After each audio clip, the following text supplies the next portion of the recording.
7 years ago, a cataclysmic day occurred in an unsuspecting city. A girl walking down the street turned around in surprise at a strange sound. Then a terrible catastrophe occurred, which was called the opening of the dungeon. A horde of terrible monsters came out of many portals opened all over the world. That day, many people died, desperately trying to escape from the bloodthirsty monsters, running away with their last strength. Among the residents were also the protagonist's parents.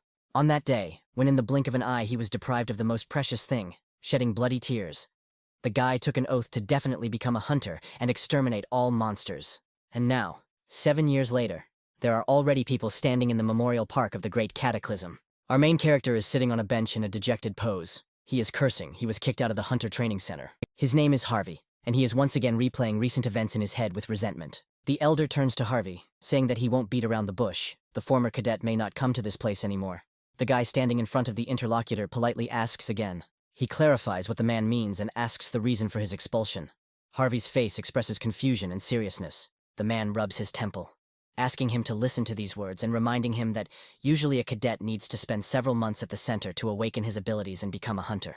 He speaks mercilessly about the essence of the problem facing the other person, which is the preparation period, which is as much as 7 years. Harvey looks at his interlocutor like a wolf. The latter, since such a conversation has already taken place, intends to speak frankly, considering the younger one to be a real mediocrity, his gaze expressing severity. If the center continues to train Harvey, his reputation could suffer greatly. The guy is stunned by what he heard. There's a group of people standing near Harvey, one of whom says he was amazed by the guy's willpower when he watched him come to training every day and express pity. Another retorts, "What a pity! If the kid is stubborn like an idiot who doesn't know his place, it's unheard of that his characteristics haven't improved in 7 years." Harvey stands alone.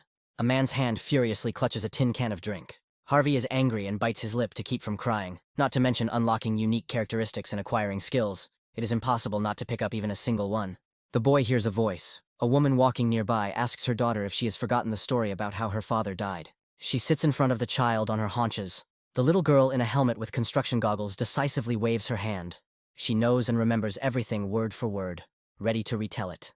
Standing in a heroic pose, the girl declares that at the moment of the monster's attack, when the world was not ready to fight back, her father did not run away and died saving people. The woman praises her daughter, smiling and asking how the latter should act in the future when she faces difficulties. The girl answers, looking at them with her head held high. The child adds that he should also never give up, and Harvey is taken aback by these words. The mother lifts the child from the ground and, hugging her, praises her. A happy smile plays on the girl's face. Suddenly, the woman and the child are distracted from each other and look in surprise at the stranger who has approached. He bows to them gratefully but silently, hugging the child to himself to protect him from a potential threat. The woman asks who he is. The guy runs away, leaving the bewildered strangers behind. He is racing forward at full speed, that woman said correctly. He managed to stand firm these 7 years, which has changed now. Harvey's face is beaded with sweat from the intense running. He can't just give up now. Continuing to run towards his goal, the guy makes a promise to himself. He can never give up. It's raining in the city at night, its drops drumming loudly on the roofs. The guy enthusiastically knocks on the white door. Soon the door is opened for him, releasing a sheet of light onto the dark porch. The same man who notified Harvey of his expulsion asks the cadet to leave, but he asks to give him one last chance. The guy asks his interlocutor to help him pass the hunter exam just once, and states that he cannot just give up. The man's face shows rage. He bares his teeth, calls the younger man rude names and asks why he doesn't understand what they are trying to hammer into his head. The guy is frozen with horror. The man angrily points his finger at Harvey. He thinks that he came because he feels sorry for the money invested in the training, and offers to return half, and the guy tries to object. Finally, he succeeds. Harvey shouts out with determination that he did not come here for the money. The man hits his former subordinate. The force of the blow knocks the guy's cap off and a trickle of blood spurts out of his mouth. The blow was so powerful that Harvey was sent flying into the trash cans. Turning around to look at the younger man before leaving, the man grins maliciously, saying that he can see in his eyes that it's about money. The guy can't recover from the blow. Blood continues to flow from his mouth in thin streams. He sits in the rain, unable to move, insulted and humiliated, although he came here for a just cause. Looking ahead with a blank and dejected gaze, Harvey dreams that he, too, had unique characteristics. But this desire, in his opinion, is too unattainable. If he had been given even a bit of talent, he would not have ended up here, sitting in a puddle in the literal sense of the word. A drop breaks off the surface, and the young man hears a voice saying that the Tower of Trials praises his unwavering will. Harvey repeats in confusion and wonders who exactly is praising. The puddle begins to transform into something. No, the guy understands that the water is starting to suck him in, he screams. Harvey wonders openly, not understanding what it is, his face and voice expressing horror. He screams desperately in horror, hoping that at least someone will come to his aid, and a blue glow illuminates the area. Harvey's former boss rushes out of the building, rudely ordering the younger man to leave. But, not seeing anyone in front of the porch, he falls silent in surprise. The cap remains, but the boy is gone. The man looks around in confusion, wondering what is going on here. But the very next moment, the manager scolds the junior again and throws the cap into the trash can. Falling under the thickness of the water, Harvey sinks further and further. He runs out of oxygen and has nothing to breathe. But then the guy is thrown out of the other side of this thickness of liquid, and Harvey first falls down rapidly with a scream, and then hangs in some space, in a mystical orange pillar. He hears the familiar voice again, this time informing him that the Tower of Trials has selected all the strongest on Earth. Harvey wonders if a second cataclysm has happened. The guy is asked to choose a difficulty level. Harvey's face shows surprised confusion. The voice continues notifying that the higher the difficulty, the higher the reward. The guy bites his lip from tension. He doesn't understand what's going on here. A holographic board appears in front of him with 3 levels, low, medium, and high, and Harvey's inner instinct screams. He demands to seize this opportunity, and the guy decisively chooses. A pink light immediately appears around him. The guy looks around in fear, and a mystical board notifies that at the end of his difficult path, he will be satisfied with the test. The first floor of the tower will be entered soon, and Harvey notices new metamorphoses. He screams. The mysterious assistant informs that all the applicants' injuries are being healed. About the entrance to the first floor, and asks to prepare for the upcoming tests, Harvey finds himself in the desert. He is overwhelmed by the fact that he is here. The guy is notified about the issuance of weapons. The next moment, a sword falls from above in front of him, piercing the sand. The theme of this test is survival. The reward for overcoming it will be the discovery of unique characteristics. What Harvey hears interests him. His gaze lights up. He looks back on his training over the years, not believing that the unique characteristic he so desired to obtain over 7 years of intense training would be a reward. The guy considers this an easy reward, and a cunning plan is maturing in his head. First, he's going to take the sword. He can't do it. The guy jumps back because something starts to happen. A mountain of sand rises into the air, looming menacingly over the young man, who immediately starts running. Harvey is notified that the training trial has begun. The difficulty he chose was high, and a sand golem materialized in front of the guy. Harvey stands frozen in horror before the golem, and the challenger is asked to survive, dodging the golem's attacks for the allotted time, which is 10 minutes. A huge sand machine attacks, wanting to crush the fleeing guy with its feet, who swears emotionally. Jumping, he manages to grab the sword. A sign with a fine notice appears in front of Harvey's face. It is death, and the guy collapses. But there is no time to think. We need to try to survive. And for now, the only way to do this is to run as fast as we can. But suddenly, Harvey realizes that if he just runs away, he won't be able to escape the chase. Turning around to see the golem running after him, the guy thinks that although the monster looks slow, due to its height, it moves much faster than he thought. The guy tries to push off the sand as hard as possible in order to give himself more acceleration. There are about 9 minutes left, and with Harvey's stamina, it's unlikely he'll be able to run through the desert for that entire time. It turns out that he will have to fight with a sword in order to survive. The meaning of the test is obvious. There are only 2 options, one of which is death due to exhaustion from running, and the second is a face-to-face fight. It all seems crazy. Harvey is trying to figure out how to defeat the monster. He remembers the unflattering conversations behind his back about his own worthlessness. This is terrifying! Harvey screams in anger and injustice. The guy imagines how, instead of a golem, his elder is chasing him, mocking him in the usual way and calling him incapable of anything. He grits his teeth in rage, thinking that he doesn't want to die a miserable death, continuing to run away and not doing anything new. The landscape forces him to change his trajectory, but Harvey continues to think. For the past few years, all he has done is challenge the hunter's test, and in theory, he knows more than any current hunter. So he must try to find the answer to the test in theory. The boy thinks hard, remembering that monsters like golems stop moving when their core is destroyed. But the core is located in a place out of his reach. Harvey comes up with a plan and runs to the cliff, intending to create conditions in which he can get the core. Stopping abruptly, the guy jumps down after being hit by the golem, which also flies away. The guy somersaults and grabs his sword at the ready. He thrusts the weapon into the sand, thus helping himself to stop. The plan succeeds, but the golem, meanwhile, rolls head over heels down.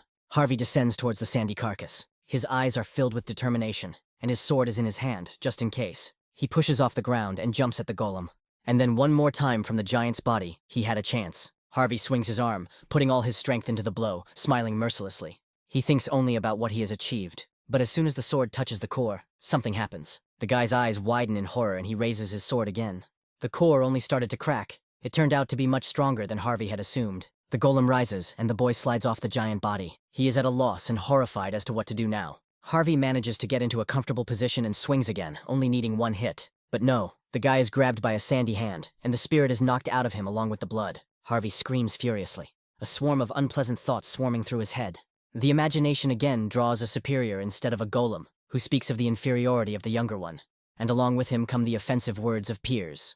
Bleeding, he clutches the sword in his hand with determination. He's fed up, and with a battle cry and a blazing fire of rage in his eyes, Harvey carries out another plan that just came to mind. He swings his sword forward and throws it in front of him, commanding the voices to be silent. The weapon hits the giant's core exactly. The giant is in his death throes. Harvey hears a notification sound, stating that the golem's core has been destroyed. There are still about 7 minutes left, and training is complete. Along with the golem, Harvey's support is destroyed, and he falls down into the sand. Its particles flow down from the boy's peaks in quick, dry streams like water when he, having raised himself, tries to catch his breath. He received quite serious injuries in this fight, and cannot believe that he was able to defeat the monster, his hand still clutching the sword. Finally, his mouth curves into a victorious grin. Even though he was one step away from losing, he nevertheless survived. A notification comes that the first floor of this tower has been completed. As a reward, the guy gets an unlock of a unique characteristic and 1,000 points. But that's not all. As a bonus reward, the guy gets the skill of accelerated regeneration and 500 points. The guy's eyes widen. Standing in front of the sign, his emotions are simply off the charts. It's hard to catch his breath. After all, he had literally spent the last 7 years putting in incredible effort, mixing sweat with blood, and in return, he received only ridicule and contempt. The system reports the discovery of a unique characteristic called necromancy. Harvey believes that now he too can become a hunter, but all his efforts will be fulfilled only if he survives. Suddenly, the guy's eyes widen, reflecting something pink and nascent.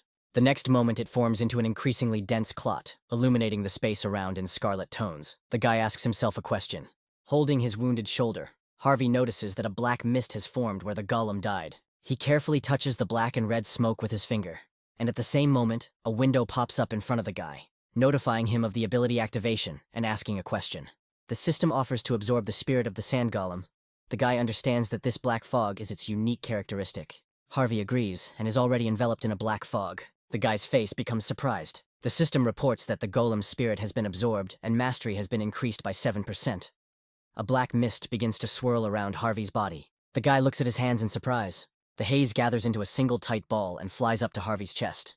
It seeps into the body in the area of the heart, and this continues until it is completely inserted. The system reports the number of souls in the guy's possession, which turns out to be one of 5 possible. Harvey notices that he can sense the spirit of the sand golem, and is curious about how the storage occurs when absorbing a ghost, and even more so, how to use it. The answer comes on its own. You need to increase the characteristics using spirits in possession. The guy's strength increases by 3, and endurance becomes more by 2. The guy notices how his power is growing. His stats have really gone up. This feeling is intoxicating, and these are characteristics that have not increased even after years of hard training. It turns out that they can be increased in another way. A summary appears in front of Harvey describing the acquired abilities, after reading which the guy is delighted. If he returns back with this ability, he too can become a hunter. The system notifies about moving to the waiting room. The portal opens. Harvey looks ahead, puzzled. He is afraid of the unknown, but he has no choice but to enter the portal. The guy moves forward. The movement takes only a split second. Harvey quickly flies somewhere, leaving behind drops of blood. Having moved, he falls to the ground, exhausted. His injuries turning out to be more serious than he thought.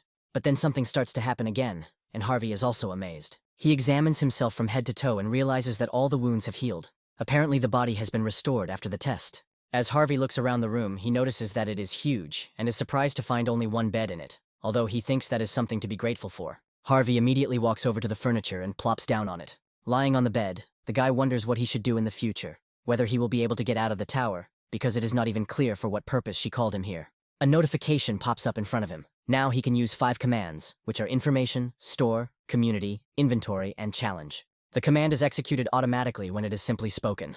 Harvey slaps himself across the cheeks, bringing himself to his senses. Now he must think only about surviving. The guy tries to name one of the teams, a test. The system notifies that the second floor test will begin in almost a day. At the moment it is impossible to select a test. You need to wait. The guy confirms his guess. The trials are not over yet. He chooses a community. The difficulty level is the same as the one he chose. A chat appears before his eyes. Chaos reigns in it.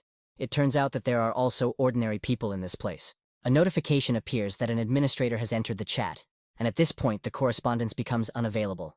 The administrator reports that he has a message for candidates who have completed the training. Harvey assumes that the administrator can tell him how to get back. He is going to concentrate to remember everything that is said. The administrator talks about glasses. In the tower they are the local currency, without which it is impossible to even buy water. The glasses are used in the market. They can also be transferred and exchanged.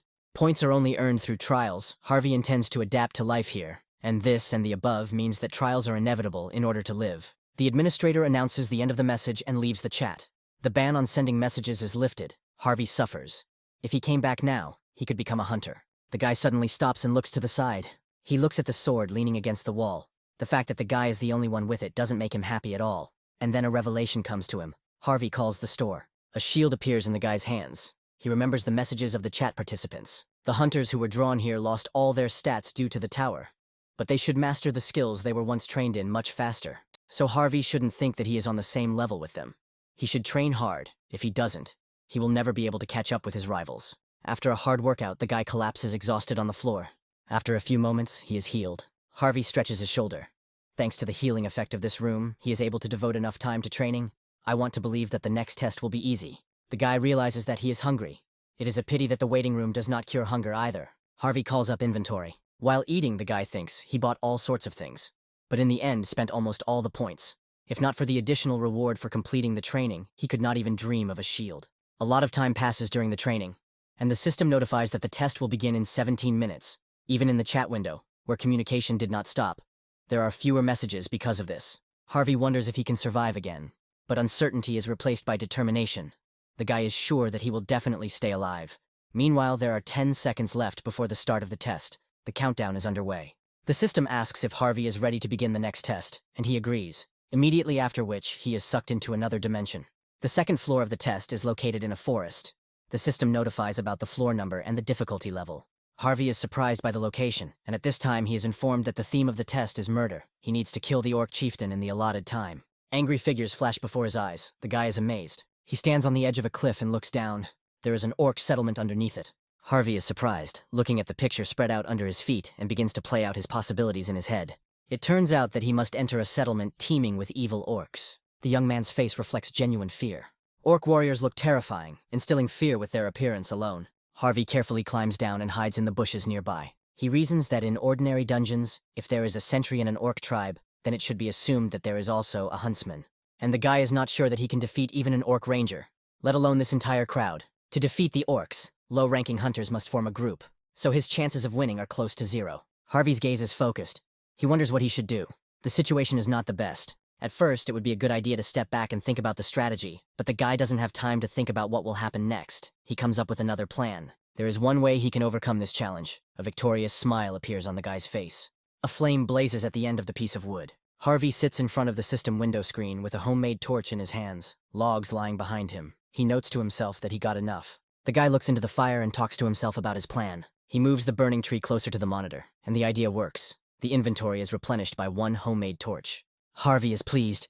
He himself was not entirely sure of this theory. Although orcs look like lazy pigs, they are actually a very conscientious race, the creatures going into the forest. The guy is hiding behind a tree. The huntsmen have to go hunting in the morning and return by sunset, so there is plenty of time. Harvey has only one tool that can help him break through the numerical superiority that is the biggest obstacle to completing the test, and that is fire. The young man's eyes are also filled with fire, but only internally. He intends to get through this floor at any cost. Two orcs stand in front of the entrance to the settlement and talk about something in their own language. According to the Hunters Association, the orc sentry does not stand guard all the time, but returns to the village during mealtimes or rest breaks. Harvey takes a torch from his inventory. He throws the object straight towards the orcs. The fire immediately engulfs the pliable wood with its merciless tongues. The orcs notice the fire and rush to put it out. Once the fire has completely engulfed the village, Harvey won't have to worry about running into gamekeepers returning from hunting.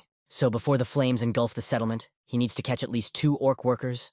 The orcs with buckets are running to help, excitedly talking to each other. They approach a pond with water and fill the tubs with it. One of the orcs is left alone. He notices the stranger who has appeared behind him.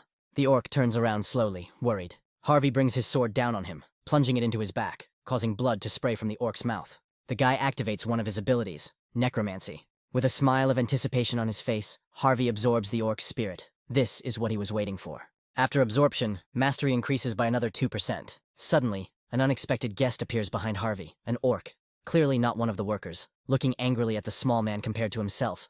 The guy turns around in surprise. He realizes that it is an orc sentry, and prepares himself for an attack. She crashes into his shield almost immediately. The guy tries to use absorption, his voice trembling with effort. The system offers to increase the skill indicators using the spirits that he owns. The orc is perplexed. The guy becomes stronger, increasing strength by 4, and agility by 2. Harvey swings back to strike with a battle cry and determination in his eyes. The fire in the forest continues to rage. A dead orc lies on the ground, with black fog swirling above him. Harvey activates the accelerated regeneration skill. He thinks it would be risky to let his guard down. The system again suggests increasing the indicators by using spirits. The guy notices that the sentry has raised his endurance by as much as 4 points, strength by 2 points, and agility by 3. Now Harvey does not risk dying when meeting another sentry. With a confident gait, the guy heads straight into the mouth of the flame. The orcs are frightened. The weapons in their hands seem like nothing more than empty shells. Harvey analyzes. In front of him are 3 orc workers and 1 sentry. If you add the old leader, it makes 5. The guy plans to carefully go around the sentry to get to the leader without any problems. The old man mutters something. By absorbing the sentry's spirit, the workers pose no threat to Harvey. The guy resolutely pushes forward. From behind the corpse of a comrade, the next obstacle appears. The orc's eyes blaze with an unkind fire. He unleashes a powerful blow on his opponent, who fortunately manages to put up his shield in time. But it doesn't help much. Harvey feels how one of the bones in his forearm breaks from the inhuman force of the blow. The sentry moved away from the leader, apparently deciding to refuse to perform his duties as a bodyguard near him. In fact, this sentry is the last obstacle. The orc furiously cuts through the air with his weapon, but Harvey manages to successfully dodge it. He grips his sword tighter and pulls it back to strike. With a war cry, the guy pierces his opponent through and through, who leans back due to the force of the blow. Behind the leader, a bright flame rages. Harvey stands over the body of the defeated orc, sword held out in front of him, trying to catch his breath. The leader has started something. He gets into a fighting stance. Harvey's face shows confusion. Has he miscalculated? The chieftain brings his staff forward and attacks. A stream of fire falls on the guy. Fortunately, there is a shield. The leader rejoices, believing that victory is his. But he is wrong. Harvey survives. His outlines are already visible through the smoke, and he is heading towards his goal. The orc's face is distorted with astonishment. He does not believe his eyes. The system notifies the guy about receiving a new achievement. The one who withstood the flames. Harvey stands, covering himself with a shield on which there is no living place left. And gritting his teeth, another skill is created. It is resistance to burns. The guy promises to kill his rival. Harvey heads straight for the chief. The orc tries to reignite his flame, but fails to complete the task. The guy had already managed to get close, and, with just one impressive blow, he cut off both of the leader's hands. The last one bursts into a frantic scream. The man stands proudly, defeated by the orc, who looks at his bloody stumps in bewilderment. Finally realizing what had happened, the leader tries to hide in his tent. But Harvey is not merciful. He will not give up his mission. Slowly but decisively, the guy follows the orc. With one movement, he cuts through the interfering curtain, the man's face radiating anger. But not everything is so clear-cut. The picture that appears before his eyes makes the young man hesitate. The old orc sits on his knees, and on either side of him, 2 smaller ones are huddled close to the large body. The orc children trembling as they look at the would-be killer of their father. From the side, another green, trembling hand timidly reaches out to the guy's trousers. The older orc forces Harvey's attention to shift to him. Seeing this tear-stained face, the boy silently wonders if these creatures also value family. Harvey hesitates, but shows no weakness. He remembers his parents' dying words, asking their son to run, wanting at least him to survive. Noticing the man's mood, the little orc hides his hand behind his back and slowly takes out a sharp object from there. With a glare of hatred, the creature is about to stab Harvey. But he doesn't lose his nerve. He brings the pommel of his sword down on the orc's head with all his might, scolding himself for a moment of weakness. The monsters are not like him at all. The small corpse falls. Harvey makes a promise. Even if there is a chance that they will become ghosts following him, he will still exterminate them all. The old orc and the other child also attack fiercely, and Harvey also steadfastly withstands the attack. The system reports the successful completion of the test. Looking at his shield, the guy regretfully notes that it has become unusable.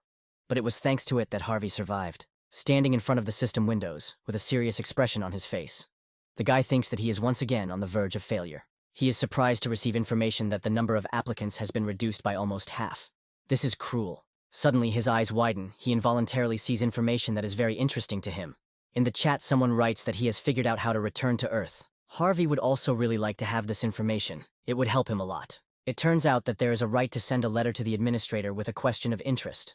But only one ticket is equal to one question, and you can get it for each floor you pass. An exchange of questions formed in the chat, and Harvey collected them all together, except for some small things. After overcoming the 5th floor, you can buy temporary stones of return. With the help of such stones, you can return to the Earth for a few days, and from the 8th floor the system will expand, which will allow you to purchase items that will allow you to return to the Earth for good. If Harvey returns with the skills he has now, he can improve his stats and become a high-ranking hunter. The guy rereads the description of his abilities and is outraged by the injustice. On Earth, such abilities would be called a jackpot. How he wants to go to Earth again. And then, the realization hits him again like a merciless wave. He only just barely made it past the 2nd floor. The 8th is still a long way off. But the guy urges himself to think positively. He looks at his status window, which displays his skills and abilities, and then throws off his tattered clothes. First of all, you need to absorb the 5 spirits that Harvey obtained at the risk of his life. The guy is amazed at the increase in power points after completing the above process. He feels the power overflowing inside him, and he is going to confirm his feelings. Running comes easy to Harvey. He is beyond human capabilities, something he could only read about in a book before. He can't get enough of this feeling of superiority, of being the best version of himself. The guy gets carried away and loses control. He doesn't manage to break in time and crashes into a wall. Falling to the floor, Harvey leaves his mark on the wall as a memento. He wipes his bleeding nose with his fist and notices that, due to rapid growth, his body has not yet gotten used to the new sensations. Harvey uses the points he earns to purchase a new shield, sword, and cloak with special characteristics from the store, and also uses the rewards from previous trials. The guy exhales heavily. He hopes that he will be able to get used to the new equipment before the next test, and the fierce training begins again. Harvey is learning his new skills and trying to get used to his new gear. He wants to become so strong that no one can catch up with him. Harvey emerges from the portal in his new form. The 3rd floor of the tower is entered. The theme of the test is a duel. The test takes place in a cave with stalactites. Seeing what was in front of him, the guy's eyebrows shot up in surprise. Looking around, looking up at the hole in the rock, Harvey is amazed at the location. The system informs that the Dark Guardian will appear in 10 seconds. The guy is amazed by this information. There are 5 seconds left before the opponent appears. Harvey takes a comfortable position for attack and defense. This opponent can appear from anywhere. You need to be on guard. The countdown ends. The guy freezes in anticipation, listening to every rustle. He almost notices it, but it's too late. The Dark Guardian turns out to be more agile, and he also has the element of surprise on his side, as blood spurts from the wound he received. The creature grins evilly, enjoying the man's suffering. Harvey catches his eye and frantically runs through a strategy in his head, the catch being that the Guardian is his own double. The guy turns around furiously, trying not to lose sight of his opponent. He swings his leg at his double, intending to hit him, but he dodges, and now they stand facing each other with swords at the ready. The face opposite alone is eerie. Harvey's injury is causing him to lose his advantage, which is puzzling. Therefore, before things get any worse, he activates the regeneration skill. It's good that he managed to notice the enemy at the last moment. Otherwise, the spine would have been broken. Looking at his enemy's stance, Harvey notices something. It seems to him that the monster is imitating his movements. To test his theory, the boy is about to engage in combat, fire burning in his eyes. Harvey approaches the frozen monster as if trying to strike, but faints. He becomes confused and turns to face the enemy. Blood spurts from under the blade. Harvey managed to carry out his plan. Now the monster is wounded, but that's not all. The guy must prove his theory. And it is confirmed. The double also has a recovery skill. He quickly heals his injuries. The enemy resolutely rushes into attack. Harvey takes a stance, shielding himself with a shield. And his opponent repeats the move he made a little earlier. The guy was right. He tries to kick the double, but it attacks with a sword. Harvey jumps back and then charges into battle, intending to exploit the weaknesses of his swordsmanship to overwhelm his enemy. The fight turns out to be fierce. Fighting with your own copy is not easy at all, but the guy has a tactic, and he sticks to it. You just need to surpass yourself. Harvey is once again determined to push forward, inspired and almost certain of his victory. But suddenly an unexpected blade flies straight into his face with incredible speed. There are only centimeters left before the collision. Is this really the end? But fortunately, Harvey manages to react in time and jumps back a decent distance. He was at a loss, not understanding what had just happened, but the copy still managed to leave a trace of its blade on the human skin. Without giving the proper time to catch his breath, the enemy blade cuts through the air again. The Dark Guardian begins to attack Harvey with the fury that he himself put into his blows just a few moments ago. The guy can only defend himself. So, it wasn't his imagination. The creature managed to strengthen itself during this short period of time. The guy grits his teeth in frustration, holding back another blow. The Scarlet Blade rises again, but Harvey retreats. The monster watches his opponent with interest. Harvey gets into a fighting stance, holding a shield in one hand and a sword in the other, his eyes filled with determination. The guy intends to activate the cloak's speed-enhancing ability, but if the fight drags on, he will be in danger. He needs to deal with this Guardian within the remaining minute. The monster makes a terrifying roar but does not attack, and then Harvey takes off and flies straight at him, hoping to catch him off guard. There are only a few meters left before the collision. The opponent is still inactive, but suddenly he blocks the blow, leaving a bloody mark on the man's face. Harvey tries to outplay the monster by changing tactics. He looks at you with malicious contempt, carefully reading every movement with his bloody eyes. Harvey attacks with all his determination. This time the blow must reach its target. He is pleased, thinking that it worked. He smiles. The monster, cut in the shoulder area, roars heartbreakingly, "This is definitely a victory." But no, the guy understands with horror that something is wrong. He looks at his hand holding the sword and realizes that it no longer belongs to him. It was cut off. The realization washes over me like a terrifying wave, as does the pain, and horror is reflected on my face. Harvey screams frantically, freezing in place. blood spurting from his severed limb in all directions. But he shouldn't behave like this. The guy is breathing heavily, trying to bring his breathing back to normal and calm himself down. This is not the end yet. The monster still stands opposite and heals a huge shoulder wound. Harvey notes that he doesn't move. Although he has a good healing skill, it takes time to use. The guy thinks he has to kill the creature now, but he doesn't understand how to do it without a sword. With only 10 seconds left in the round, Harvey is thinking hard. He has no choice but to resort to sheer madness, and he charges forward with only a shield. The guy thinks it's better to pull a crazy prank than to die. He gives himself a boost of speed with a push from the ground and rushes forward with a furious cry. The monster looks at all this with curiosity. He just stands there waiting for his opponent to come closer, and when there is only a small distance between them, he takes a swing. Harvey doesn't stop. He continues to press. The blow hits the Dark Guardian in the side, his face expressing astonishment.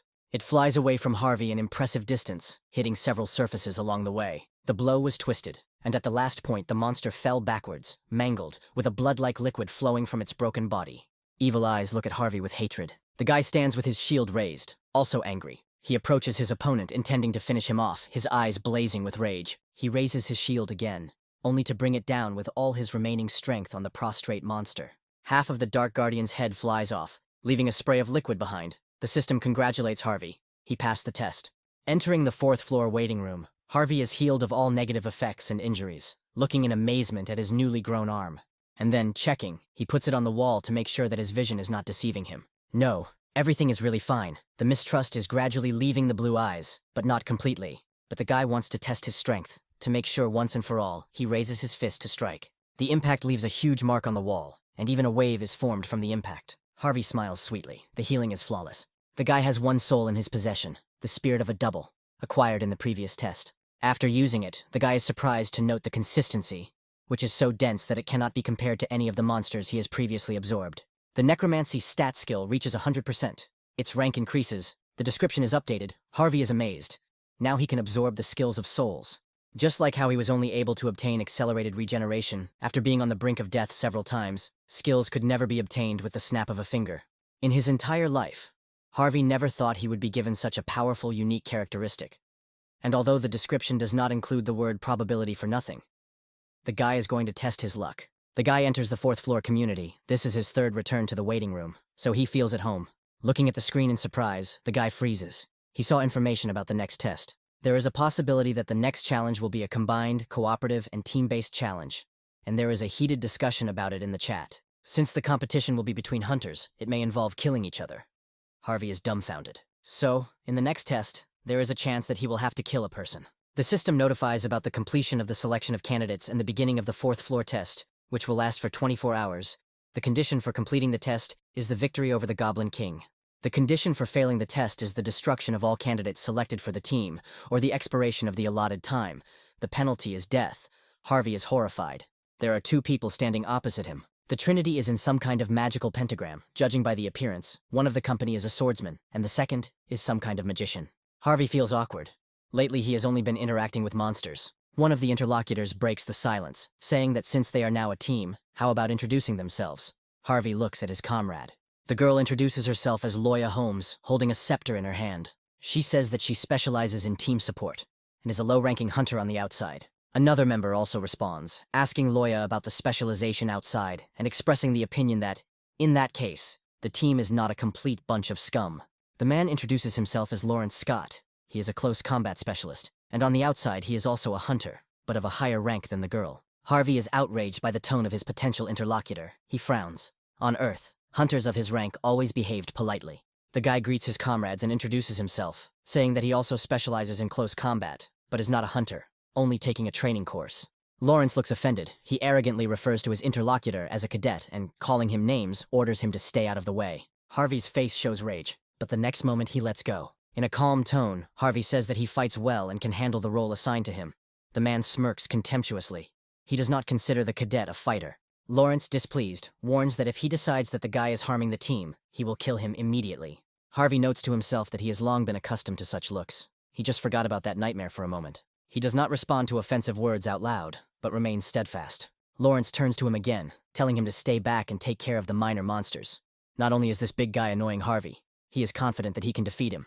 In the Tower of Trials, everything is decided by skills, not the rank of the hunter from the outside. The team stands in front of the castle gates. The bridge lowers. The system notifies about the theme of the test, which is a competition of 3 against 3. You need to complete the test before others. 3 armed goblins pour out of the gate with a battle cry. They attack Lawrence at once, but he manages to block the attack. The man is perplexed as to how the creatures can move in such a battle formation. It is clear that he is having a hard time. Lawrence turns to Harvey, demanding that he fight too, and the boy becomes irritated. The man didn't even look in his direction. Harvey was simply speechless. The young man stood with a bloody sword that had already struck the goblin. The healer announces the imminent completion of her spell and asks to hold on a little longer. Lawrence reproaches her for her verbosity, forcing her to cast a positive effect on him as soon as possible. The girl says that she has already used all of her support spells, and the man is barely able to resist the attacks of the trio. Harvey addresses Loya as a hunter. He notices that his companion needs help and notifies of his intention to leave the girl for a while. The huntress looks at the guy with confusion. She is not attracted to such an idea. Harvey can no longer hear, pushing off the ground with force. He is already flying to help his elder. Loya calls him in despair and is forced to cover herself with her hands in order to protect herself from the airwave. The girl, puzzled, shouts out her question. If the guys leave her, who will be able to cover for her? She turns around to assess the number of enemies, and her face shows surprise. All the enemies who were once behind us now lie dead. The girl is puzzled. She cannot believe her eyes. Meanwhile, the attack on Lawrence continues, and he is attacked by 2 goblins. It is becoming increasingly difficult for the man to withstand the attacks. He is already exhausted, and even curses fly off his tongue with difficulty. Seeing that his partners are attacking the enemy, the 3rd monster is about to make a sneaky maneuver. He furiously throws his mace on a chain at the man from the side. She knocks the sword out of Lawrence's hand, also leaving a wound in the process, and the man is stunned. While the man turns around to assess the distance between himself and the weapon, the goblin uses his weapon to strike the enemy again. Another monster with a sword is about to attack from the other side. The man can do nothing better than to shield himself with his bare and already sufficiently wounded hands and shout curses. And instead of trying to somehow correct the situation, the arrogant hunter complains to fate about his bad luck in being on the same team as the cadet. And just when he was about to strike, it didn't come. Harvey cuts down first one goblin, then another. Lawrence, still clutching his head, freezes in bewilderment. 2 more goblins scream aggressively, having witnessed what just happened. Harvey stands in front of his comrade sitting on the ground, covering him with his body, who, amazed and stuttering, calls him cadet. The guy doesn't even look at him, asking him to stand aside. The man's face expresses even more confusion. Harvey asks people not to get under his feet. And then, like a whirlwind, he begins to attack all the goblins he meets on his way. The system notifies you about receiving the achievement, Goblin Hunter. Lawrence, watching all this, cannot help but let out a stunned cry. Harvey walks across the battlefield, a black and scarlet haze swirling around him. But he understands that this fog remains invisible to the sight of the team members, so he will be able to absorb souls as much as he wants without any problems. Along with the increase in basic stats due to the absorption of souls, the system notifies the guy about the absorption of one of the skills of the Goblin Guard. This skill is Guardian Sensitivity, which allows you to expand your field of view and make it easier to spot approaching subjects. Harvey is immediately ready to try out his new ability. He focuses and probes the area as best he can, understanding what it's like to see the world from a wider perspective. A smile appears on the guy's lips. He thinks that he has hit another jackpot. Team members gather together. Lawrence, trying to justify his weakness, says that luck is on the side of the younger one. But he was opposed only by weak goblins. At the same time, he even has enough for meager praise. Looking at their team member, who even now stands in an arrogant pose, Harvey and Loey are simply speechless. Harvey pulls his hood over his head, saying that from now on he will be leading the operation, moving in the vanguard, and believing that this formation will bring the most benefit to the team. With a confident look, the guy asks the man about objections. He remains stubbornly silent, and it is noticeable that conflicting feelings are struggling on his face. Remembering his defeat and subsequent rescue, the man nevertheless agrees and asks for other instructions. Harvey replies that, apart from protecting the huntress, nothing is required of him. The guy turns to Loya, asking her to provide support and orientation on the terrain. The girl agrees with a smile and offers to work productively until the end of the test. Immediately after this, she resumes searching for the target. Harvey continues to strike down his enemies, absorbing souls, his skill growing. Slowly but surely, with each new kill, it increases percentage by percentage. It reaches 12. There are 14.5 hours left until the end of the test. The team walks through the ruined city. Loya notices that although the goblins attacked with varying frequency, everything is suspiciously quiet now. Harvey has a revelation. He sensed something. The guy rushes forward recklessly, leaving his comrades behind. The girl asks what happened. But suddenly she herself understands. After watching her accomplice, her face lengthens in surprise. The comrades find themselves together again, and a rather unpleasant picture appears before them, showing many defeated goblins. Apparently other contenders have already been here. Lawrence is amazed, making a funny comparison. Harvey examines the corpses. Loya watches from the side. The guy touches the corpse and takes a blood sample. The goblin is still warm. If they hurry, they can catch up with the competitors. Harvey remembers that if the other team wins, those who fail the test will face death. The guy advises his comrades to hurry up, the look in his blue eyes expressing determination. The goblins rush into battle with furious readiness and a battle cry. One of them hits a shield that was put up in time. In front of the squad stands a man in a defensive stance, ready to repel the next attack. One of the monsters feels a weight on his shoulder and looks at it in bewilderment. An ambidextrous swordsman squatted down on him, and the other goblins, seeing him, rush to help. The guy's face expresses disgust, which is confirmed by his next words. He is already sick of monsters. He asks someone if this is really the last fight before going to the boss. The goblins rush at the speaker, whose posture is relaxed. He is confident in himself and his powers. An ambidextrous person jumps into the air with ease and freedom. Trying to get it, the goblins cut off their comrade's head themselves. The guy, with a triumphant and superior smile, swoops down like a hawk. He considers these monsters stupid. A few moments later, there are only corpses lying around the swordsman. One of the two young men watching the battle praises the elder. The second also joins him. The ambidextrous one is called Liam Short. Liam doesn't appreciate his comrade's gesture, speaking unflatteringly about hunting and with a face expressing disdain, hoping that he has to do everything alone, and turns to the younger one with the same question. His name is Light, and he feels awkward and asks the elder not to say that. Liam switches, ordering Light to open the boss room. The team stands in front of a large gate with an eye on it. Liam wants to get it all over with and rest. Light grovels, promising to open it right now. The man standing at the gate secretly hates the commander. He treats him like some kind of little dog. The system reports that the required condition has been met. All team members enter the Goblin King's spire. Liam prepares to attack, taking a fighting stance. But another notification comes in, stating that the boss fight will not begin until only one of the two teams remains. At this point, it will also be impossible to get out of the current location. The guys freeze in surprise. The area for a decent distance around is covered by a huge square dome of red shades. Liam doesn't like this outcome. The frightened comrade attracts the attention of the elder, forcing the latter to look in the mentioned direction. A team of other players, Harvey's team, is approaching them. Each of the approaching opponents has a different expression on their face. One is surprised, while the other's eyes are filled with determination. Liam smirks at the irony of fate, using foul language. He himself wanted to get it over with as quickly as possible, his comrade standing behind him. Harvey, also ahead, says he will fight alone. He asks Loya to give him a single buff that increases agility, but all other possible buffs can be given to Lawrence. The girl listens without interrupting, and then speaks about her recognition of Harvey's strength. But now the situation is controversial. The people standing before them may be more terrifying than all the monsters put together. With a deadly serious expression, Harvey says that he heard the warning and promises to sound the alarm if he finds himself in danger. Until that moment, he counts on Loi's support. The girl also respects her partner's words and takes a pose to cast a spell. The system informs Harvey of the positive effect that has been applied, and that it will last for 10 minutes. And the guy resolutely heads towards the gate. He was convinced that he had surpassed the skill level of the average hunter. And in addition, he had killed over 30 goblins. Ambidextrous once again assumes a fighting stance, alerting his teammates to the approaching opponent and telling them to prepare for combat. Harvey rushes into battle, confident that he is strong enough in the present to handle this challenge. The guy rushes forward, leaving behind only clouds of dust. His eyes are filled with determination, and in his hands are a faithful shield and sword. Liam's face shows confusion as he sees his enemy approaching.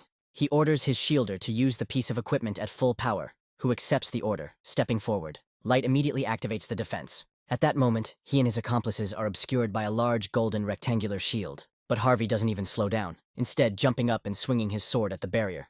A powerful blow hits the shield. It easily cuts the erected shield in half, leaving only fragments of it. The resulting shockwave throws back the people behind the shield, but some still manage to stay on their feet. Harvey rushes headlong towards his enemies with a burning gaze. He strikes blow after blow, first attacking the shield bearer, then the mage, their commander-in-chief managing to put up a block of crossed swords. But Harvey doesn't stop there, continuing his attack. His comrades watch the unfolding events in amazement. During one of his movements, the guy's gaze intersects with his opponent's gaze. Liam holds the blade out in front of him and looks at him with anger and hatred. They clash in a new dance that is a battle to the death. The blades meet with a distinctive ringing sound, and one of the swordsmen notices something. The opponent's skills are inferior to his, but he easily reflects all attacks. It's strange. Harvey intends to act more decisively in this case. The guy suddenly appears behind Liam, who doesn't even have time to really react. Harvey swings for the finishing blow, believing his opponent is finished. Suddenly, something strange happens. Something the guy never expected. Somehow Liam managed to escape his death. He dodged. Harvey is stunned for a moment. Liam glares at his opponent, and then Harvey notices his eyes glowing red. The guy immediately makes the assumption that the enemy can see the trace of the blade aimed at him. Tumbling and spinning to face Harvey, Liam slides backwards across the cobblestones, blades raised, ready to defend or attack at any moment. And then, to his surprise, a shield flies at the guy. Liam curses everything that has light on it, the shield blocking his view. And Harvey flies after the shield in a combat dash. At the right moment, he pierces his opponent with his sword. The twin blades fly apart in different directions. Blood spurts from Liam's body. He looks at his killer in the last minutes of his life with a still embittered look, believing that he was unlucky. The system congratulates Harvey and his comrades on completing a special task. Bonuses will be added to the reward for completing the floor. The team gathers together near the dead body. Loya and Lawrence look at Harvey in surprise. His hand is shaking. The girl's face shows confusion as she realizes this. She asks Harvey if he's okay. He answers in agreement with a detached look. The girl thinks that the young man is in shock from the murder he just committed, but she thought he was strong and cold-blooded. Turning to his comrades, Harvey asks if they mind going to the boss now. Lawrence says he is ready to do it. Loya also confirms. Blood spurts from the Goblin King's body. Harvey comes down on him, delivering a fatal blow, and the body falls to the ground. The system reports the destruction of the test target. The guy leaves. Lawrence looks at his teammate with confusion. He thinks he's a monster. The necessary points and bonuses, skills are awarded. A transition to the waiting room is announced. The man announces that he will leave his partners first, and enters the portal. Loya and Harvey remain standing opposite each other, both silent. The guy breaks the silence first, expressing hope for Loya's safe return. And she is about to say something too. Harvey looks at her in surprise. He didn't expect this. The girl speaks dispassionately but politely. Perhaps her words were inappropriate. But Harvey only did what was necessary. She means the corpses of defeated enemies lying somewhere nearby. Someone had to kill the enemy team anyway. If Harvey refused, Loya would enter the battle. The guy is shocked by the girl's words. He admits with a wry smile that after these words, his soul felt lighter. Loya pokes the air a few times, and Harvey's eyebrows rise in surprise. The next moment, he receives a notification about a friend request. Smiling, the girl believes that the test was passed solely thanks to Harvey's strength, so she felt a sense of duty to him, which makes Lo a little uneasy. She suggests that after they both return to Earth, Harvey find Loya Holmes of the White Guild. The guy looks at her in surprise but doesn't show any strong emotions. The girl leaves through the portal assigned to her, and Harvey is left alone next to his own. He understands that, left alone, he must make a decision. The guy is enveloped in a familiar haze. She flies up to one of the bodies and begins to curl into a tight ball, waiting. Harvey is at a crossroads whether to consume a human soul or not. When he became convinced that he was capable of something like this, he postponed the absorption process for later, as he felt that he was about to cross an irreversible line. The guy's face becomes like a devil's, with a bloodthirsty and vile smile. He realizes that he has now made up his mind and makes a movement with his fingers. Liam's soul is absorbed. Although Harvey has no intention of killing people to become stronger, in a situation where he has no choice, he is willing to commit murder. Beyond his first desire to become a hunter, new ambitions have already begun to grow in his soul. The Tower of Trials has given Harvey a chance, and he will take full advantage of it. He wants to continue his rise. Harvey emerges from the portal, shield in hand, into the 5th floor waiting room as the system begins to expand. A ranking system for applicants has been created, the results of the tests are being summed up, and this interests the guy. A window appears in front of Harvey to enter a nickname. The guy thinks, starting to actively think about a potential name. Finally, something comes to mind and Harvey begins typing, deeming it appropriate. The nickname changes from the guy's real name to Hunter. Harvey flips through the rankings, amazed that everything is now in plain sight, and hopes to see his own name among these people. And he finds it, in 16th place. On the screen is displayed not only the name, but also the time of passing the tests, the results and ranks. The guy is delighted. His rating turns out to be much higher than he thought. Applicants who make it into the top 50 will be designated as pioneers, and those who achieve this status will also receive an advantage on the 8th floor. Maintaining status until the 8th floor guarantees a privilege called the Halo, and Harvey is interested in this information. He wants to know more about it, but he thinks he will do it when the time comes. Harvey is about to use his ability. He has 4 souls out of 15 in his possession. They are 3 humans and the Goblin King. Absorbing the soul and rejoicing, the guy realizes that he has finally crossed the boundaries of human capabilities. He goes into the shop and buys a hearthstone, which allows him to leave the tower for 3 days and return to his original location. Holding the stone in his hand, Harvey thinks he should check if he can move with his gear. The process of absorbing the stone of return begins. The system announces the name of the destination. A satisfied expression appears on the guy's face. He is in anticipation of returning. The process of returning does not begin as the guy imagined. Harvey freezes in the air, pink in color, and a funnel of the same color forms beneath him, which quickly sucks him in.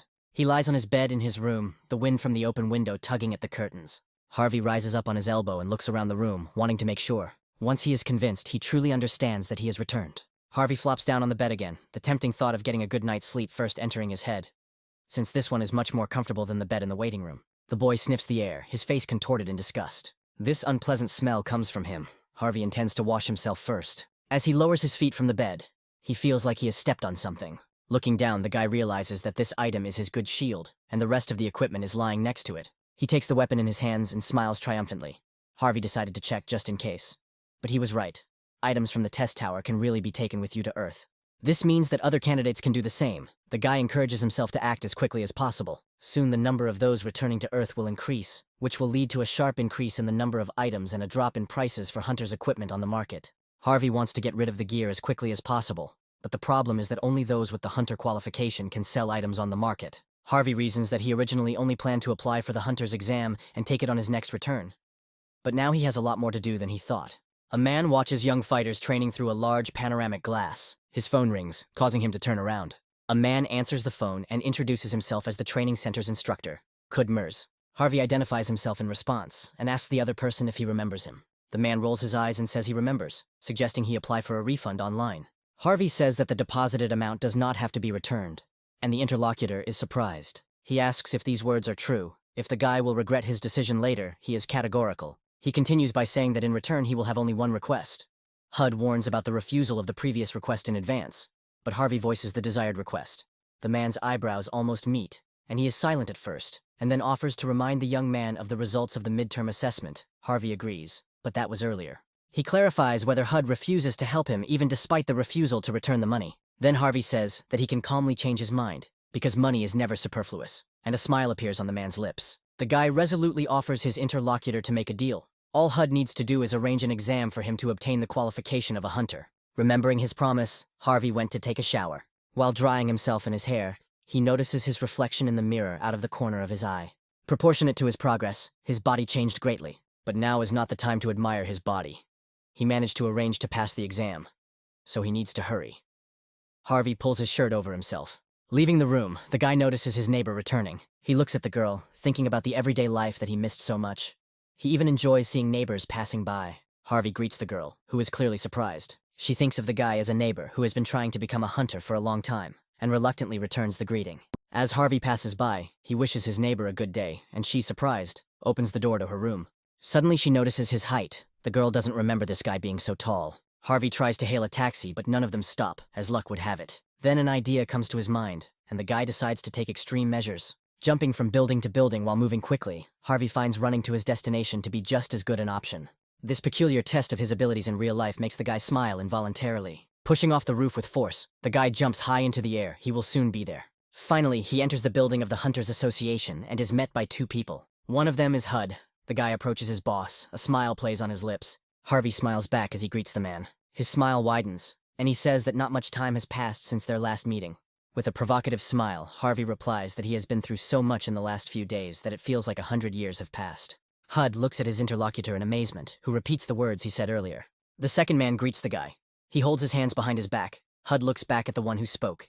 He introduces himself as Colt Irwin, the examiner. With a sad expression on his face, Colt says that the guy won't have to go through theory and an interview, and asks to ask additional questions about the exam, if there are any. Harvey says he is aware of the progress of the exam. Colt suggests that they proceed and asks to follow him. The examinee stands with his sword at the ready and waits for his moment, his face expressing exceptional confidence. Hood and Colt take a seat above. The former reminds the latter of the request to eliminate the guy as soon as possible, and the latter reassures his interlocutor that the worst monsters for Harvey have been prepared for the test. The examiner turns to the guy. As soon as he is ready, it is necessary to choose the difficulty of the exam. You can choose any from 1 to 10. The boy frowns as he listens to the man's words. Harvey recalls that he used to take the first difficulty level on this exam, and every time he lost to the goblin, it was because he was weak. Harvey starts talking and HUD leans over the railing. He suggests that the choice should be made in favor of the lightest one. This is natural, but the guy surprises him by choosing the last one. The man cannot believe what he hears and is confused. Turning around to look at him, Harvey smiles triumphantly. The man smiles nervously, giving his ward an unpleasant characterization. The exam begins, the hunt for the Firebird. It emerges from the portal with a heart-rending cry, enveloped in flames from all sides and as if even made of it. The creature uses a skill on the opponent, slowing their movement by 0.25%. Harvey glances at his sword. The power of the enemy standing in front of him causes a crack to run across the blade. HUD is jubilant, believing that Harvey will never pass the test because the man tweaked his weapon a little. He wants to teach the guy a lesson because he thinks he doesn't know his place. The bird, blazing with heat, soars upward. Harvey stands right in front of her, not moving. The monster rises into the air and heads straight for the guy. His eyes are blazing with heat and determination. Even in this situation, Harvey has a plan. The company of the next hunters who successfully passed the exam are rejoicing in their victory. Among them is Hud. When he became a hunter, it seemed to him that he was the best. But gradually, the gap with his peers began to widen, and eventually, he gave up trying to fill the gap. The world of hunters is based on innate talent. He accepted this fact and stopped trying to change anything. People are forced to give up when they feel they have a wall in front of them that they cannot overcome. Hud is convinced that it is not only he who does this, but everyone else as well. So, watching Harvey's exam, the man feels like it's time for him to give up too. When attacked by a bird, the cracked sword breaks. Looking at the broken blade in bewilderment, the guy is overcome by a wave of panic. Harvey jumps back, avoiding the sharp giant claws and thinking, even if it's a low-level weapon, there's no way it could crack that easily. An unpleasant thought occurs to the guy and he rolls his eyes. The man, almost leaning over the railing of the platform, smiles cheekily, watching the disgrace of his ward. His grin literally asks what Harvey is going to do now with the broken sword. The bird soars upward again, gaining strength. Once the monster reaches a sufficient level, it releases a fiery volley from its beak. Harvey looks at his opponent piercingly. He is even glad that everything turned out this way. The perfect situation to test the skills he managed to get on the 4th floor of the tower. Harvey activates a skill called instant acceleration. The surface around his feet instantly crumbles into pieces, and an aura envelops the boy. By putting enough force into the jump, he finds himself even higher than the Firebird. But that's not all. Having reached the ceiling itself, Harvey pushes off from it, leaving behind a deep dent. The bird freezes, puzzled. The guy grins devilishly. The result is so good that it surpasses the speed increase from using his cloak's effect. The bird, with a piercing cry, begins to build a fiery clot in its mouth. Harvey doesn't let her finish the spell, breaking away from his spot and flying straight towards her. Landing and taking a comfortable place on the large body, he plunges the broken piece of his sword into the creature's eye.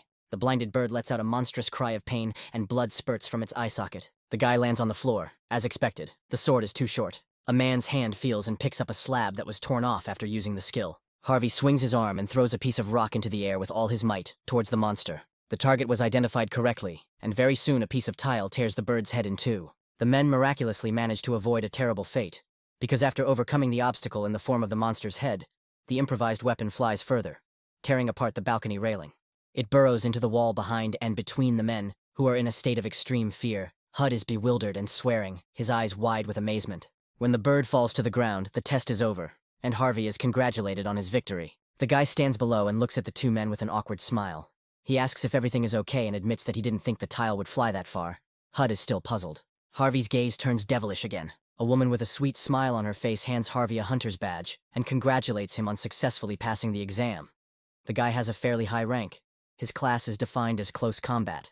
Harvey thanks her, the woman continues, informing him that since he is registered with the Hunters Association, he can officially engage in hunting activities.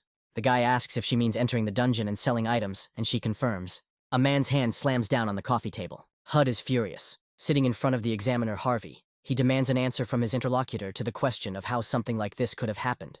The latter remains puzzled and silent. Hud continues, reproaching Colt for predicting Harvey's failure within 10 seconds, while Harvey ended up passing the test within that time. Colt admits that he did everything in his power. Based on the stated data, the cadet would never have been able to pass this test. Hud is furious. Couldn't they have given the boy a lower rank? And his interlocutor retorts, there's nowhere lower. He killed a monster in 10 seconds, aimed at cadets with a higher rating. If he had been given a lower rank, the guy would have had the right to appeal. At this time, the aforementioned comes out to them. Hud is about to continue, and Colt apologizes to Harvey. But the guy doesn't seem to hear. He resolutely approaches Hud, and with a smile on his lips asks if something has happened to him. Because the man doesn't look very well. The man squeezes out congratulations, addressing himself at first as a cadet, but then immediately correcting himself as a hunter, who again seems not to hear. He is interested in something else. The young man asks if he remembers correctly that before retiring, Hud had reached the same rank as him, and he asks what his interlocutor means by this. Harvey pretends to look away and says he remembers the man referring to him as a loser. The guy continues his thought under Hud's evil gaze.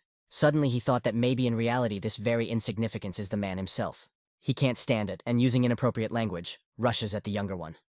Colt jumps up from his seat, asking the man to calm down. Harvey stands his ground resolutely. Contrary to his expectations, Hud easily fell for the provocation. The man's fist promises to meet the young face any minute. However, at the last moment, the guy dodges and the man misses. And Harvey himself hits the offender, knocking all the air out of him due to the force of the blow and the surprise. With a serious expression on his face, the guy notes that he was just acting in self-defense. And with a good slap and a sweet smile, the young man says that she is the answer to the aggressive actions of the elder, and he is carried away. Hud, still conscious but no longer able to respond, wonders where a guy with such a rank gets such strength from. Harvey stands across from Colt on the street. He asks the man's question again, which is an offer of a job as a direct employee of the Hunters Association, he confirms. The potential salary is impressive, but even that can be negotiated. If it is not enough, the man notes that if the guy accepts this offer, he will only benefit. Harvey looks at the piece of paper and thoughtfully speaks his thoughts out loud. This is a good start. Colt says with a smile that it is because he was able to discern the potential of the interlocutor that the guy turns to him. He says that he feels like the difficulty level of the exam was adjusted arbitrarily, and the man is stunned by the fact that he was found out. Harvey turns away, saying he won't make a big deal out of it, but it's not his style to make a deal with someone he doesn't trust. The guy throws away the business card given to him and turns around and leaves, leaving the man at a loss. 2 days pass, someone is watching the news on a laptop. The announcer reports that recently a mysterious phenomenon called the Tower of Trials has been observed among hunters. Harvey walks up to the device and slams the lid shut. Everyone finally knows about the tower. He stands in his tower clothes, with a chest and a stone in his hand, holding a phone in the other. The guy managed to get rid of the equipment for a very good price. These 3 days turned out to be productive. Looking at his phone, he notices that his time on Earth is ending. And indeed, a sign appears in front of the guy, notifying him that the move to the tower is taking place in just a few seconds. Harvey is ready to do it with pleasure. Time runs out and the move occurs. The guy eagerly awaits his further progress. An anticipatory grin plays on the young man's lips. Upon his return, he will have a lot of work to do. Harvey feels like the move is coming to an end. He returns to the tower again, finding himself on his bed. The guy glances at his things standing near the bed, as he thought they can be freely moved between worlds. He puts things from the real world into his inventory. Harvey rolls off the bed, landing gracefully on the floor. He's about to warm up a bit, and then, without wasting any time, challenge the next floor, an anticipatory smirk playing on the guy's lips. The system notifies Harvey that he has received the first return achievement and created the Eye of Truth skill, and he freezes in bewilderment. The Eye of Truth skill allows one to use mana to obtain information about the target the wearer is observing. Since the guy has a new skill, he currently has none. In addition, it is possible to determine whether the opponent's words are true. Standing in front of the system window, Harvey summarizes the information received. In addition to receiving data about the object of observation, he will also be able to distinguish between lies and truth. The guy smiles. He hit the jackpot again. He was incredibly lucky. He buys a sword in the game store to replace the broken one and to match the new rank, and the corresponding number of points is deducted. Harvey also acquires a new shield, but at a lower level. He decides to try out the sword, raising it to strike. Although the guy paid a decent amount of points for the weapon, he really liked its options. This characteristic has a 10% chance of using the lightning effect when hitting an enemy. With options like these, Harvey definitely finds the weapon useful. He calls up the test option, and the guy is asked the usual question about his readiness. And so, having agreed, with all determination, Harvey goes to the next floor of the tower through the portal. The theme of the test is the hunt. A day is given for completion. The condition is considered to be victory over the monster. The monster is the werewolf boss in the Wolf's Gulch. It is possible to fail the test either by dying or not having time to run out. The reward will be a bandage, and the penalty, as usual, is death. Standing in front of the moonlit mountain, Harvey smiles, already dressed and equipped with everything he needs. The guy is already surrounded by many evil wolves with glowing red eyes. As if on command, they all as one rush at the young man, but he remains extremely calm. Because the very next moment the monsters fly off in all directions covered in blood, and Harvey continues on his way. He jumps into the air, pushing off another one of their kind, and then kicks it.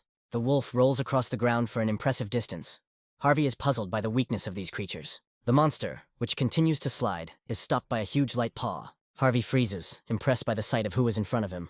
These monsters are an order of magnitude higher than the defeated ones. In front of the guy there are several huge white wolves with sparkling red eyes. The one that was rolling before picks up and, trembling and with its tail between its legs, leaves. But it was not to be. The majestic fanged mouth opened wide, and with a loud clang closed on the frail animal compared to itself, tearing it in half. The horrific monsters approach Harvey, surrounding him, blood still dripping from his grinning face. Harvey looks up at the giants towering over him, puzzled. But suddenly his face breaks into a smile. The Tower of Trials never disappoints. A horde of hungry monsters rushes into battle, dying of impatience. Harvey also takes off from the ground to charge. A fight to the death begins. The guy jumps in the air, tucking his legs. A smile plays on his lips. The wolves try to grab him with their big mouths, but they fail. As Harvey cuts through the thick, light-colored skins once again, he thinks about how he's starting to enjoy the challenges, and suggests that he might be starting to go a little crazy.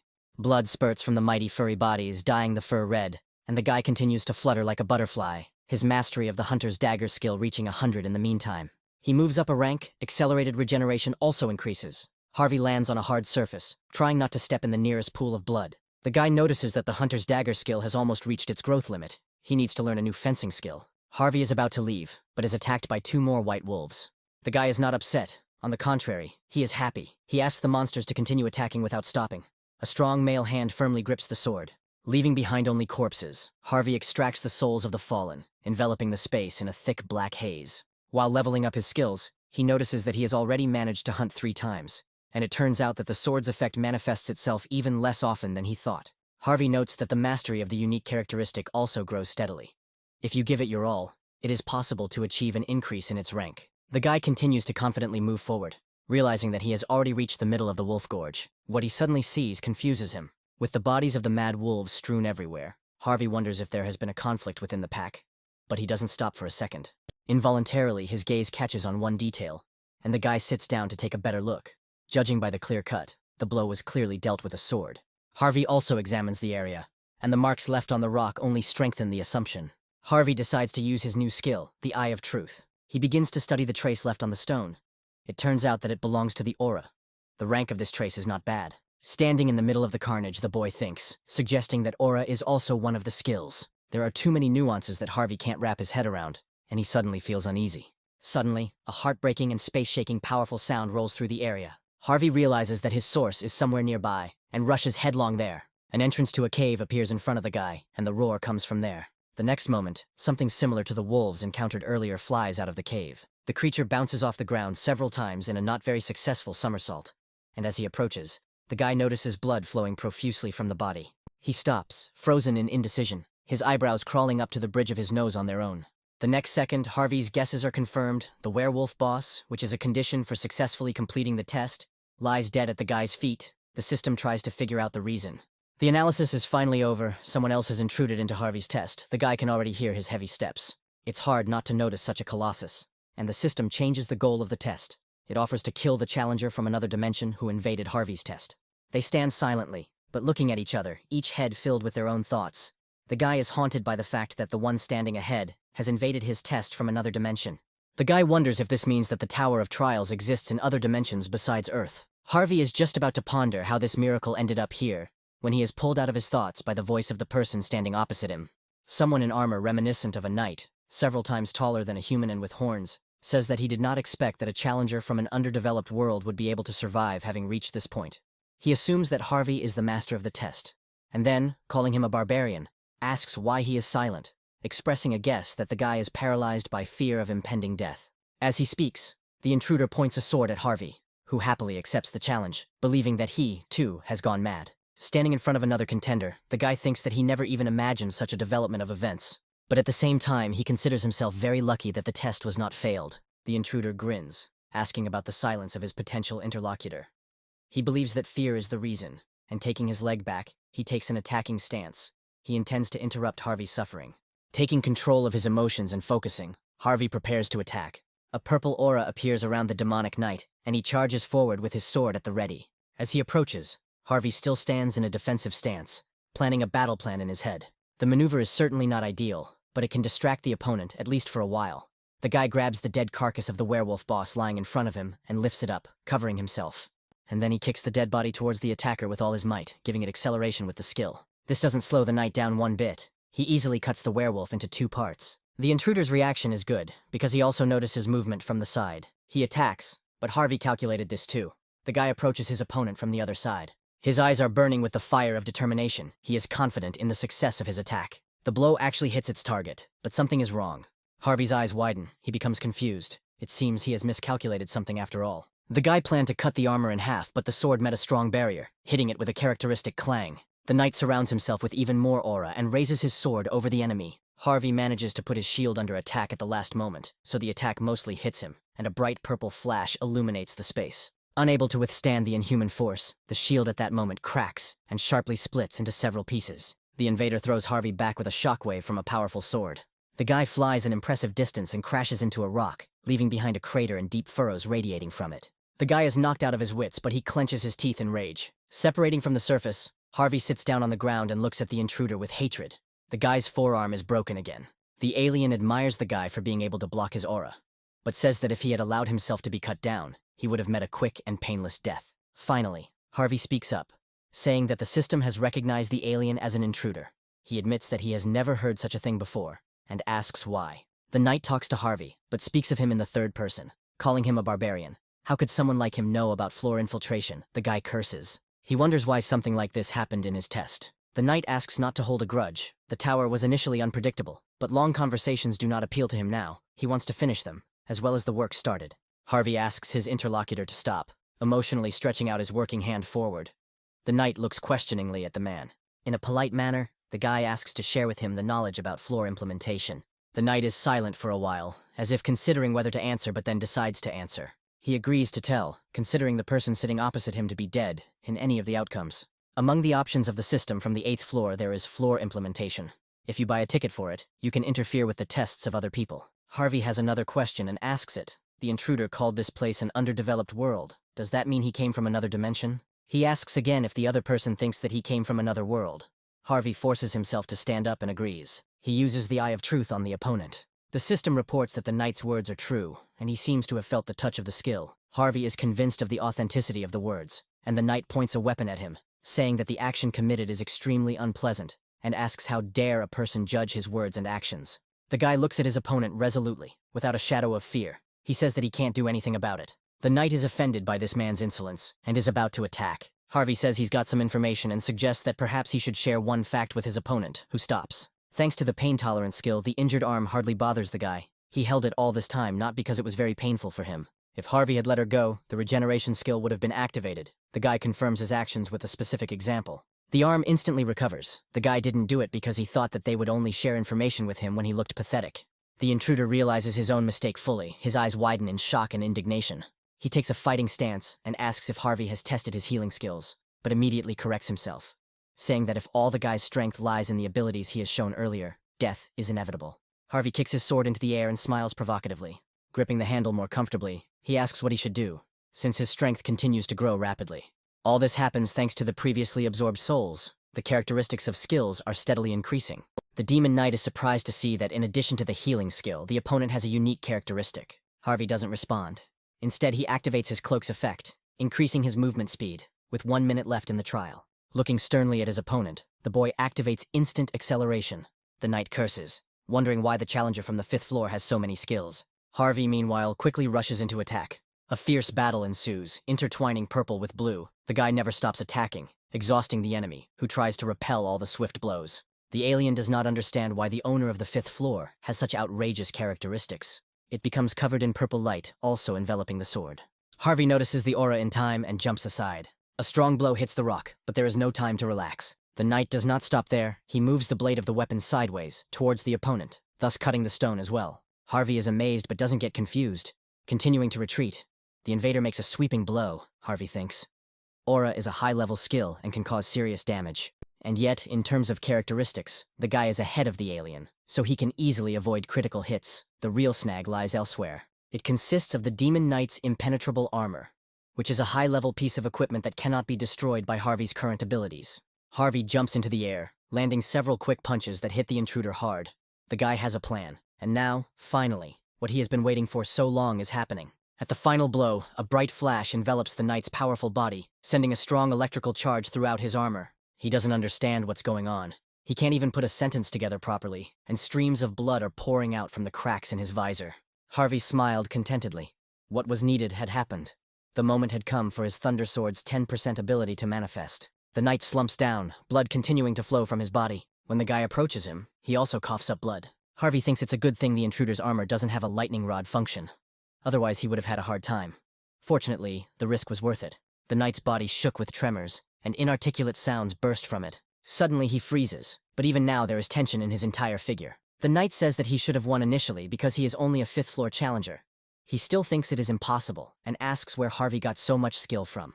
The guy moves closer, holding his weapon in front of him, and says that the other guy is stupid if he relied on just one high-level skill and armor. Harvey is about to deliver the final blow, but the alien stops him, saying that he can give the guy answers to all the questions that interest him. But the man is adamant, his eyes flashing furiously. He replies that there is no need for this. With these words, Harvey delivers a final blow to one of the cracks in the visor, and the knight, before his death, calls him a barbarian and curses him. A powerful fountain of blood rises from under the tip of the man's blade. The hand in strong armor puts its last strength into its movement, while trembling tensely. He grabs it for a short time, the limb falls immobile, and the owner will never pick it up again. Harvey finds himself thinking that it's getting easier and easier for him to kill each time. The guy steps away from the knight and with a sharp movement shakes the blood off his sword. He thinks that if he felt awkward while piercing someone else's flesh, it would be a very big problem. The guy receives a congratulation from the system on passing this floor, and the body of the defeated enemy begins to slowly evaporate, turning into purple clouds. Harvey is confused, which doesn't work in his favor. He needs to absorb the soul as quickly as possible, which is what he actually does. Looking at the residual haze swirling above his palm, the guy still can't fully come to his senses. He almost missed his chance, but now he knows what happens to a challenger after death in the tower. There is something that puzzles Harvey. For some reason, the message about the reward does not come. But then he receives another notification. The difficulty level and the reward do not match. The content of the reward has been revised, and the 3 absolute skill has been received as well as thousands of bonuses. Harvey is delighted that instead of the promised reward of his level, he receives a reward 2 levels higher. From this it follows that the invading knight was quite strong. The guy can't believe that he was able to obtain a skill of such a high rank. He smiles. Using the portal, Harvey goes to the 6th floor waiting room. The system announces the usual notifications, and that information about the guy will be displayed in the rating. Harvey calls up his inventory, his gaze involuntarily catching sight of the broken shield. Leaning against the wall, the guy thinks hard, one way or another. He encountered an invader from another dimension. The Tower of Trials really knows how to catch you off guard. Harvey tried his best to save tickets to send questions to the 8th floor. But what happened changes everything. In front of the open field with the question input, the guy wants to ask about the floor infiltration. Namely, is it possible to find out about the upcoming invasion in advance? The system reports a successful submission, and almost immediately a response arrives. The applicant is amazed how the response could come so quickly. Opening the message, he begins to read. Floor implementation allows you to enter the challenger's test, the gap with which is no more than 10 floors. But there are some caveats. You can only invade individual trials. It is impossible to penetrate special and combined ones.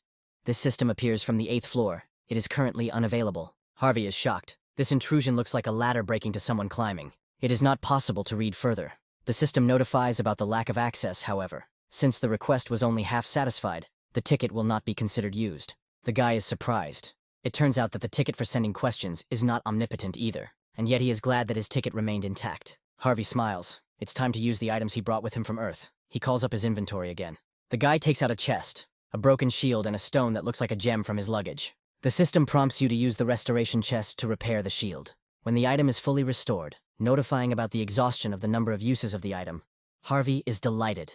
The performance exceeds his expectations. The next guy picks up and uses the Stone of Purity. This purchase may seem like a waste of money, but the guy believes that it is worth paying even that amount for the feeling of freshness and vigor. The 6th floor test starts in an hour. There's still time, and Harvey wants to check the test results board and check in with the community. What he saw was a pleasant surprise. Harvey rose from 16th place to 3rd. The guy wonders if this brings him any closer to getting the Pioneer. In any case, he will have to go all the way to the 8th floor to find out about those very advantages. Harvey enters the chat and is stunned. There is real madness happening there. Someone is selling killing skills. And on this basis, a real conflict is developing. The guy literally sees chaos and disorder, and he doesn't understand what happened. The mental resistance skills that are being heavily traded now have a partial effect of reducing mental shock. But this is a double-edged sword. Even if you use this skill every time, the essence of the problem will not change. Harvey's eyes widen in surprise, seeing a new reason in the chat for another conflict. The name of one of the contenders is revealed, and Harvey assumes that he is the one who has been ruining the atmosphere of the 4th floor community chat by turning people against each other. The guy's gaze becomes stern. He assumes that the same thing might happen this time. He makes it his top priority to remember this guy's nickname. A portal opens to go to the 6th floor. The theme is occupation. 50 minutes are given for completion. The condition is the capture of one of the strongholds in any direction. The reward for a successful breakthrough is a random chest, and Harvey is surprised when he sees the testing area. This time the action will take place on the surface of the water. While the guy is looking at the field, the system reports the end of the selection of candidates. You need to work together with your teammates to pass the test. Harvey doesn't understand what's going on. The portal is open, but no one is coming out of it. He wonders why his team members are taking so long to show up. It's good that Harvey manages to react in time, as an impressive blade flies out of the portal, ready to pierce him in the near future. The guy dodges and grabs the spear by the shaft. Following the weapon, a challenger emerges from the portal. He looks at Harvey, who is holding a spear in his hand, puzzled and bewildered. The guy falls and slides for a while on a hard surface due to inertia. Harvey approaches him, talking about his own team's attack, and asks what the newcomer has in mind. From the stranger's appearance, one can conclude that he is hostile. He says that if Harvey entered the community, he should understand what's what. The man says that killing is the easiest way to get achievements. Harvey's eyes widen in shock. He asks the man sitting on the ground if he understands correctly that the most important thing for him is to achieve achievements, but it doesn't matter at whose expense. He calls Harvey a hypocrite in a rude manner and suggests that before playing the role of an honest and decent person, he should look around. There is real madness going on all around. Team members are attacking their own comrades. And they not only attack, they kill each other. The contenders have gone crazy in pursuit of more achievements, not shying away from the dirtiest methods. As the cries of distressed candidates echo throughout the area, Harvey stands before his potential comrade, who asks if he understands. He calls the guy rude names again, but his facial expression is hidden by his hair, so it is not clear what is expressed on it. Another weapon is raised into the air, ready to strike. The carnage between people who should be on the same side continues. But someone makes an agreement against the backdrop of a bloody picture, shaking hands. The guy expresses his joy that he met a person who thinks the same way.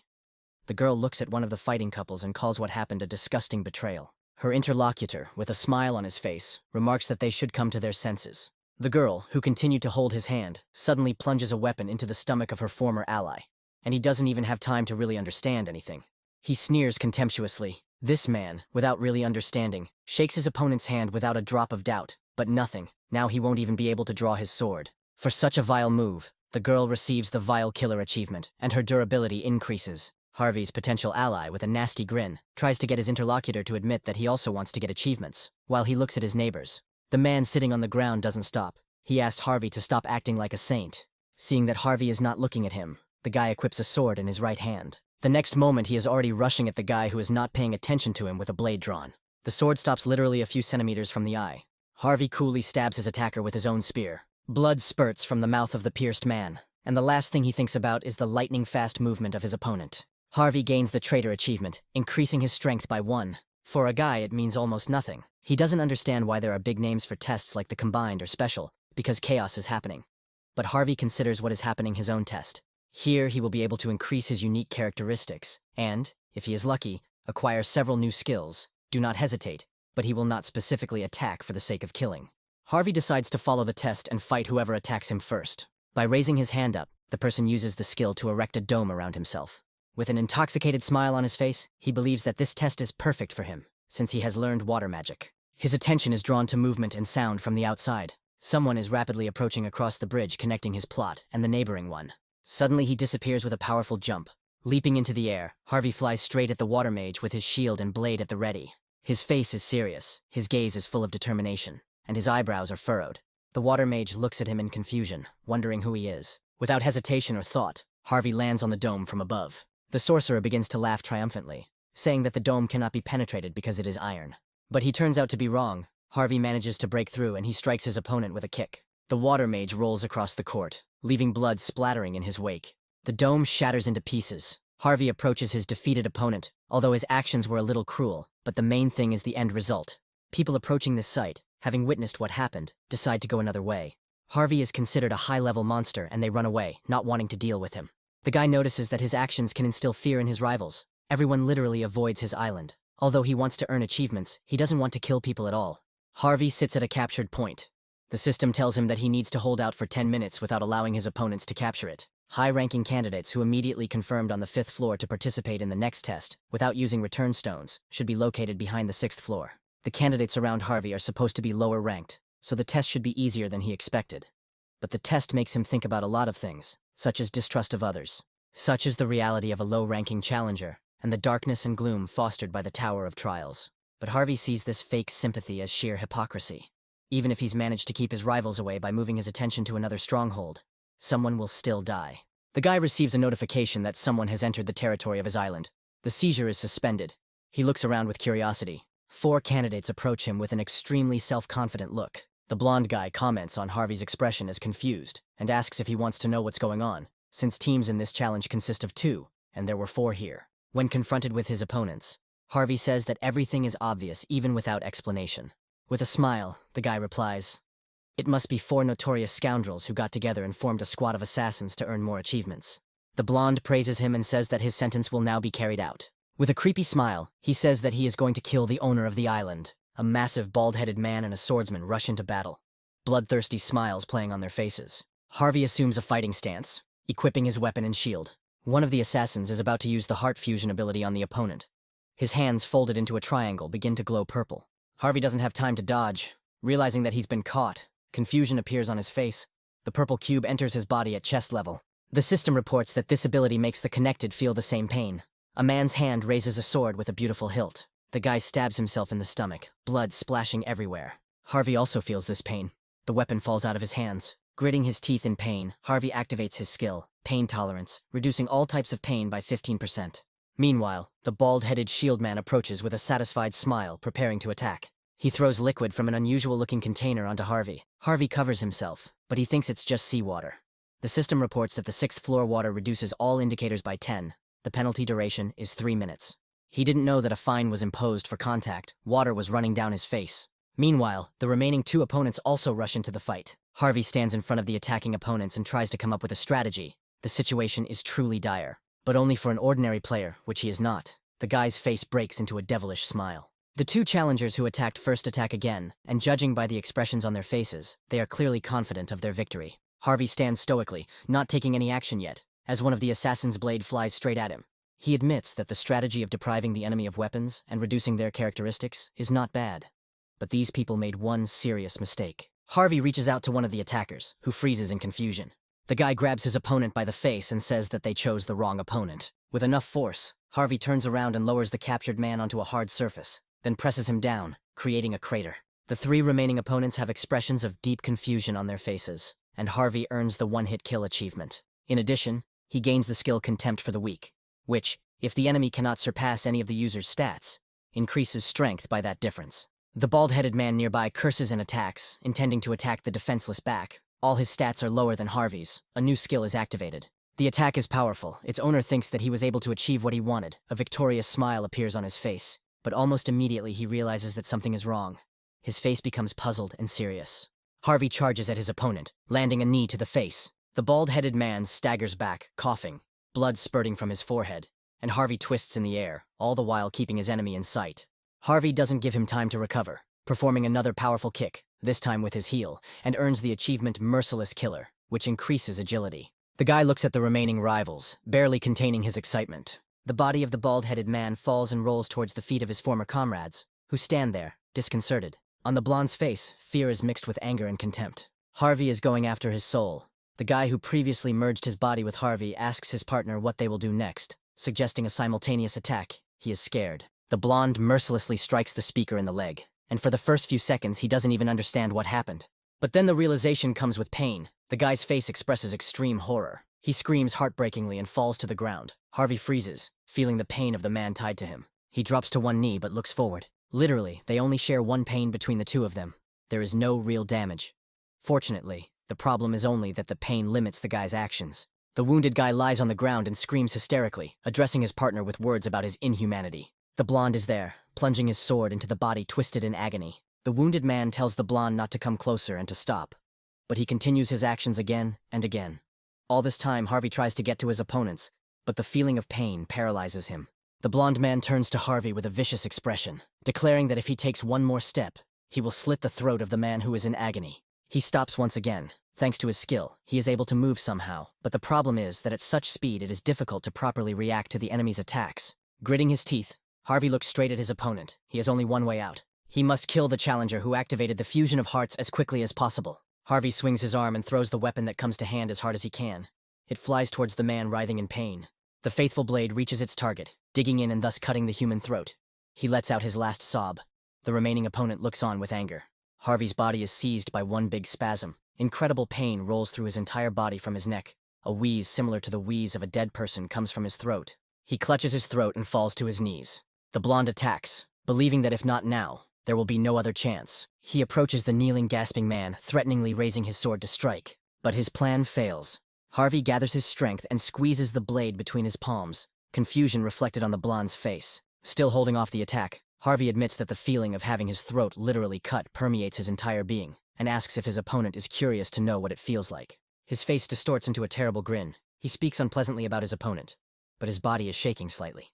Harvey manages to break the blade with his palms, pushing the piece of metal between them slightly to the side. Gripping the shard more comfortably, the guy doesn't think much about the pain he will experience. Something else is more important now. Harvey's eyes are blazing with determination and an evil fire.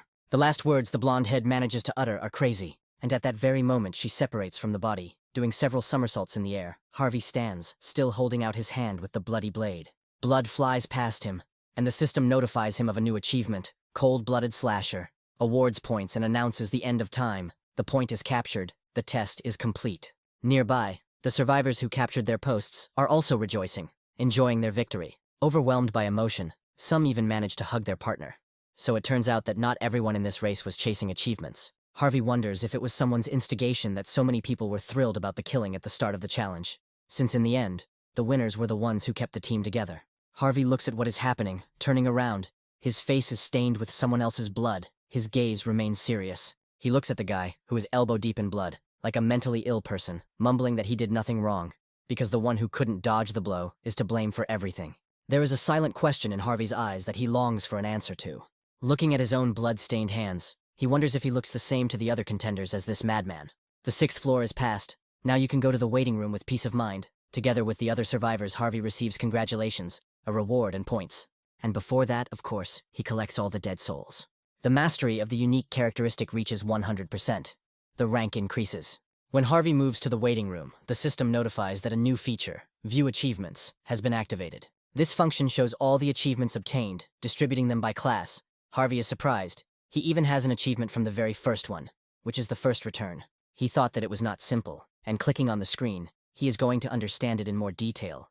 It turns out that you can read the conditions for receiving the achievement, and the reward for it. Harvey is surprised. He actually got a lot of achievements for killing, and opens the inventory, displaying the reward for the floor. Opening it, you can get a random item of a random rank. Looking at the box with surprise, the guy finds the reward a bit ambiguous. The rank varies, so perhaps he shouldn't expect anything grand. But Harvey is still going to open the box, and pulling out the object, begin to absorb souls. He begins to untie the ribbon. A magical glow emanates from the open box, and the guy freezes in anticipation. To Harvey's surprise, something alive jumps out of the box, its little legs flashing above his head. The creature begins to spin in the air, doing a series of several somersaults. It is green in color. Finally, it lands on the floor with its legs spread wide and its arms out in the air. Its ears pointed and 2 fangs sticking out of its mouth. Harvey looks at his prize in bewilderment, and a strange aura emanates from the creature standing in front of its owner.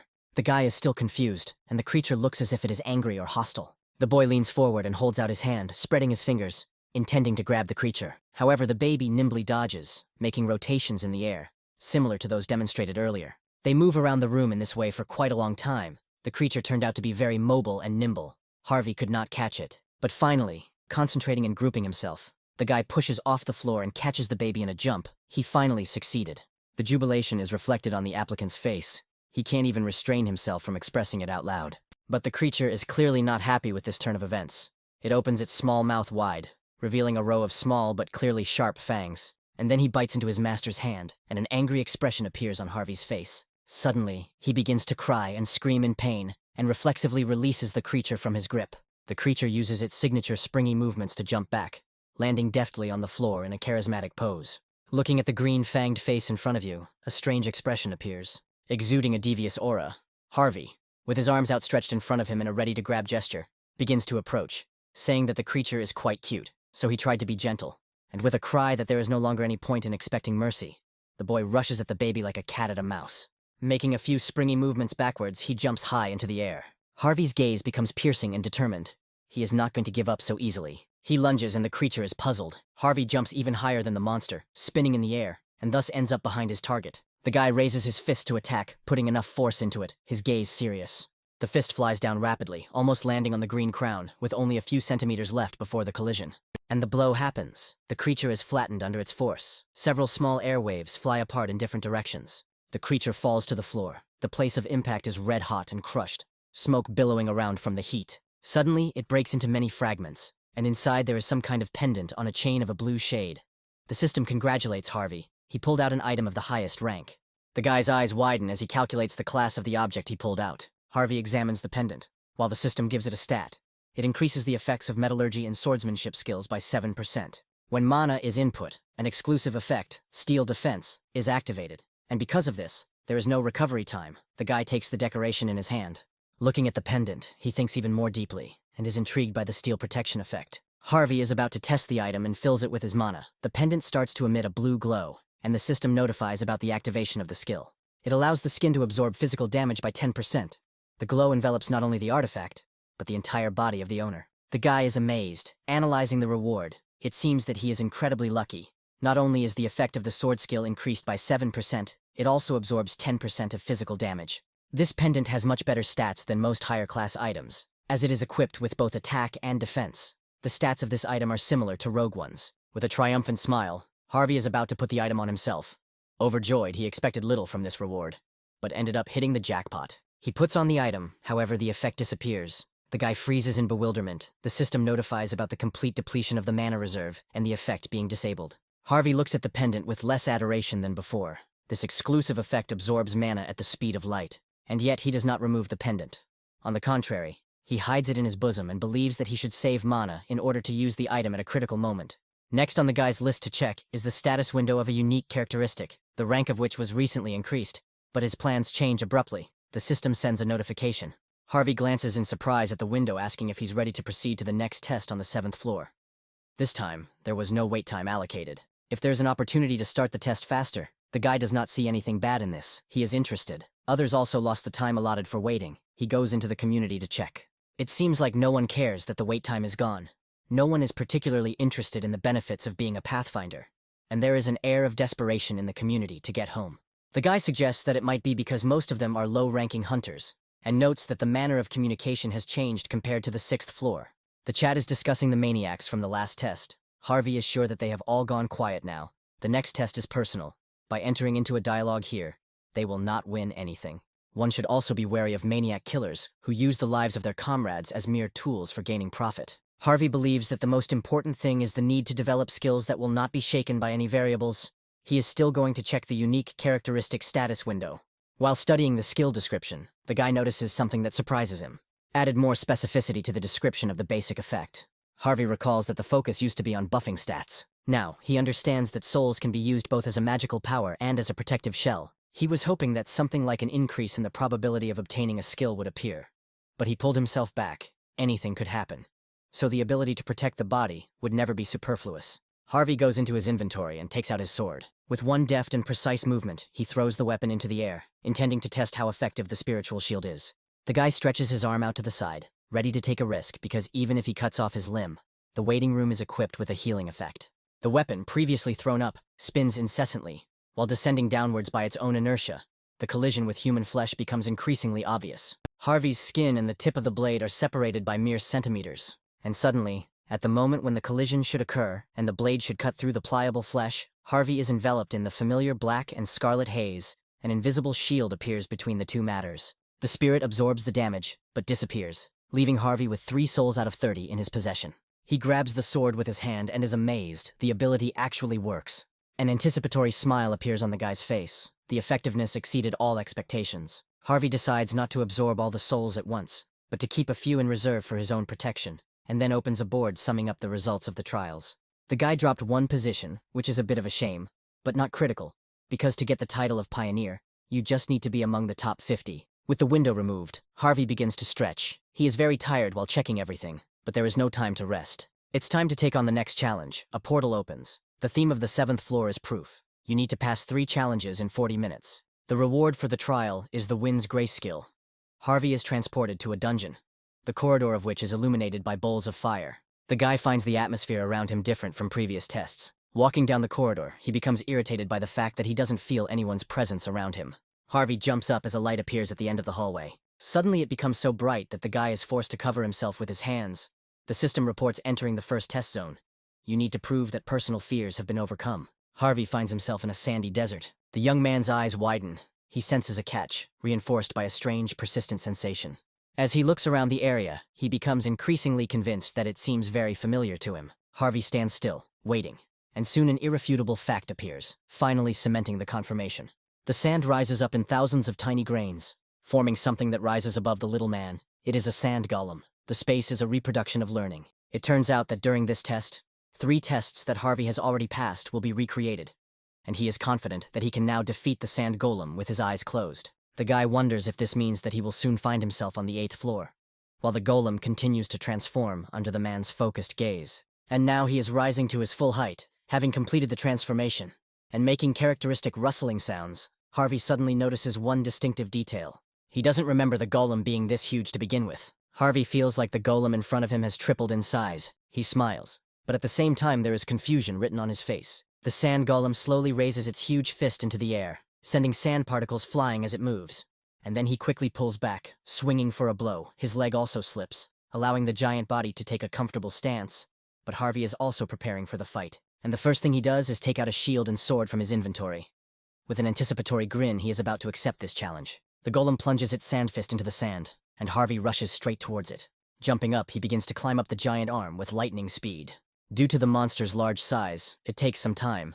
But Harvey's eyes are bright with determination, and his speed can handle the dangerous climb. Having reached the large head, the boy pushes off from it and soars upward. Tumbling in the air, the young man looks at the sand block with a degree of surprise. Something seems strange to him. The sand golem's weak point should be its core, but Harvey can't find it.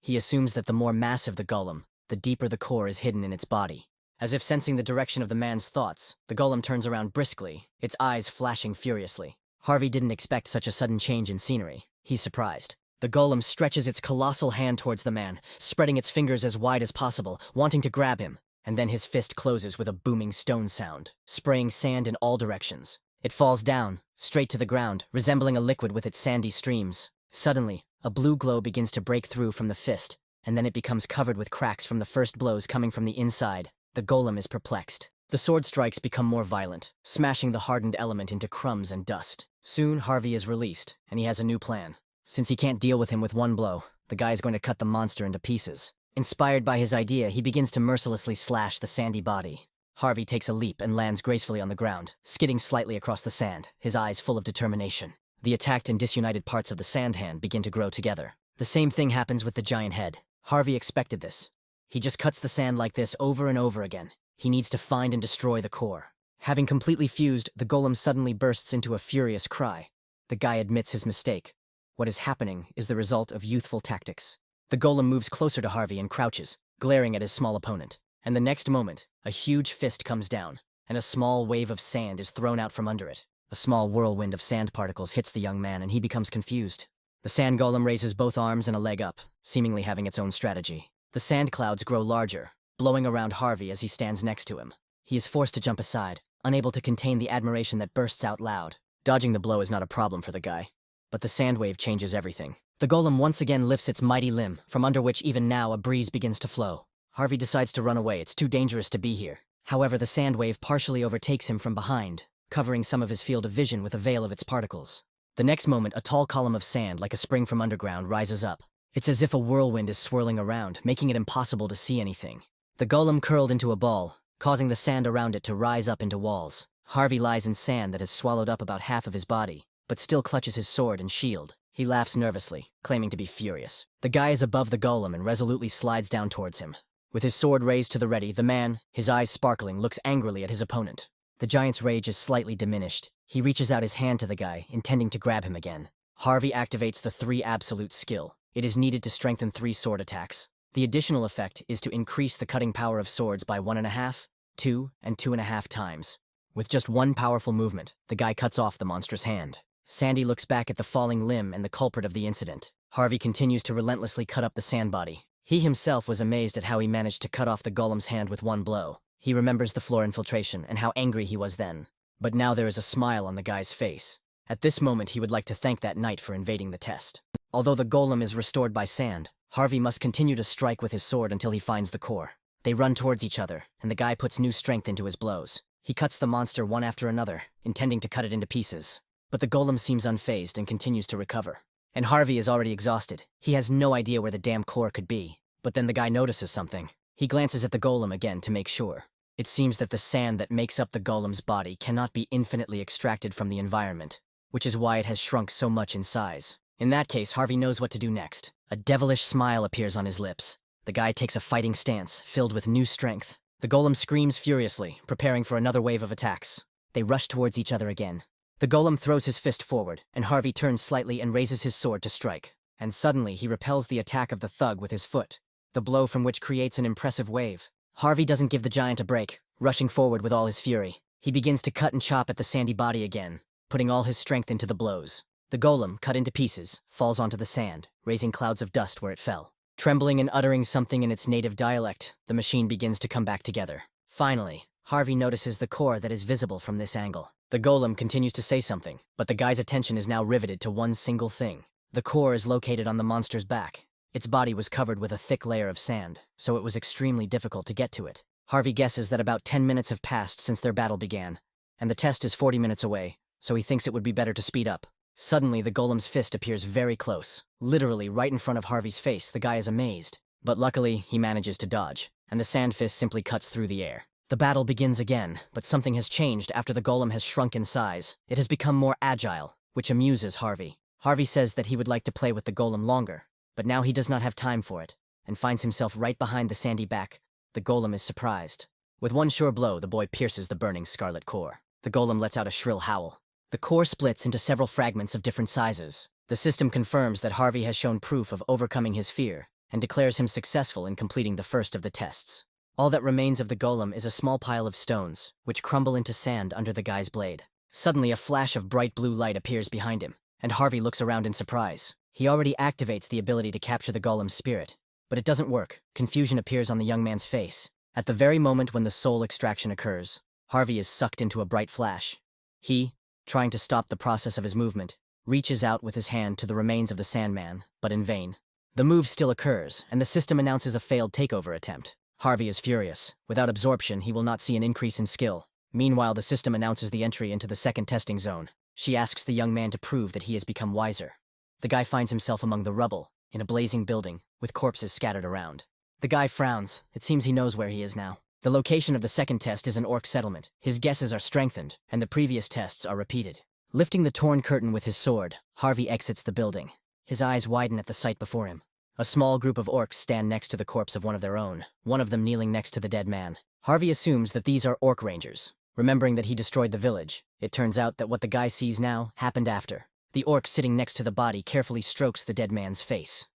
But his gaze, like that of those standing behind him, is filled with rage and a silent promise. And even though the face is impenetrable, and the gaze is furious, the body trembles with a fine tremor. Harvey can almost see the bloody tears pooling in the corners of his red eyes. Suddenly, the orcs start to behave aggressively. The guy assumes that they had a fit of rage. This phenomenon often occurs in monsters overcome by anger. He remembers that an orc in this state is no longer a pitiful, low-ranking monster, and expresses annoyance. The orcs rush into battle with all the fury they can muster, towards Harvey.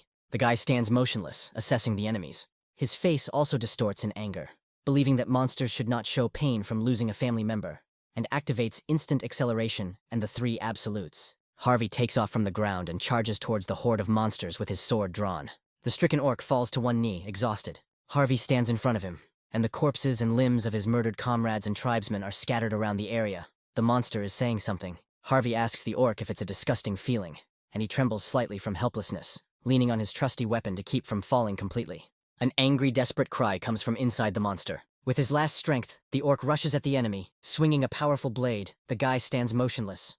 But just before the moment of impact, Harvey recoiled, dodging, the blade passing literally millimeters. He deliberately let the orc get closer, because the very next moment the monster's head flies off his shoulders from one sure swing of the Thunder Sword. The second test ends. The system notifies about this, and that the guy has become wiser. Remembering the previous events, the guy turns sharply to the orc.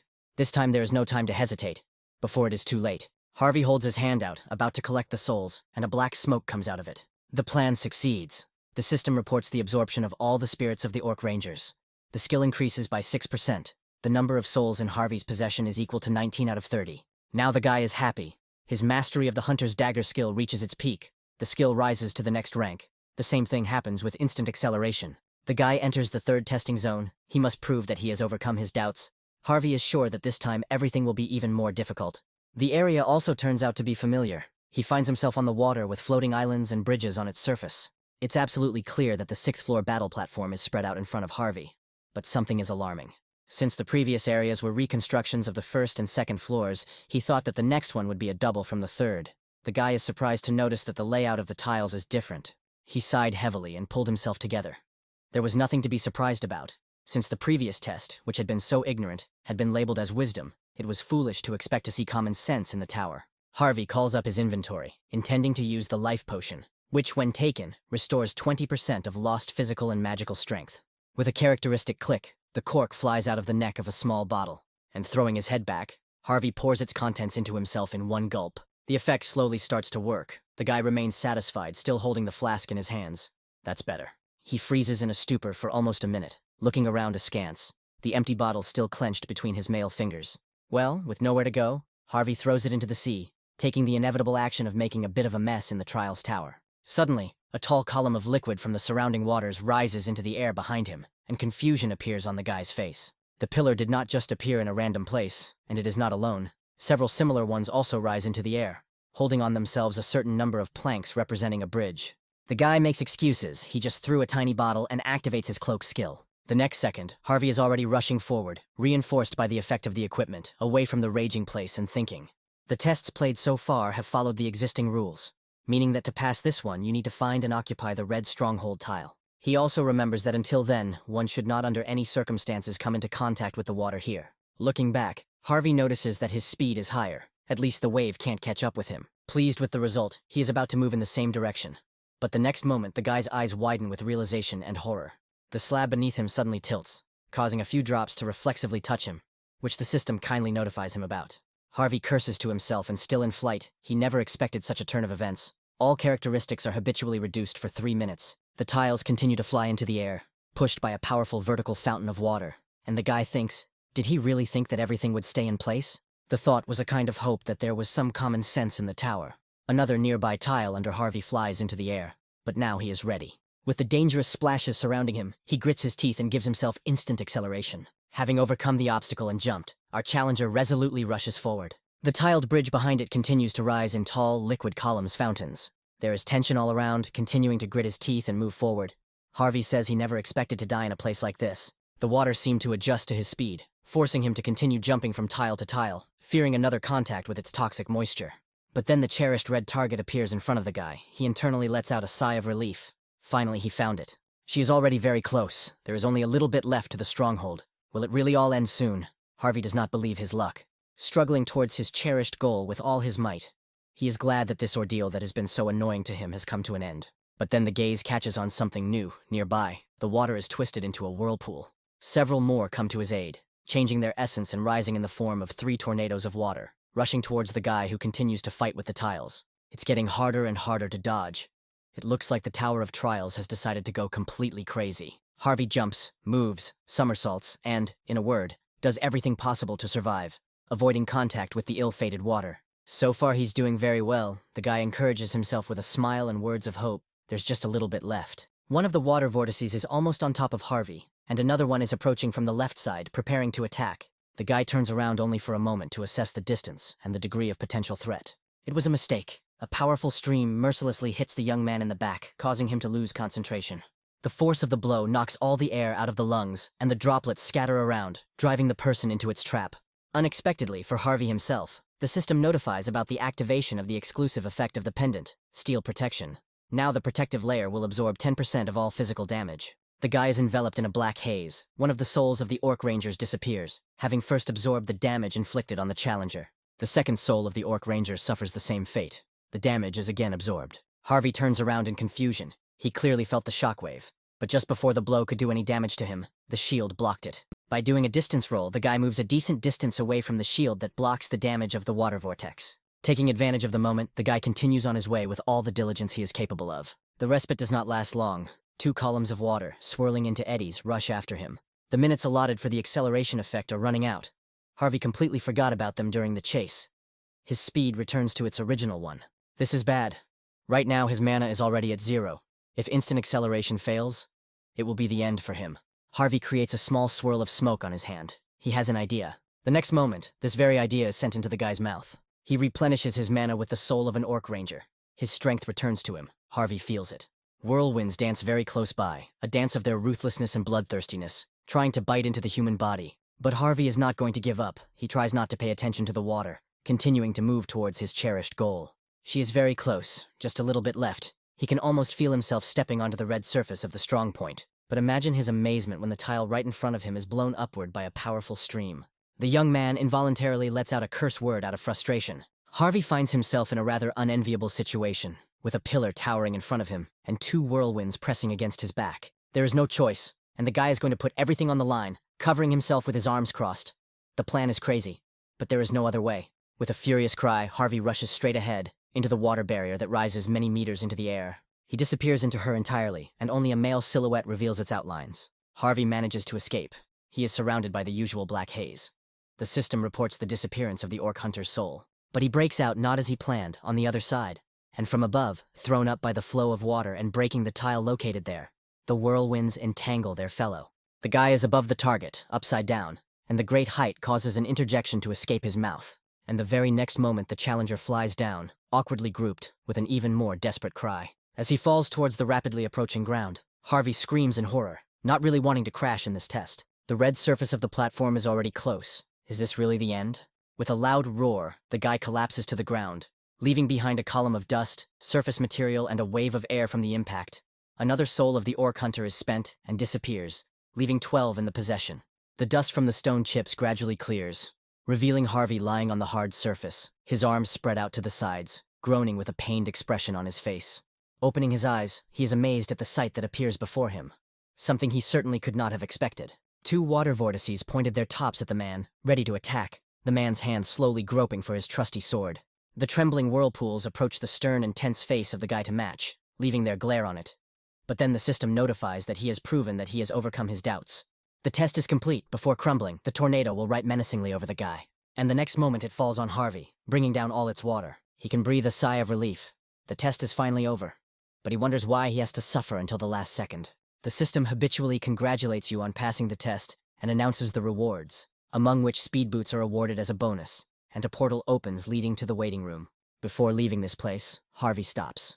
During this test he was close to failure. The guy bites his lip out of annoyance at himself. In the current situation, he is a little anxious about going straight to the 8th floor.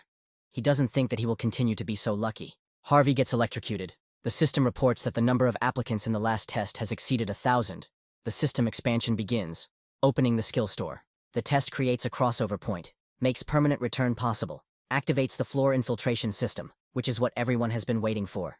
But most importantly, Harvey is among the pioneers. He can now choose Halo, a benefit that can only be obtained if the candidate has been assigned the title of Pioneer on all previous floors. The Halo affects the unique characteristics and skills of the applicant. The system asks to choose wisely. Harvey is surprised. The tower has never given such advice, which means the Halo is definitely important. There are only 3 Halos, a ruler, a hunter, and a monk. Harvey is surprised. This is a surprise for him. And first, he is going to read the descriptions.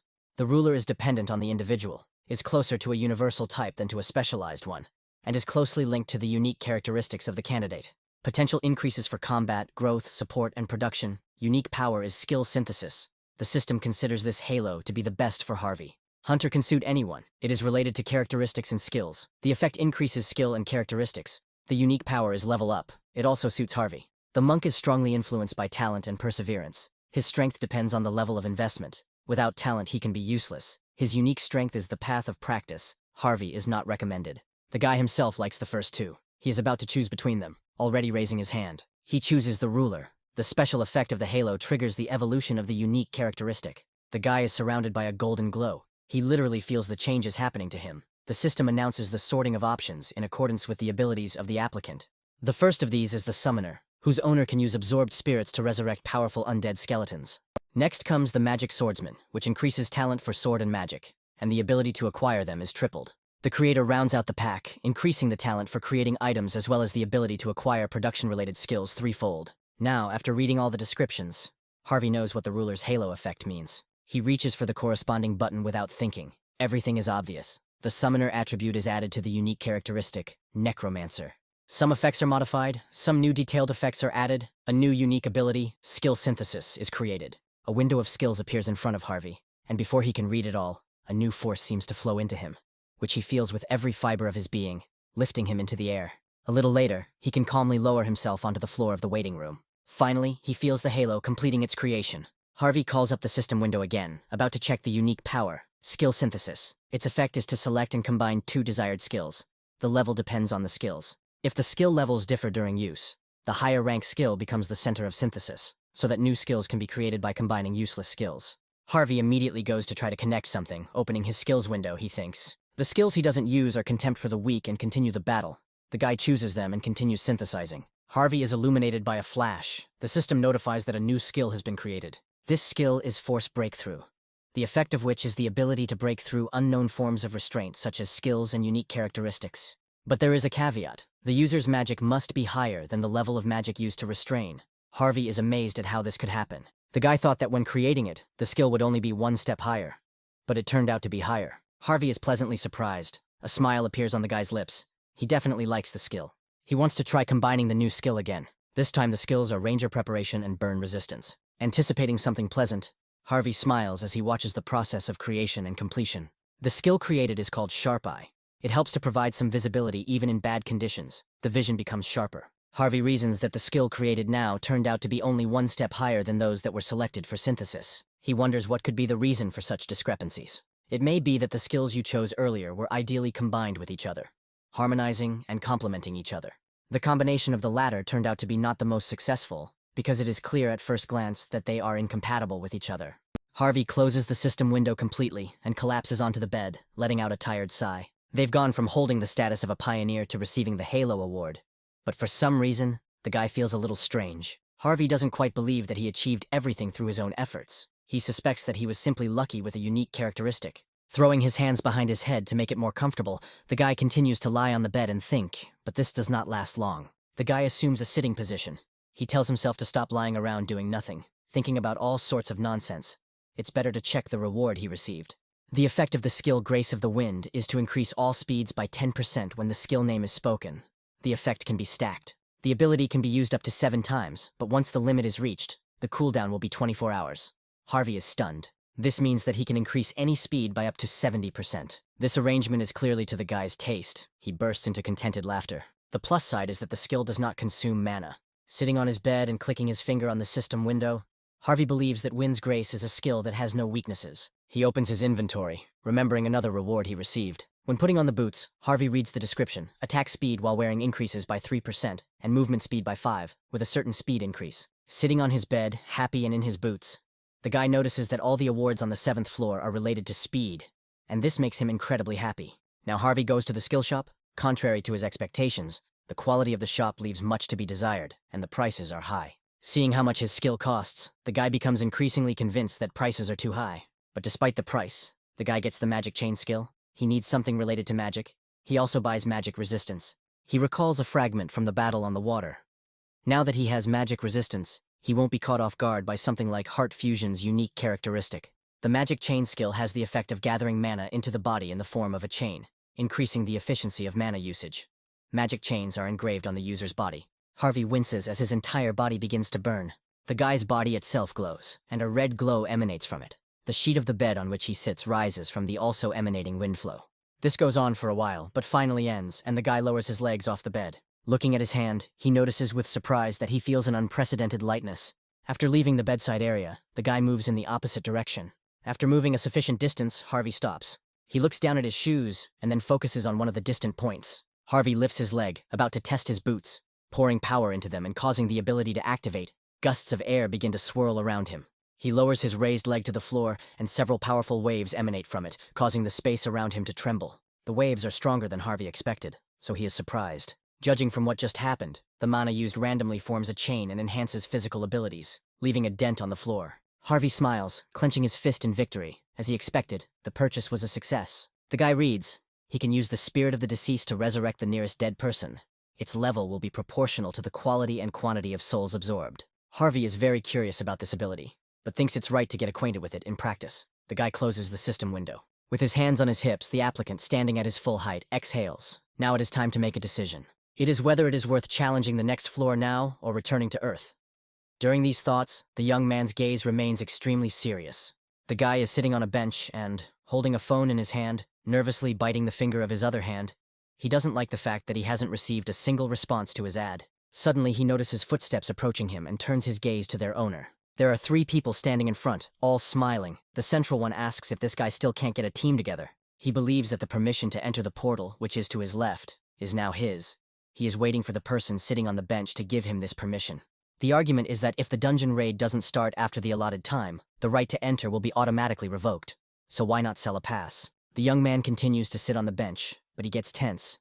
He doesn't like these guys. This isn't the first time they've come here. He asks his interlocutors how many times he must repeat that he is not going to hand over his pass, and they call him names. Behind the trio, there are many more people, all of them hunters. The potential buyer mockingly asks why none of them want to join the team. The man grins again and directly reminds his interlocutor of his rank, which turns out to be low. He says that no one would want to join such a loser's team. The guy's eyes widen in shock at the insult he heard. The people standing in front begin to talk among themselves, but they continue to hang over the young man, who begins to tremble slightly. Suddenly, an unfamiliar voice is heard nearby. Someone asks about the relevance of the request for recruitment to the team. Those present are surprised. Walking through the crowd, Harvey approaches the man sitting on the bench, and they look at him with puzzled expressions. The guy shows his hunting ID and introduces himself. With a determined expression on his face, he asks if this is enough to join the team. The young man, not believing his luck, jumps up from his seat, saying that Harvey completely satisfies all the requirements. The offenders stand nearby, stunned. One of them unceremoniously puts his hand on the stranger's shoulder and says that all these people are a queue. Harvey turns around. And then, hiding his eyes, he smiles, asking why the man doesn't join the team if he's unhappy with something. The man furiously asks the impudent man to repeat his words. Harvey is surrounded by a bloodthirsty aura, and with an extremely serious look, he asks the man to remove his hand from his shoulder before it is broken. The man continues to hold his hand on the other's shoulder, and Harvey begins to be enveloped in a different aura. The opponent is overwhelmed by stunnedness. The hunters nearby tense up. The man pulls his hand away in horror, frightened by the eerie aura. He doesn't like the energy emanating from the guy. The man begins to doubt the rank of the hunter standing in front of him. The man's comrades perceive the energy as his own, and begin to shower him with praise. He turns around at them, puzzled, trying to say with his appearance that the aura is not his, but they don't understand the hint. Trying to save face, the man clears his throat, saying that since people from the Hunters Association are present, he will tolerate such an outburst this time. He leads his guys away, saying, without even turning around to look at his interlocutor and stuttering, that this time he was just lucky. His comrades look at the boss in amazement. The boy standing behind Harvey is fiddling with his hair in frustration, complaining that everything has been going wrong from the start. The boy looks over his shoulder at him. Harvey turns to Larry, who pauses in his lamentations, looking at his potential interlocutor.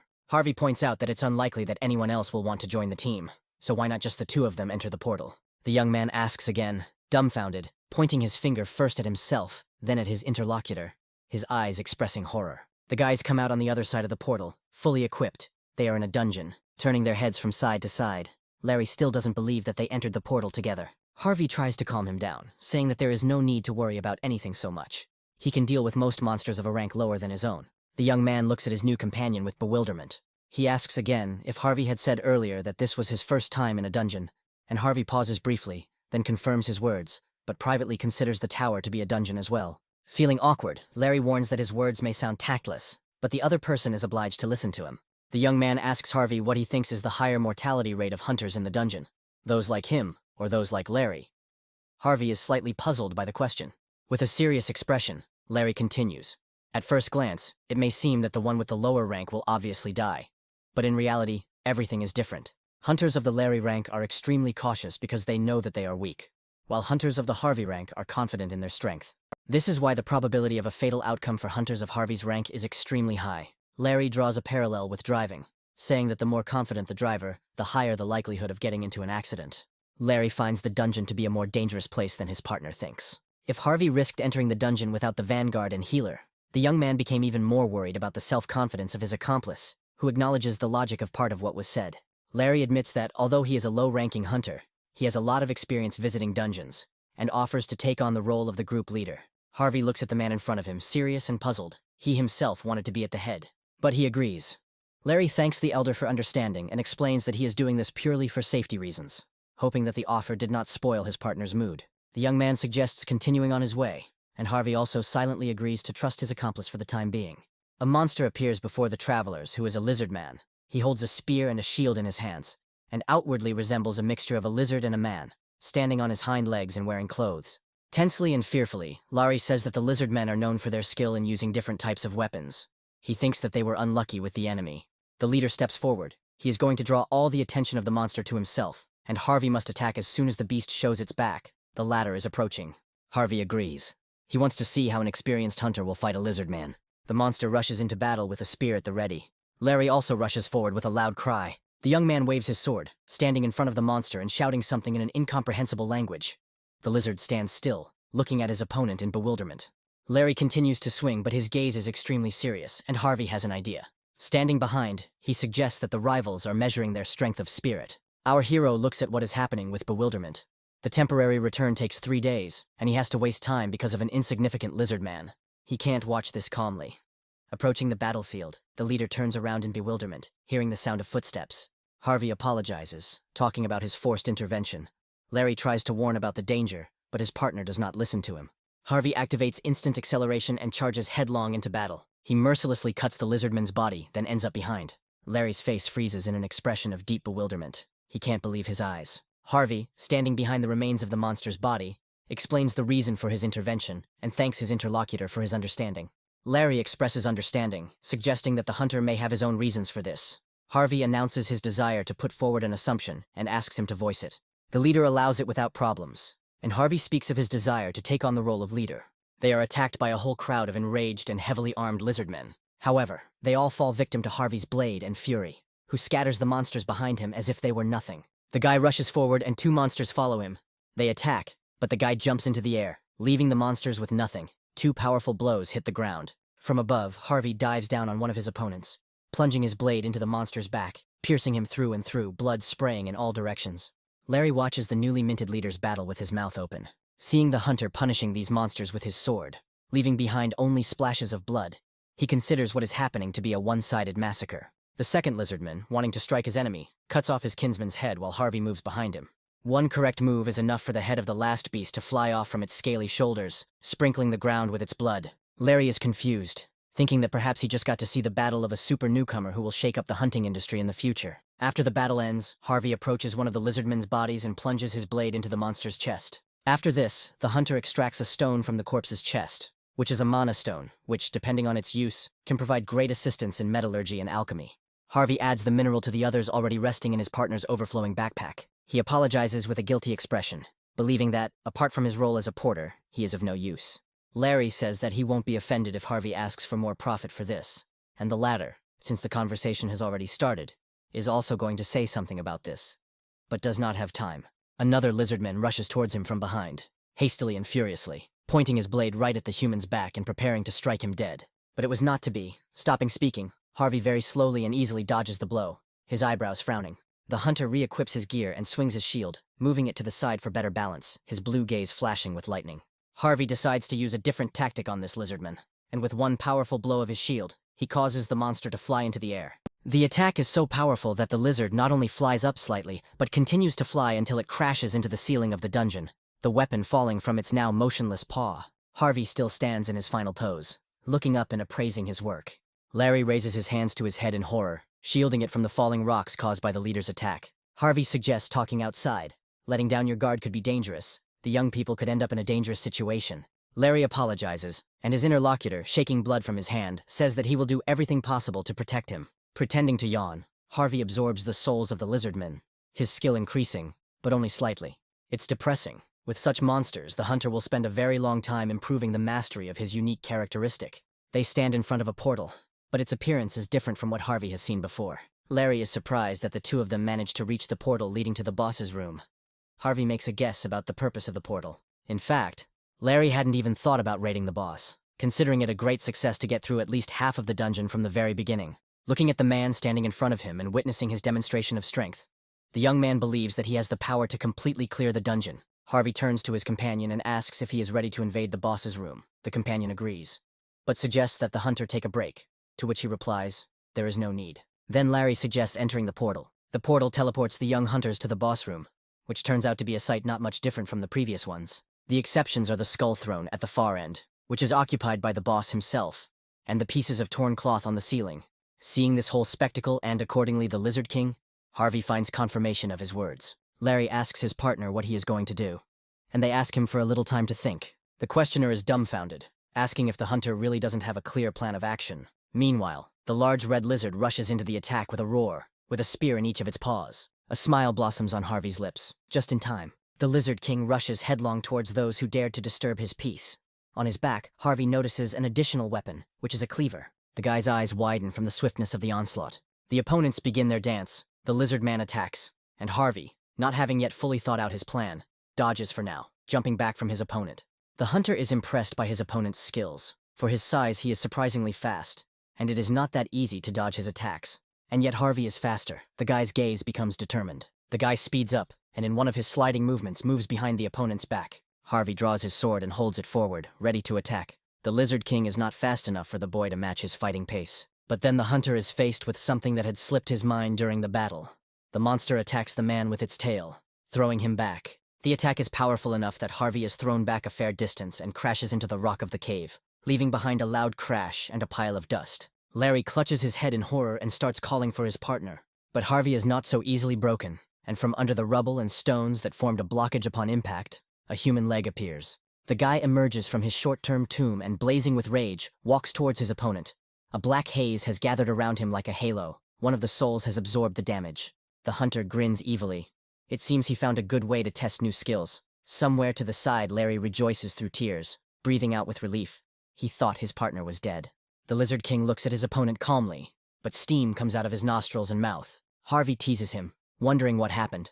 Not a single stone was left of the lizard throne. The man continues, asking whether the king does not think that fate is thus making an ominous omen. The monster takes a fighting stance and surrounds itself with an evil aura. It begins to flare up, gathering strength. Throwing its muzzle back, the lizard screams furiously, and a powerful straight flash of purple neon bursts out of its mouth, from which vertical circles diverge in matching circles. The system reports that Harvey has been subjected to the skill, Slowing Wave. His arms and legs are entangled in purple chains. His speed is reduced by 25%. But Harvey won't give up so easily. He is enveloped in a green and yellow ghostly shield, foreshadowing the activation of the skill, Forced Breakthrough. The guy has more than twice the magic power of the Lizard King. Using the slow speed is removed from Harvey. The monster looks at what happened with confusion and bewilderment. Harvey analyzes that the skill used is a result of the synthesis of two others, so the guy had doubts about it. But its effectiveness turned out to be excellent. The Lizard King is not only puzzled, he is angry that the skill he used was dispelled. A deafening roar echoes through the dungeon, causing the stalactites to tremble. Larry does not have the same skill as his partner, so his body continues to remain constrained, not obeying its owner. Trembling like an aspen leaf, he looks up at Harvey with hope in his eyes, asking for help. Because the man spoke up, the lizard's eyes turn to him, he notices him, and a plan begins to mature in the monster's head. Harvey realizes this, and tensing up, asks the Lizard King to stop. But in vain, he already breaks away from the spot and rushes towards his new victim. Harvey rushes after his opponent, trying to attract his attention and saying that he is his opponent. Realizing that Harvey is catching up, the lizard gives himself a boost by pushing off from a nearby rock in the form of a jump. He intends to cover the rest of the way in exactly the same way. There is only a short distance left to the man caught in the snare. The lizard quickly snatches a cleaver from behind his back, preparing to chop his victim with it. The stone crumbles from the force under his giant paws. Noticing this, Harvey's face shows mixed feelings, but he will not allow himself to weaken. His blue eyes light up with determination and more. Harvey uses his new ability to summon the dead. Several skeletons stand up to protect Larry, shielding him from the Lizard King. The necromancer's servants rush into battle with fury, eager to please their master. But with a furious roar, the lizard easily scatters them, sending them in different directions and crushing their skulls. Harvey knows they don't have enough strength to crush such a colossus, and yet it wasn't in vain. The seconds they gained made their contribution. The skill Grace of the Wind is summed up. Harvey's speed increases by 60%. The current progress is 6 out of 7. The guy mercilessly cuts the Lizard King's body. After confirming his impressive attack, the guy makes a charismatic landing on the floor. Blood gushes from the wounds left all over the monster's body. The expression on its face is frozen in deathly stupefaction. The system notifies about the death of the dungeon boss. The next one will appear in 2 weeks. Harvey absorbs the spirit of the Lizard King, thus increasing all of his stats. But that's not all. The boy's eyes widen. The system reports the absorption of one of the king's skills. It is called the Spiritual Eye, and allows one to recognize attacks in the invisible range when entering battle. The man yawns sweetly, wide and open, without embarrassing himself in any way. He is very bored, sitting leisurely on a bench. He says that, except for the simultaneous appearance of all 3 portals, nothing special happened. The man turns to his subordinates and asks if they noticed anything unusual, and they answer in the negative. He thinks, as always, after the hunters make a partial raid in the opened portal and exit, the attacking team of the Hunter Association will have to break into the dungeon and finish off the boss. It seems like everyone is in the same association, but for some reason only their team is missing a commission. The man is irritated. He envies the hunters from the attacking team. But then the hunter's eyes light up with a spark of hope. If the Vanguard clears the portals in the first quarter, their team will also be able to get a share. The next moment, the satisfied expression disappears from his face, and then his face takes on a condescending expression. He remembers that this is only possible if there is a high-ranking hunter. It is unlikely that there will be even one such. The man's subordinate flinches in surprise as 2 guys emerge from the portal. The assistant reports that the advanced attachment of the third portal has completed the cleanup. The man sitting on the bench is surprised. Turning around, he is amazed by the speed of the cleanup. He can't believe his eyes. It seems like the hunters went into the dungeon only together, in which case the group could hardly have gotten through even half of it. But the next moment, the skepticism left the man's face at what he saw, and was replaced by surprise. The portal becomes colorless, and this can only mean one thing. The man is not just surprised, he is stunned. This means that the boss's room was completely cleared out. The man jumps up from his seat and rushes towards the aliens. He looks at Harvey in disbelief, asking if they really cleared the dungeon completely. Harvey in turn asks who the man is to ask such a question. The man straightens his tie and, saying he forgot to introduce himself, corrects the matter. His name is Sean Waxler. He is the head of the portal control group for the Hunters Association.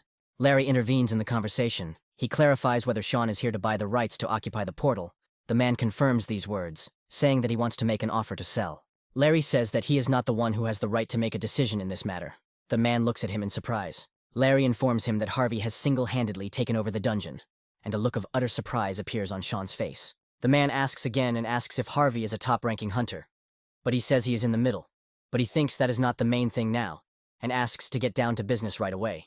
The guy asks how much the man wants to pay to buy the right to occupy the portal, while thinking that if it becomes known that he is from the Tower of Trials, it will only cause unnecessary problems. Sean clears his throat and says that their portal control team wants to buy the rights to use it for $76 million. Harvey's eyes widen at what he heard, but his gaze doesn't become less serious. A huge pile of waste paper falls onto a hard surface with a characteristic sound. Leaning against one of the many piles, Loya exhales heavily, noticing that since returning from the tower, all she has done is work tirelessly. A notification comes to the phone. The girl's eyes take on a surprised expression. Picking up her phone, Loya wonders who could be texting her at such a late hour. Looking at the screen, the girl is even more surprised. Loya looks up from the paperwork and turns her head towards the table. The display plate states that the girl is the leader of the Challenger monitoring team from the trial tower. She stands before her superiors and listens to their verdict, which states that, without a doubt, this incident will lead to revolutionary changes, and everyone at the top is really alarmed in earnest. Loya walks to her desk and presses her puka to her forehead in a tired gesture. Even if the applicants hide their identities, she never thought that recruiting them would be so difficult. The girl is sad. She was unable to recruit even 10 people, and those she did manage to recruit were of low complexity, not enough to satisfy the top management. Loya goes to the panoramic window and, hugging herself with her arms, looks at the night city. She has no idea what that man is doing. This young man is so strong that it would not be an exaggeration to say that he single-handedly cleared the 4th floor. She remembers him, Harvey. Loya touches the glass with her hand and hangs her head sadly, regretting that she didn't propose right away. Harvey writes to her, asking for a meeting in case the girl has already returned. Harvey looks at his phone with wide eyes of surprise. He made a large sum of money. He still can't believe that it's true. Despite all this, he feels amazing. The young man is considering whether to buy a house. He is sitting in a cafe. The doorbell rings, notifying the establishment of its next customer. A breathless Loya, dressed in her best, enters the cafe. Harvey sees a girl and waves to her, getting her attention. She notices and greets him back. The girl comes up to the table, having taken a better look at her appearance. The guy understands that she ran here as fast as she could, and says that the rush was not necessary. Loya sits down at the table and looks at Harvey with determination and seriousness. She notices that he hasn't even responded to her message. She adds that she waited a long time for an answer from him, and the guy's cheeks turn red. He apologizes, saying that he apparently didn't have time to read the message because he was in a hurry. With a conspiratorial look, the girl asks, in that case, to treat her to a cup of coffee and cheesecake. Harvey, slightly puzzled, agrees, telling his interlocutor to order whatever she wants. The aromatic coffee is already on the table, and the girl takes it in her hands. Loya asks if Harvey is going to go higher in the tower. He answers positively and admits that he contacted the girl because he has a favor to ask of her. She is intrigued. He wants to join the guild.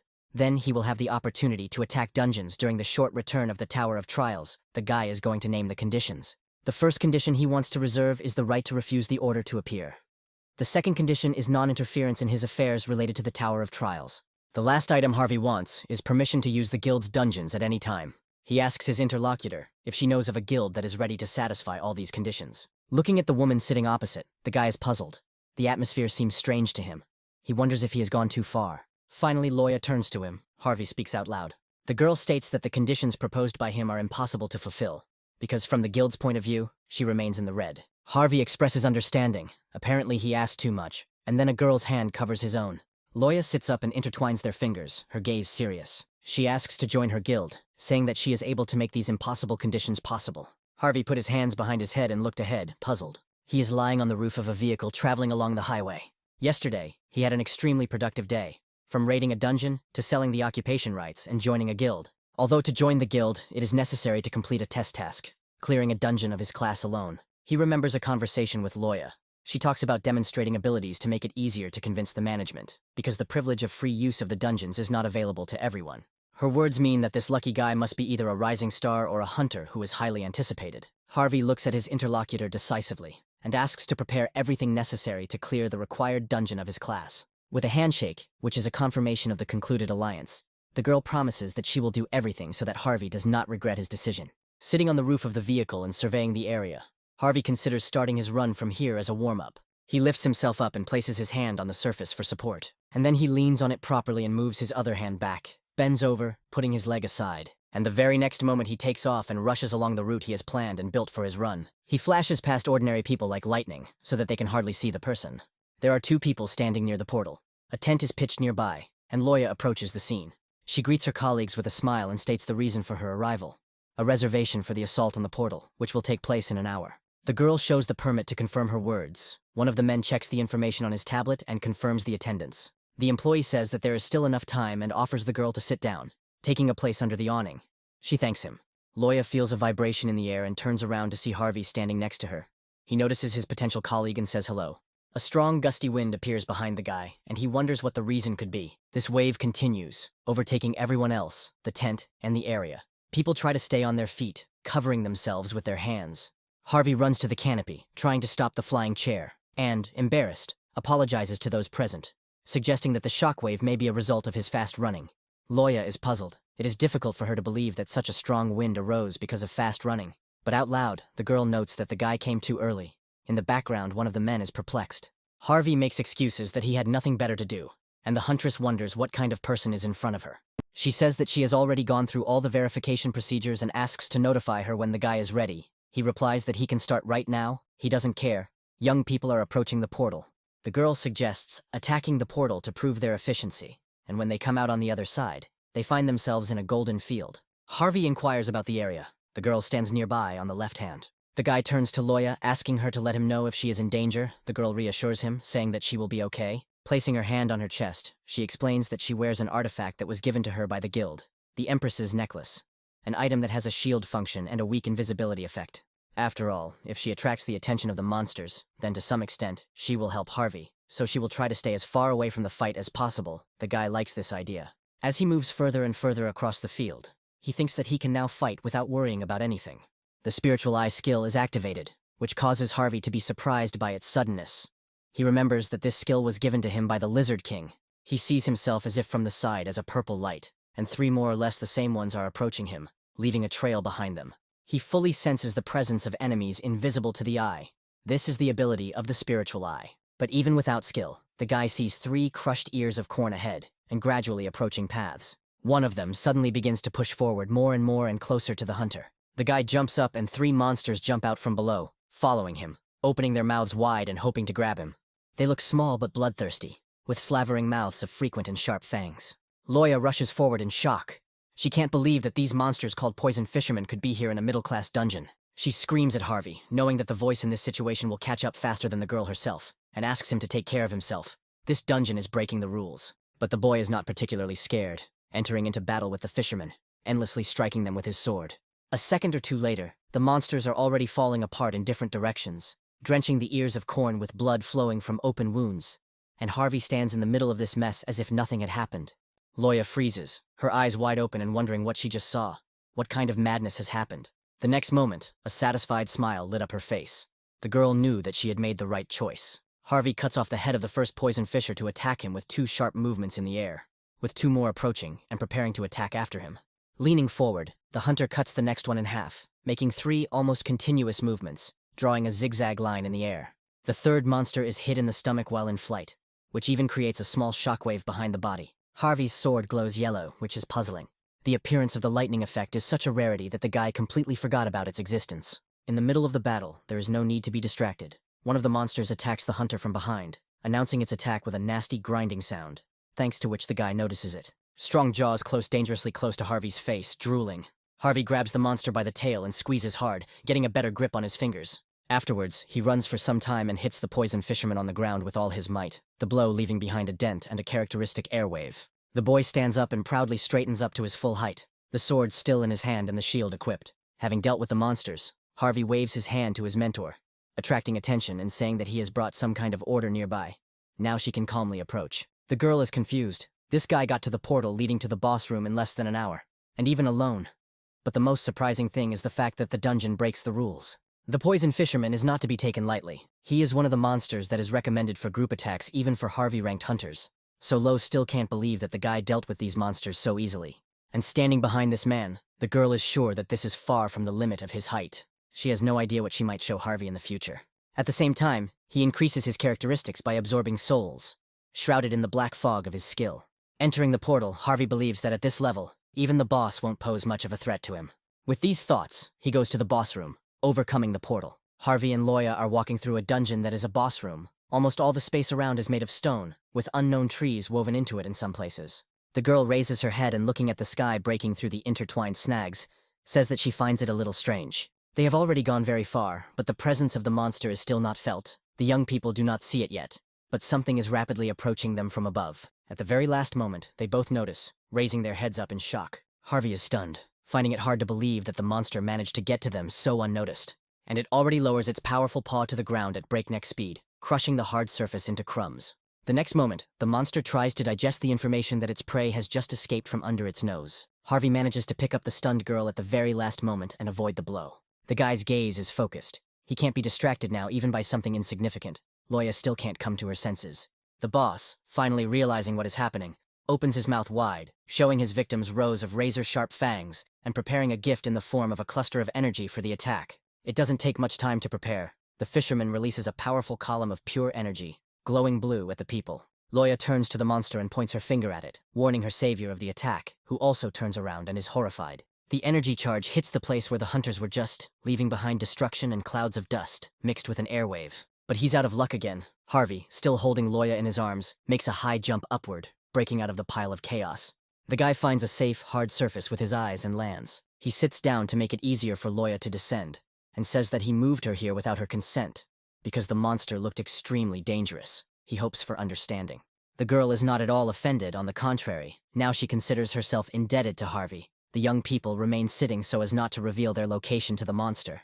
The guy says that in that case, he will leave the girl to deal with the boss, while he tries to comprehend what is happening, turning his head in different directions in search of prey. Ardent Loya asks Harvey to wait and suggests using the enhancement skill on him.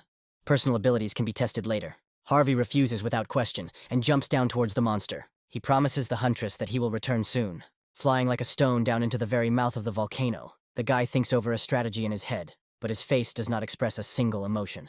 As Harvey descends, crushing rocks beneath him, the monster notices him. The red eyes look wild, and the mouth opens wider and wider in a grin. The monster dreams of feasting on its prey. Harvey leans closer to the ground for a more comfortable low launch and activates the instant acceleration skill. The boss approaches, planting his strong paw on the surface, and the system reports the use of the speed boots and wind's grace skill. The guy decides to squeeze the maximum out of the skill. The fisherman decides to attack with an energy clot again, and begins to accumulate the corresponding substance in his mouth. Harvey crouches, hunching himself in preparation for the upcoming attack. He rushes forward decisively and boldly, completely confident in his abilities. Their gazes intersect, but the hunter covers even more distance, going around his opponent, who watches the small man with his huge red eye. Harvey continues to circle around the powerful body and uses the skill 3 absolutes. The fisherman boss tries to catch and anticipate his movements, his eyes flashing angrily. With a furious cry, the monster rushes at its prey, and it deftly wields the sword, blood spreading its drops everywhere. Once finished, Harvey calmly walks away, leaving behind the body parts of the once boss of the poisonous fisherman. Loya, sitting on one of the snags, watches the winner, and the system notifies that the blue flame fisherman has been defeated. And in 3 hours, the dungeon will be destroyed. The girl starts to laugh nervously. She is overwhelmed with conflicting emotions. Now she is completely confused about who is the monster here. And Harvey covers himself with his hand, so that pieces of flesh and drops of blood from the monster don't fall on him. Apparently, he cut him up too badly. The young people approach the portal, which is the exit from the boss's room, and having entered it, after a while they find themselves on the other side. The girl walking behind Harvey decides to express her thoughts. She never expected that he, being a hunter of such rank, would be able to clear the dungeon so quickly. Loya says that the hunter passed the test and can now use the white dungeons. The guild is not stupid enough to miss out on a talent like Harvey. The guy is flattered. The girl turns away and says that she wants to move away from the main topic of conversation a little. The guy is surprised, she continues, saying that the difficulty chosen in the tower does not matter much. Even on low difficulty, those who perform well in completing challenges will face increasingly difficult tasks as the number of challenges increases, and vice versa. Based on this, the fact that Harvey has achieved such impressive growth can only mean that the level of difficulty in reaching the top of the tower may be different than the rest. He will be a killer among the top 50 participants on the results board. Loya expresses her hope that Harvey will try to be a little more careful. She would like to accompany the guy for as long as possible and see his amazing growth. At these words, Harvey's face changes. A blush appears on his cheeks. He is very surprised. Sometime later, the guy is sitting on the roof and looking at the city at night, the wind blowing his cloak. He takes out a red apple and takes a tasty bite. The system notifies that in 5 minutes, the challenger will be transferred to the Tower of Trials. Harvey recalls that he's been running around like a squirrel in a wheel for the last 3 days. A satisfied smile appears on the guy's face, thanks to which not only his characteristics have grown, but also his self-confidence. Time runs out and you return to the Tower of Trials. Harvey's smile widens and becomes even more satisfied. He is glad to be back in the tower. As soon as he returns, the guy calls the trial. His mood immediately changes to serious. The equipment is already with the challenger. The system asks about your readiness to begin the test on the 8th floor and the choice of the test intersection point, which include tactics, combat, and capture. Harvey is a little surprised, but remembers that he did see mention of creating a crossover point before. Harvey chooses the battle as the intersection point, reasoning that if he wants to increase the effectiveness of necromancy, he should choose this point. The system sends a new notification. Now all of Harvey's personal tests will be focused on combat. Once chosen, the intersection point cannot be changed. The guy is not upset by this. He was not going to change. The applicant receives another notification. He has the qualification of a pioneer. A personal chat with the administrator will now open. The search for an administrator specializing in combat is underway, and will be completed fairly quickly. A consultation with Lord Steelblood, the manager of the combat intersection point, begins. Harvey moves somewhere. Having moved, the guy finds himself in a winter forest, in a clearing strewn with swords stuck into the ground, and it is snowing. Harvey lifts his head, trying to figure out where he is. The system reports entering the world of Steelblood. He decides to use one of his skills, the Eye of Truth, and receives information about the space. It was created specifically for the Lord of Steelblood. Uninvited guests cannot look in here. The guy is amazed with a smile on his face. It turns out that there is such a place. The system sends another notification. The owner of the world is unhappy that Harvey is making inquiries. He is embarrassed. It turns out that administrators can communicate their intentions through messages. A sword appears nearby, glowing red. The system says that the administrator asks the guest to stop being distracted by extraneous thoughts, but to follow the sword. Harvey immediately and obediently follows the system's prompt. He wants to say something else, but he remains silent. It seems the administrator doesn't like to chat. The sword slowly hovers over the battlefield, leading the guest, who follows behind. Finally, they arrive at their destination. The guy finds himself in front of a large house. Harvey opens the door and walks inside, and the system notifies that the administrator is looking at him. The boy's eyes widen at the sight that opens before him. In front of him, on an elegant throne under the light of a candle chandelier, sits a pretty girl in light armor, smiling as she notices that Harvey has finally arrived and greets him. She introduces herself as the administrator assigned to consult with Harvey, Lord Steelblood. Looking at the girl with her legs crossed, Harvey thinks that she looks like an alien beauty. In fact, in front of him is a creature that exercises control in the Tower of Trials. The girl appears in front of the guy too quickly. He barely has time to perceive it, their foreheads almost touching, red eyes looking into blue ones. The girl takes some kind of vessel from the shelf of the cabinet standing to the left of the guy, and he is amazed when she managed to get there, because he was looking continuously. Lord says that she was interested in looking at him, and he leaves. Harvey asks if she knows him, to which he receives a positive answer and words about an impressive test on the 4th floor. The girl pours liquid from the vessel into the glass. The guy asks if she was watching his tests all this time. The girl replies that she only knew about what happened from the data in the final report. It is impossible to observe the tests of candidates below the 8th floor. Harvey is amazed by this information. He is surprised that the administrator cannot observe the test. The girl says that judging by the expression on his face, he misunderstood something. The administrators are not powerful beings like, for example, gods. They do not control the tower. The guy expresses his bewilderment in a slightly rude manner. The girl drinks, and then says that administrators should be seen as creatures subordinate to the tower, so there is no need to be too nervous. The Lord says that as long as he obeys the tower, he cannot harm Harvey. Looking at the guy, she suggests leaving empty talk. A personal consultation is an advantage he has earned. The administrator can answer all his questions. Harvey notes that he does not feel any hostility from the creature standing in front of him. The applicant asks to explain the meaning of a personal consultation. At first, the girl answers in a formulaic manner, and then adds that during a personal consultation there is no need to use tickets for questions. The guy decides to ask about the applicant from another dimension, why he came to him, and clarifies whether it is possible to carry out floor implementation from this world too. Holding a nearly empty glass in her hand, Lord smirks. She says there is no particular reason. This is because when entering a floor in another world, an intruder can not only steal the reward for testing someone else's floor, but also get more favorable advantages. The challengers from other worlds come from where the tower has existed for decades. They know full well that the reward for harming a challenger from another world is very high. They also know that the tower of this world will one day be united with the towers of other worlds. Harvey tries to clarify what this means, but the answer is exhaustive. From the 20th floor onwards, the focus is on combined trials rather than individual trials, where the challenger will have to face challengers from other worlds. Harvey suggests that this is similar to an attempt to eliminate in advance a competitor that he will have to face one day. The girl puts the glass on the table and asks if she's satisfied the guy's curiosity. He replies that, if you don't take into account the last question, then yes. The guy's gaze becomes murderous. He asks what kind of structure the Tower of Trials is. From the Lord's appearance and her silence, one can conclude that the question puzzled her in one way or another. Without looking at Harvey, in a completely different voice, the girl answers that she herself would like to know the answer to this question. The guy asks if he understands correctly that the Lord is the administrator of the tower, but he doesn't know the answer to this question. The girl pauses again. Her eyes are sad. The girl says that originally the administrators were the same applicants as himself, but those who die after the 40th floor gain the right to be reborn as administrators again. At one time, the Lord climbed the tower to see the end, but she was unable to.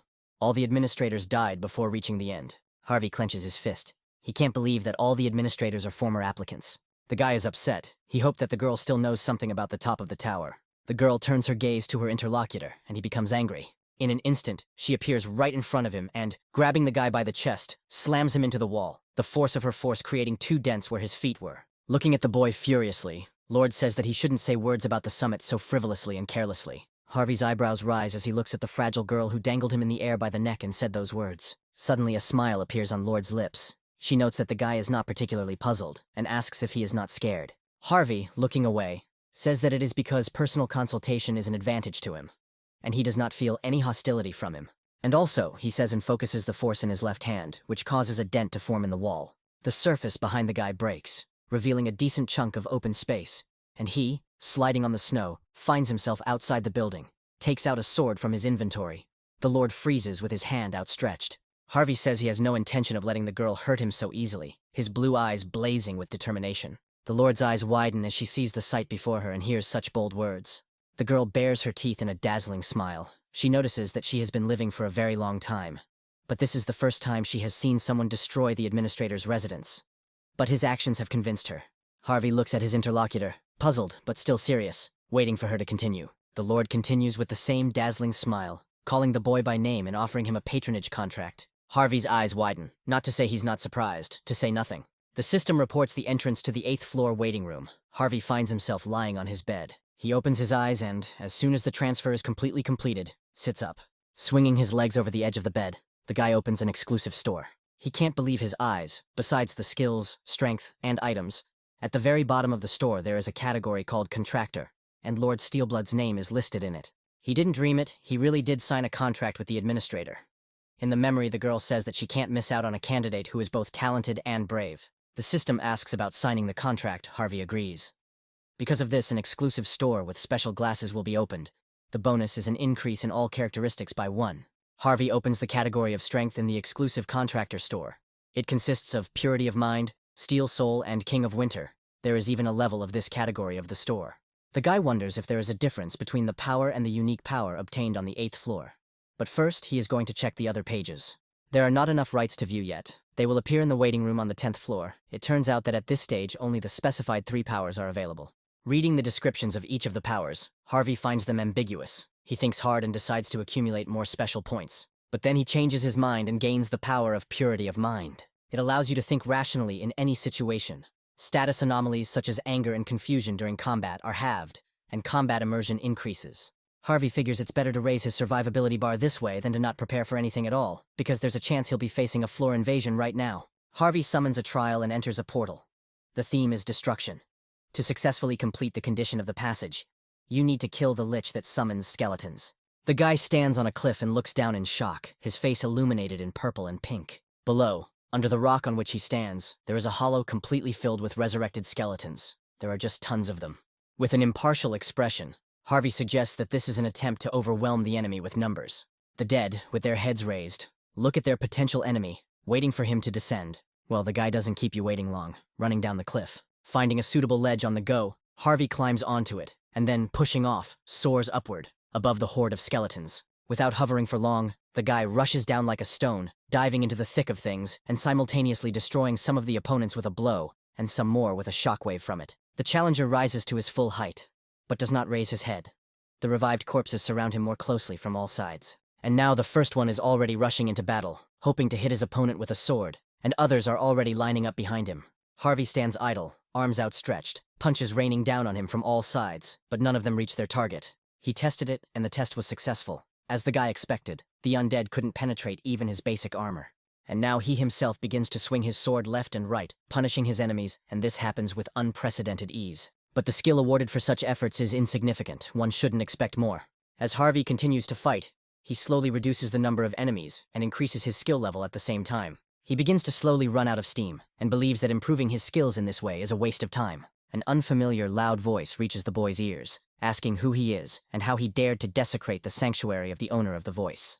Harvey stops fighting and turns around. He tries to find the source of the sound, or at least the side from which it is coming, and it seems to be working. Harvey gets into a fighting stance and raises 2 fingers up, activating the skill, Summon Dead. He absorbs souls to summon skeletal soldiers. One of the skeletons picks up a large stone from the ground and approaches his former comrade. And then, with all the force he can muster, he brings down a blow straight onto the bare skull, smashing it into pieces. Harvey looks at this spectacle in fascination. He had not known before that skeleton soldiers were also quite usable. In this way, he sets the skeletons against each other and, satisfied, leaves to look for the boss. The skeletons can only watch as the once potential enemy jumps high into the air. Leaving the battlefield, Harvey activates the skill Grace of the Wind, increasing his speed by 60%. To move even faster, he also uses the effect of speed boots. The skills taken together allow you not only to run quickly, but also to jump over longer distances. The young man's gaze is drawn to a building in the distance that resembles a palace, and he heads there. The Lich is wearing gold ornaments, one of which is a crown. His capes and cuffs are in the form of a blue ghostly flame. The monster with the face of a skeleton holds a tome under his arm. Harvey reaches the castle, landing on one of its platforms. Smiling a wicked smile, he says that he has finally found his target. The Lich says that a puny human dared to cross the threshold of his sanctuary. He will make Harvey pay in full for his insolence. The boss casts a spell, and 2 huge giants appear in front of the guy out of nowhere. Looking at these huge structures, Harvey is amazed, wondering if a Lich can command sand golems. The boss asks if the man realizes whose sanctuary he dared to enter, and he interrupts. He asks if the Lich can summon stronger opponents, and he asks again, not understanding. Harvey smiles, saying that if there are no stronger monsters in the arsenal, he will be disappointed, and takes out a sword from his inventory. The Lich calls his opponent crazy, pointing a clawed finger at him, and opens the book. He believes that these guards will be quite enough to deal with the challenger. Harvey stands still as one of the giants runs towards him with his hand outstretched. Soon the second one also joins his relative. Harvey activates his skill, Instant Acceleration, and rushes towards the monsters. A few moments later, the guy chops off the head of first one, then the second, and appears in front of the Lich himself. He glides past his opponent, looking menacingly into his ghostly eyes, and the latter is at a loss from such a rapid development of events. The guy raises his sword to plunge it into his opponent, who falls to the ground, making inarticulate sounds. Harvey smiles contentedly as he increases his skill. The undead definitely increases it a lot. The legless Lich is perplexed as to where this challenger came from. Calling him a monster, he is particularly puzzled. Lich sees Harvey as a terrible demon, whose mere smile can send shivers down his spine. The young man raises his hand again to strike, but the Lich shields himself. Harvey's gaze falls on something located near the monster, which gives the latter a small head start. Looking at the situation, the Lich was freely summoning various monsters thanks to the grimoire in his hands. Harvey's smile widens, wanting to try this skill too. The guy throws the book into the sorcerer's lap, and he is perplexed. The challenger asks his opponent to summon the previous guardians again, and the opponent stutters and asks why he made such a request. The guy then offers to finish since the Lich can't do it, but he crawls away to the maximum possible distance, stretching his hand forward, saying that he can, and asking not to come closer. Harvey urges the sorcerer, and he replies that he will be able to summon the guardians a few minutes after the death of the previous ones. He again hurries, asking if the Lich can do this immediately. He agrees, but asks why this is necessary. After all, he won with ease. Harvey raises his sword to strike, intending to kill the boss, but he grabs his grimoire and starts flipping through it, looking for the right page. The Lich extends his hand forward, beginning to cast the necessary spell. Just like last time, 2 angry giants appear and immediately rush towards the man. He again destroys them with the same ease. The Lich asks if the guy is happy now, He stands silently next to him with his sword drawn, gusts of wind swirling around him. Finally, Harvey answers, slinging his sword over his shoulder. They've only just begun. Coming as close as possible to the necromancer and starting to kick him, he demands to call all the remaining skeletons here and put all this power into the summoned guards. The Lich agrees, trying to save himself from the attacks. Harvey cuts one of his heads horizontally. The blow is delivered vertically to the other. Someone is mercilessly cut into many pieces by a guy in various places. If the Lich could, he would cry. Instead, he whines, asking how much longer he must do this.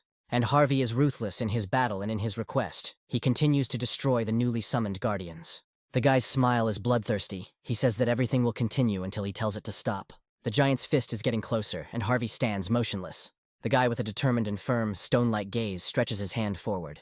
Fists of different sizes collide with each other, creating a scarlet flash and shockwave. Harvey jumps onto the giant fist and then pushes off, running up, preparing his sword to strike. Another head rolls, another percentage is added to the mastery, and finally the unique ability reaches the next rank. The guy feels the changes happening inside him. Now his necromancy is the same rank as his hunter rank. The lips involuntarily spread into a wide grin. Harvey hears the now familiar voice calling him crazy once again and turns around. The Lich sits on the ground, leaning his back against the barrier.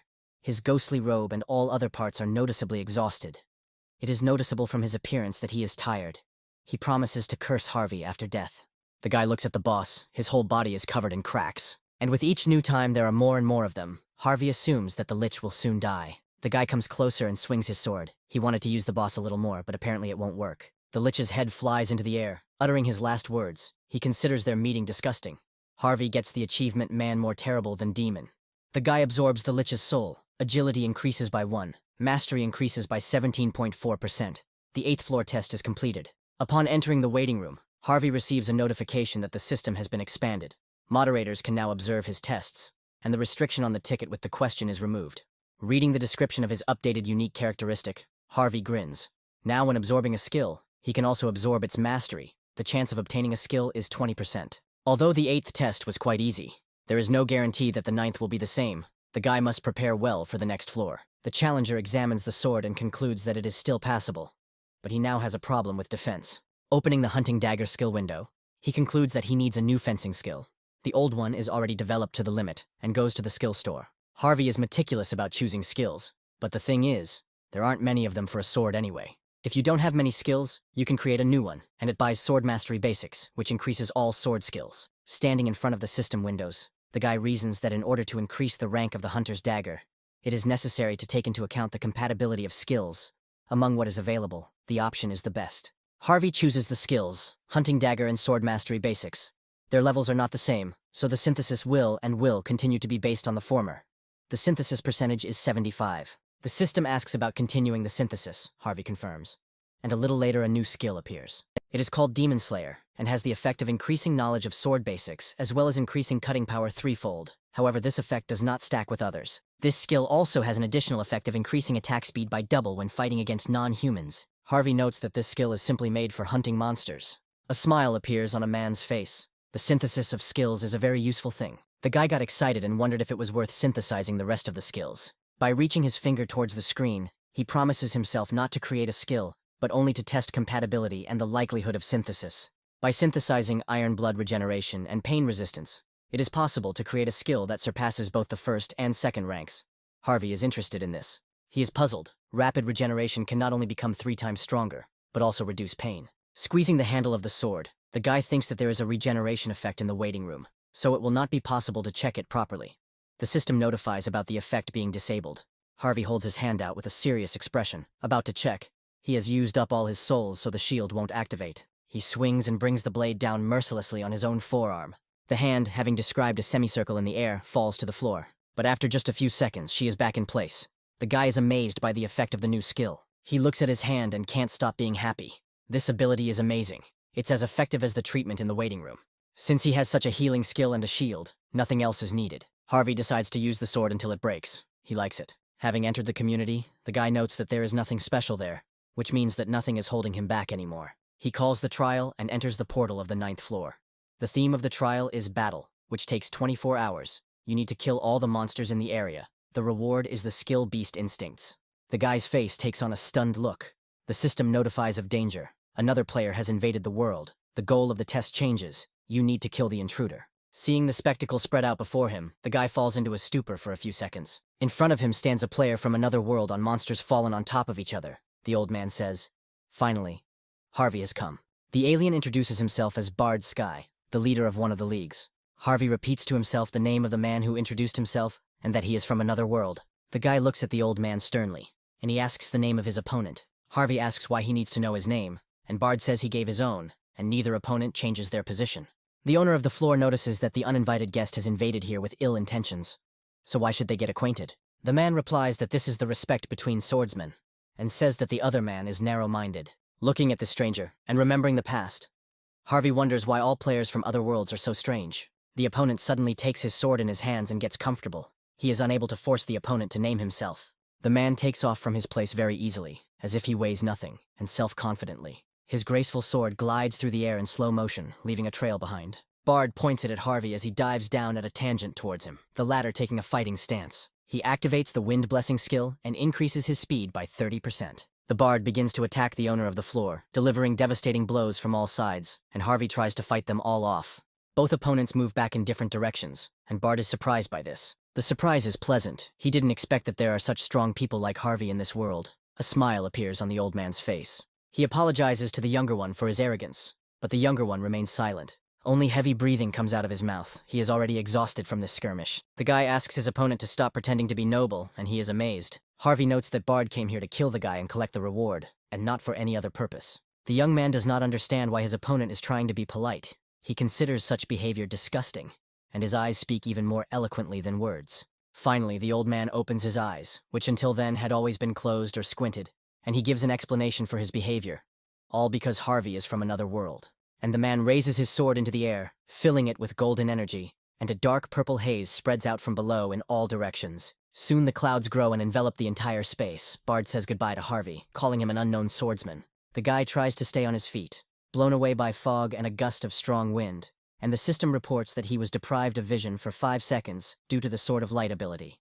And indeed, Harvey feels as if he is in pitch darkness. He spreads his arms out to the sides, hoping to at least feel what is happening in this way. Magic resistance activates. The negative effect of vision loss is slightly reduced, and Harvey takes a more confident pose. But he still feels like a blind kitten, so he activates the spiritual eye skill. Harvey is able to detect attacks in the invisible range, his eyes turning purple. But the guy doesn't immediately notice the sword pointed at him from behind. He manages to dodge only at the last moment, but Bard's sword still wounds his neck. Harvey gets the achievement Avoiding Blindness. His agility increases by 2 units. The guy cuts through the air almost at random, hoping to at least catch his opponent. The system signals the end of the negative effect, and Harvey's vision returns, and he can now clearly see the man standing to his right. He stands with a sword in his outstretched hand in a special fighting stance. The other hand is hidden behind his back. His eyes are closed again. The skill Ashblood activates. The guy is still under the impression that his throat was almost cut. The opponent asks how the guy calculated the trajectory of his sword. Harvey activates the skill's Instant Acceleration and Wind's Grace, increasing his speed to 50%, and taking a low starting stance with his sword raised. His gaze is determined, and the last thing he wants to do now is respond to this intruder. The man changes his position to one more suitable for defense, because he senses that something is wrong. Harvey breaks away from his spot, and approaching his opponent, crosses blades with him. From their blow, the ground around him cracks, and streams of air burst out from under it in some places.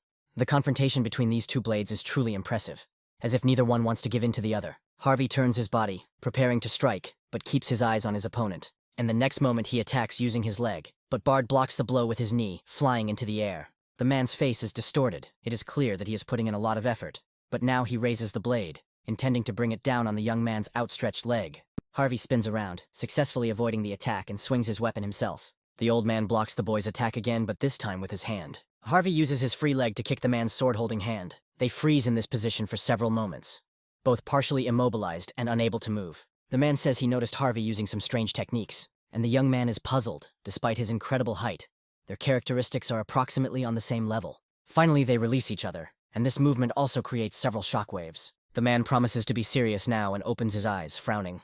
The man's hand rises into the air, and Harvey blinds again with the same ability. At first, he is enveloped in black and purple clouds, and then the darkness itself embraces him. The guy curses. He also activates the same skills as last time and frowns angrily. The speed of the man's blows increases. Now it takes even more effort to parry them all. But one still manages to slip out of sight, and it flies straight at the guy, threatening to cut him in half. The exclusive effect of the steel defense pendant is activated. The protective layer now absorbs 10% of physical damage. Harvey barely manages to wedge himself between the blows. There are no losses, the shield is broken, and the hand holding it is separated from the body. The guy rushes to activate the pain-resistance skill. The boy looks angrily at the part that remains of his arm, wondering if steel defense wasn't enough to block the blow. The system signals the end of the enemy's effect. The black fog dissipates just as Bard deals the guy another blow. The guy puts his foot on the ground in search of support and slides backwards for a while. He tries a move similar to the one he used before, only this time he is weakened and blood is gushing from the stump left by the severed limb. There is another difference in this technique. The blow is not directed at the opponent, but at the pointed stone. The man frowns, but his eyes are closed again, and a large piece of rock flies towards him. But this is not an obstacle. The breed can be cut through with one blow of the sword. Harvey grabs his left hand in midair with his teeth. The old man is amazed and stops, but the young man continues on his way. The opponent turns his head to see Harvey's intentions and is surprised. The severed arm, the flesh still clenched in the teeth of the test's master, miraculously grows back. The bard opens his eyes and says that regarding Harvey's recent techniques, he thought that he was a good martial artist. But all his techniques were borrowed from somewhere. The guy flexes his new hand and calmly replies. The unique characteristic that Bard himself used is also an ability received from the tower. Harvey activates his previous skills, but this time he adds up to 70%. A sly smile plays on his lips. Bard criticizes others, but does not see himself. The man points a sword at the boy and suggests that he is using tricks again, and begins to talk about borrowed abilities, and how a swordsman should not rely on them. But he is interrupted. Harvey appears to the right of the man and flies towards him, sword raised to strike. Bard's eyes widen in surprise. The guy delivers a decent blow, but his opponent blocks it with the edge of his own, using his hands to help himself. Harvey is furious, and asks his rival how he would feel about dying from a borrowed ability. It is not easy for a man to withstand the onslaught. This is clearly visible on his face. So far, he had performed floor infiltration dozens of times. With this sword, he cut down opponents from different worlds. In particular, the people of the world called Earth were weak in terms of abilities in all respects. Everything was so deplorable that this place could be called a jar of honey. The challengers from Earth couldn't touch even a hair on Bard's head, and using his unique characteristic, only one sword was enough to deal with them. And this time the man was sure that history would repeat itself. Under pressure from Harvey, he managed to spoil the old man's perfect hairstyle. He was impressed. The martial artist's hair is flying in all directions, his face expressing bewilderment. The man has 2 scratches, one of which is on his forehead and the other decorates his cheek. His eyes look at his opponent angrily. To distance himself from the inevitable, Bard uses jumping, bouncing to a safe distance from Harvey. He succeeds, and the guy just stands in his place. At the same time, he himself is badly wounded and exhausted, but his eyes are burning with determination to crush the invader. The latter is also exhausted. He is breathing heavily. His eyes are open and also glowing. Harvey is admired by many administrators. The system sends notifications about this. The man does not raise his head, hiding his face with his hair. When he does show his expression, it is filled with malice and hatred. Bard activates the skill 1 strike, 2 skins. His attack speed is doubled. Lightning Sword Chi. It imbues the sword with lightning. The 1 strike skill doubles the sword's cutting power for the next attack, and the final skill, Nymph Walk, increases the user's movement speed. Harvey gloats, noting out loud that not long ago, Bard himself was against any technology. The intruder is given a floor infiltration penalty. His stats are reduced by 8. The man cannot use some skills, and his gaze is literally saturated with poison. Taking a suitable stance, Harvey thinks to himself that he is starting to get used to Bard's pattern attacks, and activates Spirit Eye. The intruder becomes enraged, beginning to shout horrible curses and threats at the test's master, and readies his blade to attack. An orange pillar appears above the guy, while he is temporarily blinded again. It activates 3 absolutes. 3 attacks are enhanced by the skill effect. Harvey's face also distorts with anger. He wants to deal with the uninvited guest as soon as possible. Raising his blade up, the boy jumps up, successfully parrying the attack. The sword light effect ends. Harvey stands on his knees, and Bard is next to him, standing at full height. They stand back to back. The guy is breathing heavily. Blood is running down his face in streams. From behind, the sound of steel hitting the hard surface of the stone is heard, and the invader's sword falls from his hand. Harvey drops to one knee and the man behind him walks away, slowly moving in the opposite direction. If you look closely, you can see that his body is shaking slightly, and his breathing is also difficult. He can't believe what's happening. His face literally conveys his emotions. The next moment, the man's body falls, his blonde hair flying up, blood spurting after him. On the ground, Harvey finds 2 body parts. He managed to cut the old man in 2.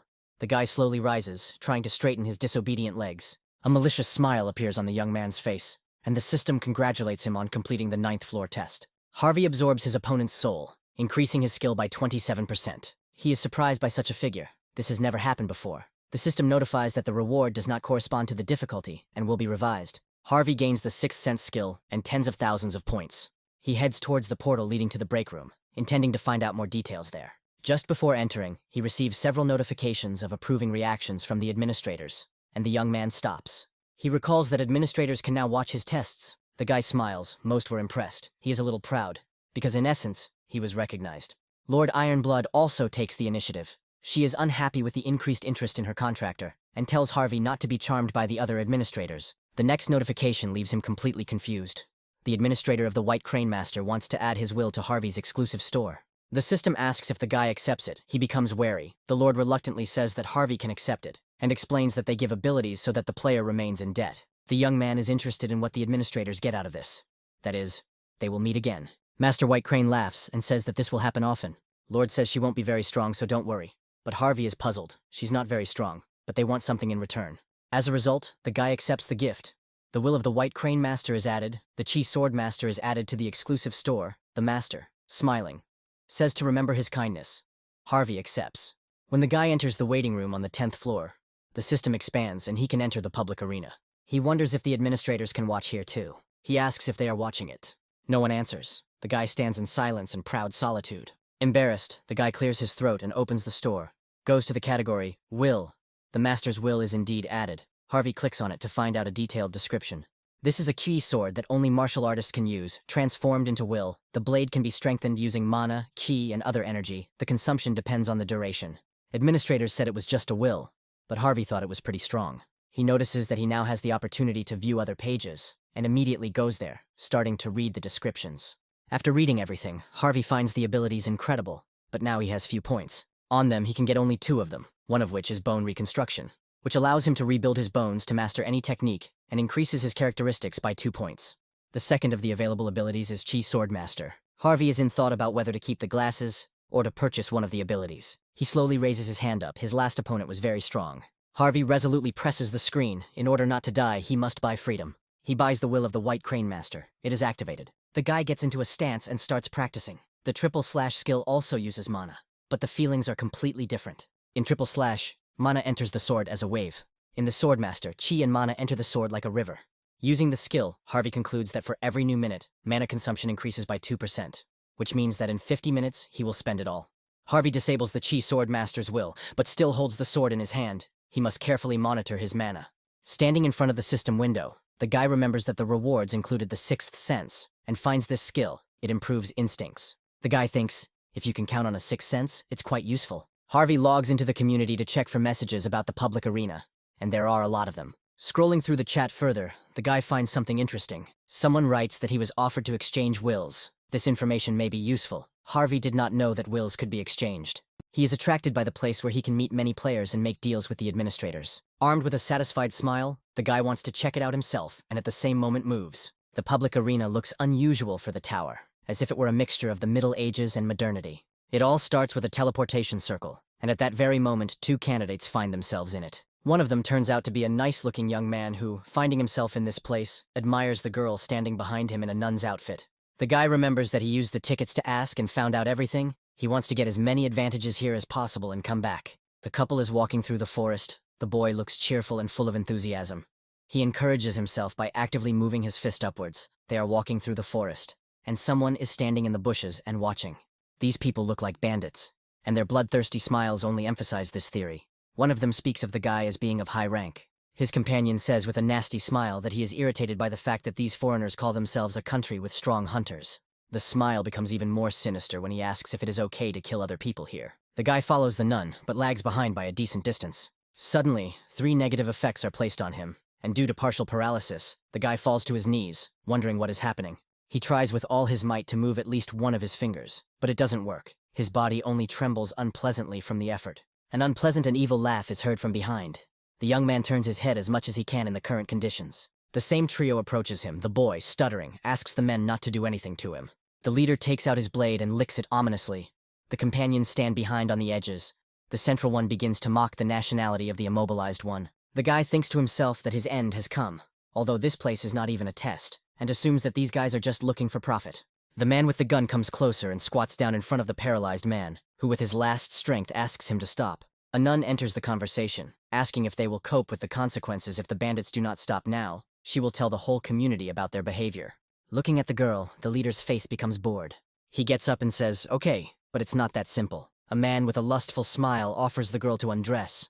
Then he will think about her offer. If they give him all the items and listen to him, maybe he will leave one alive. The girl, embarrassed, begins to stutter, asking what this man means. He reaches out his hand towards the girl with a nasty smile and offers to help. Suddenly the leader stops, turning sharply to the left. Something attracts his attention. Harvey walks past this whole group with a casual air. The leader asks who he is. The person standing next to him doesn't know either. When Harvey passes by and everyone sees only his back, they call out to him, calling him the Black Hood. The guy turns to the person who addressed him with a frown. He stops and, removing his hood, asks if this appeal was addressed to him. The leader confirms these words by demonstratively throwing his blade over his shoulder, getting a better look at Harvey's face. The trio's faces break into creepy smiles, and the leader asks the hunter about his nationality. And at the same moment, 3 effects of the unique characteristics of the thugs rush towards him. An ambiguous expression crosses Harvey's face. He says he just wanted to leave and activates the skills Force Breakthrough and Mana Resistance. All negative effects are immediately cancelled. Seeing this, the leader's expression becomes furious. Meanwhile, Harvey takes his sword out of his inventory. As he takes a fighting stance, he notices that the opponents have started it themselves and activates instant acceleration. The guy takes off, leaving only gusts of air next to the nun. Just seeing what this guy is capable of, the trio recoils in fear. Someone shouts out words about lightning speed, but the phrase never ends. Harvey strikes his opponents. One of the hunters manages to put up an ice shield, shielding himself from the attack, but it helps little. Having overcome the obstacle of his comrades, Harvey gets to him too. To break through, he prepares his fist and an evil grin. And mercilessly crushing the ice, the guy breaks through. The nun and the boy who started it all look at what is happening in shock. The former leader of the bandits sits in the remains of his icy prison, already regretting 100 times that he started all this. With a final blow, Harvey finally destroys the ice wall, giving himself a view of its creator. The man, stunned, stretches out his hand, wanting to help himself, and utters words of repentance. He continues to speak, but the hunter pierces the man's throat with his blade. And by the end of his performance, Harvey collects all these sinful souls. The skill increases by 6.4%. After the death of the owners, the negative effects disappear from the paralyzed boy. He gets up, trying to catch his breath. The nun stands nearby. She apologizes to Harvey, saying that she should have helped him. But the battle ended faster than she expected, and he asks her not to worry and to go her own way. The girl thanks her savior and politely says goodbye. The boy breathes a sigh of relief and asks Harvey if he is, by any chance, one of the top players. They answer that to some extent, it can be said that way, noting to themselves that in the final rankings, Harvey was always in the top 10. The boy is delighted, saying that it is a great honor for him to meet someone like Harvey. Thanks to him he survived, and says thank you. Harvey thinks to himself that he thought they were going to kill him, so by getting rid of his own problem, he accidentally helped someone else. But out loud he says that there is nothing wrong with that. He says goodbye and turns around to leave, but his interlocutor asks him to stop. Harvey stops and turns to look at the guy with a serious look. He asks to leave the bodies of the defeated contenders with him. Harvey listens attentively. At the end of the request, Harvey asks why the interlocutor needs these corpses. He suspiciously evades specifics, saying that if Harvey gives him the corpses, as well as for saving his life, this guy will repay by providing power. Harvey looks at his interlocutor with bewilderment, trying to understand what he is talking about. A hand is extended forward, enveloped in magical light, inside which a hole appears, sucking in air like a vacuum cleaner. The resulting funnel sucks in all 3 corpses, and it belongs to the rescued boy, who devours his victims with a satisfied expression on his face. Having finished his task, he speaks of the process as not bad, and watching Harvey silently suggests that this is also a strength. The guy, meanwhile, smiling sweetly, clicks his finger in the air and says that he is going to provide power, as promised. The system notifies Harvey about accepting the power of the administrator, Gourmet. The exclusive store's power category adds the power Steel Wings. Harvey is flattered. He didn't expect to get another power. The guy talks about the Force. It will allow you to create wings on your back with the ability to levitate. If you buy it for certain points, you can use it right away. Harvey thanks him with a smile on his face. He plans to try out the power as soon as he gets back to the waiting room. There's a cute squabble between the administrators, and Harvey is puzzled by it. Seeing how far the competition between the administrators goes, it is safe to say that they clearly want something from the applicants. Harvey promises himself to get to the bottom of the truth. They walk through the forest together with a new acquaintance. The latter shares his knowledge, saying that the general area is divided into an arena, an auction zone, and a game zone. In addition to these well-known facts, he can share more interesting ones. The other dimensional worlds that have been revealed so far in the floor infusion process are Ares, Muram, and Kalyan, and aspirants can only encounter these 3 dimensions. The Ares aspirants place great importance on chivalry. Muram's challengers are similar to them, but a little more aggressive. Harvey notes to himself that the Black Knight was from Ares, and his last opponent was a pretender of Muram. The narrator continues by saying that he has heard that races such as elves, fairies, and beastmen live in Kalyan. Harvey notes out loud that his interlocutor is well informed. He smiles radiantly. He found out everything in advance, taking advantage of his right to ask questions. They reach the common area, which the interlocutor informs Harvey about. Even though the guy is not a pioneer, he hands his business card to his friend. Judging by what was written, the new acquaintance is the head of the team monitoring applicants from the Hunters Association. He says that you can contact him if you have any questions. The system notifies about the entry into the common area, all abnormal statuses are removed, and fights between contenders become impossible. Harvey's companion expresses delight. He says that he needs to go towards the auction zone, and his interlocutor, with an impartial look, replies that he also has plans. The guy asks about this place. Harvey doesn't answer right away, but soon a smile appears on his lips and he says that he wants to go to the arena. Harvey gets to the arena. He is in a room with chairs in which the contenders are sitting and looks around curiously. People are standing nearby and actively and very emotionally discussing what is happening here. If this is an arena, Harvey is disappointed. In his opinion, the place looks more like a gambling den. The administrators also discuss the events. The guy goes further, thinking about what to do. He suggests that he just needs to sit in one of the chairs. With an extremely satisfied look, Harvey puts his words into action and sits down in a chair, interlacing his fingers in his stomach area. The system informs about the activation of arena systems. You can choose from 2 modes, bet or duel. Not quite understanding what to do, the applicant decides to ask for help by clicking the appropriate button. The system explains the arena rules in detail, telling about the 2 types of mode and potential rewards. The reward for the duel is the core of the arena. Grinning widely, Harvey is about to test his skills by choosing a reward that suits his taste. A crowd gathered nearby, having seen the popular huntress, and they showered their idol with compliments. A girl with red hair sits in a businesslike pose and thoughtfully runs her finger across the system screen. She notices that no one sends her a duel request, assuming that it is because she has too many wins to her credit. She thinks that it would be better not to have that statistic at all. One of the administrators laughs, saying that these are mere trifles. The girl thinks that only cowards have gathered here. She is bored. She turns in her chair, daring herself to stop wasting time and leave the arena. And at the very last moment, her gaze is drawn to something interesting, namely, a request for a duel from Harvey. The girl looks at the guy's profile and is impressed. A smile appears on her face. This guy just came to the arena, and he has already chosen her. It's interesting. She accepts the challenge. The movement to the Colosseum takes place. The opponents appear in front of each other. The girl smiles at her opponent, saying that she likes his fighting spirit, but she should have watched the enemy first before choosing. The guy looks at his rival silently, his gaze expressing seriousness. The duel begins. Catherine surrounds herself with a fiery aura. Her lips glow with a smile. It's as if she's made of fire. The girl tells Harvey to consider this fight a good experience and activates the power of Birth of Fire. Catherine raises her hand up, and a flame begins to form around it, swirling into a whirlwind. Harvey looks at his opponent silently, waiting for further action. He reads the information, learning how to behave. Touching the fire with her false claws, the girl takes on some of the heat, sparks flying around. With this weapon, Catherine redirects a pillar of fire, as if playfully, directing it at her opponent. The pillar turns into a fireball, and Harvey is forced to retreat, jumping back. But something is wrong. The flame, as if alive, rushes after him. A little more and it will catch up, but the guy does not intend to give up so easily. Catherine grins, gathering fire again on the tips of her claws, and with a smile she thinks that her opponent is finished. Harvey activates his Master Sword Chi power and attempts to cut through the massive fireball with his sword. Stepping away from the fire where necessary, he makes several deft and chopping movements, and then he swings his sword again. The look in his blue eyes is extremely serious. Catherine's eyes widen. She has never seen anything like this before.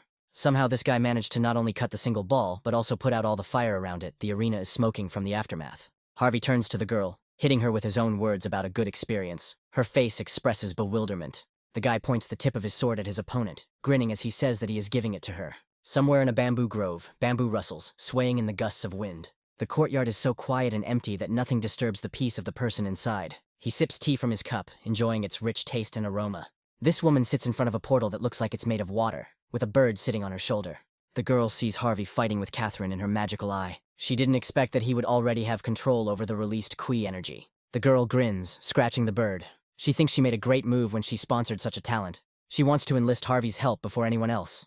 The girl watches the bird fly away from her shoulder, hoping that this suitor will be able to fulfill her long-standing wish, which she herself was unable to fulfill. With one hand behind him and the other one extended forward for a more comfortable position, Harvey waits for his opponent to make a move. This time, 3 flaming clots fly at him from all sides. By activating the instant acceleration skill, the guy moves upward, preventing the balls from colliding with his own body. However, others, smaller but superior in number, rush after him. Harvey maneuvers deftly between the balls, combining dodge with attack. Practice has shown that this technique works, so why not use it again? The fire is gathering, and Harvey cuts through the air with his trusty sword. Suddenly, the hem of his cloak catches fire, the flames having managed to get too close. Turning around, the guy notices this and curses to himself. He needs to do something immediately. He lands in the arena, where Catherine is already preparing another attack. Raising her hand in a spectacular pose, the first tongues of flame already appearing on her palm. Harvey is sad to lose the exclusive effect of the cloak, due to the inability to use the wind's grace skill. And around the rival, fiery snakes are already dancing in full swing, ready to strike the enemy at the command of the creator. The girl smiles, wondering how long the guy can hold out. The administrators are actively discussing the fight, while Katrin is sending another batch of fire spheres at the enemy. Harvey continues to hit them, and the percentage of mana consumption is getting higher. 3 minutes have passed since the skill was activated. Another minute passes, the percentage increases again, and the guy still completely refuses to give up. But he still admits the thought that if this battle drags on, he will find himself at a disadvantage. Harvey decides to absorb one of the spirits to increase his stats. Luck smiles on him, and along with the soul he manages to absorb the skill, Lightning Sword Chi. This skill allows you to perform a slashing blow. The guy suggests that this could mean launching energy over long distances. With her arms outstretched, Catherine harvests another fiery crop, and says with displeasure that Harvey seems to think he has time to be distracted. The guy was indeed a little distracted in his thoughts, and did not notice the gift prepared by his rival. Dozens of fiery blades hung in the air above the arena, and of course, their tips were looking straight at Harvey. It looks like a flaming and punishing jagged halo with its sacred power, which in the next moment begins to erupt, shooting fiery volleys from its jagged edges. They are indeed aiming at Harvey, but he is constantly moving around the entire area, not allowing himself to stop, because even one of them can cost a lot. The 2 volleys act ahead of the game and fly to the guy's next expected location. But Harvey doesn't lose his nerve, fighting off the fire with his former confidence. He activates the skill Ashen Blood and pulls back his shield arm. The guy stretches his right hand, holding the sword, towards Catherine. He's not sure he'll succeed the first time, but it's worth a try. Concentrating, Harvey infuses his sword with an energy charge, activating the power of Swordmaster Chi and the skill Lightning Sword Chi. Concentrating, the guy mentally sends lightning to the chosen target location and swings his sword. He succeeds. Energy bursts out of the blade and goes forward, cutting through Catherine's fire. A curse escapes her lips. She has never seen such a technique before, but now it is a little different. Her own huge fireball, redirected by Harvey's discharges, is now moving in the opposite direction, towards her. The girl creates a sphere in both hands to block her opponent's counterattack. Her face tense from the effort, and Harvey doesn't waste any time, appearing behind the fire mage a moment later and pointing his blade at her. Catherine notices the alien presence, but does not take any active action. Instead, she acknowledges her defeat and the strength of her opponent, saying that he is truly incredibly strong, and gives up. The system reports Harvey's victory and the acquisition of the storm skill, and at the end of the duel, a transition to the general area of the arena on the 10th floor is made. The guy notes that he decided to take part in the duel to hone his sword skills, but the opponent turned out to be quite strong, and as a result, his robe burned. He checks the girl's name again, thinking he should remember it, and then reads the description of the new skill. The main effect is activated when attacking with a piercing sword. It also increases attack speed by 3 times for piercing attacks, and has the additional effect of giving a 30% chance to gain the wind property and significant movement speed when attacking.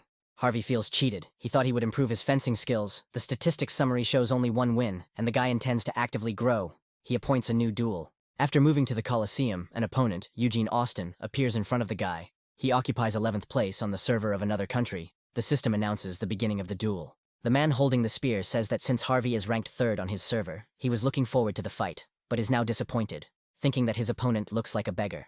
The opponent's lips spread into a wide smile. Eugene frowns, asking the reason for the ridicule. Harvey replies that he finds it funny that their thoughts are the same, and the man gets even angrier. He shouts a curse at his opponent and, raising his weapon to the ready, is about to attack. The spear passes literally millimeters from Harvey's chest. He dodges, sharply turning and going to the left. He is disappointed. He expected more from the 11th place finisher, but the boy's lips spread into a smile again. He thinks that he must have become too strong, since such a level seems like child's play. One swing of Harvey's sword causes the opponent to drop his spear and fall to the arena. Coughing up blood, the system announces that he has received serious damage. The victory goes to Harvey. He grins evilly, believing that the arena is a cornucopia of skills. And in the next fight, Harvey won. And in the next one too. And exactly the same in the next one until you get the Master Duel achievement and increase your strength by 2 units. Somewhere in the central lands of Muram, in the mountains. In a bamboo grove, a man sits on a rock in the lotus position, and another man approaches him. The seated person's eyes are closed. He is meditating. But as soon as the man notices the alien presence and hears the words that cause concern, the eyelids open, revealing purple eyes. He asks the uninvited guest about his words about the death of Master Bard Sky, and he confirms, bowing his head guiltily. He continues, According to the latest news, it has recently become possible to connect to the Earth dimension, and the Master is said to have attempted a floor intrusion there. The eyes of the one who was leaning over, previously closed, open, and he notices a strange phenomenon. A rustling sound is heard deep in the bamboo, and someone is moving closer. Suddenly a sound is heard very close, and the next moment a monster emerges from the thicket, alerting the area to its presence with a loud roar. The man sitting on the stone does not change his position. He does not even flinch in surprise and does not utter words. The unseen beast approaches, destroying everything in its path. And the man finally speaks up, but does not change his posture, saying that 5 years have passed since he stopped climbing to the top of the tower. He lifts his hand from his knee and makes an elegant gesture with it in the air. The skin, repeating the contour, is enveloped in the subtlest aura. The sword sticking out of the stone begins to envelop itself in a similar manner and vibrate from side to side. At the moment when the monster attacks, the blade appears in the man's hand with a characteristic whistle and electric discharge. The man jumps into the air, breaking the slab he was previously sitting on. He turns deftly and gracefully in the air. As if carried by the wind, the monster lets out a surprised roar. As he makes another move, the swordsman catches it with his frowning gaze, and landing on the highest point of the monster's head, he thrusts his sword in with one hand. The monster lets out its dying roar and begins to fall with the man sitting on it. The messenger watching this was impressed. This man dealt with a powerful spiritual creature with such ease. His martial arts were so strong that they gave one goosebumps.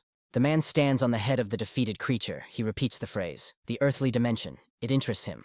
A wide smile appears on his lips. The swordsman orders his henchmen to find out who exactly killed Master Bard Sky. Harvey enters the 10th floor waiting room. Throwing off the rags of his cloak, he collapses exhausted straight onto the bed. After a few seconds, a blissful smile appears on his face.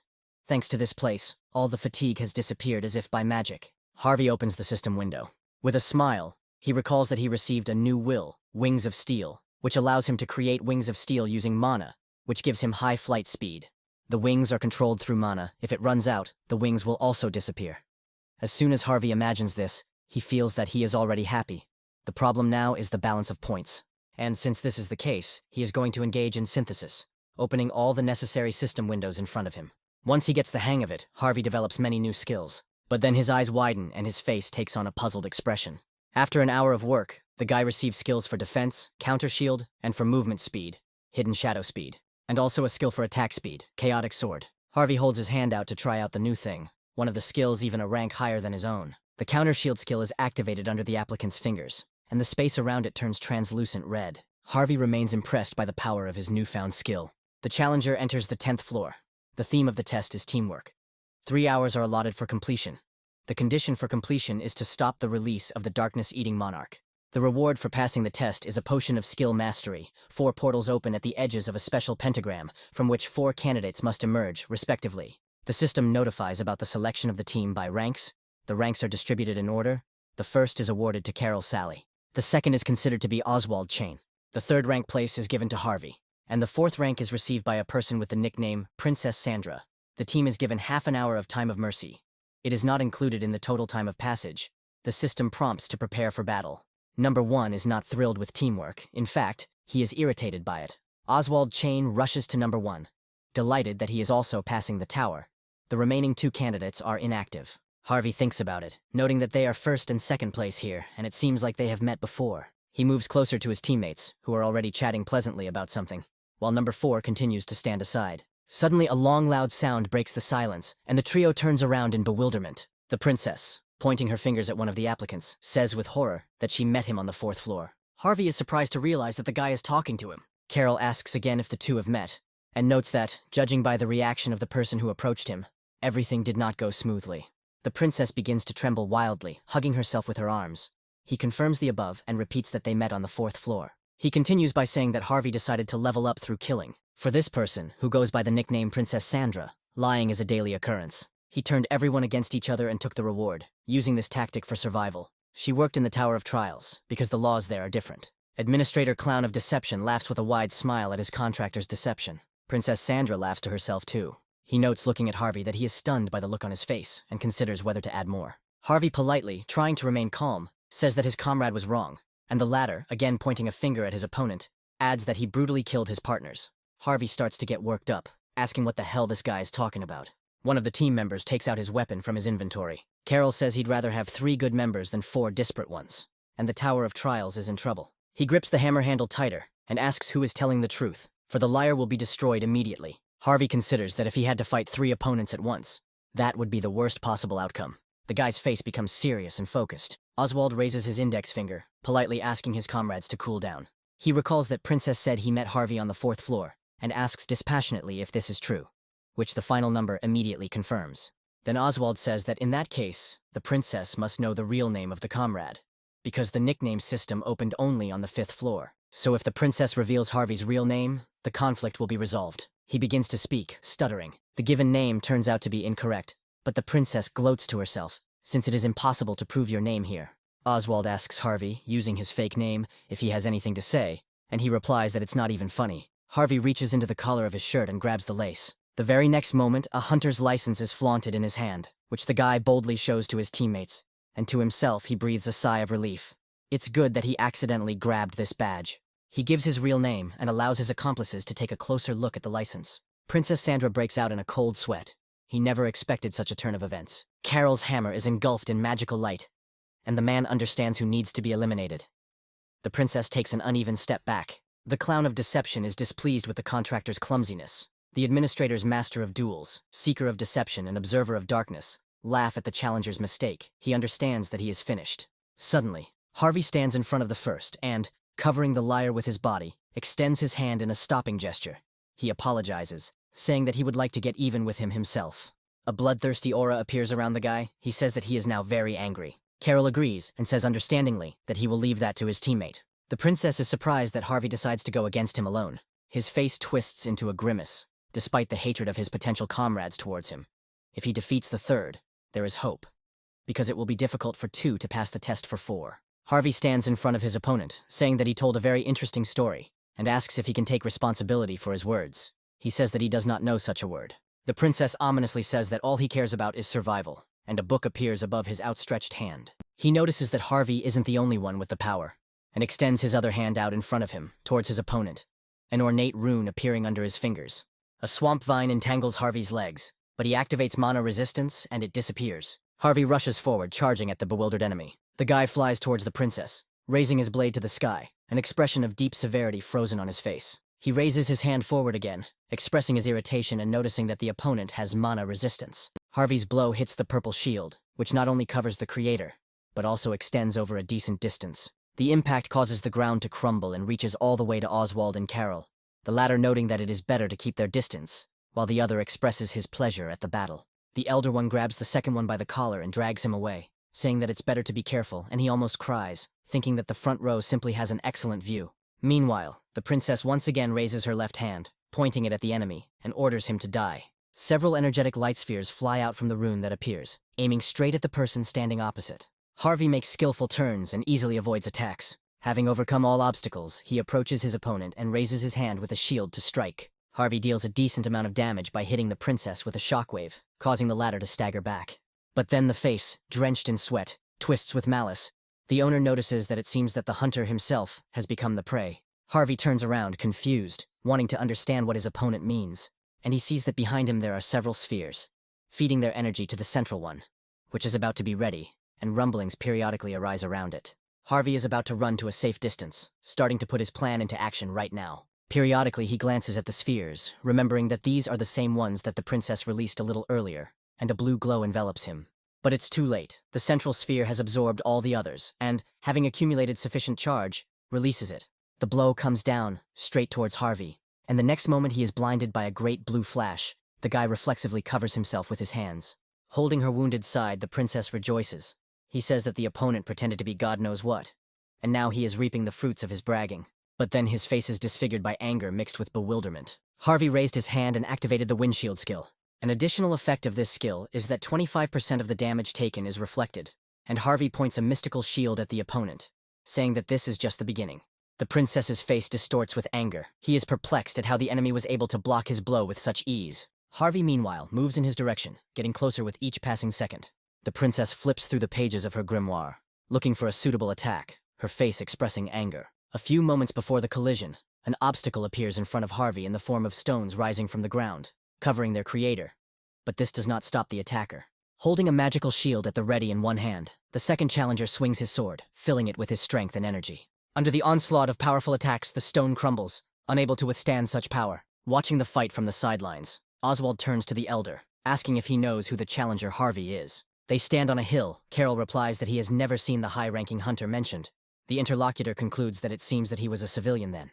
Oswald asks if it is possible to become so strong in this case, to which he receives the answer that if he is not of high rank, it is not at all easy to achieve such results. And as he watches Harvey break through the barrier and attack his shielded opponent, Carol notes that the most surprising thing is that Harvey is not fighting at full strength right now. For some reason, the man feels that his level is comparable to his own. Oswald, in disbelief, turns to his interlocutor and asks again in surprise, and also notices that in the final rating, Harvey is 2 steps lower. Carol says that while it's just speculation, if Team Luck has eluded him in all the combined trials so far, it means something.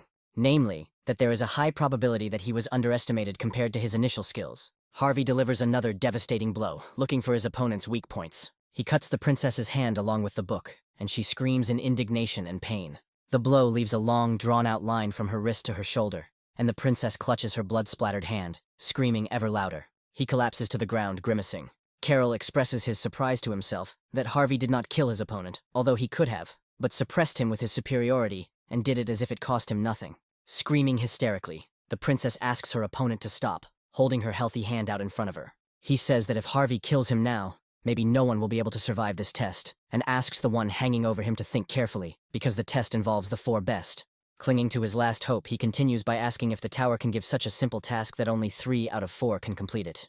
Harvey looks at him with disdain but thinks about his words. He looks over his shoulder at the more experienced challengers. Carol says that they will not interfere. Harvey himself must choose what he considers necessary. Oswald remains silent. Taking advantage of the moment, the princess decides to play a trick. He takes a sword out of his inventory and wants to hit Harvey with it, but he is puzzled for just a moment. The next moment, he grabs his sword and swings it from his shoulder at his former teammate. He is angry at such meanness. One sharp blow, and the head of the bewildered princess is cut in 2 in a horizontal cut. But almost immediately, Harvey realizes that he has been tricked, and his opponent's body dissipates into a misty haze. The princess herself jumps back, hiding behind the clone. Their unique characteristic, deception, is activated. All characteristics increase by 10. The princess firmly stands on the ground, holding the sword in her left hand and trying to catch her breath. He is even more enraged because he showed his trump card. Although he wanted to hide it until the very end, the challenger points a chained sword at Harvey with a furious cry and threats. But there is not a shadow of fear in the opponent's eyes. On the contrary, they are full of determination. Harvey holds back a powerful shockwave from an opponent's attack with his new shield. 2 long chains rise into the air, jingling. A third one joins them, and together they rush straight at Harvey, going around him, wanting to get him that way. Moments before Harvey activates Wind's Grace and increases his speed by 40%, the chains slamming into the surface with a loud noise and sending up a column of dust. Harvey, who managed to avoid the collision, lands a little further away. He appears right in front of the princess, pointing a ghostly shield at his stunned opponent. With a serious look, Harvey says that he now knows what is more dangerous, getting involved with someone like his opponent, or going to the test with 3 people. The princess's face is distorted by the negative emotions torn apart by the owner. Disfiguring the expression, he furiously screams a curse. Harvey activates counterattack shield, which instantly releases accumulated damage. In her last moments, the princess screams something unintelligible. After defeating the traitor, Harvey receives several items, the first of which is the Vampire Count's frock. The second item received is the Bloody Sky Demon Blade. Harvey opens the system window and promises to make good use of these items. His teammates come down to the guy, who has already forgotten about them.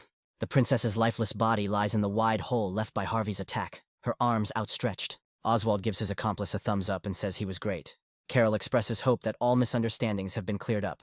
Harvey confirms the last words. With 10 minutes left before the test begins, the system asks the candidates to prepare, and Harvey's team decides to move forward. The moonlight playfully glistens on the golden spear held in the hand of the statue of a man on horseback. Our trio passes by it. Oswald comments on the impressive size of the sculpture, and tries to find support from his comrades. He would not like the statue to come to life. Carol notes that if we're talking about the tower, then this could very well be the case, and Harvey's gaze becomes alarmed. He notices a stone head with a golden crown, bound in chains. The guy takes a closer look at her. Her stone features seem so skillful. Harvey tenses. Something about this sculpture makes him uneasy. The small delegation moves on, walking across the stone floor of the castle slabs, their steps echoing off the walls. Oswald can't help but be amazed at what lies ahead. They are in a huge room, reminiscent of a throne room. In front of them on the throne sits a huge headless knight. On either side of him are 2 statues chained. One of them holds 2 crossed sabers in his hands. The second one also looks quite stern, and one of the men remarks that these 3 statues also give rise to a bad feeling. Oswald looks at the central statue as the company moves closer. Apparently, This giant is the darkness-devouring lord. The system notifies the candidates about the expiration of the grace period. The test of the 10th floor begins. When the allotted time begins to count down, a squad of dark guardians will appear. It is necessary to prevent the resurrection of the Lord devouring darkness. The candidates are tense. The chain that was wrapped around one of the male statues suddenly falls off with its characteristic ringing sound. The statue's eyes glow purple, and it becomes mobile, leaning forward, changing its position. The knight pushes off with the toe of his foot from the pedestal on which he has been standing all this time and jumps up. Two more follow his example, surrounding the living people in a ring. The slab crumbles into pieces under their mighty stone feet. Carol stands in front of one of the statues, saying that his bones have just started to ache and it's time to stretch. Harvey points to the servants and says that each of them has a head, and the man is surprised by these words. The guy continues by saying that they must place the head that the Dark Guardian squad is carrying to its master to connect with him. Carol says he is glad of this. It is easy, and suggests that everyone choose an opponent for themselves. Stone feet carry their owner towards the opponent, leaving behind a roar. The first guardian attacks by jumping and swinging his huge sword. The other two also have no intention of standing still, taking their first steps. The squad of contenders is also ready for battle. Harvey is serious. A wide, anticipatory smile plays on Oswald's lips, and Carol's emotions are impossible to read, since his face is hidden under a mask. They wish each other luck and the fight begins, with Harvey charging forward to take out his opponent with one attack using the chi sword. And the same one makes a wide, sweeping movement in the air, leaving behind a purple glow from the sword. Harvey decides to trick him by going around the side, but something doesn't quite go according to plan, and Harvey and the giant cross their blades. The young man was stunned by the force of his opponent's blow. He jumps back, sliding across the slabs and looking sternly at the stone statue. Awareness comes with subsequent thought. The warrior uses chi energy. He is not as simple as he seems. Harvey begins to worry about others. Carol's opponent sends him flying with just one powerful blow from his golden weapon. The man crashes into something solid, sending up a fountain of rock dust. The opponent immediately heads in the other direction. He heads straight to his headless lord, intent on reclaiming his lost limb. But no such luck. A lump of stone flies at him from a pile of dust. The running statue turns its head and notices the gift. It defends itself with the iron of its axe, reacting well and exposing the aforementioned to the blow. The block is painted, flying in different directions, and the warrior flies back from its force. Carol emerges from the rubble, eyes gleaming from under his mask, one of his hands covered in ghostly armor, the other holding a hammer. The man notices that each of the guardians is of a level that matches the boss. He raises his hammer up, covering it with armor as well, and asks his comrades to keep their eyes open. Oswald says he thinks the elder has let his guard down, and chuckles, a pointed hat appearing in the air. The younger one puts it on his head and says with a sad look that the accessory doesn't suit him, so he can't stand wearing it. His opponent, meanwhile, is running towards him. Oswald stands in front of him and makes threats. Because the statue made him wear that funny hat, he will have to part with his life for it, and the guy raises his bow, putting several ghostly arrows on the string. The very next moment they rush into the attack with determination, but somehow the knight manages to avoid each of them, and he rushes straight towards the archer, who is left without protection, forcing him to tense up in earnest. The guard moves with incredible speed and now hovers above Oswald. He says, hiding his eyes, when dealing with mages, close combat is the standard. A ghostly weapon resembling a sickle-shaped scythe appears in the air. Oswald corrects himself that this only happens if the opponent is a normal wizard, and takes a fighting stance, holding his hand outstretched, palm forward, smiling predatorily. Harvey admires the skill of his brothers in arms. After facing weak opponents, the sight of these people excites the blood. He involuntarily smiles too. But now the main thing for him is not to fail in such a strong team. Dodging sword blows, Harvey jumps. He turns his back to the enemy, dancing between the stones left behind by the previous attack. And then he sends them flying one after another, straight into a warrior standing nearby. The stones crash into the body with a roar. The guardian covers himself from the attack with his hands. Harvey activates the skill Wind's Grace, increasing his overall speed by 50% and moving towards the enemy. The knight lowers his weapon in front of him, intending to strike his opponent with one precise blow. But the opponent runs between his legs, leaving him behind. The system reports the state when the owner steps on the shadow of a creature. During the activation of the secret Shadow Walk skill, which increases strength by 3 units, Harvey turns around. He activates Frenzied Swordplay, increasing attack speed by 10%, stacking to 5 out of 10, and activates Swordmaster Chi, bringing down a blow on one of the Lord's heads. The stone head and crown with chains collapse. Carol activates the Depth Charge skill. The space around his opponent is illuminated with a golden glow, and the slabs beneath his massive feet explode, crumbling the stone, and he staggers, dropping his axe. The guard opens the genus, bursting into a silent roar, devoured by bright veins of electricity. The alien head on the mighty back splits into pieces. The space is illuminated by a spinning ring of reddish vortex. Oswald also keeps up with his comrades, furiously turning his scythe rod in his nimble hands, thus delivering impressive blows to the stone body. He jumps into the air with a cheerful expression on his face, swinging his sickle-shaped scarlet scythe, and he strikes the enemy, but he blocks the handle with his twin sabers. However, the handle was not something worth paying attention to, because Oswald's main target was the mask on his back, which he successfully removed with the tip. The Guardian screams furiously, shaking the space with his inhuman scream. All three Guardians turn around and leave the battlefield. Oswald asks in confusion if they are running away, to which the Elder responds that when there are no heads left, resurrection is impossible. The contenders are running forward with determination, getting ready to wrap things up. They pursue their goals, leaving the headless lord behind. Suddenly, Harvey perked up. A strange sound reached his ears. One of the Guardians turns around and falls heavily to his knee. Harvey's eyes widen in shock. The other two join the first, forming with their bodies together something like a springboard along with their weapons. The sound of hooves is heard, and a stone horse climbs up a kind of springboard. He pushes off from the half-moons of the axe, which are the end of the platform, and makes a powerful jump. Harvey freezes in even deeper shock, being partially covered by the cast shadow of a giant. This statue was the one at the entrance. The determined rider approaches his master. Harvey curses under his breath as Carol flies into the air, hoping to hit his target with his raised, ghost-armored hammer. The guy grits his teeth in inevitability. It's too late to run. The horse stops, respectfully lowering its head, and the rider, pushing off from the saddle, makes a jump with his hands raised high, holding the head of the ruler, flying straight towards him.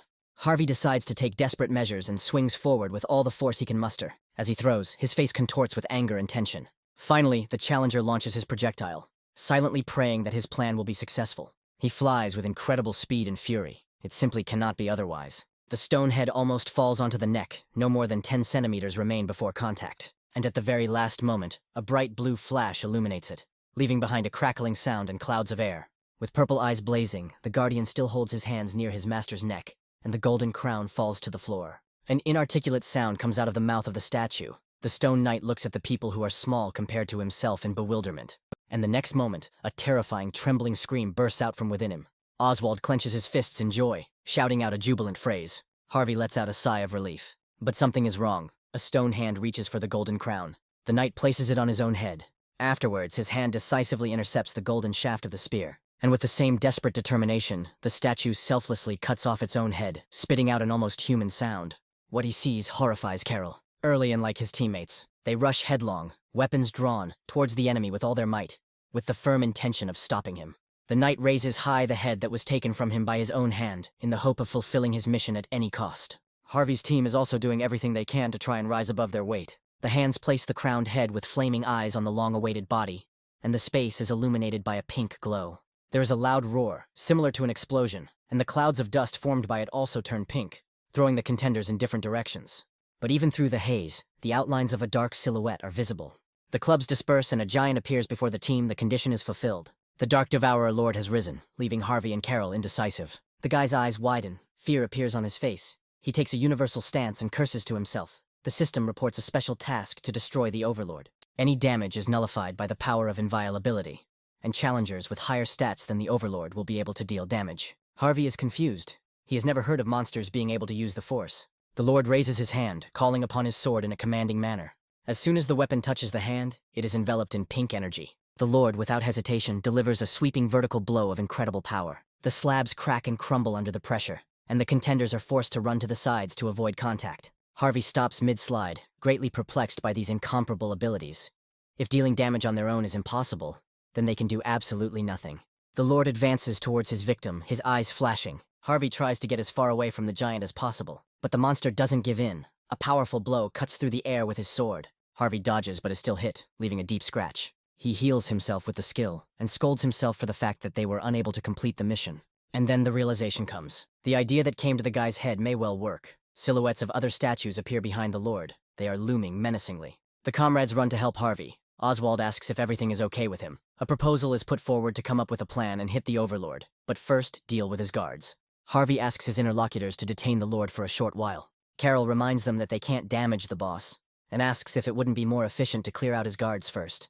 With a serious look, Harvey shares that an idea has come to his mind. There is a way that will allow you to kill the Overlord. Carol is silent for a moment, as if thinking about something, and then he turns around and says they'll trust Harvey. But the man warns that they won't be able to hold out for long and asks to carry out their plan as soon as possible. He calls Oswald, and together they rush to meet the giant. Harvey looks forward with determination, inspired by the idea, and determined to put his plan into action as soon as possible. Three giants, their eyes flashing, approach, getting ever closer, and he speaks of what is happening as a game. Carol charges his sheathed hammer with lightning. He attacks the Overlord using a familiar move, the Depth Bomb. The giant's eyes flashing with fire. But the boss doesn't care, the damage is cancelled. The man jumps back to his comrade, as expected, no use. But the Lord activates his power. The greatness of the Lord, the system gives a characteristic. Everyone must show respect towards him. Any action that does not satisfy this requirement will be blocked. Hunters fall to the floor from the power of the Force. And then the sculpture delivers a chopping blow with its blade, breaking the surface into fragments, moving forward like an invisible snake. A little more and she will reach Oswald and Carol, who involuntarily bowed before the Lord. The latter activates magic resistance, filling his body with an orange glow. The body block is partially released, allowing the man to rise and straighten up at least a little. But Oswald is less lucky. The attack of the Lord's blade is about to touch his face, which makes the young man scream piercingly. But the elder does not leave him in trouble. He grabs the younger one by the clothes and pulls him out from under the wave almost at the very last moment. The blow habitually scatters fragments of stones to the sides. Sensing that this is not the end, Carol covers Oswald with himself, and Oswald even covers himself this way. The man is struck by a reddish flash, hitting him diagonally across the back, and he falls, unable to stay on his feet. Oswald turns to him in shock. Blood spurts from under his comrade's mask. A terrified Oswald grabs the man, throwing one of his arms over his own. A shadow falls on them and, looking up, the boy gets lost. The contenders find themselves at a complete disadvantage. The Overlord appears directly above them, threateningly raising his colossal blade to strike. He quickly lowers it, intending to hit the unlucky midges, and Oswald, clenching his teeth in despair to the point of grinding, prepares for certain death, but does not let go of the elder. A hurried tread is heard nearby, and someone's foot slides in front of them. Harvey appears right in front of his comrades, erecting a red shield in front of him, saving everyone. He apologizes, mentioning his slight tardiness, and Oswald looks at his savior with confusion. The Overlord presses down with all his might, but Harvey's shield is not so easily penetrated. He says just one word, absorption, and absorbs the characteristics using the spirits he has. He looks through the shield at his opponent confidently and decisively. Yes, his plan is definitely going to work. The skill, shield counterattack, instantly releases accumulated damage. Harvey activates the Master Sword Chi power, followed by the skill, Lightning Sword Chi. The weapon fills with an energetic glow. The guy, without hesitation, fires a charge straight at the person standing in front of him. The ghostly blade flies right on target. Blue eyes burn with the fire of determination. The blow hits the giant, and he recoils in amazement, clutching at the fallen stone flesh, from which fragments fly off. A furrow remains on the stone body. The plan worked. But this does not delay the Lord for long. He rushes into the attack as if mad, activating his power. A confused Harvey sank to the ground. He grits his teeth in anger, silently cursing this colossus, and activates the skills, Forced Breakthrough and Magic Resistance. The space around the boy is crushed under the pressure of force, and he rises up. Enveloping himself in a poisonous green shield, Harvey removes all blockages from his body. His mastery of Force Breakthrough reaches 100%, and he rises one rank. The same thing happens with Magic Circuit and Magic Resistance. Harvey flies forward, straight towards the monster's attack. Although you can't tell from his appearance, the guy is worried. The situation is extremely dangerous. He surprises himself, not understanding why he can't stop laughing. He suggests that it may be due to the anticipation of an approaching victory. A fundamental desire to become stronger burns in the young man like a fire. He is within walking distance of the monster. And nearby, Oswald, watching the battle, turns to the elder and says that he considers Harvey a real monster. Supporting Carol, he admits that this feeling is new to him.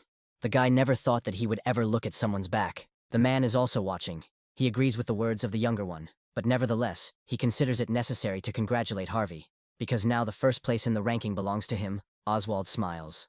The giant's blow hits Harvey's shield once again, the charge ends, and the counterattack shield reaches its maximum damage absorption limit. Harvey positions himself as comfortably as possible for his next steps. The shield begins to rapidly decrease in size. Harvey believes that by reducing the shield's area of effect, the energy density will increase. And, having brought the shield size to its maximum minimum, the guy makes it release the accumulated damage. A powerful blow hits the Lord's hand holding the weapon. He looks in amazement at where the limb had just been. And Harvey, headlong, rushes forward, activating Grace of the Wind and summing up the speed to the maximum, also activating frantic swordplay. With just one swing of the boy's blade, the giant's head is deprived, and the system announces the destruction of the darkness-devouring Lord. Lord Ironblood watches over Harvey through the administrator's eye. She is thrilled at the mere thought that this applicant, who is showing crazy growth, is her contractor, and she can't help but smile with satisfaction. Regular aspirants to the tower prepare themselves carefully to avoid taking risks, and only climb one floor at a time after spending a lot of time training. But Harvey is a valuable talent that is not easily seen in other dimensions. One could say that he represents the desire to grow. The girl smiles ambiguously, considering the problem to be that over time, other administrators will also begin to take more and more interest in Harvey.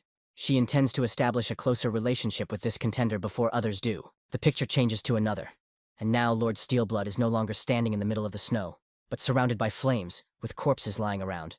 She wants to get closer to Harvey in order to achieve her desire. The Lord's head falls. The crown that falls from it splits into pieces. The system congratulates you on passing the test and notifies you about the accrual of points and the receipt of rewards. Since Harvey made the biggest contribution, he gets extra points. A satisfied smile plays on the guy's lips. He thinks that the reward fully compensates for the difficulty of the test. Oswald looks at his comrade with wide eyes. He is perplexed as to how he managed to pull off such a thing. Harvey walks up to his teammates and shares that he had a skill that was perfect for the situation at hand. And it also seemed like luck was on his side. The comrades put their index fingers forward. Carol says that today he was able to surprise them a lot.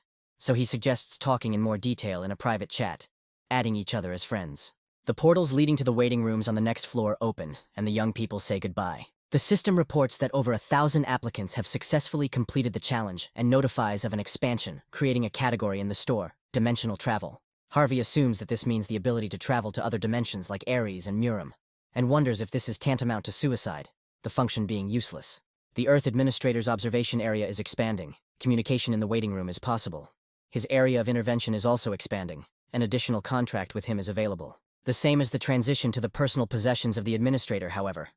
An additional contract can only be concluded once. The rest will then become unavailable. It can be terminated at any time. Harvey wonders if that leaves the admin as the only loser, but he can't know for sure right now.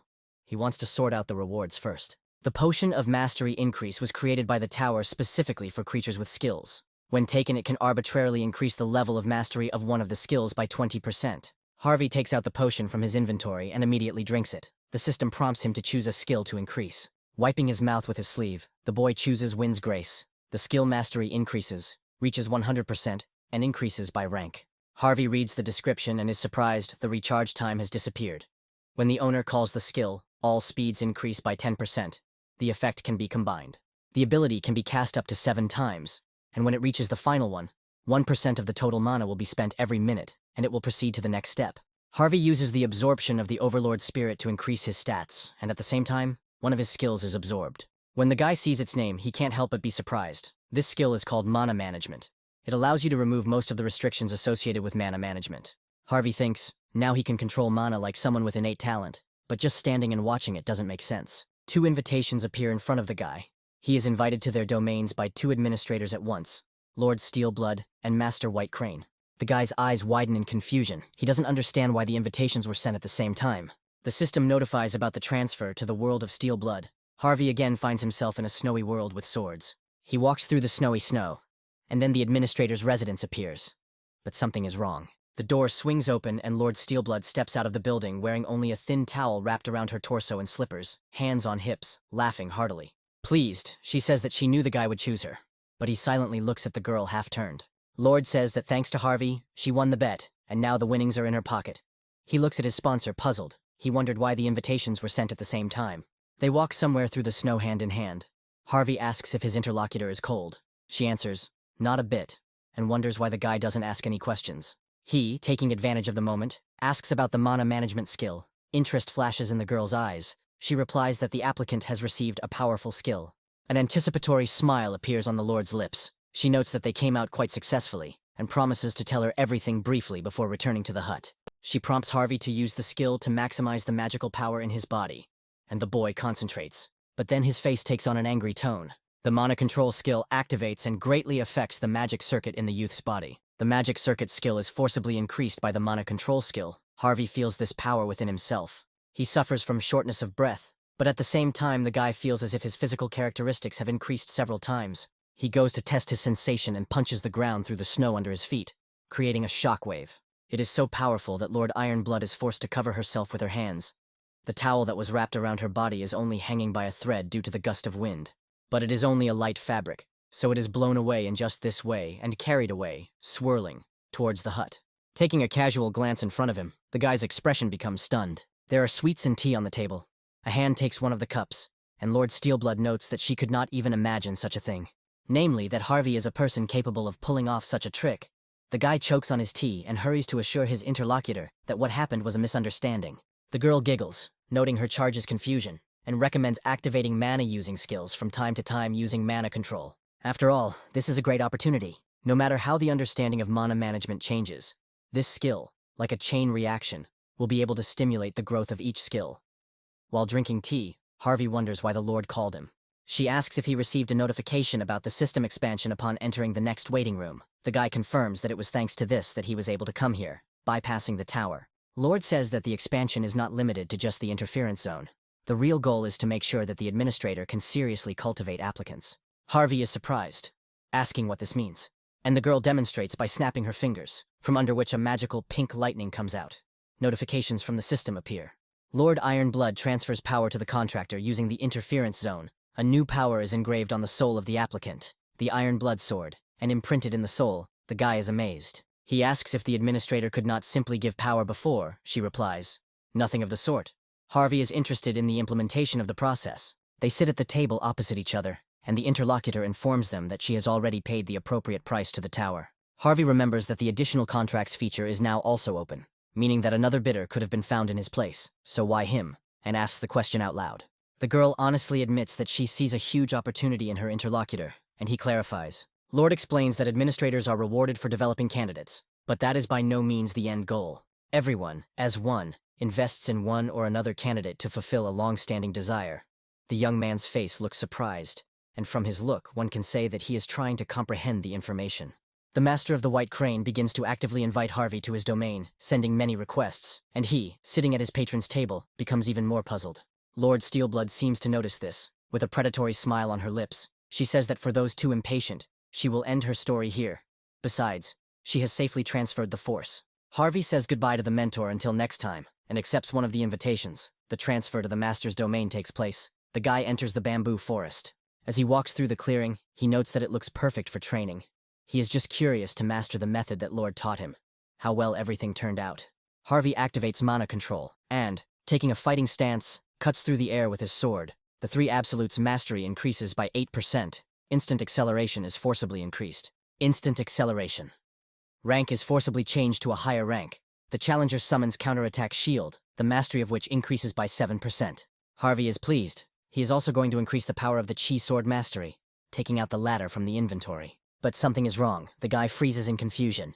Holding the sword in his hand, he becomes angry that he can't activate the weapon with mana manipulation, even though he wanted to raise the rank of the lightning sword chi with master power. No matter how much the guy tries, everything is in vain. It seems strange to him. A theory arises that this happens because the chi sword master is a force. A notification arrives that the owner of the estate is waiting for the applicant. He puts off the question of increasing skills with QE energy, and says that he is already on his way. The master puffs out his cheeks and says, "Good." Harvey ponders that, judging by the title, the owner of this place must be as old as the Bard of Sky. His tone is very annoying. The guy is puzzled by what he sees. Approaching the residence, he sees a girl sitting on the terrace with a sword on her knees. She formally addresses him, saying that the challenger has finally arrived. A fair-haired girl with a sweet and slightly naive smile introduces herself as the owner of this place, and shares that she has been waiting for a long time for a candidate like Harvey to appear. The guy is seriously puzzled. In front of him is not just an old man, but a teenager. The master's smile widens. She asks about the possibility of a problem, to which the guy replies that he is surprised to see an administrator in front of him, with whom he only corresponded. The girl laughs, and says that she understands the interlocutor perfectly well. She notices that it is not very convenient to talk standing up, so she suggests going to another place. Harvey answers, "As you wish." The boy's hair is tousled by the flow of fresh air, and he is surprised to find it quite refreshing. The guy sits next to the girl and makes a guess about why she abandoned the chairs and sat on this floor. The administrator asks, pleased with herself, if this feeling is really pleasant. She admits that she has always been watching the interlocutor from here, from the very moment Harvey entered into a life-or-death fight with Bard Sky on the 9th floor and up until now. The guy analyzes that the master has been watching him since the moment the observation of the candidates was allowed, and wonders if it wasn't a waste to sponsor someone he saw only once. The girl does not agree. She advises the guy to better understand his value. Although Bard could not reach the highest rank of mastery of released chi energy, he was a very strong warrior of Murim. Although he lost some of his power when entering the tower, defeating him can be considered a feat. It turns out that the master was bound to the Bard by a contract. Harvey is stunned. The young man's face shows confusion. The boy thinks that the master might have a grudge against him. The master says that there is no need to escalate the situation. The warrior was just a good contender for points. The atmosphere around does not really fit with the tense thread of the conversation. During her life, The girl managed to sign contracts with many suitors, but until now she has never invited anyone to her domain. A butterfly sits on her graceful finger. The master continues.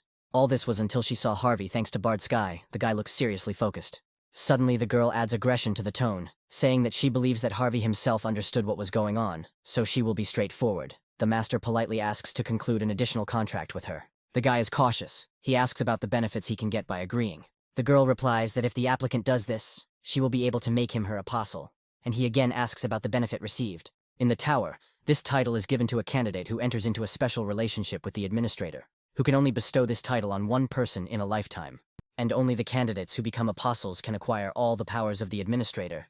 This information leaves Harvey impressed. He begins to understand the importance of the patronage agreement, and that the Lord proposed to conclude this agreement, but did not tell him about such important details. Harvey says that in the tower, an additional contract is one that can be broken at any time. So why is the master offering a patronage that can only be presented once? Looking ahead, the girl replies that, like Lord Ironblood, she has chosen a challenger to fulfill her long-held wish. She needs the sharpest sword in the world. The best of all, which will never break or become dull. She saw that Harvey had the potential to be sharper than any sword. The guy thinks about the meaning of the long-standing wish, remembering that the Lord had mentioned it earlier. In his understanding, the fulfillment will not be simple. Harvey turns his thoughtful gaze to his interlocutor and asks what long-awakened wish means. The girl's cheeks turn red as she begins to speak, tasting the phrase. The administrator's long-standing wish is a memory that comes from regrets of the past, but at the same time it is a right given to the administrator by the tower. Similar to the long-awakened wish tests, the administrator can give it to applicants who have signed a contract. When the long-term wish is fulfilled, the applicant will receive a reward. If you suddenly manage to fulfill your long-agoed wish, you can even change the events of the past. Here it is. The information that the guy needed to hear. His gaze becomes stunned and at the same time interested. He repeats the words about how it will be possible to change some event in the past, and says that such a thing is impossible. The master answers with a serious expression that since Harvey has been through the tower's trials many times, he himself should be able to tell whether she is telling the truth or lying. When he sees a girl, the guy becomes more convinced of his beliefs, and then he immediately plays out in his head what he once considered unrealistic. When it comes to the tower, almost anything is possible. Continuing to look at the mistress of this place, Harvey asks permission to ask just one question. The master allows it. The guy asks how high he must rise in order to fulfill the girl's long-time wish. Her cheeks turn red. She looks away and begins to fidget. Finally, she says that it must be at least the top floor. Harvey's face expresses confusion. The system notifies about the conclusion of the contract. The master of the White Crane jumps up in delight, saying that Harvey made an excellent choice and will never regret it. Condescendingly encouraging his patron's childishness, the guy notes to himself that the contract was nevertheless concluded. He learned that the top of the tower was the goal that needed to be reached in order to fulfill the administrator's long-standing wish. The system reports that Harvey has been recognized as a true apostle of the master. As a privilege, the effectiveness of Muram's powers and skills increases by 10%, and mana increases by 3.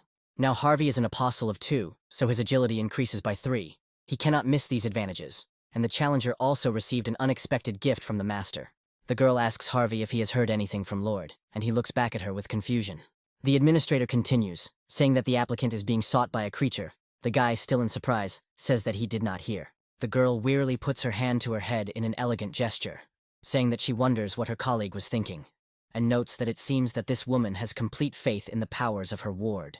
She corrects herself by saying that, of course, she believes in Harvey too, but she feels it necessary to say, she warns the ward that what she says will use up tickets to the question of whether he agrees. The guy is puzzled for a moment, but says that he doesn't use them anyway and they just accumulate in his inventory. The applicant receives a notification that all his tickets will be used up, and is surprised by the seriousness of the information, which is equal to such a huge number of tickets at once. There is a huge force in Muram called the Muram Union. Bard Sky, whom Harvey killed on the 9th floor, held an important position as a commander in this union. Because of his high position, there are people from Muram who are now looking for Harvey due to the death of the leader. The guy asks if the master wants to say that the Muram Union will pursue him to kill him. The girl answers negatively. The Muram Union is currently in disarray due to the struggle for the vacant position. Then Harvey does not understand who wants him dead, and asks about it. The master replies, the Notley family's dragon sword, a portal is opening somewhere. The sky dragon sword, Notley Hunter, emerges from the portal with a satisfied smile. He is a being that in the Muram dimension, where everyone is obsessed with martial arts, is called a genius.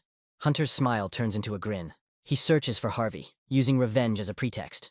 But in reality, he is driven by simple curiosity. The hunters, with weapons drawn, rush at the alien. The White Crane Master does not know when this will happen, but he guesses that if Harvey encounters Notley Hunter, he will summon his sword, surrounded by a golden glow.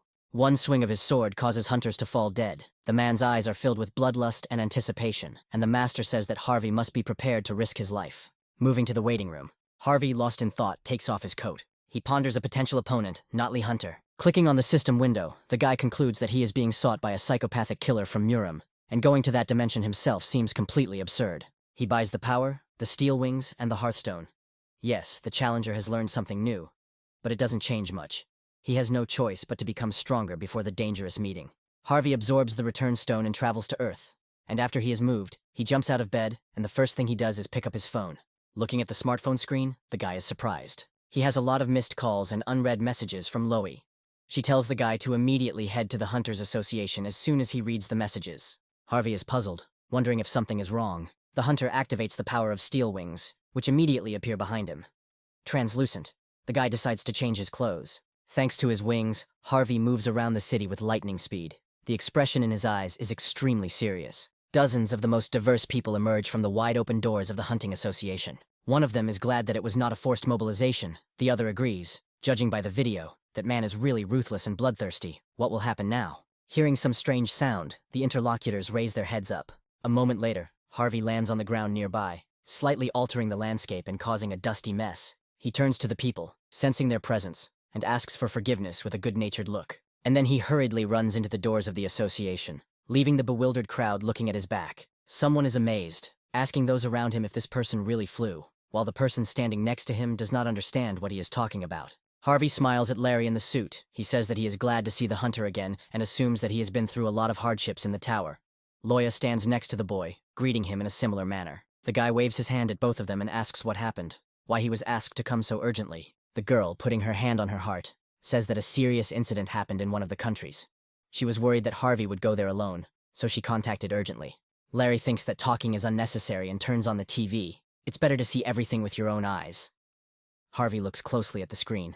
The video was filmed on foreigners' body cameras and shows several hunters standing and looking at the sky, from which a piece seems to have been removed. Sensing the strong wave of gate generation, the Hunter Association there formed a response team and dispatched 7 high-ranking hunters to the scene.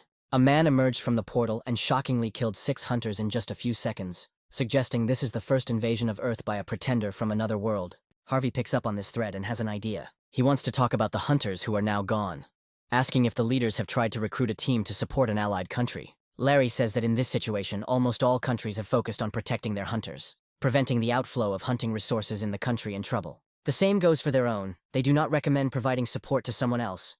The leader also wants to show the video from the body camera recording of the only survivor. Covered in blood, he helplessly stretches out all his limbs to his enemy, who stands before him with a drawn sword, and backing away and leaving behind a bloody trail, begs for mercy. The predator's eyes glow red and he begins to speak. He introduces himself as Notley Hunter, the Sky Dragon Sword, and says he has come to avenge Bard Sky, asking for this information to be conveyed. Hearing the familiar name, Harvey perks up. He couldn't even imagine that they would cross paths so soon. The guy is distracted from deep thought, forced to glance to the side. A girl touches his sleeve, pulling him slightly towards herself. Loia, puzzled, asks why Harvey has such a serious face, since the mobilization is not compulsory, but quickly catches himself, noticing that they haven't seen each other for a long time, and suggests that they all have lunch together. The guy hides his eyes when he starts talking. Loia interrupts him with a question. Wanting to make sure he is right, he should not go. But hopes are dashed by harsh reality as Harvey sets out to answer the call. The girl is struck as if by lightning. She flares up, asking why the young man always acts so recklessly. He should also be able to think about other people's feelings. Harvey places his hand on the girl's head, thanking her for her concern, and she calms down, surprised. The guy turns to leave and says that this is a problem that he must solve. Little Hunter holds the energy-filled sword in his hand and wonders why no one understands the sound of the sword. 3 peers sit opposite. 2 support the third, who is out of breath. One of them, turning to Hunter, says that he attacks too hard for simple sparring. A man approaches the group. The children turn to look at him, and he notices that Hunter has mastered chi energy at 13, and these achievements have surpassed his own. The old man is greeted, and a good-natured smile plays on his lips. The man places his hand on the boy's head, asking him to think, martial arts are not meant to harm people. They are a path to excellence. You can't hurt people without a reason. The boy looks up at his interlocutor and remains silent. The Tower of Trials chooses the strongest of Murim. The servants are happy that their master has already reached the 20th floor. Hunter hides his eyes. He is unhappy. He thinks that he is missing something. An independent ascent did not satisfy his desires, and this incredible feat was accomplished at the age of 17. Hunter apologizes to his mentor, about to commit the irreparable. He uses his spatial invasion rights many times to kill, because he believes that there is nothing more fun than killing. Sitting on the car, engulfed in pillars of flame, he reasons that the swordsman is no longer satisfied with the death of the weak, and in Murim, he cannot kill whenever he wants. An evil smile appears on the man's lips. For some reason, it seems to him that Harvey will be able to dispel his boredom. Harvey exits the airport building. He recently flew to another country. A woman approaches him and invitingly shows him the way. They take a seat in the car and, accompanied by a small delegation, set off to the next destination. The woman continues to accompany the applicant, pointing to the glass door. She informs him that other hunters are already waiting for him inside. The first thing Harvey notices is Oswald's extremely pleased face. He notices that after the test on the 10th floor of the tower, fate brought them together again, with Carol sitting next to him. He says the guy came later than he thought. He says he heard rumors about their possible participation, but they really did come, and asks if these are all those who responded to the call. The man says that another challenger is due to arrive from another country. Harvey is not particularly impressed. He admits that everyone present has near top-level skills. But Hunter is a real monster, who perhaps even these three cannot defeat. The guy hopes that the fourth contender will be just as strong. The glass door opens with its own distinctive sound. Harvey turns around to see who has entered. His eyes widen in surprise. The fourth contender is Catherine. She is also surprised to see her former opponent. The woman who had accompanied Harvey earlier asks if they know each other. He replies that they know each other a little, that they crossed paths in the tower. Catherine turns away, a little embarrassed. She didn't want to meet again under such circumstances. The guy asks, could they have met in any other way? The girl's cheeks turn pink and she blushes, saying that she would like their meeting to be held in a more normal setting. Harvey retorts that the setting was far from normal to begin with. How the girl wanted to change this, Catherine agrees, but is angry that the interlocutor did not say it in a softer form. Carol thinks that what is happening resembles a quarrel between lovers.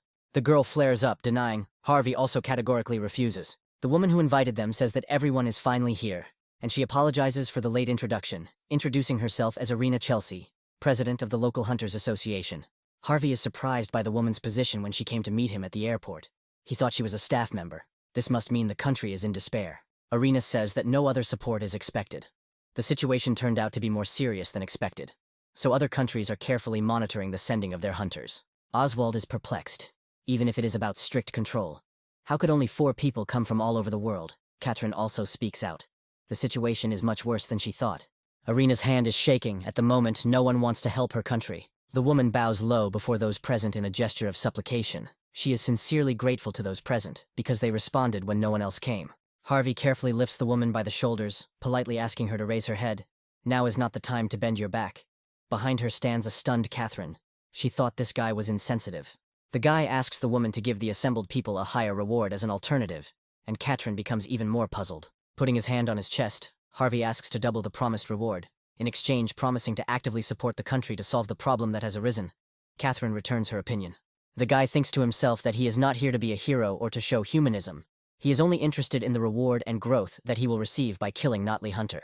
The woman agrees, saying that in such a crisis situation she acted too emotionally. The creature that appeared is not a standard monster, so the reward will be doubled. Pointing to Catherine, she says that it's not just that the situation is hopeless. They have a chance too. This huntress's abilities could make a difference in the coming battle. She has the power of flame suppression. If the girl can touch an opponent stronger than herself with her flames, the opponent's stats will decrease by 10. But that's not all. Some of the skills will be randomly sealed. Men note the usefulness of the information heard. Playing with fire, Catherine believes that with this power, they will be able to seize the initiative into their own hands. Of course, if only she can touch Hunter.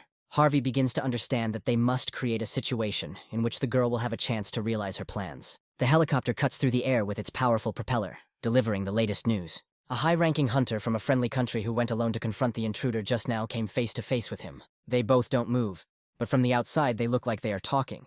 This situation is indeed possible, because all the tower's contenders can communicate without language barriers. Sitting on the charred car, Hunter asks his guest his name. Pepin Snipes introduces himself with a mischievous smile, and says that he will make his interlocutor regret that he looks so dismissively at the Earth dimension.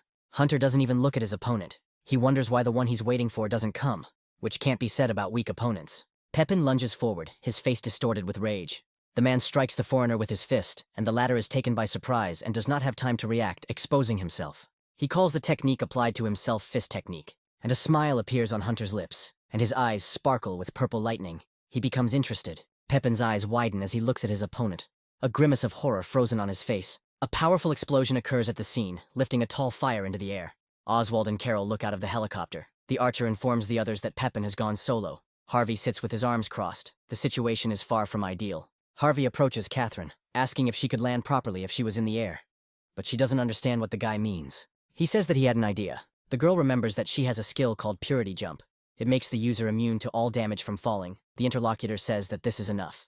If the plan works, Harvey will be able to deal a serious blow to the enemy, at which point Catherine will need to immediately activate her power. The guy grabs the embarrassed girl by the waist and, apologizing, says that they are going out. She does not understand what he is going to do. Jumping out of the helicopter, Harvey activates the steel wings, and they quickly rush down. Oswald smirks at the guy going out of his way to do it all himself. Carol points out that they can't just sit back and watch at this point. The man jumps out after him, and the younger one is slightly ahead of him. A frightened Catherine says that she thinks Harvey is crazy. It's unheard of for someone to rush into flight without giving any explanation to their partner. And the guy says that he is glad that Pepin made Hunter lose his temper. Tears well up in the girl's eyes, and they don't listen to her at all. Harvey asks Catherine to use force as soon as he opens up and removes his hand from the girl's waist. Leaving the girl alone, he leaves her, swiftly diving down. Pepin and Hunter clash fists, the force of the blow sending out a powerful wave that shakes the air. The Hunter's defenses crumble, and pain from realization appears on his face. The opponent is disappointed that this man is not even able to properly concentrate chi energy in his fist, but still uses fist techniques. He throws Pepin back, raining hundreds of energy fists down on him. The man is already flying a considerable distance away when Hunter completes his series. He's heading towards him, but something stops him, forcing him to turn around and look to the side. Someone is rapidly approaching Hunter, covered by an energy shield. The swordsman blocks the blow with his own wrists, causing another gust of wind to erupt. And right behind it, another pillar is formed, throwing stones into the air and overturning nearby cars. Blood splashes from above, leaving new stains on the stone surface. Hunter stands on one knee, a trickle of blood running from the corner of his mouth. There are two huge swollen bumps on his arms. Harvey stands up with his sword in hand and pushes a large boulder away from him. He exhales as he stands in front of his opponent. Falling from the real sky is something that can be done twice. Hunter's face expresses anger, and purple flames dance in his eyes as he asks his opponent who he is. Harvey chuckles, saying that the enemy called him so desperately, but when they met, he didn't recognize him. He activates the skill, Ash Blood, reducing all types of pain inflicted on himself by 40%. The system reports that he survived being on the brink of death. The skill mastery increases. Hunter understands who is in front of him. Harvey smirks, confirming his opponent's thoughts with his name. With his sword at the ready, he activates the power, Swordmaster Chi. Hunter's hands trembled as he spoke. The man couldn't wait to find out who Harvey was. He never thought it was about someone who used fake chi energy art. The swordsman slams his fists against each other. His face contorts with anger. He says that the realization of what has been said above irritates him greatly. Harvey takes off, saying that there is nothing he can do. He is going to strike while his opponent does not have a weapon in his hands. Hunter raises his hand, now without injury, and envelops it in golden energy. He forces a nearby sword to answer his call. It's only in the final moments that realization dawns on Harvey. The contenders cross blades in combat. Harvey's shield shatters into pieces. A direct collision would have been extremely dangerous. He activates the skill, Ash Blood, squinting from the power of the blow. He thought he had dealt his opponent much more damage with the airstrike. Counterattack's shield shattered with just one blow. In this situation, the reflective ability will be difficult to use. Blood is running down the guy's chin. The scratch on his cheek is healing. Apparently, this is the true energy released. The opponent is surprised by the healing. He makes a remark about Harvey relying entirely on the techniques received in the tower. The Hunter activates Lightning Chi's sword, intending to strike the opponent from a long range. Hunter, seeing this technique, smirks, and he easily repels it, redirecting it at the enemy. By this time, Oswald and Carol arrive on the battlefield, intending to create the effect of surprise. He leaves them with nothing, using his technique. Moments later, he is already standing at a decent distance from the new strangers. Catherine appears behind Hunter, accumulating a fireball in her open palm, aimed at the enemy's back. The man's eyes widen. He sensed her presence. By releasing a sphere of flame, Catherine uses the force, flame suppression, which upon hitting a target, reduces their stats by 10 and randomly seals several skills.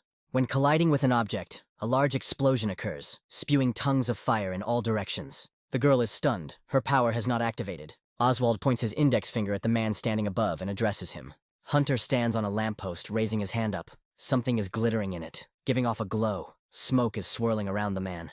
Oswald and Catherine stand nearby, their heads raised, looking at their opponent, in a state of extreme confusion. It was said that even despite the instinct of a hunter who had been through many battles to the death, this attack could not be blocked. Hunter's sword was blazing with fire. With his purple eyes flashing angrily, he promises to kill everyone present. The space is illuminated by a bright light, and the hunters scatter, wanting to save themselves by dodging the powerful attack. A blinding flash covers the immediate area around. A man's hand shakes a girl's graceful hand. The White Crane Master, smiling, asks to consider this lesson a small gift. Hands clasp together. Pinkish threads surround. The introduction of ordinary mana occurs. The girl asks not to perceive this process as a simple introduction of ordinary mana. It is about establishing a connection. Harvey feels mana envelop his entire body. The master unclasps their hands and asks if the boy feels any difference, the index fingers still connected by the magic thread. Looking at his hand, Harvey says that at first he just felt a surge of normal mana. But then, a different sensation arose. It was comparable to the fact that this girl was inside him. She was smiling broadly and contentedly with a squint, now recommending to apply this ability to the sword. But having left the monastery, it is worth conducting a test training. Having waited for some time, the girl does not want to be punished for excessive interference of the administrator, and adds something unintelligible. Hunter's eyes widened in confusion as he jumped back. The released chi energy was achieved through enlightenment, rather than the force or skill. The first time anyone on Earth had used it on their own. The tower pays tribute to Harvey and the achievement. It's called the Union of Sword and Body. The penalty to increase mana consumption when using Swordmaster Chi disappears. This QE is perfect. The guy turns to his comrades asking if they are okay. Catherine responds, thanking Harvey, and remembers that in the blink of an eye, he delivered a slash and neutralized the incredibly powerful attack, both of them already becoming monsters. A creepy laugh is heard nearby, and the hunters turn their gaze towards the sound. Hunter's eyes sparkle madly and he can't stop gushing, saying that he should have done it this way from the start. He was almost disappointed. The man makes the association that the more complex the sandcastle, the more fun it is to destroy it. He moves forward, straight at Harvey, who deflects the blow. Trying to withstand the onslaught, the guy notices that although the challengers from other worlds have been terribly annoying so far, this one is a real psychopath. Harvey slides back towards his comrades, leaving destruction in his wake. He apologizes and asks them to wait in a safer place, because if the guy has to protect them again, he will lose all concentration. Katrin listens to the speaker in surprise. Carol puts his hand in front of the girl, not allowing her to act arbitrarily. He says that, although it is offensive, Harvey is right, and adds to himself that, as in the last test, he is also unable to help. But the man also adds out loud that when he sees an opportunity and is confident of success, he will give the go-ahead for the operation. Fireworks. As they leave the battlefield, Harvey's comrades warn him to be careful. The two energetic blades clash again in a wild dance. Their owners continue this deadly game, circling to match them. The power of the opponents causes glass to fly out of the windows of nearby houses with a crash, crumbling and breaking into smaller pieces. Layers of metal structures fall onto cars rolling in the air from the shockwaves, also breaking glass and bending things that cannot be bent with normal efforts.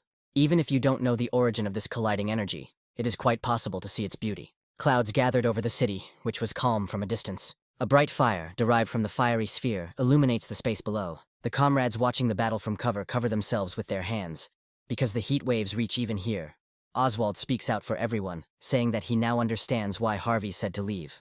Catherine also speaks up, believing that the guy continues to fight on equal terms. But Carol counters, feeling as if Harvey is one step behind his opponent. At this rate, he will miss the attack sooner or later. Harvey himself thought that he would be able to resist Hunter if his QE skills improved. But now he is actually making an effort to deflect his opponent's attacks. He recalls the words of Master White Crane, who suggested that Hunter's sword skill level was 2 ranks higher than Harvey's. Even without taking into account skills, the opponent is monstrously strong. Harvey feels tiny in comparison. The next moment, the guy falls to his knees. Hunter stands in front of him with an impenetrable face and asks if Harvey is already exhausted. He's breathing heavily, that's true. He used too much stamina to recover. If he spends even more, it will affect the fight. Harvey notices something flying towards him and, upon closer inspection, realizes that it is a bubble filled with some kind of pink liquid. A moment later, Catherine's voice reaches his ears. It was she who threw the gift to the guy. A man's hand deftly grabs a large bottle by the neck, and he quickly opens the lid, intending to drain it, but he is not allowed to. Something throws the guy back with monstrous force, hitting him in the stomach, and Harvey realizes that it was nothing more than the foot of Hunter who kicked him. The man drains the flask himself, giggling and saying that he will do it with pleasure. Catherine looks at her gift in amazement, not believing her eyes. And Oswald scolds his opponent, adding that he should have mixed poison into it. Harvey squats down, shaking, with his legs bent, and holds his solar plexus with his hand. Hunter grins ominously, noting that people always have hope, and his opponent is no different in this regard. A small amount of the man's stamina is restored. He voices the options. Perhaps I will be able to gain the upper hand in this fight, if I put in all my efforts. Then in the end I will somehow manage to defeat the enemy. Maybe I will be able to survive. Trembling with anticipation and smiling like a madman, the man finishes his tirade. When all these thoughts are torn to shreds, a stamp of despair appears on his face instead of hope. This is pleasure for him. The opponents move to another area of the city. continuing to leave destruction in their wake. Hunter is almost shaking with rage, not believing the glimmer of hope he sees in Harvey's eyes. And it's true, the guy really refuses to give up. The man grinds his teeth from all-encompassing anger and irritation. He throws a punch, putting most of his strength into it. Harvey falls like a stone, and hitting the ground, bounces to the side, flying an impressive distance. He crashes into the obstacle, smashing it into a pile of stones, in which he himself gets stuck. The hunter's whole body trembles. His teeth involuntarily clench from the insurmountable pain, but the sword is still in his hand. A man approaches him and Harvey looks up at him. His face looks ugly from the grimace of disgust that has twisted it. The man does not understand why the guy continues to look at him with such a gaze even when he does not have the strength to move. Filled with rage, Hunter swings his blade, calling for his opponent to taste the fullest possible despair. A swift flash of light leaving a spray of blood in its wake. A heart-rending scream erupts from within the boy. Blood gushes out in a horizontal cut from where his eyes used to be. He is blinded. Stamina, which is the fuel for recovery, has also reached its limit, and if he gathers all his strength, Harvey will only be able to attack once. Red streaks slide down the young man's face. He can't see anything, so he can't even attack once. Harvey grits his teeth, unsure of what to do.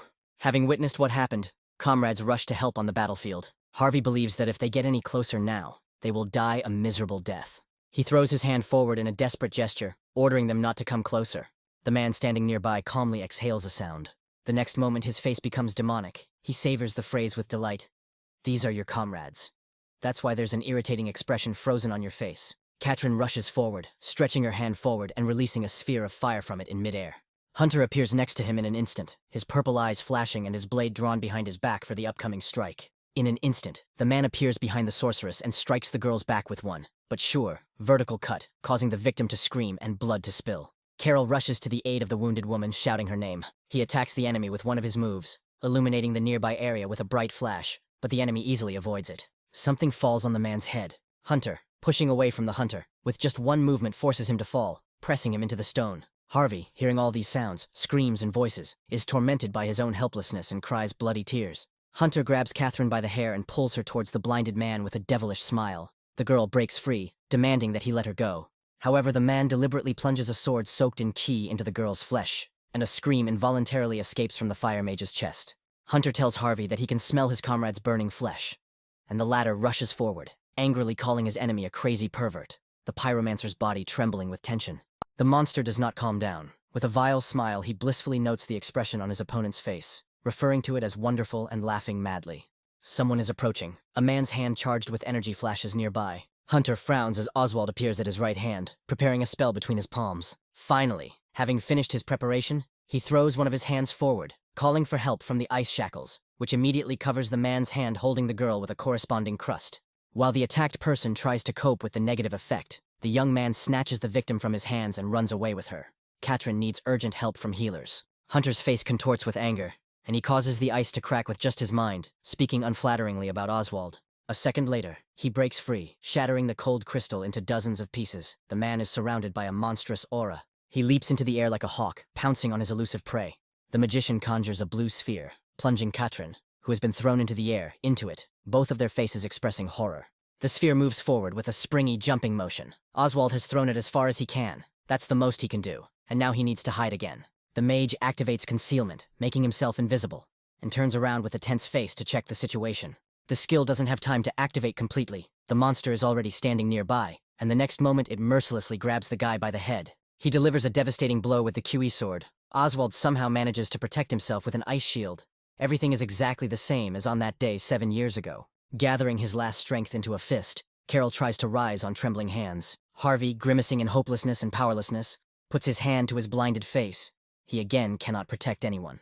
A squeak is heard nearby, and a rat with red eyes appears among the ruins, hurrying somewhere. Following the first, a second appears, then a third, and so on, until a whole stream of small, squeaking bodies forms, heading towards Harvey. A catastrophe has occurred. Recognizing this battle as won, tens of thousands of rats run out to the surface to survive. And, taking advantage of the moment, Harvey recreates the only attack he has left, hitting the little bodies and taking their souls. It restores stamina by using all souls in the possession. Hunter stands in front of Carol, holding a severed man's arm in his hands, and turns around in surprise at the new sound. Harvey turns to him, ordering him to know his limits, bloody streaks still flowing from under his closed eyelids. Playfully waving his blood-splattering hand in the air, Murametz replies with an evil smile that he doesn't want to. He likes to watch his opponent's reaction. It amuses him. Gathering his strength, Pepin lunges forward, striking the gold with his shrouded fist. He hits Hunter in the stomach quite powerfully. The man is taken aback and exposed. The abilities of a person who touched the fire are greatly reduced by the force. Fencing is sealed for 10 minutes, as is the flame sword. Everyone except Murumts is immune to this flame. Pepin shouts out his name and affiliation, forcing attention to the fact that he is not yet dead. Picking up the wounded man in his arms, he runs away from where he came, shouting after him that Catherine's flame has been delivered, which means he can now take his leave. Engulfed in flames, Hunter is indignant, amazed that this man is trying to do something until the very end. The system notifies that he cannot use fencing. Fire suppression is sealed. The man grinds his teeth in anger, cursing. Raising his sword hand high into the air, he summons a purple flame. A multitude of blades hang above him. He calls for the battle of the strongest. The sword's energy intertwines with the hovering weapons, and lightning from them pierces straight into the ground. Harvey stands nearby, fearlessly walking across the stricken ground. A purple dual zone is formed within a radius of 30 meters using Hunter's unique characteristic. With the exception of him and Harvey, others are prohibited from entering the zone. The blinded guy cannot fully comprehend what is happening. He, turning all his ears, focuses on the remaining feelings. Hunter analyzes. If the sword is sealed, he can use fist techniques. The fist is instantly enveloped in energy. The man's lips stretch into a predatory grin. He attacks his opponent without a twinge of conscience, rejoicing that the one who can't see anything can do nothing to him. Harvey stands motionless, listening to the surrounding sounds. The fist comes closer and the guy thinks, wondering at what point this is happening. Spiritual eye is a skill that allows one to see what is outside the hunter's line of sight. That's what he thought about this ability. At the same time, he successfully dodges the attack. The guy jumps back from his opponent's next blow, because he not only sees the wall that stretches out in a radius of 30 meters, but also something else. Harvey can feel every single stone in this area. Having lost his sight, he saw something more. Until now, he had never used the spiritual eye correctly. The guy draws a parallel. It feels like opening the third eye. The system notifies about the realization of the true essence of the spiritual eye. The skill increases to the next rank. There is a battle in which Harvey put his life on the line, relying on feelings. Sixth sense also increases, as does Demon Slayer, and Ashen Blood. Bewilderment appears in the enemy's eyes. Harvey swings his sword and strikes, but Hunter jumps back. The hunter opens his eyes, irises glowing neon pink, brows furrowed. Now he will be able to fight on equal terms with the weakened opponent. Hunter takes a fighting stance, puzzled by the strangeness of the situation, and Harvey resolutely runs towards his enemy. He does not understand why with each step the young man moves more confidently, and each subsequent thrust of his sword is more accurate than the previous one. The guy activates Secret Shadow Walk, allowing him to move by stepping on shadowed spaces and increasing his movement speed by 30%. And then activates Instant Acceleration and Wind's Grace, increasing overall speed by 70%. Also, the furious swordplay is not uninvolved, increasing the attack speed of the sword by 20%. Opponents intersect, clashing with force. Having dodged the blow but received a scratch, Harvey notices that even with everything in his arsenal, he only barely got close to the line of fighting on equal terms. He is in a high-risk zone. The guy's face is fierce. His stamina will soon reach 0, and Hunter's abilities will return to their previous state in 10 minutes. Looking at the man, the guy understands that he must deal with him while the flame is active. Harvey raises his sword hand. He knows only one thing that can turn the tide of a close fight. It is a sudden change. And swinging, the guy throws the sword at the enemy. Hunter playfully ducks, his face lighting up with a grin that resembles a snarl, saying that Harvey made a stupid choice when he was cornered. Jubilant, the man steps forward, attacking. He puts a lot of force into this thrust, but the opponent leans back. The fist coated in chi passes by, and Harvey, with an unperturbed expression, summons the steel blood sword. Next to the guy's raised and bent knee leg, a ghostly sword hangs in the air, positioned horizontally and pointing its tip straight at Hunter's stomach. The latter's face twists in anger as Harvey stomps the sword into his guts with his foot. Blood splashes out of the man's mouth along with a cough. His eyes express anger and deep bewilderment. The steel blood sword pierced Murum's body, causing him to double over, his hands shaking. Hunter curses to himself. His opponent has hit his QI energy core. He needs to act quickly if he wants to fully recover later. The flame suppression power ends, and the monster's face takes on a new expression. The unique characteristic Battle of the Strongest also ends. The block is removed from the dual zone. Action from the outside becomes possible. Oswald notices the disappearance of the barrier. Hunter pulls out the alien ghost sword from himself and throws it aside. With an angry expression on his face, he says that he played too much. He will finish this battle next time. A stone appears in the man's hand and he looks at it, gritting his teeth. A portal is formed in space. Oswald and Pepin are amazed and puzzled, realizing that the enemy is going to return to Murim. As the man walks heavily towards the portal, everyone instinctively feels that if they fail to kill him here and now, he will one day become a disaster for the Earth. The hunters move towards the portal, their faces filled with determination. With weapons at the ready, they rush at the stranger, believing that they cannot let him go. They cannot allow him to escape. Just before the entrance, he turns around, hearing words about escape. His eyes fill with anger again. His pride has been hit. Hunter raises his hand with the sword up, and the weapon is engulfed in flames, rising high into the sky as he uses the skill, Flame Sword. And then a strong bright flash is redirected to the other side and plane. She lies down vertically, moving lightning fast towards the hunters who have almost reached her. And they are surprised at the last moment. Catherine's eyes widen at the sight before her. The attack is so strong that it causes significant damage. Before her power, even tall, strong buildings give way, collapsing with a deafening sound. If it weren't for him, the hunters would have died.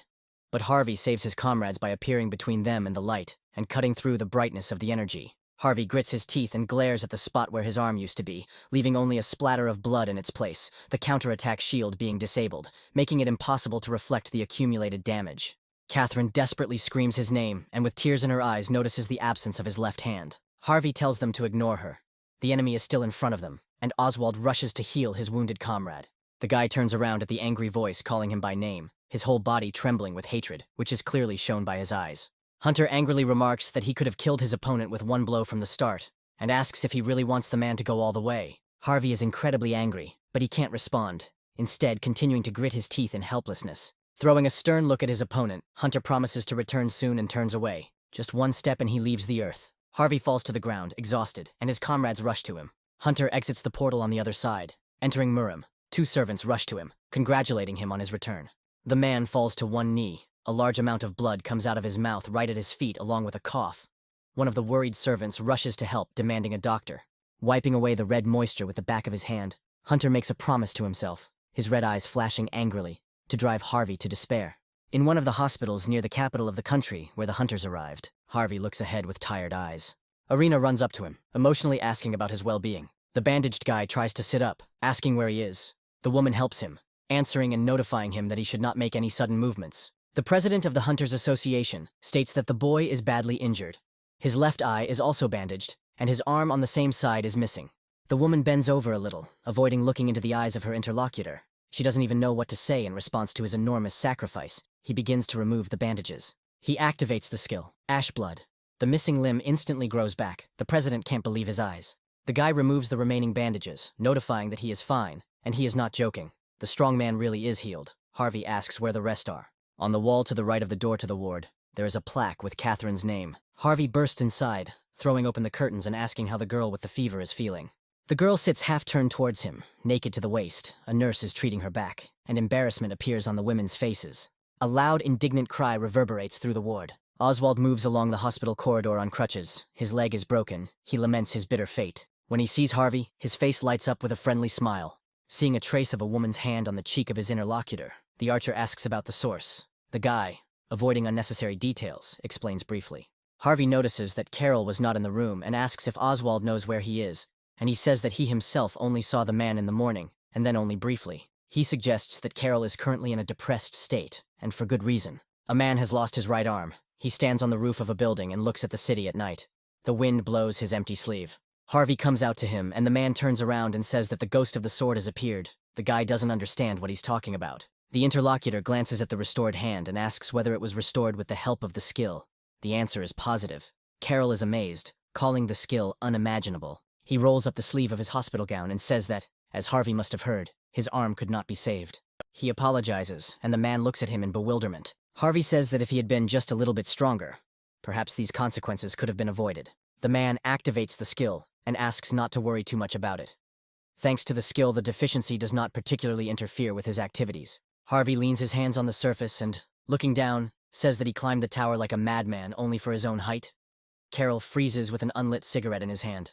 He says it's not that bad because the thought alone makes the guy much stronger, but not without caveats. The strong must always help the weak, at least this is Carol's own credo. Harvey, still looking down, says that he also realized a lot in the last fight. It turns out that he forgot something very important. Carol shifts his mask slightly to take a drag and says he can rest assured of one thing. While Harvey is strong, he is not a violent psychopath. When they first met, the man had no idea what the guy was up to and offered to give him a light. But Harvey replied that he doesn't drink alcohol or smoke. Suddenly his eyes widen as he glances at his comrade. Harvey recognizes the young man, who glances at his interlocutor in surprise. A conspiratorial smile appears on his lips, grinning as if he belatedly remembers that he forgot to introduce himself. Hunters from allied countries and influential people of the local population take a group photo. Harvey is being interviewed. The guy casually hands Catherine the jewelry, and she looks at him in surprise. She tries on the velvet and smiles happily. Harvey says goodbye to his former comrades. As he puts on his tailcoat, he notices something.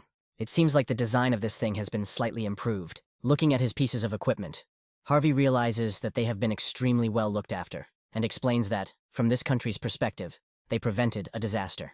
The guy falls tiredly onto the bed. These 3 days for which he returned to Earth were filled with endless chaos. He did not want to become so famous. Harvey goes online and notices that there is already a video of the battle, filmed from a helicopter of the Hunters Association. After reading the comments, he understands why Carol called him the Ghost of the Sword. The guy thinks he didn't expect that Carol Sally himself would turn out to be the Lightning Emperor. A person with this title was considered the strongest even among the 30 top-ranked hunters. He cleared portals with a speed that other hunters of his rank could not even dream of. He was a true hero of the country. Carol hands Harvey his card, asking him to call at any time if the guy needs help in the future. He would even like to recruit the younger one to his side. The reason for the connection could be any. With his time on Earth running out, Harvey rises from his bed, determined to become stronger and live up to his nickname. With a smile, the boy returns to the Tower of Trials. Entering the 11th floor testing room, Harvey learns some lessons from his fight with Hunter. And it's about endurance, so he calls the shop. Ashen Blood is a recovery skill that boasts excellent efficiency among the guy's current skills, but there are pitfalls everywhere. This skill will not activate if the challenger's stamina is at 0. With a determined look, the guy decides to acquire a new skill that will allow him to instantly restore his stamina. Harvey taps his finger on the screen. All the skills look pretty good, but he knows the best way to deal with hesitation when buying, and that's to buy everything that's available. He does so, and with his hands on his hips, the guy states that he has accumulated enough points to afford himself all the necessary skills. The challenger is going to start synthesizing skills. First of all, he will start synthesizing the most compatible ones. He will synthesize sunlight absorption and moonlight absorption. The skill synthesis is completed, revealing photosynthesis to the world. Its effect is to increase the basic ability to restore health by 200% when exposed to the light of the sun or moon. The rank increases, and the strengths of the two skills are well intertwined into a single whole. After which, Harvey combines the acquired skill with Blood Call for a stronger effect. The skill obtained is Blood Contract. Life force, stamina, and mana can be extracted from the blood of a creature, and this only applies to those killed directly by the user. The guy thinks that he failed this time. His rank did not increase, and the benefits of photosynthesis disappeared. He buys Call of Blood again. In any case, there are a lot of points on the account. Harvey combines Call of Blood and Blood Contract. The synthesis of skills is soon completed. A new one appears. He is called the Blood Seeker. The guy is surprised, because his rank is higher. The Blood Seeker can extract life force, stamina, and magical energy from the blood of a living being and gain powerful control over it. Due to the additional effect, all the blood that flows out of the user's body is automatically restored little by little at regular intervals. But there are some questions. Harvey is curious about the meaning of the phrase, blood control, and intends to find out by taking a blade out of his inventory and stabbing himself. Drops of blood hang in the air above the wounded arm. The guy is puzzled, but inspired. Now he can literally control blood.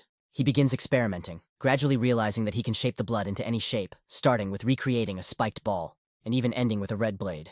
Harvey lifts his index finger up, wanting to try something else, and a woven drop rises up from the skin with a characteristic sound in thin threads. He smiles. Now it is not even necessary to make a cut to draw blood out, although for a large amount of blood a cut will still have to be made. The guy thinks that the Blood Seeker skill could be very useful, and certain thoughts on this matter are already flashing through his head. Now he only needs to improve the Eye of Truth. The challenger synthesizes the skills. From them emerges the Eye of the Fire Dragon, which allows one to see the invisible, as well as information, and it becomes possible to determine the lie of another person. Harvey immediately activates the skill, wanting to test it out in practice. He looks at his Vampire Count's coat and sees its description and stat that the user can temporarily create a shield by consuming stamina or blood. After that, his gaze finds the speed boots and their description, as well as the fact that when filled with mana, the acceleration period increases. The guy realizes that he hasn't seen these phrases before, and finally examines the bloody heavenly demon blade. When a user who has reached the Flame Sword stage activates the exclusive effect of blood energy to the maximum, the blade's true ability is unlocked. Harvey recalls that with the Flame Sword, Hunter was able to destroy an entire district. It turns out that only those who have reached the Flame Sword stage can awaken the bloody heavenly demon blade's true ability, and he just thought that it was a good sword. The guy brings up the necessary system window in front of him, intending to continue conquering the tower, and goes to the 11th floor. His theme is mental test. You have a week to complete the task. The condition for success is breaking through the 7 gates, and the reward is the ancient mirror of verification. As Harvey passes through the first door, his eyebrows rise in surprise as a stranger greets him with the words, "Welcome to the Temple of Verification." He sits in a canopy, on one leg, the other thrown over the hip, notifying that the applicant will undergo tests given by the god of testing until his death, and will also bear responsibility. Harvey asks what he needs to pass through the first gate. The man is surprised that this guy does not know the rules of the 7 supreme gods of Ares, and in his mind, he remembers the Ares dimension. The interlocutor's look is dissatisfied. He does not understand how this guy ended up here, calling him stupid, and, exhaling heavily, is about to tell everything. The tests in the Temple of Testing are simple. A test of body, faith, and spirit. First comes the body, and at the very end is the most difficult link, the mentality. Breaking through the gate is also very simple. In each testing room, the challenger is faced with a high priest who must be convinced or killed. All that needs to be done is to move on to the next room. Harvey clarifies that he needs to break through the gate, no matter what. The man smirks. He gave the guy enough information so that he can draw his own conclusions. And he announces the beginning of the first test, intending to begin as soon as possible. And then he resolutely rushes straight at his interlocutor. The man attacks with an open palm. Harvey blocks with his forearm. Then their fists meet, leaving small circles of shockwaves in space. It seems like some kind of test. Harvey notes that such strength is quite enough to become a contender who has qualified as a pathfinder by passing all the high-difficulty tests. The priest flies towards his opponent again, and the guy, putting his index finger back, activates the blood seeker, causing the blood to seep through his pores in thin red threads. He points his finger at his opponent, supporting his hand with his other hand as if to support the gun. A drop of blood like a bullet hits the man in the forehead, splashing his own blood. His eyes widen from the shock and bewilderment he experienced. As Harvey expected, the skill is impressive. The opponent lies defeated in front of the guy, and he thanks him for the explanation. The challenger absorbs the soul of the priest and increases the skill by 5.8%. Several system windows appear in front of him, notifying him that he is being watched by administrators, many of whom enjoyed the spectacle. Given the administrators' nicknames, Harvey suggests that he caught their attention because the test involved the word God. Lord Steelblood is shocked by the contractor's actions. Master White Crane is upset that he went to the test without saying a word about it. Harvey says that's not the issue. He doesn't even know how to contact the administrators. The applicant approaches the body of the first priest and kneels next to him. Harvey finds an item. The administrator priest of the 7 gods watches. The hero of the broken world admires the guy's greed, and the Godslayer swordsman nods as if he completely understands. He activates the fire dragon's eye. The item in his hands is called the divine mirror of the high priest, who fed him with his power. The mirror can be used, but once. The eye sees that this divine power can motivate the user to prove their destiny. Harvey does not understand the meaning, believing the item to be a one-time protective barrier.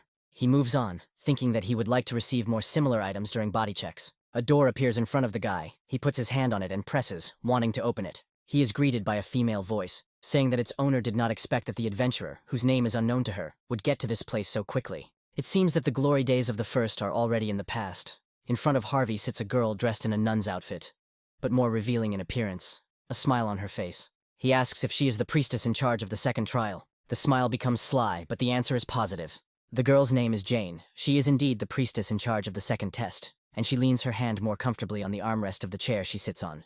The next moment, the piece of furniture is already flying at Harvey. He easily intercepts it and begins negotiations. Harvey concludes that if the one in front of him is using violence, then this is indeed a test of the body. A second later, the girl takes off, rushing towards her opponent. She jumps and swings her weapon at him, saying that the challenger has guessed correctly. Jane cheerfully cuts through the air with her blade just a few centimeters away from her opponent, a smile playing on her lips. She attacks again and Harvey dodges again, but notices that the energy the wielder is pouring into her sword is chi energy, and this energy is similar to the one that Harvey himself used before. He activates the power of Master Sword Chi and the skill, Lightning Sword Chi, cutting through the air with a strike of the blade and sending an energy blade forward.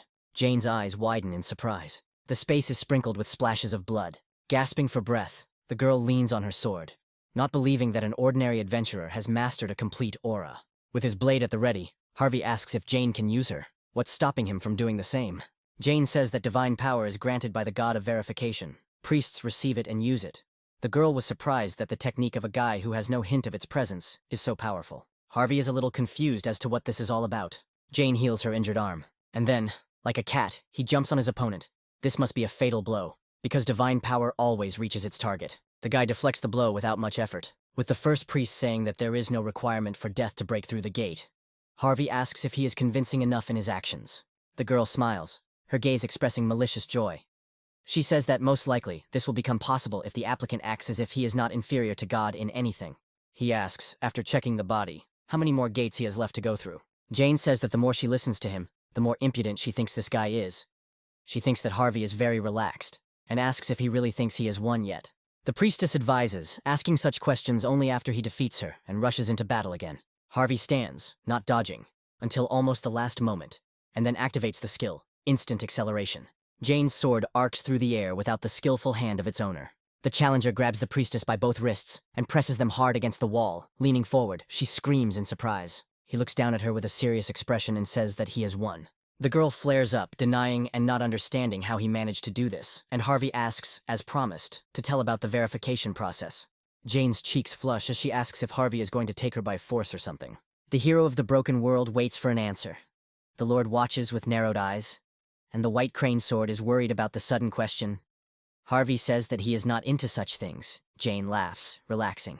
The administrators continue to watch. The guy asks if there is anyone who would take such a step after getting here. The girl asks again if he really thinks so, and calls him naive. Jane fulfills her promise, saying that there are now 2 body tests left, and the faith test will begin at the 5th gate and end at the 6th. Harvey deduces that the mentality check is only performed at the 7th gate, and the priestess confirms this. But before challenging the 7th gate, she advises him to think about giving up. The guy is interested in the reason. The girl with a sly smile says that no one has ever managed to pass through the 7th gate. Everyone who entered there went crazy or died in agony, bleeding. The challenger uses the fire dragon's eye on Jane, which determines that the opponent's words are not lies. The girl continues to smile, and now her end has come. And as her last words, she says that for the first time in a long time, she enjoyed the battle. Harvey asks his interlocutor to tell him about a way to pass the gate without killing her, if there is one. She replies that with the current abilities of the applicant, this is impossible. The guy asks the girl if she is afraid of death, and a blissful smile appears on her face when she answers. Not a bit, because in any case, if she dies, she will end up next to God. Harvey does what is necessary, believing that the longer he waits, the worse he will feel. He absorbs Jane's soul, increasing his skill. The guy's mood is worse than ever. He places both hands on the doors of the gate and opens them, allowing the light to touch him. Before him stands the next opponent, the elderly 3rd priest. The old man's bare arm shifts his weight from the blade he was leaning onto his legs, making the weapon vibrate in the air. The priest points his sword at the guy. Standing in front of the youth, the 3rd introduces himself, saying that he will become the sword that the god of verification will wield. From now on, he will test the martial arts of the challenger, who must prove that he is worthy of entering the next gate. The man raises the sword upward, infusing it with magical energy similar to what Harvey has seen before. Hearing the words Aura Blade, his eyes become larger. The guy's gaze becomes serious. His assumptions become stronger with each passing second. Although the stage is unstable, it is clearly a flame sword. Already on the 3rd test, Harvey must deal with the flaming sword. He prepares himself mentally and physically, taking a stance. 2 auras meet each other, most likely. Now the challenger will have to risk his life. The 3rd one strikes, but the opponent moves behind him. Something seems strange to him. Not only the characteristics related to his physical abilities, but also the power emanating from the sword are inferior to Harvey's own power. The man with the flame sword swings again and charges. Harvey also attacks, but his blow misses, and he wonders why his chi energy is the one losing out. Seeing Hunter use the flame sword earlier, the boy naturally thought that it was a high-level sword skill. But maybe it was the strength of what was mentioned. And the so-called flame sword may not just be a high-level skill. The collision of 2 blades creates a strong resistance of opposing forces. Harvey's blade gives way again, but this time he expected it. No matter how much the challenger attacks, only his QE energy suffers. The 3rd priest deals 2 cross blows, but Harvey manages to jump away. One of the blows deals heavy damage to the floor of the room, shattering it into pieces. As the guy jumps back, the opponent says that no matter how strong his aura is, he won't be able to break that sword, making the weapon shine even brighter so that the heat illuminates its owner and the space around. The old man continues that only someone who is able to cope with what is invisible to the eye can do this. Harvey analyzes. Although the opponent is weaker, he wields the flame sword. The guy's lips stretch into a grin. It's like when someone who studies worse than him passes exams with a better result. It's so annoying. Harvey grips the handle even tighter, the old man's words running through his mind. He needs to deal with what's invisible to the eye. He is seized with determination and rushes forward with the firm intention of breaking that sword. Blue and yellow meet again in their sharp dance. The priest says that only he who knows how to handle the invisible can create a sword that pierces everything that exists. Thus, a magical blade with a special name is born. And in the young man's head, only one word is constantly spinning: I will break. This name sounds like an aura with absolute power, and the challenger fills the light of his sword with even more power. The priest's blade breaks, and after it a crimson furrow appears on the body, splashing liquid in the same tone. The defeated one lowers his gaze to it in bewilderment. Now Harvey understands the difference between the released chi energy and the flaming sword. The principle of activating the flame sword is a willpower dense enough to be expressed in actual physical strength. Blood falls to the floor in a massive, heavy, dark drop, breaking against it with a characteristic sound. The man laughs, wiping his mouth and hiding his eyes. When he raises them towards his opponent, they reflect childish delight, saying that it was not the imperfect flame sword borrowed from the god of verification, but the real thing. Harvey really did it, but he doesn't understand why his opponent is happy. Is he really more interested in the achievements of others than his own death? He has his own mission, but is he pious or crazy? The priest extends a trembling hand to the boy, saying that he has learned the whole essence at once. This fact makes the old man's heart tremble with bliss. The young man has passed the test of his martial arts. Smiling, the man instructs her to continue moving forward in the same spirit. Harvey approaches the priest and, saying that he will not feel pain, kills him in cold blood. He absorbs the spirit of the old man, thereby increasing the skill. The skill of necromancy reaches 100%.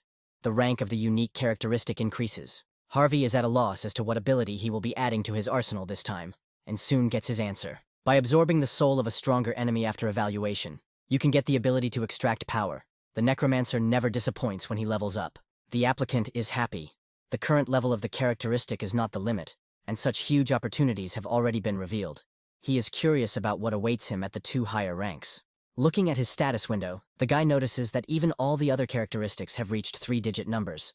When he was studying, wanting to become a hunter, he considered it something unattainable. By absorbing the soul of the 3rd priest, Harvey gains one of his skills, called Indomitable Will. When facing a stronger opponent, it significantly increases physical abilities and concentration, and helps to achieve enlightenment faster. Mental defense is strengthened. Without stopping for long in this place, Harvey continues on his way. He walks down a long corridor, hearing his own footsteps echoing off the walls. Approaching the gate, the guy habitually places his hand on it and opens it. He is ready for the next challenge, as evidenced by his piercing and focused gaze. An empty, at first glance, huge hall spreads out before him. The guy takes a closer look, but it seems like there really is no one there. But then, a voice reaches the challenger from above and slightly behind his ears, impressed by the fact that his predecessor has left this world. When wings fall on the guy's shoulder, he is convinced that his next opponent has wings. The hunter is surprised. The flying boy, crossing his arms over his chest, reports that the situation is going against his expectations. The administrators urge Harvey to be careful because this priest is emitting a strong energy that, unlike the others, is not fake, and the challenger, turning sharply, attacks. The boy goes down to the floor, putting one foot on it. He notices that his opponent doesn't really want to waste time talking, and he continues to accumulate energy. The priest accepts this outcome, agreeing to begin the test immediately. Spreading his light wings wide, the boy calls himself, blowing a wave of air over his opponent, and announces that from now on, following the law of verification, he will begin to check the body of the challenger.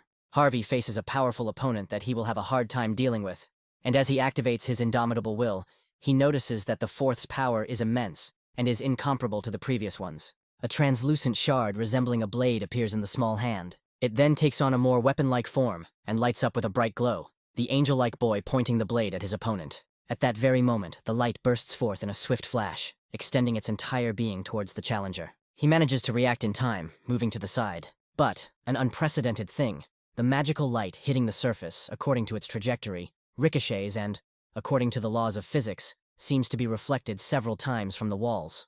His final target is Harvey, who is able to sense the attack on his back. He activates the fire dragon's eye, which is what allows the guy to block the blow. These rays, reflected in the mirrors, greatly strain Harvey. He feels obliged to attack his opponent before he can endlessly attack him with these beams, and he resolutely rushes towards him. Standing in front of the angel but below, the boy charges his sword with a powerful attack. Angel wings cut through the air, creating strong currents. By putting even more effort into his swings, the 4th creates an even more powerful flow. Pushed back by this force, Harvey, doing a somersault over his head, flies back with an involuntary cry. The priest charges his sword, staring at the enemy. And again they clash, the boy attacks, and Harvey fights back not without diligence. Now he feels the flaming sword. The priest soars upward, leaning back. His opponent is amazed.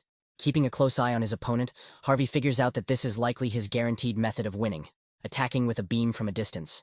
Even if the enemy dodges the beam, mirrors installed around the perimeter reflect the beam at an angle where the enemy has a blind spot. In close combat, he uses his wings to create a gust of wind to disrupt his opponent's sense of balance, then counterattacks with his flaming sword. Harvey considers this pattern to be unworthy and weak. He easily dodges his opponent's next attack by doing a somersault, but at the moment of collision with the enemy, the guy thinks about something else. Despite all the short-sightedness of this scheme, it will also be quite difficult to quickly figure out the mirrors. Because, having broken into smaller fragments, the mirrors will split the beam even more. It will be simply impossible to dodge all of them, although the eye of the fire dragon instills faith. Administrator Sky King begins to doubt the difficulty level of the test. Priest of Repentance wonders if this is really an apostle candidate, and Black Devil wonders how Harvey will die. Lord Steelblood considers the apostle candidate to be an annoying fly wasting the boy's time, while Master White Crane's eyes light up in anticipation of the contractor's actions. He notes that his administrators do not care about his death, believing in him, and raises his sword at the ready, while his opponent materializes a shard in his other hand. He says that this time it won't be so easy. The applicant will have to try hard. The angel releases 2 impressive streams of light from both shards, which also transform. Rushing forward at a rapid speed, they cross and intertwine, piercing and bouncing off mirrors and walls. Eventually, there are 4 beams of light flying straight at Harvey. When they touch at the endpoint, the beams collide with a roar, creating a powerful explosion. The system notifies about the completion of charging. The priest looks forward in bewilderment. Harvey stands in front of him, holding out his hand with a pink shield. With a menacing look, the counterattack shield has reached its maximum damage absorption limit. The guy immediately releases the accumulated damage. Before this, the challenger makes the area narrower, facilitating a denser and, accordingly, more powerful attack, mercilessly throwing it at the opponent. The energy wave hits the opponent right in the stomach, taking his blood with it, and defeat freezes in the winged one's gaze. He coughs, and along with the sound, a scarlet fountain bursts out of his mouth. The boy is at a loss. Not understanding how something like this could happen, the priest also notes that Harvey showed no signs of learning magic. The corners of his mouth were dirty. Could he be using the power of God? But the challenger answers honestly that he has no idea what the power of God is. The boy stands before him, seemingly at his last strength. He notices that Harvey not only did not flee the battlefield, but also did not lose this battle. In accordance with the law of verification, the physical part of them is completed. The angel admits that the challenger has passed it and falls down. Harvey absorbs the soul of the third priest and increases his skill. When absorbing a spirit stronger than himself, an assessment is made on the extraction of power. Once the assessment is complete, the priest's soul is confirmed to have power and is extracted. The next moment, the divine power, is engraved on Harvey's soul. He thinks that it turns out that we are talking about the force that the local priests used like mana. The guy feels some kind of energy penetrating his heart, but also that it does not circulate at all. Apparently, the methods of controlling it and mana are very different. The master asks why the divine power has penetrated Harvey's chi energy core, and the Lord is perplexed when he feels that there is no trace of God in the divine power of his heart. The next gate opens before the aspirant, shedding its light upon him. The guy is greeted and is surprised by what has appeared. There is a little old lady standing in front of him. She says that her opponent is someone who is overcome by the madness of martial arts. Coming closer, the guy repeats these words to himself and asks out loud what it means. The woman replies that Harvey is constantly winning, and asks if his goal isn't to grow endlessly in order to become the strongest. In his mind, the boy agrees. But partly, he wanted to become stronger by continuing to grow. But he wonders if this old lady is exaggerating too much when she says that he wants to become the strongest. In the blink of an eye, the grandmother appears parallel to him and says that she is not exaggerating, but is voicing the conclusion that the applicant will come to in the end. He does not even have time to be surprised. He turns around abruptly, frowning. And then, taking out his blade, he strikes with a sweeping motion. But the old woman has already disappeared without a trace. A voice comes from somewhere above, telling him not to get so excited. And Harvey realizes with bewilderment that the old woman is standing on his head. She says that this gate is not testing his body, it is testing his faith. The guy makes another sweeping strike, and it's hard for him to believe what's happening, because he again misses his target. The applicant grits his teeth in frustration. The movements of this woman are beyond imagination. It seems to him that there is so much of it that it seems as if it has penetrated his mind. It's not just alarming, it sends shivers down the guy's spine from horror, and beads of sweat run down the guy's face. Hundreds of short, bony arms reach out to him from the abyss. Harvey feels like he is sinking deeper and deeper into this impenetrable abyss, and the strength is leaving his body. Vile hands grasp the young body from all sides, wanting to drag him to the very bottom, but he tries to resist. The ghostly old woman opens her toothless mouth, drooling. In front of her face, he seems completely insignificant, but her hands continue to hold him. She swallows the young man along with his bony limbs, not caring about their safety. The old lady savors, speaking of an understanding of taste. Harvey looks around. They are still in the same room, and the old woman stands in front of him in the same pose. She says that he passed, and Harvey looks at her in amazement, asking what she is talking about. The priestess repeats that the 5th gate was passed by him. The applicant may head to the next gate, but he remains perplexed, asking how this happened at all. The woman begins her story. Initially, the 5th gate begins with mental images. That is, only those with an unshakable will be able to look into their world of images. This will is in Harvey, a furious will for the right to be stronger. The old woman raises her hand, saying that she very clearly feels the desire to kill anyone and become even stronger. These feelings are hidden in the depths of the guy's consciousness. She also says that if he wants to kill her too, he should do it quickly. Fortunately, the old woman can find herself in the arms of God before she is struck by senile dementia. The guy closes his eyes and then says that he won't do it. The priestess is surprised. She is interested in the reason for this decision. Harvey says that the test has already been passed, so the guy doesn't see the point in killing a person without any reason. That's obvious. The old woman is surprised, considering this turn of events truly unexpected. Finding herself very close to the challenger, she says that she believes that he would have succeeded even if she had officially given him the test of the fifth gate. But he had already passed. The old woman pats the guy on the shoulder, recommending that he move on. Looking at his retreating back, she wishes him to successfully pass all stages of the test. Harvey stops, confused. The pink glow that had surrounded him before turned into darkness. The surface of the mirror was suddenly swallowed by darkness, and the challenger found himself in a void where there was not a glimmer of light. A voice sounds right next to his ear, causing him to flinch in surprise, and he greets the subject. Harvey reacts as quickly as he can, swinging his blade wide. He sharpens all his senses to the limit, wondering if it's happening again. A female voice confirms his thoughts. He's already in the world of mental images. The guy clenches his teeth. That's what he thought. The priest of the previous gate planted a seed so that the aspirant could enter the world of mental images. Harvey remembers the pat on his back. He wonders if this is the priest they are talking about. A female voice confirms this as well, and also asks not to worry about it too much. They are near a ghostly tree, which, like the guy's body, is wrapped in vines. The priestess of this gate promises with a smile to take good care of the physical shell of the applicant. He also notes that her words, on the contrary, only make him more nervous. The girl asks a rhetorical question about why people are so cruel, considering the comment addressed to the girl to be rude, but then, in opposition to herself, brings a blade to the guy's body. If she so wished, his neck would be pierced through. Would he really be satisfied with such a scenario? A puzzled Harvey wants to ask how he should now pass the test of his faith. The priestess laughs, amused by how polite the challenger has now become, and how sweet. But she gives in, intending to explain. The space in which Harvey is now is the world of his mental images. Here you just need to be able to see this world. As soon as he copes, the next gate will open. The guy clarifies what it means to be able to see your own world of mental images. The priestess replies that it depends largely on the beliefs on which it is created. But no one is able to behold this spectacle, because this world is like closing the eyes or a black curtain. Harvey asks again. That is, he needs to be able to see the essence of this world of mental images, where there is nothing.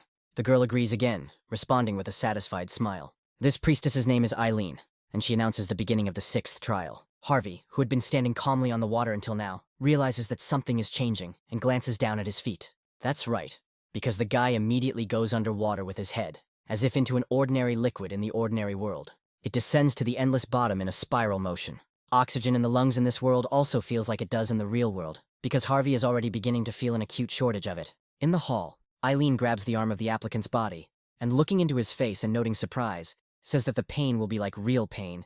He needs to find a solution quickly. And if this does not happen, it will sink without any water around it. Harvey activates the power of tranquil mind. His body becomes illuminated by a glow, and the priestess recoils from him in horror. This power does not allow one to lose self-control. The limitations of mental images weaken. The guy notes that this is much better. So far, he is not prone to panic. He is able to hold his breath underwater, but more importantly, for a moment he felt a tingling sensation in his fingertips. The priestess is impressed by the willpower of the applicant. She never expected that he would not only break free from the bonds of mental images, but would also be able to move his body. The girl puts her hand to her collarbone, puzzled by the realization that this guy can protect himself, even on a subconscious level. What a monster this man is. Harvey's body points a sword at the girl, and she sits, still holding her hand to herself. She intends to keep a secret that his actions almost left her without a head. The guy stretches his arm underwater, noting that he is gradually beginning to feel his body. Eileen is even more puzzled. In the world of mental images, he should not feel anything. It is impossible to fully regain control over the body in just 2 hours. The guy is amazed at the amount of time. It seems to him that no more than a minute has passed since he got here. The priestess tells him that in reality, time moves much faster than in the world of mental images. Harvey understands that this is very dangerous. If he spends most of the allotted time for the test in this gate, and may die from the penalty for failing the test, the aspirant intends to see this world of images as soon as possible. He concludes that since he was able to feel his body again through the serene mind power, activating the skills is also possible. Harvey activates the fire dragon's eye. With this, he begins to see what is inaccessible to the naked eye. He is amazed by what he sees, and an unpleasant association involuntarily arises in his head. Harvey looks up. There's too much red around him, most of it liquid like the seafloor cut in half. Looking at all this, he wonders if he should consider what he saw as a sea of blood. Eileen clutches her head in horror. She screams, wondering how such nonsense could even be possible. Why the world of mental images opened up to this man. Harvey's previously suspended body is lowered feet first onto a hard surface, wings appearing behind his back. Eileen looks at the challenger with wide eyes. She asks, puzzled, if Harvey is really human and why he has these wings on his back. Harvey activates the force, steel wings, and charges forward with determination. It swirls in a spiral of blue, rising upward. He was amazed by the world of mental images that he saw with the help of the fire dragon's eye. And although the guy has no idea what it means, the surrounding environment looks extremely ominous and alarming. Harvey rises as high as he can to get a good look, hovering just above the energy ring with swords lined up along it to match. He swoops down, flying up to one of the blades, and looks at it inquiringly. Without thinking, he reaches out his hand to the sword. At the moment of contact, it is illuminated by a bright light. Harvey leans hard on the ground, leaving craters around his feet. A powerful stream bursts upward, forming a real storm around him. His eyes open and he sees the priestess of the gate before him. The challenger wonders if all this is really the work of his own hands. The wings disappear, and the girl wonders why her world looks like this. The master is glad that Harvey woke up. The lord sighs with relief, and the hero of the destroyed world is puzzled that the guy woke up faster than he thought. He wonders how all this is connected with faith. The girl, still puzzled, replies that the test of faith is the path of self-recognition. It is amazing that people themselves do not fully understand what they believe in, and never even try to think properly about what exactly they believe in. The goal was a collision with their own world. In Harvey's world of images, the priestess read that he would overcome his pathetic past and become stronger without losing his humanity. Sounds simple, but it is not quite so. Even having such simple desires and thoughts, remaining faithful to them at the same time, is considered a completely different story. Harvey leaves, and the girl wishes him luck, calling him an adventurer who doesn't look like a human being. The system notifies about the candidate reaching the 7th gate. The guy finds himself in a space reminiscent of outer space, but with elements of buildings and destruction around. He walks along such a bridge. Harvey appears before some kind of powerful energy source, around which fragments of stones and energy swirl in a spiral. The guy looks at all this with bewilderment, confused by such greatness. The system sends a notification. The god of verification is watching you. The applicant freezes in indecision. A flash appears in front of him. He remembers the words of one of the priests. Then the girl said that no one managed to pass through the 7th gate. The guy collapses to the floor under the influence of this great energy, an inarticulate sound escaping from his mouth from the effort to remain standing at least in this position. The gaze of God, which is a huge eye, is directed at him. Harvey begins to choke. His body is paralyzed by magical energy. He realizes that he is starting to feel sleepy, but that's not quite an appropriate description, so he corrects himself. This feeling is more like a situation when, faced with something insurmountable, the body turns to stone and completely refuses to take any steps to survive. The boy imagines a small mouse, willing but unable to resist the fear of a huge snake. The applicant reasons that an eye simply appeared before him. But is he really God? His tongue barely moves in his mouth when he starts to speak, and his teeth constantly try to bite it. Harvey is determined to never do that again. In a flash of memory, he, still a child, is sitting under a window, covering his ears with his hands. A little further away lies a broken photo of his family. Tears are streaming from the boy's eyes. Harvey puts one hand forward and swings his sword with the other. He mercilessly thrusts the blade into his flesh with force, activating the ashen blood, reducing all forms of pain by 17%. The boy screams furiously that he will not stand helplessly and watch as he is trampled. As he pulls the blade out of the wound, he reminds himself that he lives to fight through whatever challenge befalls him. The guy is sure that this training place was built exactly according to this principle. The wound begins to heal. He leans forward, sweating, even though he doesn't know if he'll even be able to sever that pupil. However, if there is even the slightest chance, if he can get even an inch closer to him, Harvey will do it, and rush forward. He is about to strike, his blue eyes blazing with determination. The space is illuminated by a blue flash, moving along with its source. This is Harvey using his jumping skill. The blade, devoid of statistics, flies straight towards the giant eye. It is about to reach him. There are seconds left before the collision. Charges begin to crackle in the nearby space. Harvey glares ahead, sweat pouring off him, but it doesn't interfere with eye contact. The system notifies that the god of verification values the spirit of the applicant Harvey. The being is glad to see such a high spiritual power after a long time. And he also tells the applicant to prove himself, looking into his confident eyes. The guy is surprised. The god of Czech remembers Harvey's existence, and the latter's eyes widen in confusion. The creature, meanwhile, announces the beginning of the test of the 7th gate. The discharges and energy disappear along with the giant eye. Harvey settles on the stone.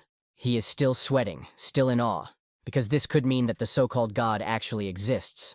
In front of the challenger, something diamond-shaped grows out of the tile, entwined with a strange plant. Harvey ducks down and carefully approaches closer. This thing is not difficult to recognize. This object is something like a mirror, in which there is already a reflection of the guy, but not quite in the usual form.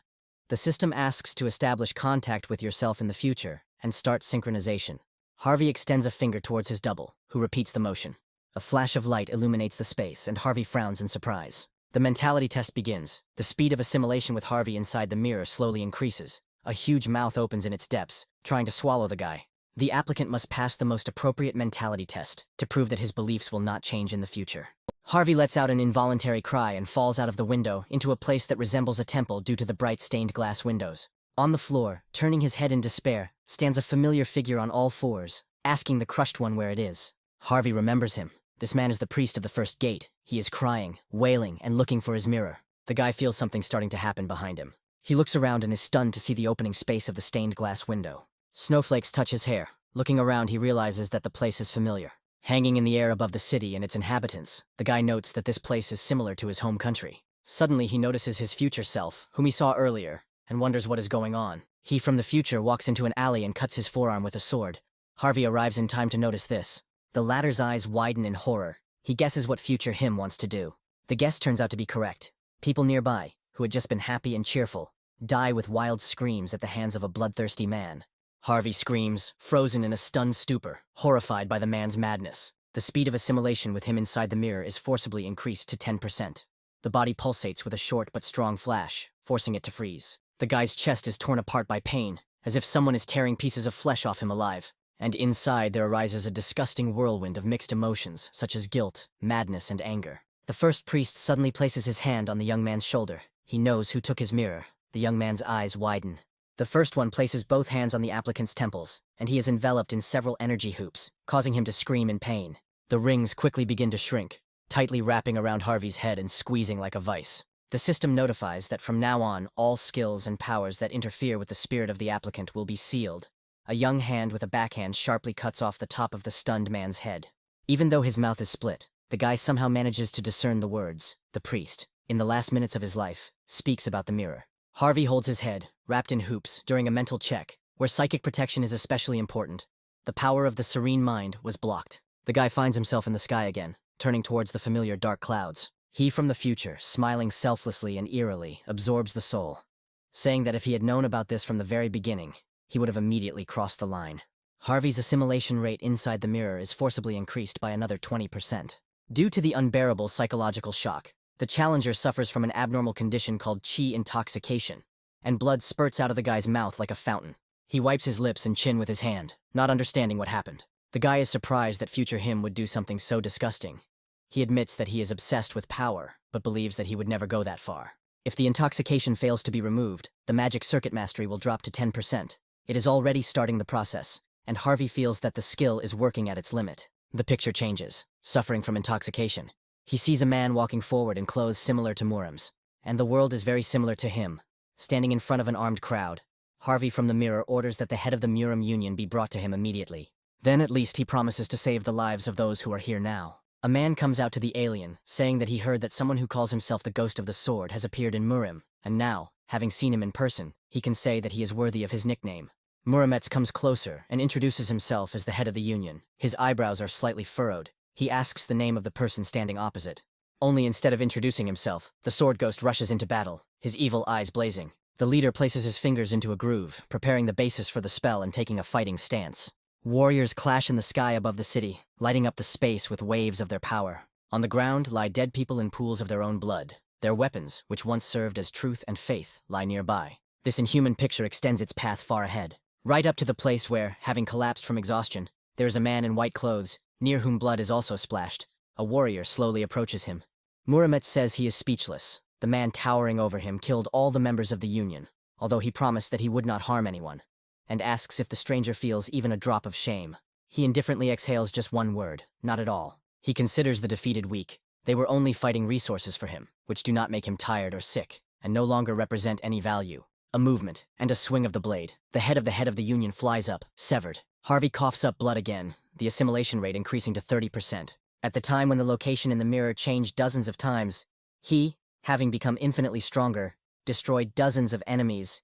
He killed Pope Ares, who cursed him before his death. He was in a state of a monster, filled with madness and seeking only growth, dishonestly killing the king of the Beastman world after his subjects, although he had promised to spare them beforehand. He was a crazy monster who never lost, who conquered Muram and, compared to him, appeared even in the most wretched places to kill. The assimilation rate increases by 40%, and Harvey screams in fury as his body is pierced by what feels like a million bolts of lightning. And the speed, like crazy, continues to increase by 10% each time. The hoops on the boy's head continue to tighten, pulsating. Harvey thinks that he can't allow the assimilation to continue to grow, because things will get tough. But because of this, through the resistance and tears, he begins to understand the feelings of the double. Lightning strikes the building's lightning rod. Carol, accompanied by Loie, knocks down the metal door with just one kick. He goes outside into the pouring rain and shouts at his potential interlocutor, asking if he really thinks that by committing such inhuman acts he will go unpunished. Harvey turns to the man, holding someone's clothes in the air. This lifeless body turns out to be Oswald. Loia drops to her knees, not caring about getting dirty and hanging her head, asking why Harvey is doing this. The next moment, she jumps up and screams with tears in her eyes about the reason Harvey kills innocent people to become stronger. The interlocutor looks at her with empty eyes, saying, "Why ask about the obvious?" He lets go of Oswald's corpse, which lands in a puddle with a corresponding sound. Lightning flashes across the sky, and future Harvey, with a predatory, madman's smile, replies that he kills because they are all raw material for his growth. Carol slowly walks forward, towards his former friend, simultaneously loading his hammer and asking if he knows that the man can control lightning. His face is filled with anger and fury, as the hunter says that in this weather, Harvey had better prepare to give up the ghost. And the man, with a furious cry, rushes to attack his now enemy, and the latter mockingly says that even he should reckon with Carol. And then Harvey from the mirror's face lights up with a mad grin. He corrects himself, saying that this was the case when he himself was still Harvey. It takes literally a moment for Carol to be cut in half, and the dead man doesn't even have time to understand anything. Still sitting on the ground and seeing the body held together by only bloody threads coming apart in front of her, Loia begs the boy with wide eyes. Without losing her last hope, she screams frantically, asking Harvey to come to his senses. The real Harvey is on the verge of madness, stuck in illusory blood and veins, but still tries to move forward. He understands perfectly well that one wrong move and the crazy entity will engulf him. He has a feeling that even half assimilation can completely destroy his mind. He must find a solution as quickly as possible before it is too late. The assimilation increases again, and the magic circuit decreases. Blood spurts not only from the mouth, but also from the eyes and nostrils. Harvey mindlessly swings his sword in all directions with chaotic movements, wanting to resolve this damn space. Assimilation increases, and the guy can't stand it anymore. The psychological shock is too great.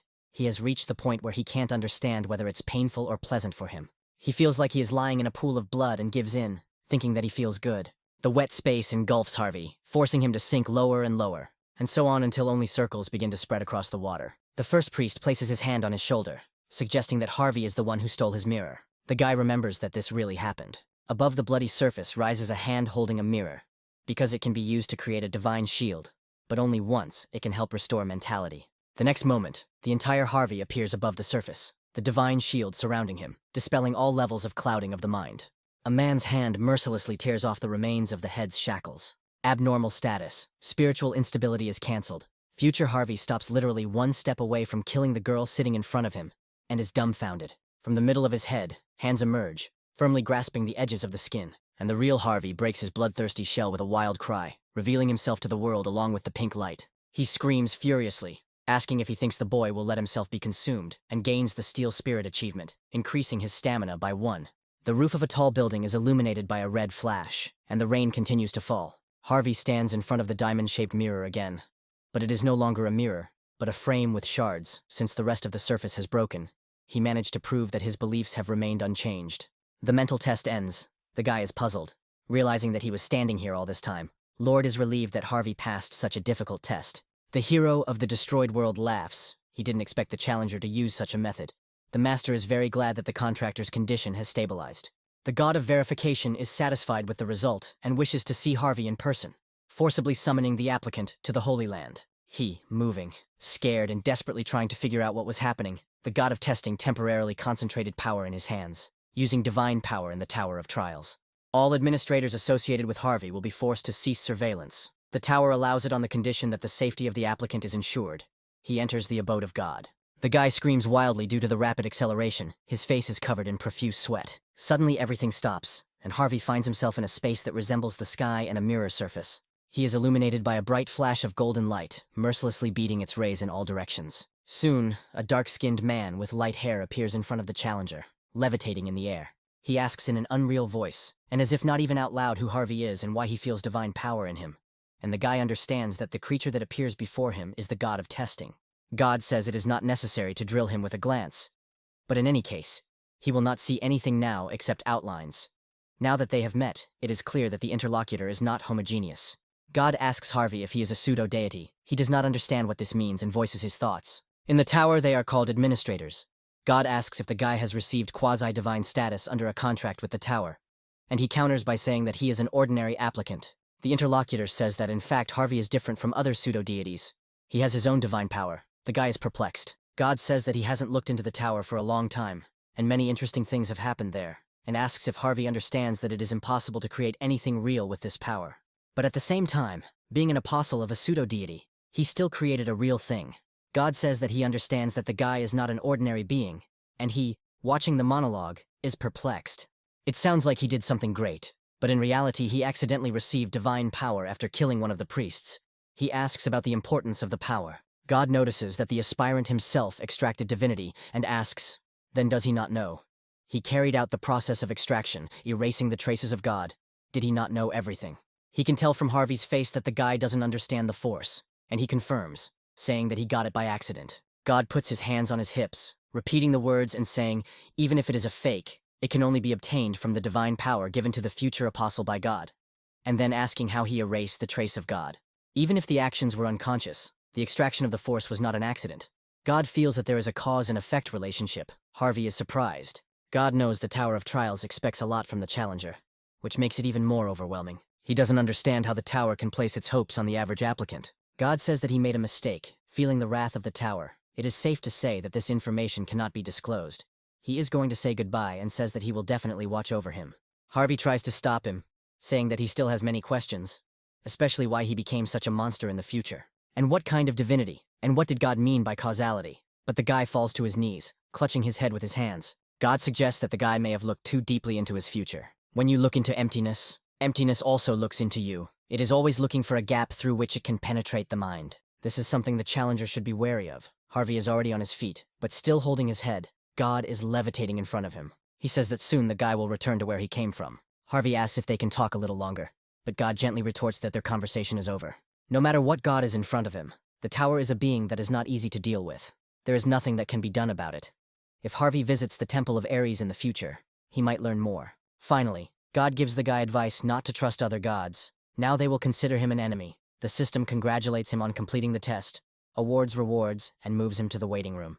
The guy is impressed after meeting God. After all, he condescended to him and told him more than the applicant knew until now. Harvey plays over in his head what he heard about non-randomness and the will of the tower, and also suggests that this is precisely where causality lies, which is why the tower places its hopes on its challenger. And the fact that he concluded the contract and the apostolic treaty, and the extraction of power, all this could have been done at the instigation of the tower. The guy then wonders about the tower's true intentions. The guy replays his encounter with God in his head several times, trying to put the pieces together. It turns out badly he doesn't understand anything and, dejected, sits down on the bed.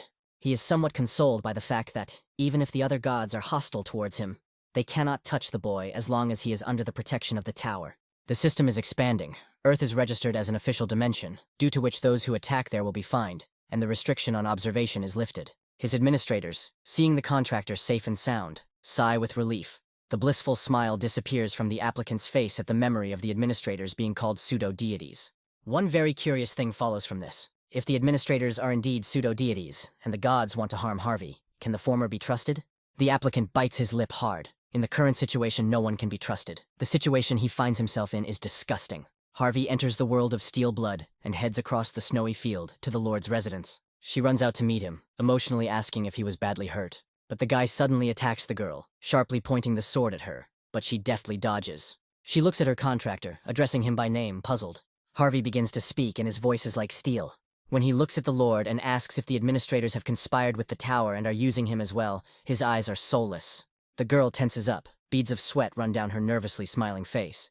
It seems that the applicant's behavior is a side effect of the mentality test. Biting off a piece of his own flesh along with part of his coat, Harvey lunges at Lord, intending to use the power of the blood. He makes a sweeping blow with his sword, but it hits empty space. Throwing a pile of snow into the air, the Lord manages to avoid injury. The girl notes that he hurt his hand and tells the guy to pull himself together. He is not in his right mind right now. While attacking the administrator with blood, Harvey asks if the administrators and the tower are connected. He says they use players together. The Lord snatches the nearest blade from the snow, sliding across the surface and calling his interlocutor's words nonsense. The next moment she attacks too, ordering the challenger to pull himself together. Harvey asks why the girl keeps telling him to come to his senses. The guy's blade glows brightly with blue light. His face expresses madness when the guy says that he is completely fine. The Lord screams and asks the contractor to stop, her eyes frightened. But Harvey doesn't listen, continuing his attack. The girl wants to warn the guy about what will happen if he hits with all his strength. But he doesn't listen, causing the snow, earth, and wind to rise into the air with a powerful attack. Such a strong and prolonged attack reaches the residence, destroying a decent part of it. And the girl turns around to assess the extent of the destruction. Her gaze becomes angry, she begins to seriously flare up. Harvey notices the sword frozen behind him. It's not just the one in the hand of the owner of this place. Dozens of blades fly into the air, looming menacingly over the boy. And at the command of the hostess, they all head down. Harvey makes a quick sideways movement, dodging the attacks. But suddenly a woman's hand intercepts him, and turning around in fear, Harvey sees Lord's angry face. She asks him where he is going. He doesn't quite understand what this girl wants to do, but he is clearly aware that the snow is approaching. The owner forcefully plunges her charge's head into a snowdrift, spraying snow over an impressive distance. Harvey abruptly pushes his hands into the ground and rises, jumping to his feet. He cuts the air with his sword in an upward motion, but the girl manages to dodge it by jumping back. But the challenger should not count on an easy victory and relax. Because she is the mistress of this place, the blades rise into the air before him. And then they fly up and fall dangerously close to the hand holding the sword. Harvey avoids contact with the blades, deftly dodging, and the Lord stands before him, his right hand raised forward, ready to command. A piercing wind sways the torn rags, charred after the crazy blow, swinging on the fragments of a tree that used to be a house. Harvey apologizes to the owner of the place, saying that he has regained consciousness. He politely asks her to untie him, because the girl tied up and hung the applicant upside down, forcing him to keep company with torn rags. The Lord herself sits very close and enjoys the hot steaming tea and the spectacle. She says that, of course, she will untie him. But she is afraid that next time the guy will destroy her entire house, and she exhales heavily. The Lord places his cup on the saucer and continues speaking. She thinks that when the guy came here, there was still darkness in him, and it will forever be a part of him. Even though Harvey saw his future self, it was still him, so his suspicions of the administrators weren't entirely unreal. The Lord speaks directly. No one knows what the tower wants, not even the administrators. And at these words, a blade appears in the girl's hand. Harvey asks if this means the tower expects nothing from him. The interlocutor answers positively and swings her sword. A narrow, sharp blade flies towards the suspended man. It cuts the rope that ties him to one of the house's debris. The Lord says that, as far as she knows, the tower has never shown its desires to the players. So the tower certainly doesn't expect anything special from this particular challenger. Harvey walks up to the chair and touches its back. Now they are sitting in a dilapidated house opposite.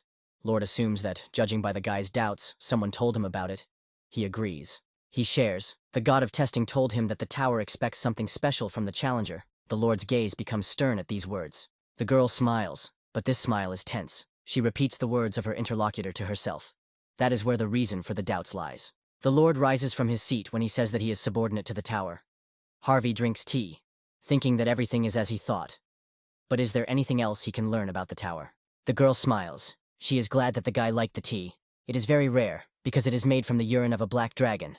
The applicant freezes, listening to his interlocutor. He removes the cup from his lips, and the liquid runs down his chin, and his eyes are empty. Wiping his chin with his sleeve, the boy says that the god of verification also mentioned that the administrators received divinity thanks to the contract with the tower. The girl puts sweets on the table. Now she cannot tell her interlocutor about this. But soon Harvey himself will find out about it. The Lord starts chewing the candy, and the guy asks her about the true wish, she confirms. Harvey continues by saying that the master said that the wishes are given to the admins by the tower, and must be fulfilled by the players who signed the contract. The Lord is a little angry at his colleague. The guy asks why she revealed her true wish to him. The girl begins to speak and pauses, as if considering whether to continue. And yet she gives in, but does not look at her interlocutor when she says that she was scared. He is surprised, and asks for clarification. Lord says that the guy underestimates himself. She saw how he was obsessed with his height. He looks at her intently and listens attentively. The girl says that this was the reason. She thought that the guy would immediately want to pass the test of desire. The interlocutor replies that he is so obsessed with growth because he has no talent. His eyes are full of sadness. The Lord says with a smile, she doesn't know what the guy considers talent, but very soon she will understand that she underestimates herself. And this is related to the test of the 12th floor. Harvey returns to the waiting room. Talent is a gift from heaven that cannot be changed. In the hunter world, it is divided into 3 parts: skill gain, stat upgrade, and abilities. They're called the 3 gifts for a hunter, and Harvey wasn't having any of them. He couldn't gain skills, his stats didn't improve, and he had no unique abilities. After entering the tower, a lot has changed, except for the truth. Mediocrity will never become stronger. Harvey believes that the Lord is wrong. He has no talent. The guy sits on the bed dejectedly and thinks that if he had talent, he would become a famous hunter without the tower. He recalls Lord Ironblood's words and her smile. She said that the test of the next floor is self-fight. In this test, you need to fight and defeat yourself. Harvey doesn't want to just sit and think about it. The point of the test is to objectively evaluate your skills. He will consider this another chance to improve them and calls the system window. The skill mastery increase. Potion allows one to increase the skill mastery by 10% when taken, and is one of the rewards from the government of the country he helped in the past. Catherine also gave the guy hers, and now he has 3 of them. Harvey drinks the potion, and wiping his mouth, chooses magic control to upgrade. This skill is the basis for other skills. It is beneficial to improve it. Another reward from the 11th floor is the Mirror of Verification, which, when infused with magic, activates a unique effect. Thoughts of the past. Harvey activates the Fire Dragon's Eye, wanting to learn the item's additional properties. The skill can only be obtained upon first use, but the challenger cannot choose it. The God of Verification has deliberately changed part of the effect for one user. Harvey activates the mirror and his guesses are confirmed.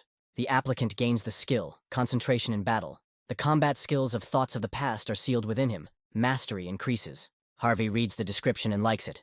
The skill helps to be extremely focused on the battle, and can also increase concentration. The limit at the moment is 20 times. The guy enters the next floor. The theme is Limit Transcendence. 2 days to complete. Success condition, killing your own copy. Reward, Ancient Emperor's Ash Crown. He walks down the corridor. A vortex of energy weaves appears ahead.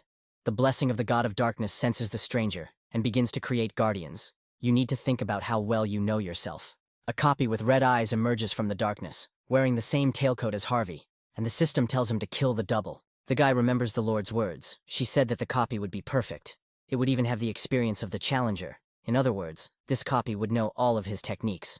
What's also important is that the double has the same talent. If Harvey underestimates him, it will be the end for him. Grabbing a sword, the guy rushes at the double, intending to check what talent he has, but he stands motionless. But now he begins to move towards his opponent with unprecedented confidence. Harvey wonders why he keeps crossing paths with the gods, sweat dripping down his face. At the same time, he examines his copy, noting the striking similarity. According to Lord Steelblood's words, and the answer to the question ticket, a copy can only copy one item, and she chose a tailcoat, which is the subject of protection. As he moves towards her, the floor beneath his feet crumpling. Harvey considers that if the copy is of sufficient quality, this would be a great opportunity to evaluate his skills objectively. The challenger activates Instant Acceleration and Wind Blessing, increasing his speed to the full extent, namely 70%, because he is about to test his talent. Harvey also activates Concentration in Battle, doubling it, which is a pleasant surprise. Using this skill is like feeling like time has frozen around you. The guy continues to rush towards his opponent with a satisfied look, so that's what this skill is. Moments before impact, Harvey activates the Flame Sword, but the copy still stands, unmoving. The space is illuminated by a bright flash, glaring in its own rays. The sound of bare feet hitting the surface echoes through the room, sending dust flying into the air. The Harvey copy has survived. A sword appears in the copy's hands, and he is about to use the Iron Blood Sword. Harvey looks at his opponent carefully, watching his every move. The previous one was obvious, which means the next one is not difficult to predict. The next moment, a shield appears in the fake's hands. He wants to use the counter shield, taking the appropriate pose. Combining Iron Blood Sword and counter shield is the only choice. But something unexpected happens, leaving the applicant surprised. The weapons slip out of the double's hands and freeze in the air for a moment, overlapping each other, and they begin to glow and pulsate. The sword splits into 2 twins and the wielder takes it up again, crossing the blades, turning the shield into a second sword. Harvey's opponent begins to be enveloped in an ominous energy, and he freezes in thought. Even he didn't use the 2-sword style, but the clone uses it in real combat. The guy doesn't do this because such a transformation costs a lot of mana. He wonders why the double chose such an ineffective method. Of course, he thought about it, but he didn't dare use it when his life was at stake. The doppelganger rushes into battle, leaping into the air and crossing his blades. Harvey doesn't understand him. His face takes on an angry expression. Does his opponent really think that what is happening is training? The twins clash in flashes of 2 opposite colors. By and large, due to the dual blades, it is the copy that deals the most blows, while Harvey is forced to defend himself and analyze. And at a certain point, the guy notices that his opponent begins to use techniques that were not previously included in his arsenal. Harvey also seems to be a bit lacking in fighting skills. The copy uses a rapid onslaught, and there is not a single emotion on his face. The real Harvey barely manages to dodge, arching his back, astonished. The technique is too clever, and an idea appears in the guy's head. Perhaps the opponent uses Unbending Will, which allows during a fight with a strong opponent to increase concentration and physical capabilities, and to learn new things more easily, to activate a shield. Harvey has the advantage in items, so most likely the attacking double had Unbending Will activated. This is most likely the case if the opponent's physical strength is higher than his own, and also if he was able to maximize his concentration with the skill, Combat Concentration. But the fact remains that it is not easy to withstand the blows of such an active attacker. And there is one more problem, which is a real snag. It consists of the technique of wielding a double sword. After all, instead of one, he uses two blades. The copy attacks without much effort, but Harvey has to push back. He concludes that the techniques are definitely his. The guy crashes back into the wall with a bang, pressing into it like hard jelly, and he squints unpleasantly in pain. He has no doubt that the technique used by the approaching opponent is the Blue Sky Dragon Sword, and it belongs to none other than Notley Hunter. Harvey recalls seeing it only once, but remembering it well because of the scale of the destruction. This incredible power made it clear why that man looked down on skills. It wasn't a skill or ability, but a true technique, and it made Harvey really wonder if these techniques could surpass skills. Hunter's techniques were not skill-based, and the boy thought he would never master them. He remembers Lord Steelblood's words. Now Harvey understands what talent she was talking about. The double rushes into attack. The system notifies about meeting a strong opponent and activation of unbending will. Harvey grits his teeth. The system has decided that he doesn't have the advantage, even though he's still ahead in the subjects. The evil twin brings his blades behind his back for a jumping strike. Judging by the system's reaction, the conclusion suggests itself that he has become stronger. Harvey grits his teeth even harder in anger. The system notifies about the activation of the skill, concentration in combat. Looking angrily at the opponent, the challenger increases his concentration tenfold. Now Harvey rushes into battle, attacking his clone, and he is forced to defend himself. But his movements are quick and precise. The twins, bending down, avoid the blow, sliding under the tip. A column of blood rises into the air. Harvey slides back, still holding the blade. The blood is his. He's been cut. He looks at the one standing in front of him with a puzzled expression, seriously wondering if they are on the same level, since the other one looks like a monster. Harvey pulls the sword to the side, increasing his concentration 15 times and leans on the floor, putting in force. With lightning speed, he moves behind his double, who is amazed, feeling a foreign presence behind him. Harvey delivers a devastating blow from above, slamming the opponent into the floor and sending rock dust particles into the air. He then activates Wings of Steel, activating maximum speed. Following this, Harvey increases his concentration 17-fold and dives over his opponent. He is still sitting on the floor, in the crater he caused himself, and a look of surprise appears on his face. And just as Harvey is about to strike, the copy's arm undergoes a metamorphosis, swelling in the forearm area. Immediately, the limb explodes, staining the space with its internal liquid, and it is the challenger's turn to be surprised. He tries to cover himself, but that doesn't take away from the fact that the blood is blinding. Harvey rushes forward even faster, hitting the place where his opponent used to sit, but he is no longer there. Only stones crumble under the attack. He looks around, trying to see through the bloody haze, wondering if his opponent had ripped off his arm and escaped. A bright flash illuminates the space in front of him from behind, and Harvey tenses. Using the power of blood, the fake points his sword at the enemy. The copy activates a powerful burst of ability, narrowing it down to a smaller size, thereby increasing the density. He attacks the one in front of him who doesn't have time to react in time. Harvey's eyes widen in shock. The glow is already close, and in his head there is only one question banging against the walls. Is he really going to die now? The flash, similar to the brightest sphere, at the same time resembles a bloody sun.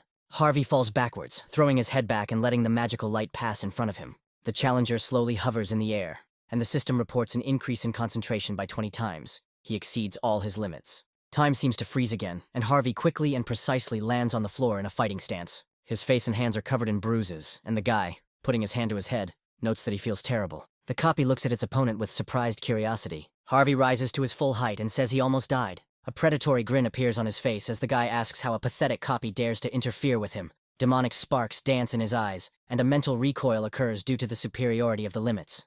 The fake rushes forward towards the enemy. The blade almost reaches Harvey's frowning and defeated face. He is thrown back by a powerful wave. The guy smashes his body against the wall again, sending a cloud of fog into the air. Harvey takes advantage of his wounds by collecting the blood drops. The next moment, he throws them at his opponent, forcing him to attack. When hitting thick columns, the transformed liquid causes impressive damage. However, the one for whom it was intended escapes.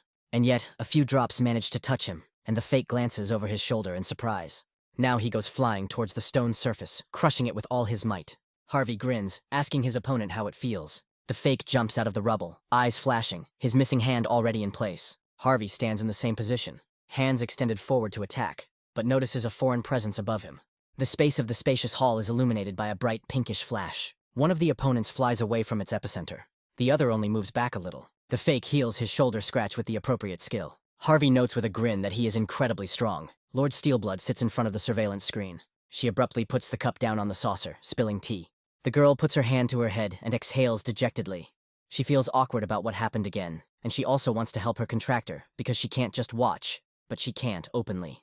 The girl turns away, embarrassed. She is a little worried about the tower's reaction. She tries to contact Harvey, but the screen shatters into splashes, dousing the girl with its wave and forcing her to cover herself and make an involuntary sound. The system notifies that the messages for the Lord are temporarily disabled, so that she cannot prompt her contractor. The girl smiles predatorily, perplexedly uttering words of apology. Harvey looks at his hand, which is shaking involuntarily in shock, and a strange, contradictory feeling arises in it. The next moment, she hits her own master in the face. The copy looks at this spectacle with surprise, keeping a respectful distance. Shaking his brush in the air, Harvey grins in confusion. Something like that in the middle of a fight could be worth a lot. He screams, asking not to interfere with his body. The next moment, the guy finds himself in a familiar liquid from another dimension, captured by its slimy tentacles. He thought he had dealt with his future self, but apparently he hadn't, and that fact was annoying. Something materializes in front of the guy, and it consists of familiar bloody vines. A familiar voice announces that its owner fought for Harvey, but he didn't even thank him. Harvey from the future appears before him in the flesh, a sly smile playing on his lips. The guy, frantically breaking free from his bonds, demands that his opponent leave his body right now. He looks at him with a look full of hatred when the future asks the interlocutor to think carefully if he hasn't understood yet. The uninvited guest grins predatorily, saying that Harvey trained for a very long time and reached the 12th floor of the tower, but he can't even look at himself. He calls the guy pathetic, and he grits his teeth, holding back. But it's not easy, and Harvey immediately rushes into battle. He thrusts his fist forward, intending to hit his motionless opponent in front of him. He raises two fingers up. The movement causes several rods to rise from the burgundy liquid and appear between the two. Harvey remains fenced in by a fence that stretches to infinity, and he from the future, turning around, leaves satisfied. The guy starts hitting the bars, demanding that his interlocutor return, but he calls the challenger disgusting. He's about to tell Harvey something, and Harvey turns to his ears. If you always rely on skills, you won't be able to use real techniques. The man walks away without looking back, saying that Harvey will just watch for the rest of his life. He begins to sink into the liquid, continuing that he will take control of this body himself. Finally, evil Harvey calls the real one pathetic, and he, screaming angrily, tries to get out from behind the bars. The copy is puzzled as to why the opponent's pressure has increased, and he, his eyes sparkling, says that he seems to have already gotten used to this feeling. A notification comes that Lord Steelblood has sent him an item, which is the Black Dragon Potion, which, when used, increases mental strength and clears the mind. The true Harvey in the cage feels a breeze of ghostly hope. He begins to frantically wiggle the bars of his cage, trying to widen them enough to pass through. This is enough to gain control over Harvey's left hand from through the looking glass, who is angrily perplexed. The hand calls up the inventory, searching for a suitable item to get rid of the obstacle. She snatches the potion, about to pour it into her body's mouth, but it violently resists. In a moment, the bubble and the brush fly up. She is cut off by a copy that appears out of nowhere. Harvey bounces in his cage, bloody threads running up his leg. In reality, he also makes a jump, taking off from the ground. The mouth opens wide in a scream of rage and helplessness. The boy reaches the bottle of potion and bites into it with his teeth, breaking the glass. The copy quickly moves back, sliding and leaving furrows behind it. He looks at the unstable man in front of him with bewilderment. His mouth casually spits out shards of glass along with blood. Taking the correct fighting position, Harvey, having regained control, laughs, removing excess moisture from his mouth with his sleeve. The guy looks at his opponent, while the other he fought, the true one, felt everything. He let go of everything because of his habit of relying on skills. The man's hand tightens its grip on the handle, determination raging inside him. If even his copy can do it, he can do it too. Harvey increases his concentration 20-fold. His thinking speeds up, and then the ego of the bloodthirsty version rises. The challenger exhales, his mind racing as he finally feels enlightenment in this endlessly long moment. The copy takes off, rushing towards the opponent. When he attacks and Harvey dodges with a serious expression, the guy wants to throw away all the accumulated skills. The fake attacks again, and he, dodging, is going to devastate everything and adapt. While the guy thinks he needs to get rid of common sense, the system reports an increase in the skill, mana management, by 10% due to an unknown enlightenment. A swing of the sword takes away one of the strands of hair from his head. Harvey gets the achievement, enlightenment, increasing his stamina by 1. He wants to get rid of his stubbornness. And finally, ridding yourself of everything unreal. The youthful look takes on a different, more conscious expression. Harvey gets the achievement, trance mana increases by 4 units. The system notifies that the challenger can defeat his opponent in combat. Unwavering will is deactivated. The copy's eyes blaze with anger. Harvey rushes into battle with a satisfied smile, confident that from this moment on, everything will be different. The guy changes his expression to serious. He needs to concentrate before attacking. The cutting flashes of impacts are followed by extensive destruction, leaving behind a rockfall. Harvey notices that he can use Hunter's most powerful techniques, a feeling that makes him feel strange. Flying towards his opponent, the guy does a somersault in the air. He achieved his maximum speed thanks to wind's grace and instant acceleration. The copy slides its bare foot across the rune-covered surface. While Harvey attacks, she faints, gliding over him. The surface helps to turn around faster, and the double strikes the enemy in the back with two crossblades. But, flipping in midair, Harvey dodges, avoiding serious damage. He lands on the floor with a satisfied smile, sending a pile of rocks into the air. The copy looks at its opponent angrily. Pushing off the ground with force, she rushes into the attack. During the battle, Harvey begins to understand everything. Paying attention not to skills, but to techniques, his understanding of them grows. And it happens very quickly, which causes satisfaction and a smile. He attacks and the double puts up a block. The attack is so strong that it makes the fake sweat a lot. Furiously, out of helplessness, she rushes at her opponent. Harvey dodges with ease, and as his understanding of the techniques increases, he begins to see the flaws of his copy. He doesn't use Hunter's actual techniques, but simply tries to imitate the swordsman. The will activation occurs, the steel blood sword. Harvey notes that mistrust can weaken the QI of the flame sword. This means that even during training with Hunter's techniques, one must focus on strengthening it. The challenger takes the sword into his own hands. He stretches his hand with the blade forward, filling it with his energy. Harvey throws a punch, and his copy flies back. The blow landed on the shoulder, from which blood bursts out. The copy grins angrily, assessing the injury. Harvey doesn't give him a chance to catch his breath by activating True Blood Seeker. At that very moment, his own blood rebels against his own master, turning into hundreds of sharp icicles and pointing their tips at the potential enemy. In a moment they attack, making the latter tense up. His frown becomes angry and puzzled. But the icicles cannot reach their target because they are redirected.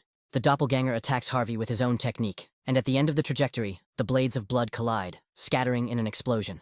But the guy manages to avoid it, and now he appears behind his opponent. A swing of the sword, a flash of light, and blood bursts out of the body. But the double manages to shield himself with a shield, which saves him from serious damage, and Harvey jumps back. The copy grins angrily, watching the wound that has opened up in his shoulder. But then he exhales, beginning to heal. Harvey frowns as he notices the copy spinning its sword to block the attacks. The double clearly demonstrates this by standing directly in front of the runner. Harvey attacks by attacking, and the fake parries the attack with one hand. Pink and blue collide and something flashes. Harvey doesn't have time to understand anything. His arm is cut lengthwise from the shoulder to the wrist. The doppelganger's aggressive attack style suddenly stopped in a soft sword. Harvey continues to grip his blade tightly with his bloody wounded hand. The soft sword is also one of Hunter's techniques. He resents this imitation, although in fact the talent is his.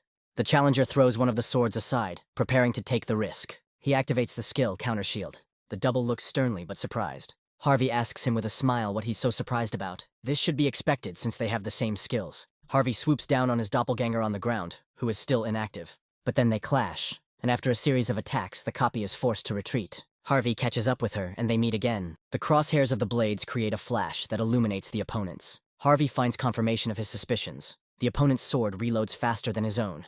But this is not the end, and he can still take risks. Harvey attacks and hits the copy in the solar plexus, causing it to grimace in anger.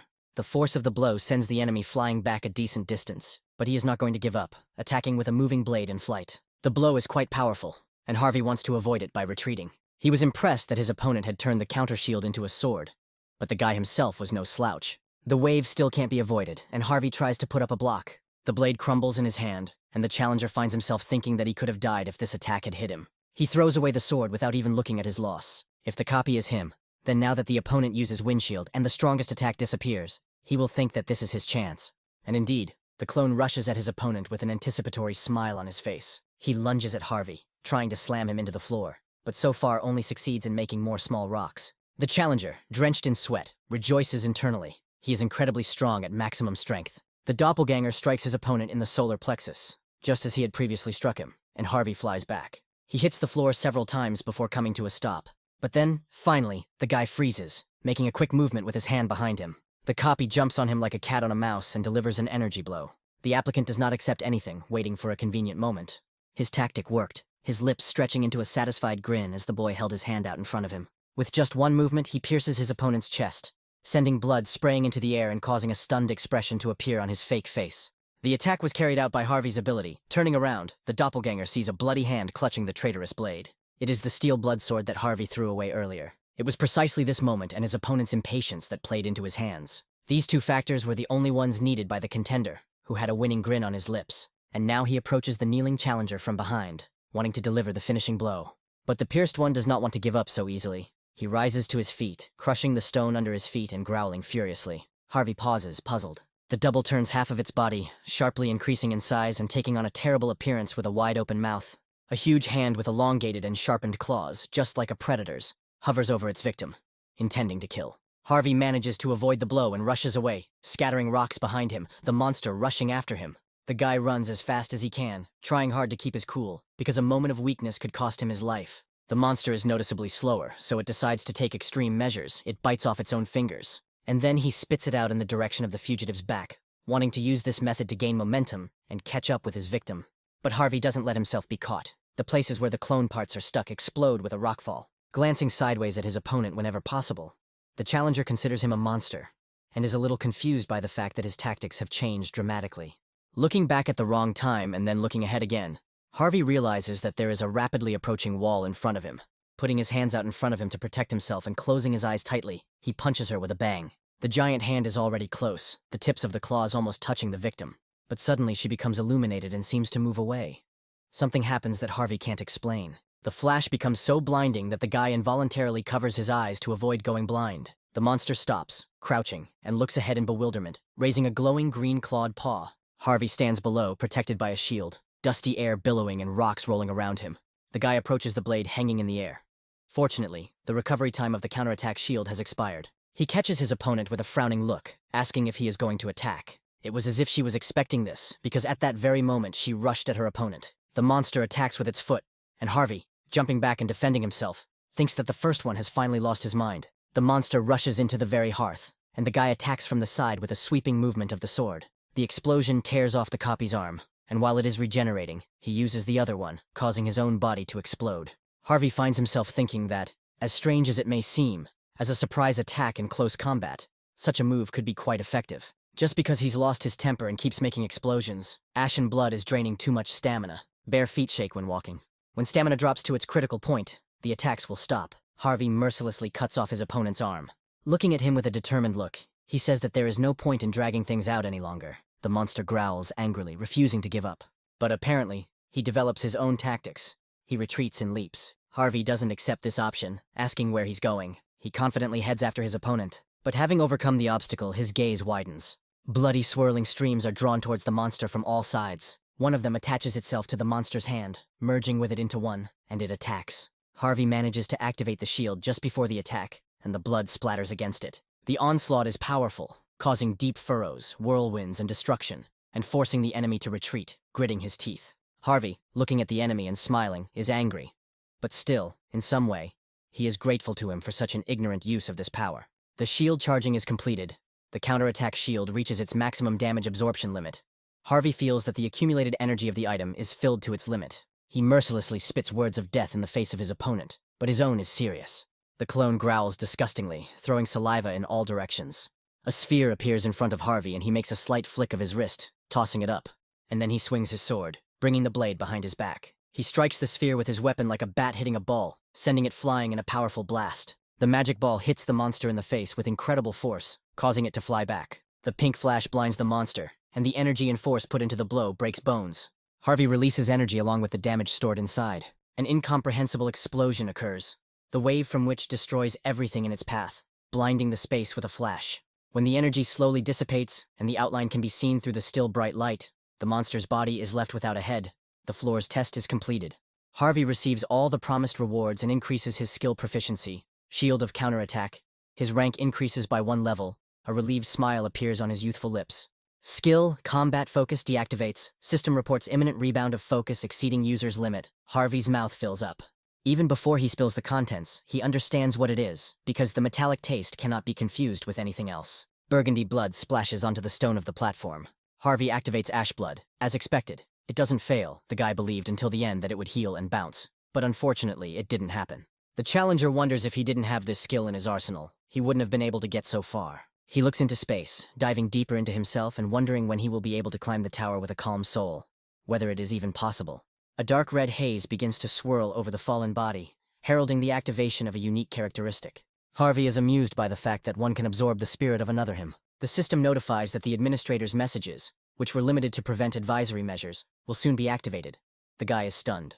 The Lord complains about the sanctions for treating the contractor to a so-called cup of tea and asks Harvey to treat him well from now on. The guy agrees a little sheepishly. He puzzledly thanks the girl for her help and notes to himself that he has unintentionally learned a new fact. Administrators are also subject to penalties if they interact excessively with contractors. The system sends another notification. All the messages from the administrators that had been limited so far are sent at once, and Harvey can't even count them all at once. The messages are mostly positive, with Harvey receiving praise and being amazed that so many administrators were watching. But while some were praising him, others were reacting as if they were tired of the challenger, asking if he was really the one who was only on the 12th floor. But that was not all. Harvey wonders if the admins who said only what they wanted and then disappeared when they lost interest were sending messages without any purpose. He asks why they are behaving this way, out loud, without understanding what the matter is. Why of all people did they choose him? And besides, they already had a contract. So why was everyone so desperate to get his attention? The guy has one guess. Perhaps there is an extension of the system that allows administrators to approach Harvey with a request, since their casual response turns this assumption into a certainty. An intriguing thought occurs to him, and his lips stretch into a predatory smile. He says it appears that as the system expands in the future, administrators not contracted to him will also benefit. But don't they think it's a little wrong when everyone just bombards the candidate with messages? He suggests sending them if they need anything as support for the force. Then the guy will definitely remember them when the system is expanded. Several administrators express their displeasure, telling the applicant of his vanity, and he informs them that the offer is only for 3 people in order of priority. The administrators who had appeared before immediately correct themselves, expressing a desire to add strength to the store intended only for the contractor, a satisfied smile playing on the latter's lips. He turns his head to the side where the truly important and unfinished business awaits him. The dark mist of the necromancer still plays with the soul of the fallen double. What's important is that the enemy not only has the same stats and force skills as Harvey, but he's curious about what he'll get in that case. The system notifies about the absorption of the soul of the false Harvey. The mastery increases. The composition of their souls is completely identical. Strength. Divine power is activated when the conditions are met. The space is illuminated with gold. An attempt is made to extract divinity. Harvey's eyes widen as he takes in this information. It seems like he's heard something like this before. During the absorption of the soul, the skill, lightning sword chi, is absorbed. And since it is already in the arsenal, the mastery is combined, reaching 100 and increasing the rank. The following information shocks the applicant. Because the attempt to extract divinity is successful, the rank of divine power increases. Thanks to this, accumulation and transformation are possible. But standing in front of the system windows and studying this information, Harvey does not understand what these words mean to him. He remembers the divine power already engraved on his soul. He didn't know how to use it, so he put it aside. But it turns out that now the applicant will be able to use it. Harvey moves into the waiting room. The system is expanding. Now in the combined tests he can encounter aliens. He considers this expansion pointless. But then an interesting thought comes into my head. If this continues, the community will be integrated with other dimensions. Harvey gets a notification. It's a summary of the results of the 12th floor test. He ends up in first place. Now he is undoubtedly the strongest on Earth. And this is the main reason for his rise. This is exactly what the challenger was striving for. Now he is one step closer to his desired goal. But he remembers that the tower existed in the dimensions of Ares, Murim, and Kalyan for a long time. Compared to these dimensions, the Earth is extremely weak, which was only just recently officially registered as a dimension for ascension. If the challengers do not increase the power of their dimension, they will become the target of another, as they did that day. Whether it's before or now, Harvey needs a powerful force that can defeat anyone. With a slight movement of his hand, the guy calls up his inventory to find out the properties of the gray crown of the ancient emperor, obtained during the previous test. Since the item is high grade, the performance seems powerful, but the description of the stat is somewhat ambiguous. After that, the guy moves on to the additional reward. It looks more interesting, having a skill that prevents one death. Although the recovery time is a week, given the effectiveness of the skill, it's hard to even call it a penalty. Harvey smiles. During this test, in addition to the rewards, he managed to get the forces from the administrators. He goes to the contractor's store, in the section Support Forces. All 3 powers that were sent out were very effective for the rank he is listed as a hunter for. Without thinking twice, the bidder buys them all. The administrators, whose power he received, urge the guy not to forget about their support, and he, in a tone that doesn't particularly inspire confidence, promises to remember them all well. And as Harvey absorbed his own spirit before entering the waiting room, it was as if out of nowhere the extraction of divinity was activated. Apparently, after the divinity extraction was activated, he felt the energy heavily settling in his heart, unlike before. This is probably what is called divine power, and Harvey decides to try it out. He stretches his hand forward and concentrates. His body begins to glow with a golden glow. However, contrary to his expectations, nothing happens. As expected, the result remained the same as during his check before going into the waiting room. The body glows, but no special abilities appear. He can't reproduce any of the recovery and strengthening techniques that the priests used during the test on the 11th floor. This irritates the guy. He was full of expectations. He doesn't even know if this will do any good. He sits down in the lotus position to regain his concentration to prevent his alter ego from appearing. And the master appears, enthusiastically promising to teach Harvey the force. She says that she can do better than the Lord, and invites the contractor to the domain. but he refuses. The master cries because of such a sharp refusal and asks why he refuses. Harvey says he can learn later if needed. A smile appears on the guy's lips. He says that he wants to do everything himself, without relying on outside help. Moreover, the applicant believes that something else is important at the moment. He remembers Hunter's last words before the portal. He promised to return soon. Harvey believes that he needs to focus on what he can do to become stronger right now, at least until he kills Murims. He is sure that Hunter will definitely return to Earth again. Now, of the powers that the guy recently acquired, he is most curious to try out the Blood Heavenly Energy. Because when entering a battle, it enhances combat feelings due to the energy of the body's blood. The guy is enveloped in red clouds that look like smoke. He feels as if he has been reborn as a fighter. His blood boils, and the challenger believes that this power is exactly what he needed. But something is wrong, and Harvey clutches his head in bewilderment, foreshadowing a bad feeling. His alter ego appears with an evil smile. Fortunately, he is unable to completely take over Harvey's body, and a struggle ensues. The guy doesn't understand how this crazy personality can manifest itself in his body at the same time as him. This has never happened before. A man's hand snatches a sword from his inventory. Mirror Harvey seizes control, surrounding himself with a bloodthirsty aura, enhanced by his newfound power. But the true owner of the body is not going to give up so easily. He takes another sword in his second hand, and the blades cross. The alter ego, with a nasty grin, calls Harvey a fool, saying that he is going to kill him to get rid of what he cannot have. The guy is seriously puzzled. He didn't foresee this situation. The bloody haze continues to swirl around, and for good reason.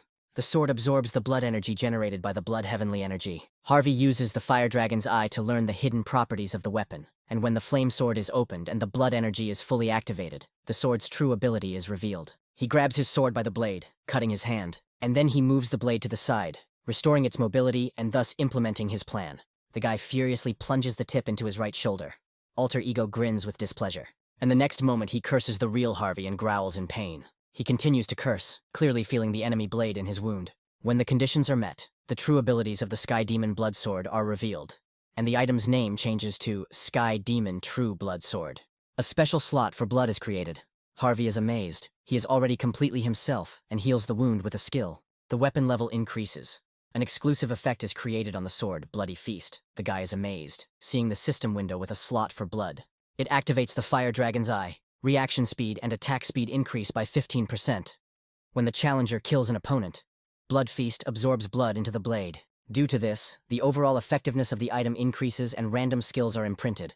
At the moment their limit is 3, they only require a recovery cost. All potential abilities are unlocked by users who have reached the Flame Sword level.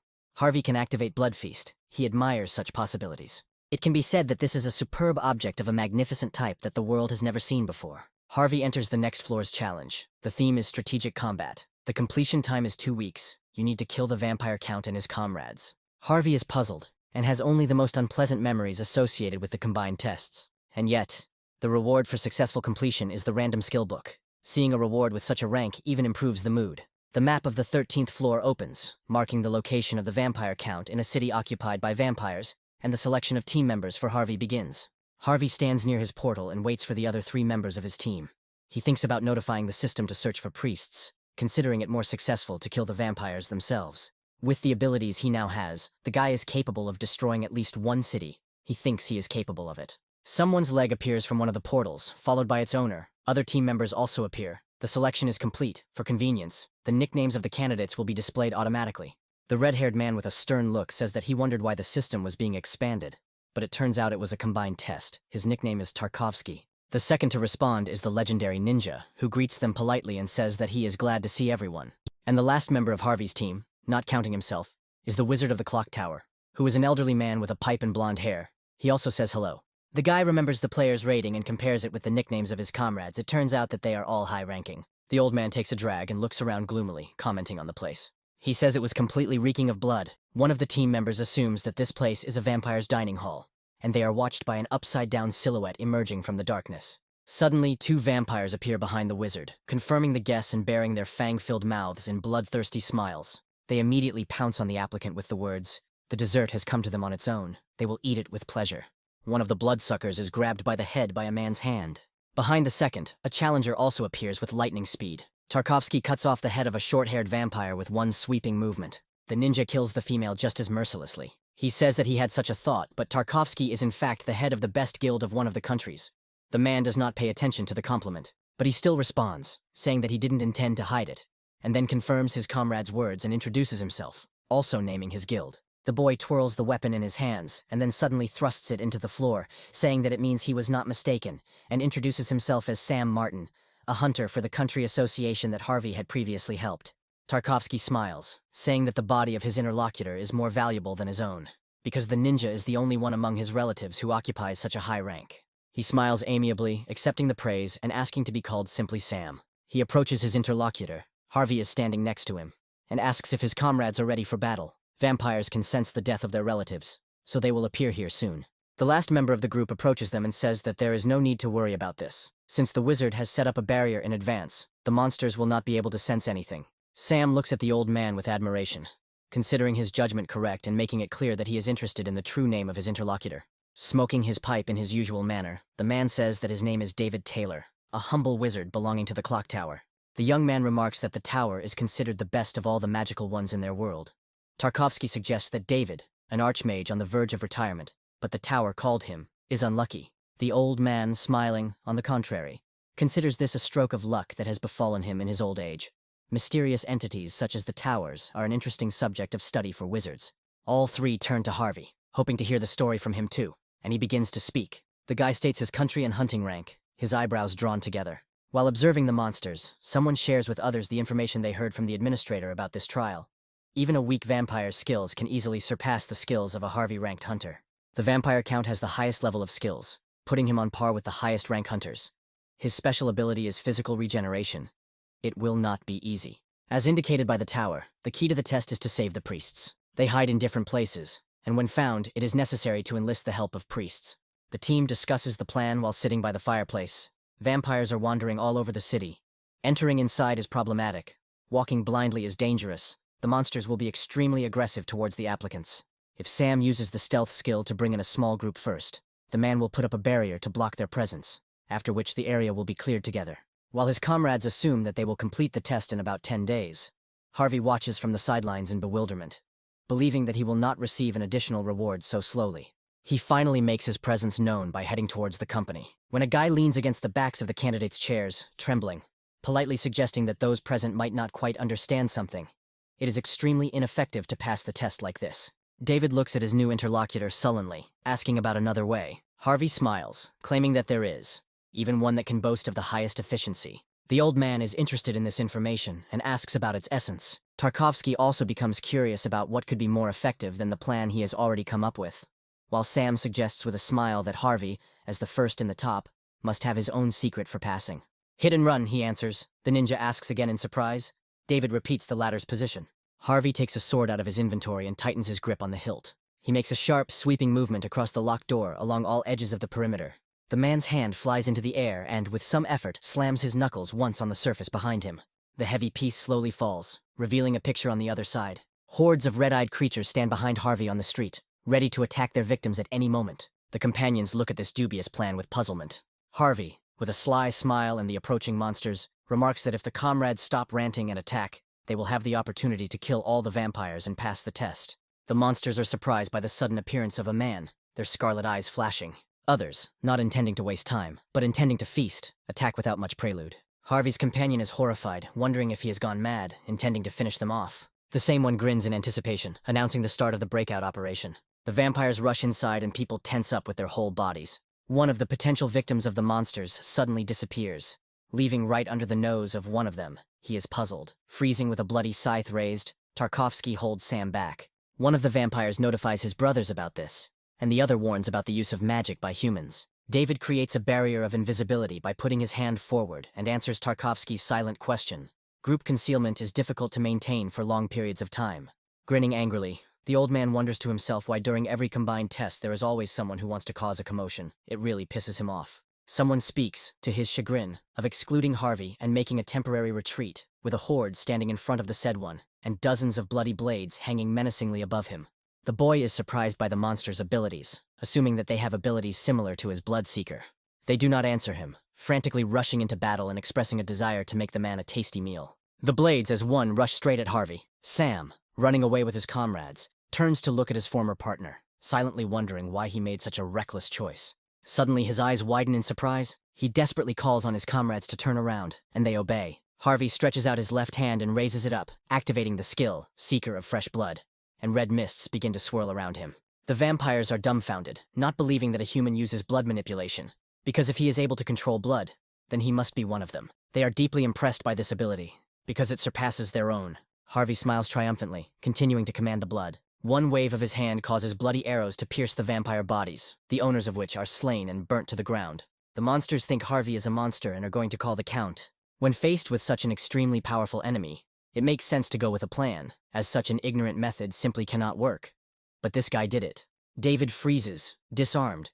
He does not understand the reason for success, and suggests that he himself may not have enough strength.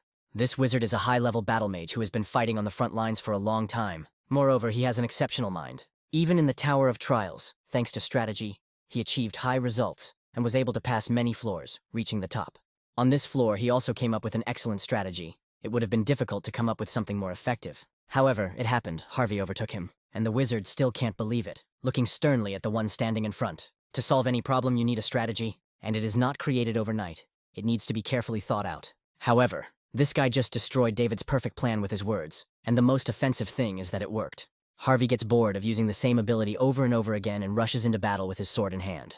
The monsters' heads fly in all directions, cut off with one light movement of the hand and the sharpness of a trusty blade. Harvey's former comrades look on in shock, wondering if he is even human. Tarkovsky, turning to the wizard, suggests forgetting about the plan and helping the young man. Sam follows the example of the elder, expressing his consent. A man's hand is raised into the air. Its owner asks to wait. Frowning, David voices out loud that he acknowledges Harvey's incredible strength. But there is one catch. There is a whole city of vampires here. One person can't handle it. There were incredible hunters before the tower, but it's worth thinking about introducing group hunting. Regardless of strength, it is simply impossible to defeat many targets in close combat.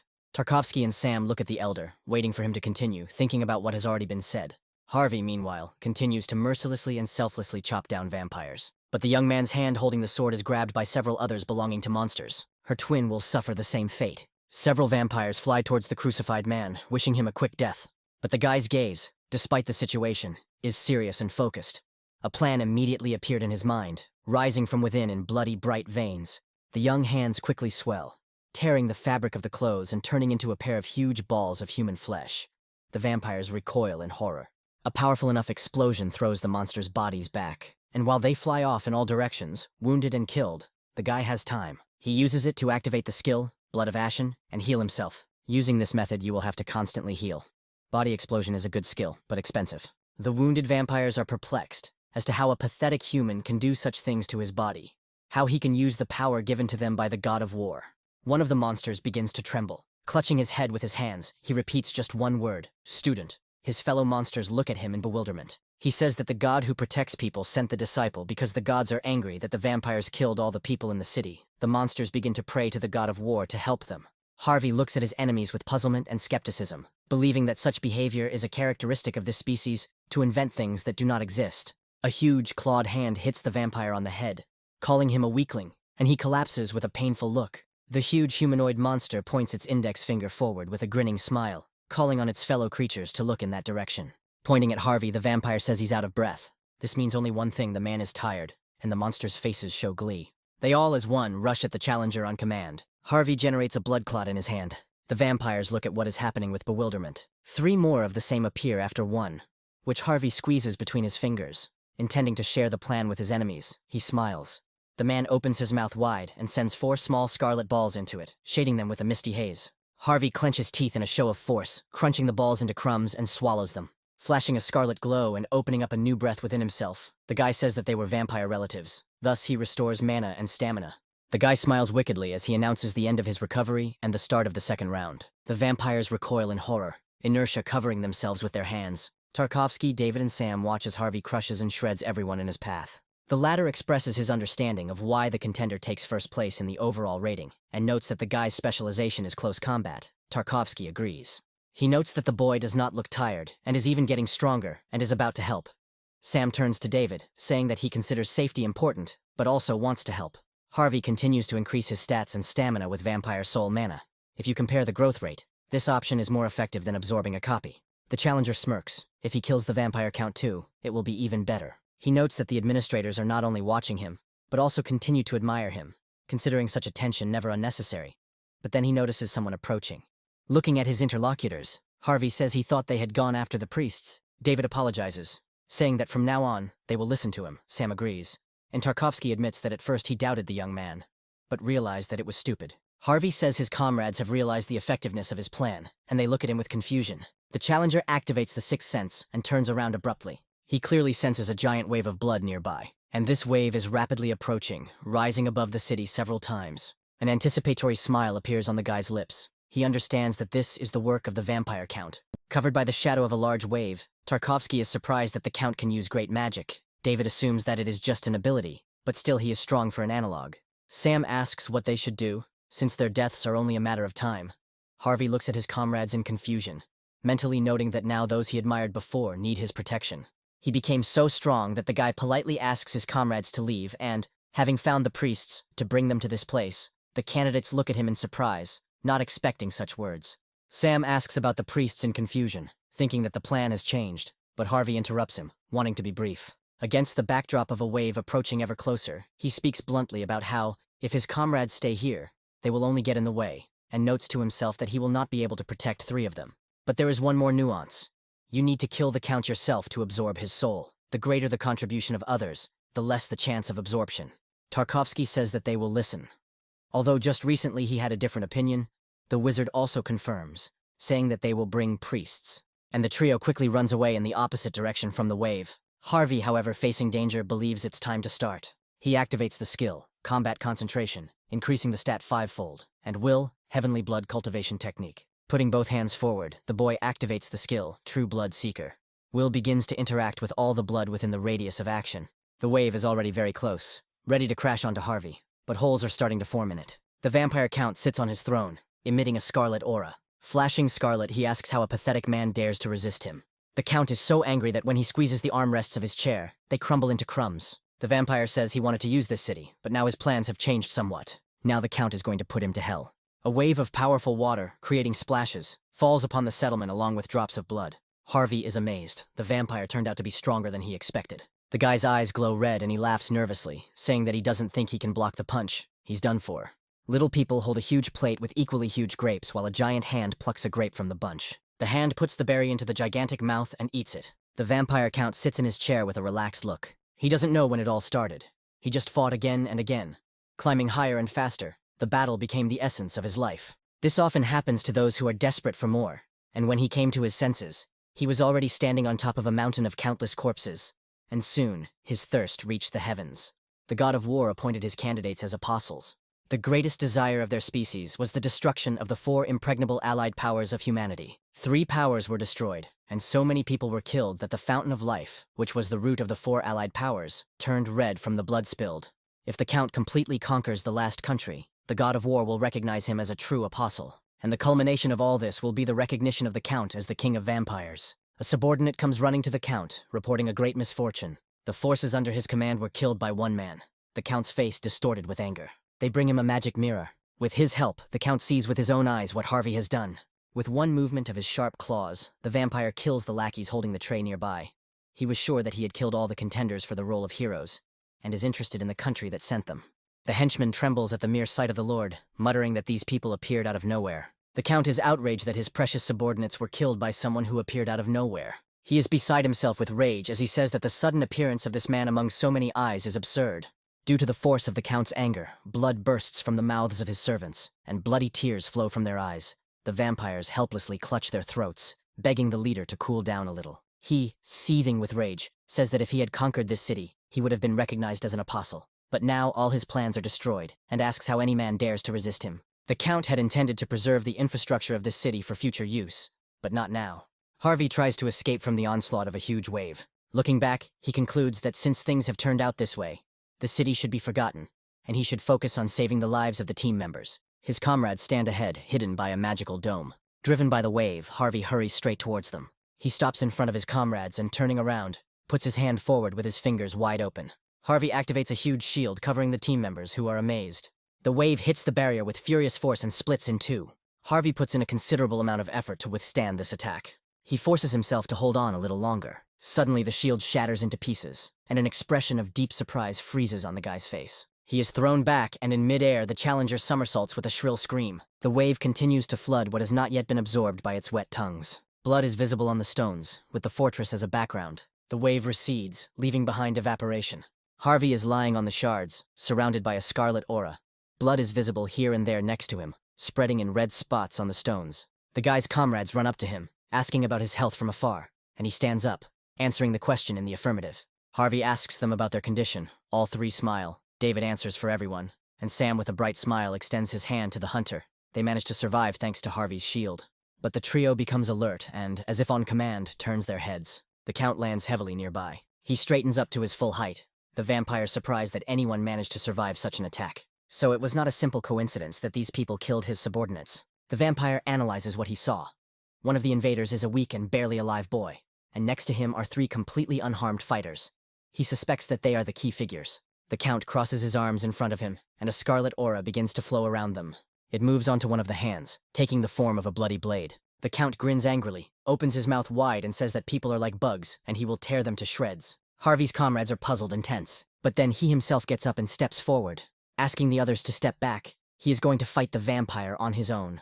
Tarkovsky retreats, accompanying his words with characteristic actions. He politely suggests calling immediately if help is needed. Sam and David look around. The Count speaks up, asking who gave these people the right to decide. He is not going to let them go so easily. The vampire rushes after the retreating ones like a bullet, almost catching up. The look in his eyes is scarlet and bloodthirsty. He intends to punish his enemies. Harvey appears next to him, and the vampire notices him out of the corner of his eye. He wonders if this is the same man who was crushed into the rocks earlier when he managed to find himself here. Harvey asks if the vampire has heard the saying. The words become grains, and he looks at the little man in confusion. The guy smiles widely, showing his teeth. He is going to give back to the Count everything he said. The monster calls Harvey crazy, thinking he's trying to play the hero, and attacks. But he appears behind him with an unreadable look, telling the vampire to die while being torn to shreds. The Count stands behind him, arms outstretched, the trajectory of the challenger's blade still clearly visible. The vampire, with frozen bewilderment in his eyes, falls apart into pieces. Harvey's comrades look at what is happening, stunned and with their mouths open. The largest piece of the Count's giant body falls last. Harvey stands nearby, asking the team members to go find the priests as soon as possible. Sam looks at him in surprise, believing that the priest is no longer needed since the vampire Count is dead. Harvey asks if anything seems strange about what's going on. If this is true, a message about the end of the tests should have appeared a long time ago, but it still hasn't arrived. Looking at the fragments of the vampire's body, Harvey activates the skill, Fire Dragon's Eye, and sees that the body is currently being restored by the power of regeneration. Tarkovsky indignantly asks if he can really regenerate while in such a state. David also cannot believe his ears. Sam, looking out from behind his comrades, notices that the city lies in ruins. Most likely all the priests died, and offers to join the fight too. Harvey categorically refuses, saying that he will block the vampire Count, and his partners must at this time find either priests or sacred relics and return.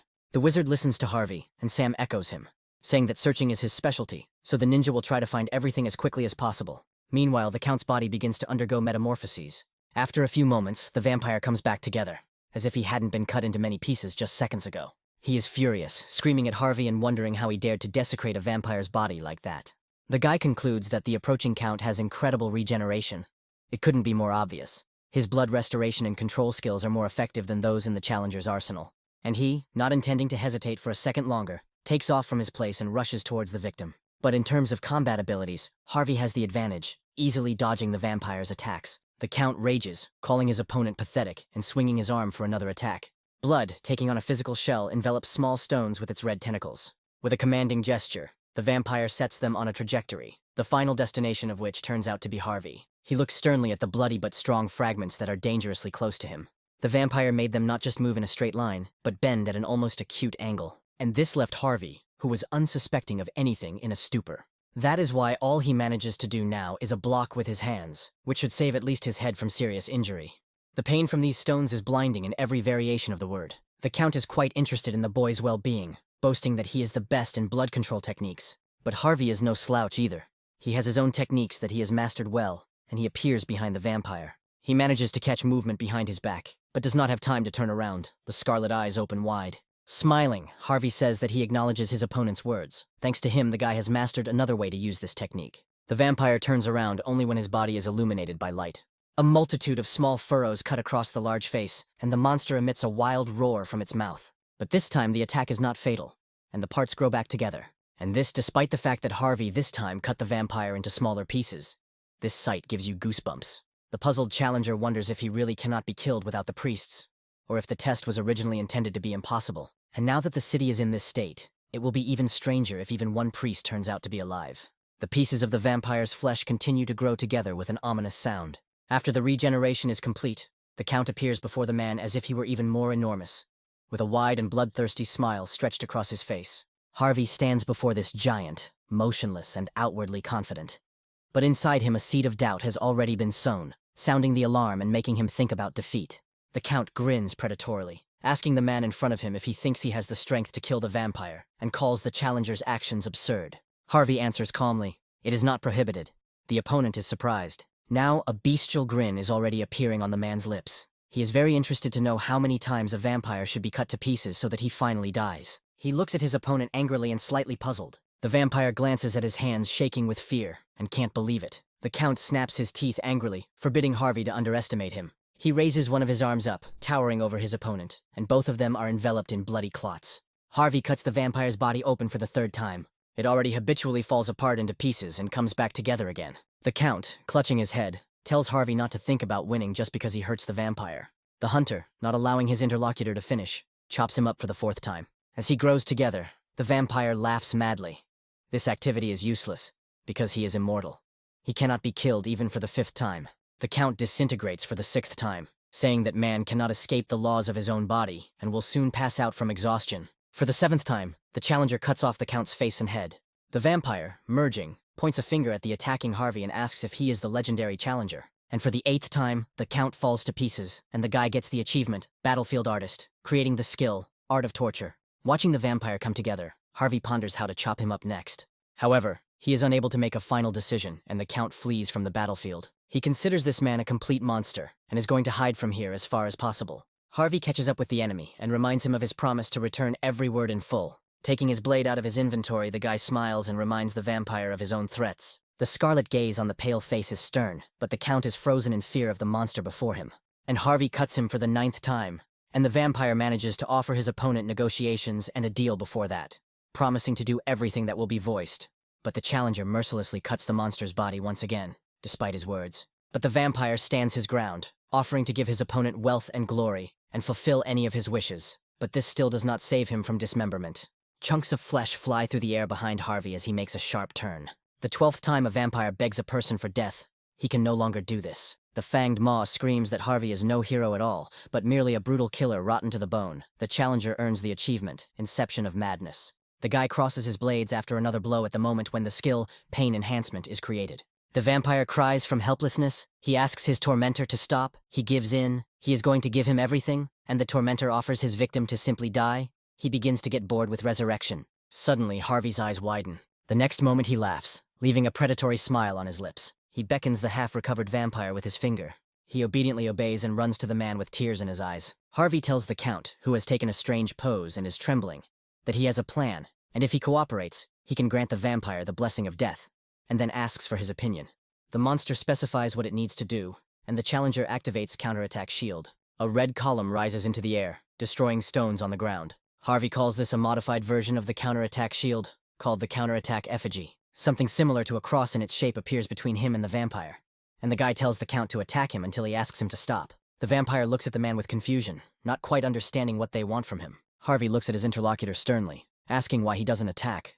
Does he really want to live? The vampire immediately comes to life, jumping out of his pose and approaching the cross, saying that he will strike. The series of events that happened today, everything from beginning to end, just doesn't fit into his head. Harvey stands back and watches as the Count throws punches, while he silently muses about a madman suddenly appearing and destroying the greatest force in history, vampires. No matter how much the giant thought about it, something clearly didn't add up. He suggests that this may be a test of God. Continuing to strike, the Count continues to reason. From the very beginning it seemed strange to him that a person had the ability to control blood. The vampire assumes that the savior of vampires, who makes real warriors out of his subordinates, teaches them to be on guard, because they have long been weakened.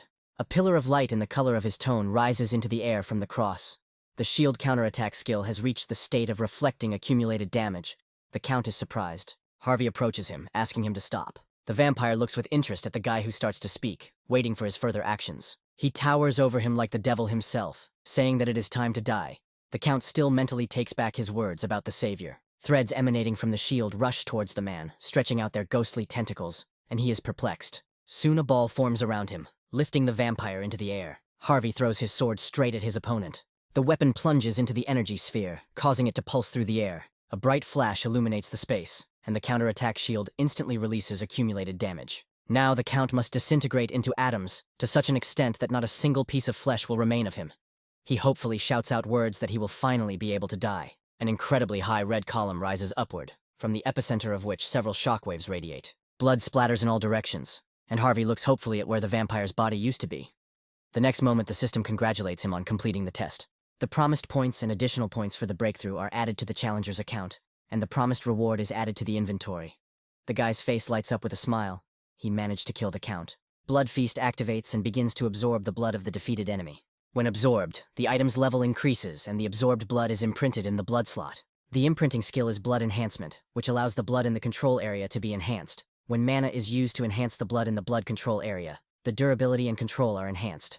Harvey activates this skill by holding out his palm. He is impressed by this ability. He now possesses a blood-enhancing ability that surpasses that of the vampire Count. Harvey feels like he's become the Vampire King. The applicant likes it. He smiles and catches himself thinking that there is a downside, that a small misunderstanding may arise in the future. Harvey absorbs the vampire's soul, increasing his stats. His power manages to detect the Earl's divinity, leading to an attempt to extract that power. Harvey remembers seeing the same message. When absorbing the spirit of a clone, the extraction is successful. The rank of strength increases. When using divinity, the rank increases faster. At that time, the aspirant did not know that the condition for extracting divinity is the difference between whether the spirit has divine power or not. Considering that divinity was not extracted from normal vampires, it is possible that the extraction is only applicable to those who possess divine power at least on the same level as him. Harvey is puzzled. There is still too much that is unclear. Every time something related to the divine power comes up, the guy gets a terrible headache. When absorbing a soul, the Count's skill, Charisma, is extracted. Since he was stronger than the applicant, an assessment is made to extract strength. Whether it's an enemy that can't be dealt with or a powerful opponent, Harvey wonders what criteria are used to judge whether the process is biased. But he has some guesses. It seems that spirits associated with such concepts as gods or apostles are considered high-ranking. The assessment is completed. The system confirms that the Count had the power and begins the process of extracting it. The power, the harvest of faith, is now etched into Harvey's soul. Someone calls out to him from behind, and the guy turns around. A happily smiling Sam says that the priests protected the people with the power of protection, with many more surviving than expected, and Harvey talks about the death of the vampire Count. He is praised and considered a hero and a messenger of the great god who did not abandon the villagers, because he single-handedly defeated such a strong monster, and they thank him. Strength, harvest of faith, reveals strong faith in the applicant. Harvey looks at the people in the golden light, sending him their faith with admiration.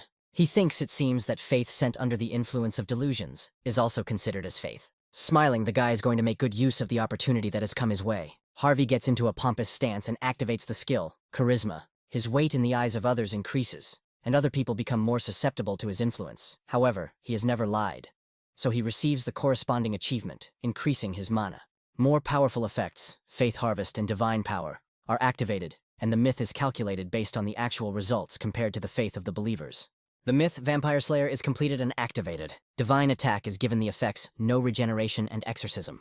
It turns out that after the Vampire Count's chain of infinite regeneration was broken, the effect of impossibility of regeneration was added, and after the mass murder of vampires, Exorcism was added. Harvey smiles. This is interesting. Now he understands what the accumulation of myths means. The force, the divine force, combined with the newly acquired harvest of faith takes the form of myth, and within the force, another new force is created. Harvey sees the divine power, which he has never used before, steadily flow out, with the activation of the myth absorbing the divinity from his heart. It seems to him that the faith sent by people is largely collected, for it will be preserved for the next myth due to the lack of knowledge and beliefs on which to rely. Power. Faith's harvest deactivates. Standing in front of all these grateful people, Harvey notes that this floor has also been safely cleared. Sam and Tarkovsky wave goodbye as they stand next to their portals. Harvey turns at the sound of David's voice, saying that he thought his comrade was an infantile idiot, but seemed to have overlooked his abilities. The man extends his hand to the guy for a handshake, asking if he will forgive him for this. Harvey shakes the old man's hand with a smile and a willing smile. The system notifies that the god of war has realized that his potential successor is dead, and his partners look around in bewilderment. The god of war sensed Harvey's existence, and, sensing his divine power, feels hostility. The boy falls to one knee under the influence of the god power. David does not understand what is going on. The guy breaks out in a sweat, trying to cope with the monstrous force, and clenches his teeth from the tension. The ground begins to crack under people's feet, splitting into large pieces. They scream in horror and recoil. Under the feet of the residents, the first flames flare up, blazing up into a powerful fire. The earth opens up, giving birth to pillars of hellish fire and new victims, and an entrance into the divine realm is made. Harvey glares at the diabolical sight, wondering why this is all happening now that the test is over. People push each other in the hope of being saved and carry David along in their powerful current, but he tries to resist. He finds himself separated from his portal by a chasm of lava and looks at it with hopelessness. Seeing his comrade's misfortune, Harvey, who had already come to his senses, feeling guilty, offers the old man to shake hands again, and he looks at him in bewilderment. Without waiting for consent, the guy grabs the man by the hand and, swinging, throws him towards the desired target. David, screaming, flies over the hot, fiery lava that wants to grab him. Upon entering the portal, an involuntary smile appeared on the old man's lips. The method Harvey used was ignorant, but as expected, it worked. Pieces of rock continue to break off under people's feet, disappearing with a selfless gurgle under the fiery mass seconds later. They look around with apprehension at the terrifying sight. Harvey rushes to their aid, asking them to step aside. He slams his energy-filled fist into the ground, activating counterattack shield. And the next moment, a shield of a huge area appears under the feet of all the remaining survivors, preventing them from falling into the deadly liquid in the event of an unsuccessful outcome. Disappearing into the thickness of the portal, David reasons, he doesn't know if this guy is a hero or not, but he is sure of one thing. If there are heroes in this world, this is what they should look like. The wizard really wants to believe that the young man will also return safely. He calls him the hero of the earth. Harvey helps the villagers get to the other side of the crevice, warning them that he won't be able to hold back the lava for long, and that they need to cross the bridge as soon as possible. The guy thinks to himself about his small hopes regarding Vera's tides, but they are no longer observed. He thinks that he has only wasted his time and wants to return as well as David. The god of war is disgusted by the fact that a mere mortal possesses divinity, and those he takes it out on are people who begin to suffer from terrible headaches. As soon as they manage to bring up the metaphor that their head is about to burst, everything happens in the literal sense. Harvey watches the sight in horror as red splashes fall on him. Now there is not a single soul around him. The guy stands alone on the island of his shield, watching the flames of chaos raging around him. The god of war says that the challenger raised by the tower has crossed the line, and he stands proudly. The lips of youth repeat the words of God. The guy's gaze becomes murderous when he says that the one who has crossed the line now is God. He reminds about the protection of the tower. Regarding the applicants, God may have problems. As Harvey moves towards the portal, he says that if the other person has nothing more to say, he will leave, and the god of war laughs savagely in response. The guy thinks to himself that he needs to grow up even more so that even the gods cannot treat him with disdain. And the god of war says that he is looking forward to the mortal's imminent end. The waiting room is entered. The system is expanded. Items are added to the contractor's exclusive store to prevent floor penetration and improve the halo. In addition, items such as the elixir are added, and Harvey involuntarily returns in his memories to the moment of the explosion of human heads. He exhales. One way or another, this space created by the tower, when you don't know whether what you see in front of you is fake or genuine, empathy is just a waste of energy. This god was called the god of battle, and it turns out that Harvey was on bad terms with God. The guy remembers the words of another god he met earlier about how he couldn't trust others anymore. They would consider him an enemy, and in the end, everything turned out exactly that way. Harvey decides to stop thinking about things he can't control and focus on what he can do now. He takes the stone he fished out of his inventory in his hand and looks at it thoughtfully, initiating the process. A torn tailcoat becomes like new in an instant.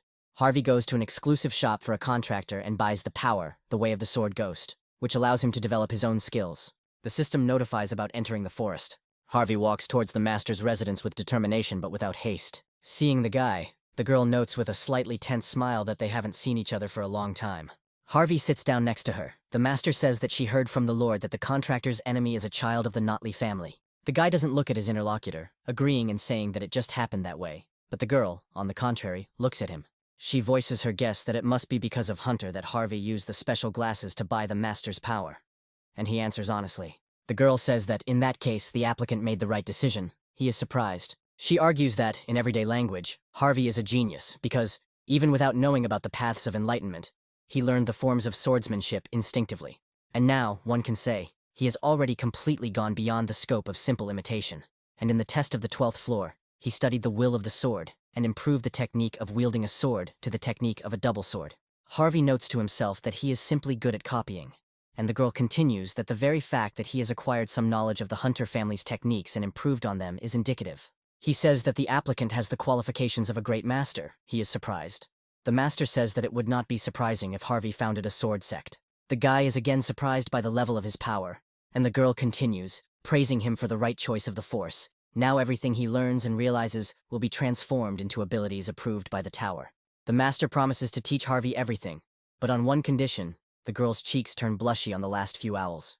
The guy listens attentively to the words about the relationship that should be established between them, mentor-student. He agrees, saying that he will become the mentor's apprentice, and the girl's eyes widen in surprise. The master emotionally says that he is not trying to force Harvey to do anything, and tries to add that he can think about it a little more, but the guy interrupts his speech with a wave of his hand. He firmly declares that he is ready to become her disciple. The master says that since this is his will, she will not refuse. And the guy notes to himself that the girl is a contender who has risen above the 40th floor. There is no reason to refuse. She asks in return not to regret this decision, and Harvey asks if she plans to treat him so badly that he regrets his decision. The girl answers negatively. The master says that in Murim, only one master can become a mentor for life, so she said that the boy should not regret his choice. Harvey says that if the girl is worried about something like that, then he will never regret it, and silently adds a rhetorical question about who in Murim would want to become his teacher. The master says that according to procedure, she must formally introduce herself before the guy bows to her and rises to his feet. Placing her hand on her chest, she introduces herself as the 17th head of the Peace family's swordsman, the strongest master of Murim of the previous generation. Spring Peace says that from now on she will be Harvey's mentor, who is surprised by her title. Harvey falls prostrate before the girl. To sum up a short theoretical lesson, martial arts are divided into spiritual and physical methods. The first is a technique that purifies and stores external mana inside the body, and the mana accumulated in the process is called internal energy. In the other technique, the body plays an important role. This includes the methods of lightning-fast movement and swordsmanship, all of which are related to the QE energy generated by the spiritual method. As Harvey listened to this, he wondered if the blood heavenly energy was a spiritual method. He asked the mentor if there will be any problems in learning if he already has another spiritual method that the boy has already mastered. Spring's eyes widen. Asking the student to repeat, the girl directs an abyss of stern gaze at him. The girl, becoming animated, moves closer to the guy, hurrying him to explain in more detail. He is slightly at a loss, but answers, listening to the explanations. It seemed to Harvey that he had mastered something similar. Spring frowned, clarifying that the student could have learned aura cultivation from Lord Steelblood. Harvey says that it is not quite so, and the interlocutor expresses her opinion about her colleague. She is not one of those who would break a promise, but anything can happen. The master says that she doesn't believe it. She needs to see for herself. The guy looks at her in confusion. The girl touches her ward's stomach with her palm, emitting thin threads of energy. Harvey doesn't understand when she managed to do this, and also wonders what exactly she is doing. The guy screams and asks what the mentor is doing, and she hisses at him. The girl asks her ward to freeze for a while, carefully studying what is visible only to her eyes. Finally, she finds what she was looking for. You can see it in her eyes. The master says that, other than pure mana, she sees no traces of mastery of any spiritual method. Harvey says that in fact, the blood heavenly energy is a power that was sent to him by the fallen heir of the Blood Demon Church, and gives a brief description of it. The girl says that this is not a spiritual method, but a form of spiritual practice, mastered through long training, which has transformed into power. Harvey, puzzled, asks his mentor to change his ambiguous pose. The girl's cheeks flush as she realizes the situation they are in. She runs away screaming, apologizing, and making excuses. Spring says that she was surprised by the student's words, that she had unconsciously started checking in such an inappropriate way. The guy, still sitting in the same position, reassures her he is fine. Surrounded by a strange, depressing aura, the administrator says that she doesn't like this arrangement. Harvey looks at her in surprise. The girl is furious that another administrator dared to send such a base spiritual method as power. The boy looks at his mentor with a puzzled expression, thinking that he needs to reconsider his assessment of Master White Crane. The girl says that she thought that it might be better if the applicant did not study the spiritual method, since he is already able to accumulate mana without it. If a guy masters a spiritual method in the form of the Force, he will be able to use various spiritual methods interchangeably. Harvey did not know that this was possible. Spring says that her martial art techniques are almost not limited by the spiritual method, so it's okay. But the question of the spiritual method is an important part of the relationship between priests. The master suggests starting with the sword technique first, and asks to watch carefully and repeat after her. Harvey activates the skill, Combat Concentration, increasing his concentration tenfold. The White Crane Master places his hand on the hilt of his sword.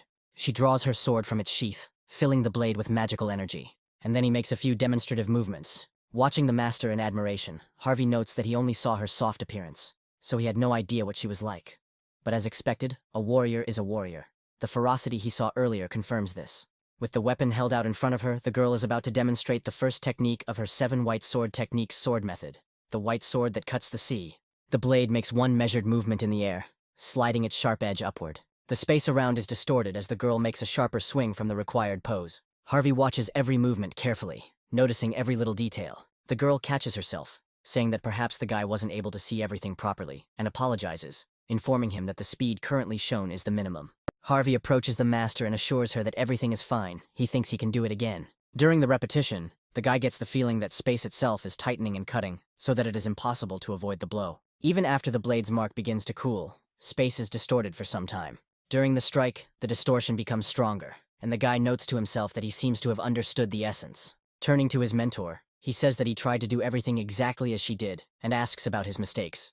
The girl's face expresses confusion. She cannot believe her eyes. Geniuses have always existed, achieving much more than others through their innate ability to learn, and demonstrating the pinnacle of their ability to understand, appreciate, and master objects. But even geniuses can only reveal their true abilities after practice. But this man is different, even from them. Spring grabs her head in shock and opens her mouth wide in mute amazement, not understanding how someone could immediately repeat her technique after only seeing it in action once. The girl calms him down, turning to her charge and saying that it seems he himself has no idea how amazing it is, and he looks at her questioningly. The swordsmanship method she demonstrated was a martial art that contained more advanced techniques than the heavenly sword form method used by Hunter. The 2 techniques of the Notley noble family that Harvey reproduced earlier, the flame sword of heaven and the soaring sword of heaven, are part of the heavenly sword forms. Like the forms, it is a physical method that goes beyond the basic techniques of speed and destruction, including complex techniques that occupy space itself. But Harvey replicated them with ease. He looked at the reproduction of the technique only once and demonstrated its execution at the level of the original. The applicant was stunned, not knowing what he was more ashamed or pleased. The girl continues by saying that Harvey is an intuitive genius. She compliments him by saying that she has never heard of anyone who learns technique through experience or judgment, but rather through the essence itself at the moment when he looks at her. The guy looks at her seriously. He says that despite these words, he does not quite understand what his interlocutor means. With a smile on her face, the girl holds out her index finger. It might only take 1 day for Harvey to learn most of the martial arts. Originally, martial arts were understood and applied based on each person's unique way. But Harvey doesn't need to look for his path, he can just watch and repeat. But the master wants to tell the student about the method of mana fulfillment. Physical method, fist-fighting method, and the art of weightless body. Up until the golden capture technique, he had mastered everything he could. And among all this variety, there was one that was the most effective. It was a method of swordsmanship, the 7 white sword techniques. The white sword sea-cutting technique, which occupies space itself and cuts through it, makes it nearly impossible to dodge the blow. The white sword. Piercing the sky is a powerful piercing technique that can break through defenses. The white sword, creating void, is considered a defensive technique that distorts the space around the sword. The white crane master jumps into the air, clapping his hands joyfully. Harvey smiles sheepishly at the praise. Standing in front of the girl, he thanks her for the many things he learned from her lessons. Spring smiles happily, saying that she is glad that the boy thinks so, although she thinks to herself that she doesn't really look like a mentor. Harvey bows low to the master as he says goodbye, and she is surprised at how time has flown by and invites him to stay here a little longer. But the guy leaves saying that he will come back here later, and he officially and politely says goodbye to his mentor, which warms her soul to an incredible degree. But the girl quickly pulls herself together and clears her throat, wishing the guy luck in return. If he puts in effort commensurate with his talent, his skills will quickly improve. Harvey enters the portal leading to the 14th floor waiting room. He had indeed learned a lot, although it was a bit of a pity that at his current level he had not mastered all 7 white sword techniques. Harvey opens the skill window, Demon Slayer. Although this sword technique has served him well and has essentially evolved along with him, it is no longer sufficient to encompass the forms or the 7 techniques. He creates a skill with the Force, Path of the Sword Phantom, and activates the Steel Blood Sword along with Combat Focus. Although when reproducing the forms and 7 techniques using the dual sword techniques, his steps became more refined than before. But even all this is not enough to develop the skill. Harvey remembers the words of his mentor. Skill development can only be created through a system when it recognizes technique as a skill. The sword cuts through the air countless times, and just as many thoughts rush through Harvey's head in a never-ending stream. And finally, a more powerful effect of the Force, the Path of the Sword Phantom, is activated. A skill, Sword of Mixed Origins, is created, adding positive correction to the techniques of the 7 white sword techniques and heavenly sword forms, and their implementation level is also increased. Harvey reflects that it's good that adjustments were made, but some omissions are still frustrating. The guy calls up his inventory and finds the reward for the 13th floor challenge, the random skill book. He is thinking about trying his luck by leafing through this book, although the rank is high in any case. A more powerful effect, Warrior's Defense, is activated, Harvey's luck increases dramatically for a while. The Blood Spirit Demon Sword is created. The challenger is going to experiment a little more. A unique ability, Skill Synthesis, will be activated, which will be centralized around the skill, Sword of Mixed Origins, and a more powerful strength effect, Warrior's Defense, will be activated. Luck is increased dramatically for a time, and upon completion of the synthesis, the demonic Sword of Mixed Origins is created. Harvey enters the portal leading to the 14th floor of the trial. Its theme is the water fight, which lasts for a week. You need to kill all the monsters during this time. The reward will be the Boots of the Wind Spirit. The system notifies that Harvey has encountered a strong opponent that will be difficult for him to deal with, and the Indomitable Will is activated. The man standing in the puddle asks how long Harvey intends to keep him waiting. Even after he killed all the monsters, the challenger did not show up, and the opponent decided that he was in the wrong place. Seeing the smile of his opponent, the guy realizes that the person who intruded into the test is not Lee Hunter. A similar one appears on his own lips. He activates instant acceleration and combat focus, as well as Wind's Grace, increasing his speed to the maximum available. Instant speed is increased by the Speed Boot's exclusive effect, and Harvey smiles in anticipation as he charges into battle. The opponents collide over the water, spraying drops of water into the air. Hunter is surprised by his opponent's flame sword. He shouts out in bewilderment how Harvey managed to master it. He smiles, asking what caused such surprise. This is just the beginning. And with all the passion he is capable of, he rushes into battle. Harvey uses 2 blades, his expression becoming serious. The blade flies dangerously close to Hunter and he is surprised by its lightning speed. Harvey decides to use a different maneuver. He attacks with his leg. The enemy flies back a fairly decent distance. The attack is accompanied by a shockwave. Somersaulting through the air, Hunter reaches the rock surface and pushes off from it furiously. But something is wrong. He feels moisture appear on his cheek. Harvey managed to hurt him. Without giving the enemy time to recover, he sends several static-free blue blades towards him. They crash into hard surfaces with a roar, causing destruction and fog. When it clears, Hunter is revealed standing in a defensive stance, his face angry yet puzzled. While in front of and above his opponent, Harvey asks his opponent how he feels. This attack is a newly created highest-ranked swordsmanship skill by him. Hunter stands at the foot of a cliff, and rocks continue to fall from the furrows left by his opponent. A double attack means that the sword attack can be performed twice more, completely repeating the movements of the original, and with the same force as the sword he swung himself. A smile plays on Harvey's lips.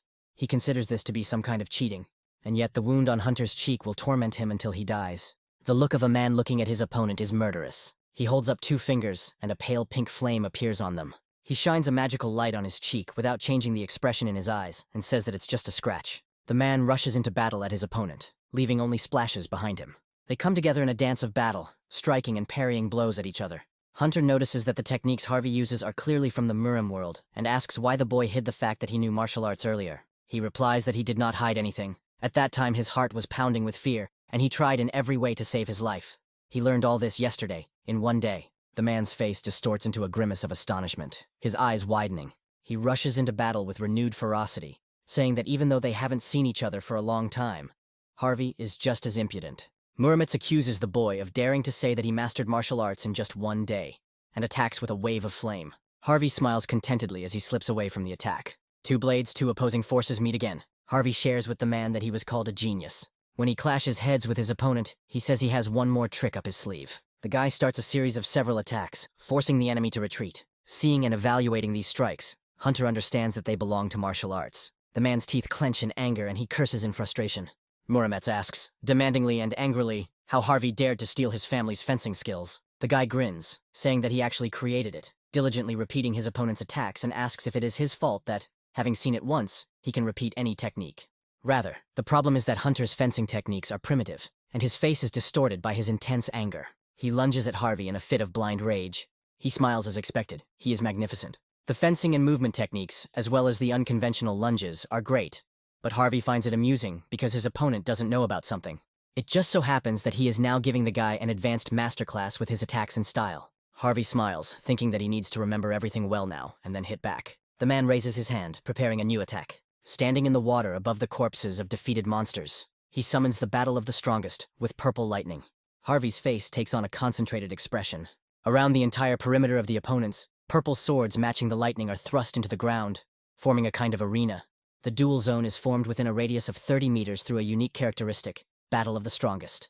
Except for those who are there, others are prohibited from entering. Hunter's eyes are filled with madness and anger as he takes a fighting stance and addresses Harvey with another round of curses and arrogance. But his face takes on a completely different, puzzled expression when drops of blood appear in the air. Now, Harvey holds up 2 fingers, but instead of purple, he summons red pillars and asks if he should say what they say on Earth in a situation like this. Hunter's gaze becomes even more angry and wild. A silent question freezes in it. The hunter points his sword at his opponent, commanding the red streams as he says that he dug his own grave. The blood rushes towards Hunter, surrounding him with its red whirlwind. He grins angrily, trying to cover himself with his hand with a sword, and says that, even having mastered martial arts, the guy took up his tricks. The space inside the barrier is completely teeming with a whirlwind of blood. Harvey's sword blade reaches his enemy, who snaps back ominously. The weapon deals a merciless and sharp blow to the man's hand, putting more force into the resistance than he originally intended. Hunter grits his teeth in frustration, holding the block in front of his face, his body covered in blood. The man is thrown backwards into the air by a powerful blow, leaving behind red drops.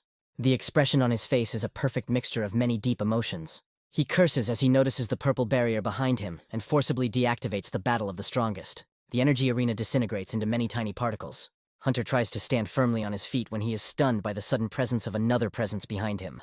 Harvey sends the man flying with one powerful punch. The initially straight trajectory gradually becomes twisted.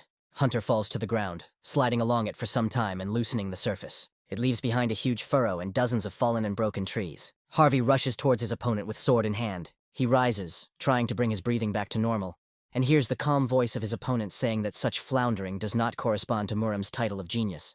Without looking up at his interlocutor, Hunter trembles, and then he suddenly jerks up, grinning widely and predatorily. Harvey looks at the man in confusion, assuming he's completely lost his mind. Murametz, putting his hand to his head, begins to speak. Expressing interest, he does not know how the opponent did it, but he really managed to master martial arts and become stronger so quickly. Hunter holds out his hand. A rock-like object appears above it, and continues, acknowledging that Harvey is an amazing fighter despite using the tower's tricks. The guy rushes forward to destroy the new unknown object. He attacks, asking if the enemy thought he had no backup plan. The stone cracks, igniting a light in the center. Murametz lifts it up, opening his mouth for the red dripping drops. An airshock column rises into the air. Hunter activates the floor penalty removal stone. The space is enveloped in gusts of wind of terrible force, blowing even the bark off the trees. Only Murametz's gait remains even as he moves forward. Taking off the bandage from his hair, he begins to speak. Raising his hand, he asks if Harvey is curious as to why he is called the Heavenly Dragon Sword. From the end of the tip, purple energy emerges, taking on the appearance of a dragon more and more clearly with each passing second. Harvey watches the spectacle mesmerized. Hunter believes that someone like his opponent shouldn't have seen his enhanced QE. This is a great honor for the one who sees it. Pale energy rushes straight towards Harvey, and he clenches his teeth, trying to brace himself. Spring and Harvey are sitting in the residence. The girl says she's going to talk about the use of chi, in other words called the use of magic on the sword. Sword chi adds properties to it that contradict the laws of the sword. Flame sword adds one more property, and the next stage is enhanced chi. It allows you to use all the surrounding magic without any problems. Using masterful sword control, Hunter makes spiraling maneuvers, destroying the ground in front of him. The end of the energy emitted by the sword is a purple dragon, devouring everything in its path with its power. Harvey tries to slip away from him, thinking that he didn't expect to encounter the enhanced chi so quickly. In words, it didn't sound so scary, but this skill looks amazing. A trickle of sweat runs down the young man's face from the tension. Hunter's attack range has increased greatly, making it difficult to even get close to him. Moreover, these movements are very strong and fast, as well as unusual and dangerous. It really does look like the sword has turned into a living dragon. Harvey blocks an opponent's attack. Blood flows from his hand from the force of his grip. With the next maneuver, the hunter crosses his blades, his gaze determined. He thought that the opponent was a little stronger than the vampire count, but the assumption turned out to be stupid. He felt the sword enlightenment when he listened to Master White Crane. But it seems that the people of Murim skip several stages thanks to enlightenment. Hunter lands not far from Harvey, breaking the ground beneath his feet. He smiles, pointing his sword at his opponent and asking if he is still having fun as before. Harvey smiles back, thinking he should have gone all out right away to finish him off. He wanted to learn something, but now everything has become complicated. Harvey charges forward, activating Will, Heavenly Blood Cultivation Technique. The guy's face becomes extremely serious as he asks his opponent to get ready because the hunter is going to give it his all. Hunter grins, asking his opponent to try harder. Harvey looks at him with concentration, ready to attack and, when necessary, defend himself. Leaning forward, Hunter releases his purple pet once again. Harvey still runs towards him fearlessly. He activates White Sword, Void Formation, adding his own colors to the dragon and rushes into the thick of things. Hunter, who is standing a little further away, is amazed at what he sees. He shouts, asking who else Harvey stole techniques from, and warns that it's all useless against the enhanced chi. The dragon's mouth is very close, but Harvey fearlessly clutches his swords, activating the skill, concentration in battle, and increasing it 20-fold. The guy manages to slip out from under the attack, but it's not time to relax. Harvey appears behind a stunned Hunter. Everything was exactly as he wanted, and now it was time for the next attack, which required breaking through. But Muramets, having noticed the enemy in time, redirects the attack. Harvey is thrown downwards, crushed into the ground. A stream of blood pours out of the guy, hitting his insides. His eyes widen as he notices movement. The Muramets attacks, but Harvey manages to avoid being caught in the terrifying energy. Due to the suddenness and force of the attack, the guy has no choice but to retreat and defend himself. As Harvey holds his sword hand at the ready, a moving blade of energy rushes just below it, aimed straight at the stomach. The thought flashes through the guy's head that his opponent used two techniques at once. His severed leg below the knee begins to spin around in a whirlwind, as the Hunter quickly uses the blood of Ashen. But Hunter is ruthless. He doesn't give even a second to rest, preparing to attack the wounded man this time from above. Ignoring the block, Muramet strikes his opponent in the stomach, knocking all the air out of him from surprise. Harvey flies off into the forest thicket, hiding in its depths, and only by the trail left behind can one trace his trajectory. The blow is so impressive that the guy reaches the surface of the water and flies over it, disturbing the calm of the waters. He crashes into a solid rock with crossed swords, but with his leg already regenerated. Blood comes out of the applicant's mouth along with a cough, and Muramets is already here. No more than 10 meters separate them. A smile of glee plays on the man's face. As he approaches, he cries out with rapture just one word: die. The purple energy dragon sinks its teeth straight into Harvey, illuminating the space around it with its light. Harvey manages to put up a block with his crossed arms. Stones fall into the water, generously laced with blood, causing hundreds of small splashes. Muramet stands proudly before his still-living opponent. There is even admiration in his voice when the man is surprised that the guy is still alive. Hunter says that, to be honest, he is surprised. He did not think that the opponent would fight against him for so long. But, raising his sword into the air again, the man smiles and announces the end of Harvey's torment, calling upon the purple dragon. Grinning madly, Muramets rushes at his opponent, saying that he had fun. Harvey stands in front of him, his whole body shaking and his teeth clenched. He rushes straight into the mouth, sword outstretched and shouting that he is not going to die so easily. The system informs about the counter-shield's intention to release the accumulated damage. Muramets is surprised, and the space is illuminated by a red-purple flash. Well, the man seems not to be subject to the negative effect of blindness. He selflessly steps forward, putting energy into his sword and smiling triumphantly. The plan succeeds at the moment when the blade, splashing blood, pierces Harvey through and through. Hunter screams madly about the beautiful expression on his opponent's face. Harvey's head separates from his body, horror frozen in his eyes. A flash of light flashes in the eyes, activating the skill, Last Stand, and nullifying all critical damage. The challenger's senses will be temporarily heightened, and skills will be enhanced. The cooldown is 1 week. The severed head is returned to its rightful place. A healing process occurs, regenerating and returning all tissue cells to their original form. Harvey gets an extra reward for the floor, the last battle, so it came in handy, although he didn't think the effect was that strong. With wide eyes, the guy takes a more stable position in space, and his opponent is perplexed. Harvey remembers that there was another reward on the 12th floor, and the ancient Emperor's Ash Crown's exclusive skill, Spirit Magic, activates. The guy's mind is gradually becoming polluted. Will, cold reason are activated. He is going to use everything he can. Harvey sends his servants, and Hunter feels some movement behind him. The guy orders the corpses to kill the enemy, and they rush at him with gusto. An angry expression appears on the man's face. He says that even necromancy cannot defeat him. Muramets activates the dragon, and the undead fly apart in different directions under the force of the energy of the summoned sword. Hunter puts his hand out and lunges forward, the strain causing the wound on his cheek to open. A man's hand squeezes around the boy's throat, and its owner says, "Let's see if Harvey can rise again." He grins angrily. With his other hand, Hunter raises the sword over the victim, bringing it closer to the young man's face in a swift purple flash. There are only millimeters left before the collision, but the blade freezes, trembling. Hunter's face is furrowed with a multitude of crimson swirls, and its owner cannot understand what has become of his body. He asks Harvey what he did to him, and Harvey calmly intercepts his trembling hand. The man falls to his knees before the young man, and the latter reminds him of his words. A wide-fanged mouth appears behind the trembling Muramets. The monsters, under Harvey's influence, attack all at once, spraying hot Muram blood around the area, and a heart-rending scream escapes from the man's throat. A little boy stands hugging a sword. Voices can be heard nearby. He is unable to learn even the basics. How could such an idiot be born into such a family? The man shouts at the woman, asking if it is really his blood that flows through the boy, and she lowers her head guiltily. The boy himself sits at a distance, still clutching a small sword to his chest. He tries not to listen to the angry voices, but their echoes still reach him. The boy simply enjoyed his sword. He runs through the forest, swinging his weapon left and right, cutting down the yielding stems of plants. The man smiled at him contentedly, saying that he was building his own way of the sword, not learning other people's techniques. This was worthy of a true genius. This was his grandfather, meeting him for the first time. The boy was raised by him, the current head of the clan, and as a result, Hunter began to grow incredibly quickly. He runs to his father with good news. Standing before his parent, the young man excitedly says that he killed the blood cult spies. He wants his father to see how strong his son has become. But the man orders the bodies to be removed immediately and asks why the young man is so fixated on the killings. Turning away, he says that the boy needs to strengthen his spirit if he is not going to become a monster. Hunter bows obediently and silently, but tears run down his cheeks. They also perform in front of a man being devoured by monsters. The ancient emperor's ash crown's durability is exhausted, and it is destroyed. Monsters jump and splash in the water. Harvey looks at the place where the body is, surprised. Coming closer, he notices that Hunter is still alive, who pitifully asks to put an end to this. Harvey sits down on a rock next to the bleeding body. "Isn't it amazing?" he asks, noting that they weren't even supposed to meet. Two people from different dimensions clashing in such a fight. Their fight was incredibly difficult and painful, but Harvey caught himself thinking about one thing. He says he had fun. He thought of something else. If they were friends, they would share their achievements and have a good time. The man's mouth opens in a loud scream, calling Harvey names. And he mocks the fact that he thought so.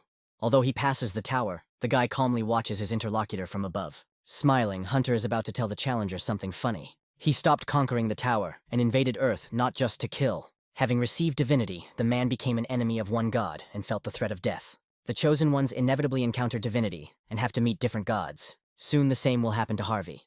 But if he climbs the tower with such thoughts, he will not be able to stop the gods from destroying their world. The guy confidently says that this will not happen. Those who want to destroy his house will be killed. And with that, Harvey unleashes a blow on Hunter, activating the skill, True Blood Seeker, causing the man's body to bounce in the water, rippling the surface. A cough mixed with blood comes out of his mouth. The system congratulates the applicant on successfully passing the test. He receives points, promised, and additional rewards. The basis for the creation of the myth is prepared. The will and divine power are activated. The power of the myth is calculated based on the amount of faith. The myth, warrior, forged in battle, is completed and gathers divine power. Harvey gains the title, Unstoppable, and the effect, Reflection. Standing over Hunter's body, Harvey notes that when killing interdimensional invaders, the bodies always disappear, and wonders if they disappear when the intruder penalties are removed. Blood absorption is activated, absorbing the blood of the defeated, adding the skill, Fear Enhancement, to the exclusive slot. A faint smile appears on Harvey's lips as he is able to power up the flame sword once more. Standing naked to the waist, and with his trousers torn, the boy assumes that his clothes will never be restored. He is about to return to Earth and buy a new one, but the applicant's attention is drawn to a notification. Lord Steelblood wants to sponsor his contractor with armor, and Spring remarks that his fighting style would be better suited to a robe, leaving Harvey puzzled. He moves to the world of Lord Steelblood. What he sees involuntarily makes the applicant say a kind of compliment. Now the girl's residence looks more like the House of Steelblood. Harvey walks inside the administrator's hut. The girl greets him with a satisfied smile and congratulations, and also notes that they haven't seen each other for a long time. Handing over the pendant, the Lord says that the contractor crossed a large mountain and suggests that it be considered a gift. The guy looks at the pendant with bewilderment and flattery. He notices that the girl promised to give him armor, and she, with a cheerful smile, suggests that the armor will appear if he adds a little magical power. While the guy is putting on the gift, the girl suggests, just in case, to try doing it for the first time outside the tower. The applicant thanks her, promising to find a use for the thing. Harvey also visits the White Crane Master. He politely greets his teacher, and she's glad to see her protege. She says, as if offended, that she hoped that the guy would come to her at first, but she is disappointed. The boy bows, asking the teacher not to be angry, and she crosses her arms over her chest, offended. She says that she wants to ask the applicant for something, and he asks a silent question. The girl's cheeks flush as she says she wants to do Harvey's hair. The guy asks his interlocutor about the proverb, "Get your medicine only from a doctor. Get your hair cut only from a professional." He feels awkward. Besides, she doesn't have any tools. Spring draws her sword from its sheath, saying that the 7 techniques are enough. She asks Harvey not to move so as not to get hurt. Putting his hands forward to enhance the effect, the challenger asks the swordswoman to stop, puzzled. The wind rushes over the residence, shaking bamboo leaves and male hairs on its wings. Harvey looks in the mirror and expresses surprise. Smiling, he thinks that the girl has talent and he likes his new image. Looking away, Spring breathes a sigh of relief. The girl nudges the guy in the back, saying that this item makes it easy to put on a robe, but it must be used outside the tower. The mysterious item is in his hands. With a sweet smile, the master waves his hand at his contractor and wishes him luck, and he doesn't understand what's wrong with her. As if something is wrong. The applicant enters the waiting room. The system is expanded, adding a quest, which means the possibility of passing a test related to the past of the administrators. Now Harvey understands why they wanted to please him. They want to give him the quest. But now he has a lot of things to do, and he intends to solve them in order. The first thing he looks at is the new myth. The skill from the vampire slayer is quite limited, but the warrior, tempered in battle, is suitable for all fights. This is good. Harvey looks at the effect of the new rank of necromancy and does not understand the meaning. Even with the divine power activated, nothing changes. He believes that over time, everything will fall into place. But for now, this matter can be postponed. Harvey looks at the digging heavenly sword and its characteristics. When destroying strong objects, it becomes stronger. Mana can activate Heaven's Break, and the sword can even cut magic. Heaven's Rupture can rival sword chi in strength. And the sense of the sword allows you not to tie skills to items. These items are very good. And the challenger received them because he defeated Harvey, who was much superior to the boss of the trial. While holding the sword in his hand, Harvey receives a notification that he has achieved a union with the sword, activating an exclusive skill, Sword Sense, allowing him to copy the skill of any sword. The choice is made. The sword sense is absorbed. The use is one of two. A victorious smile appears on the guy's lips. It worked. He absorbed the skill using the same one, and now he has 3 attempts to use it for the copy instead of 2. Harvey smiles wickedly. He copied the skills of this sword, and now he can use them even without it. By absorbing Hunter's soul, the challenger increases his stats, but unfortunately, the skill is not absorbed. A notification comes, and, after clicking on it, the guy is surprised. Loya's emotional voice comes from the window. She says that Harvey could at least contact her from the tower once. Despite the fact that he is not an official member of the guild, they are partners. The guy feels awkward. Clicking on the screen, Harvey notes that the girl was most worried about him when he went to another country to help. So he feels he should write to her next time. His gaze becomes puzzled and tense when the guy sees the news about the appearance of a player from another world. The Ares player went on a rampage. Harvey remembers Hunter's dying words about the gods destroying his world. He clenches his teeth in frustration. A portal opens on Earth, looming ominously over an unsuspecting city. Energy discharges appear in the air, descending from top to bottom. Strange creatures appear inside them, which, when they collide with the structures of buildings, cause damage to them, destroying them. The creatures descend lower and lower, absorbing the charge that previously surrounded them, and continuing their destructive work. And so they, grinning angrily and having descended quite low, rush at the bewildered people. They mercilessly bite into the pliable flesh, tearing it with their teeth. The second invasion of the Earth dimension has occurred. The speaker shows the audience a video of an incident that happened just yesterday. It all started with the intruder creating a mysterious black portal over the city, resembling a sphere. Immediately after the first massacre, the magical creatures suddenly disappeared, and the applicant hid inside the sphere and has not shown up to this day, with Loya attending the lecture.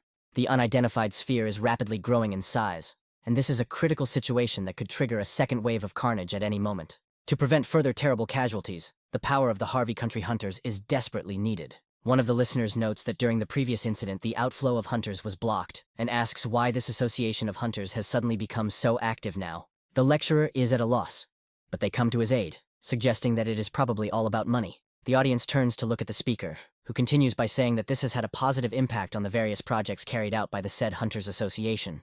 All eyes are on Harvey. Someone makes the assumption that this man is the famous sword ghost. Although his hairstyle is different, he stands unperturbed. Loya looks at her acquaintance half-turned, her face expressing bewilderment. A guy and a girl are standing opposite each other. Some of the people leaving look back at the couple with a smile. The hunter apologizes to his interlocutor for returning to the tower without warning. She exhales since he realized his mistake. They can close the topic. But now Loya asks to treat her at least sometimes as a partner. Harvey, putting his hand to his heart, says that he holds it inside. And the girl asks him about the combat uniform, mentally noting the strange wording. The man speaks in a raised voice to those who want to become a volunteer and take part in the operation to prevent the incident. To do this, they need to get on a private plane. He asks for support. Turning to Loya, Harvey remarks that they should head out to land as well. She takes her interlocutor by the arm and says that this time he won't have to board a plane. They come out onto a cliff, blown by stinging winds. The girl says that she also developed some skills while climbing the tower, and there are other people in this place as well. Loya says that she has mastered the auxiliary magic related to space, although the process of learning it was a little difficult. A large glowing rune appears on the surface. With a smile, the girl says that she can now move anywhere in space, simply by setting the coordinates. Permission from the Association for use has also been received. Loya stands with her arms outstretched in a pentagram with the guy, and he ponders her words. The system notifies about the designation of coordinates as a target for auxiliary magic, teleport. The movement to the specified coordinates begins. Energy balls, hollow and translucent, lie on the roof surface and deal damage. Soon monsters appear in their place, and the hunters take defensive positions. These are magical entities that appeared yesterday. One of the defenders announces the start of the attack and gives the order to defend the magic tower. Monsters hatched from energy cocoons rush into battle with their mouths wide open and drooling. The commander, fighting back, asks the newcomer to focus on the portal. If an object from another world gets into it, something terrible could happen.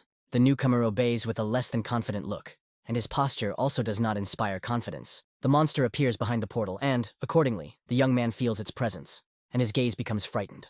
A huge energy head rushes at him, and the boy becomes even more scared. He screams. The portal gives off a ghostly glow. The monster, jumping on the guy, ends up in his stream, and he, closing his eyes in fear, covers his head, throwing down his weapon and screaming.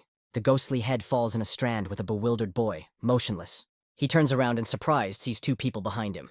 Harvey and Loya tower over the one sitting on the ground, and the girl clarifies whether these creatures are magical entities.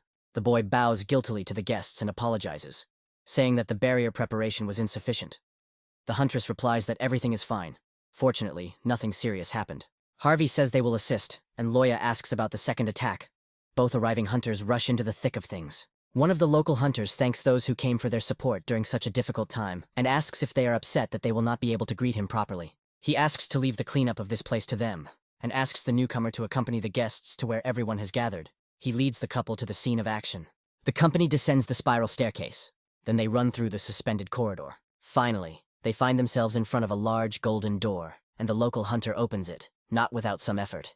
There are people sitting at a long table in the room, their gaze directed at those who entered. Harvey notes that this time, a lot of hunters actually volunteered to provide support. But he gets the impression that the wizards of the magic tower are acting too arrogantly. Outside, everyone is working hard, and the top brass are just sitting at the table. Wherever you look, it's the same thing. Harvey and Loya are taking their places. The man sitting at the head notices Harvey. He starts talking and the guy also turns his attention to him. David beams with delight as he says he didn't expect to meet Harvey under these circumstances, saying it was a great honor to see the young man again. The guy begins to recognize the old man, and Loya asks if they know each other. The hunters gathered around the black sphere.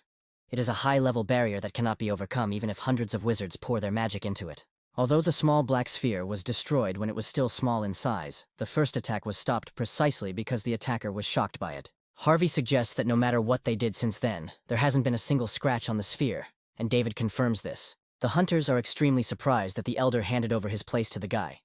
They are perplexed as to who he is, and some recognize him, remembering the hunter from his actions in the previous incident. David notes to himself that giving up his place for the sake of saving the country is a trifle. If necessary, he is even ready to kneel.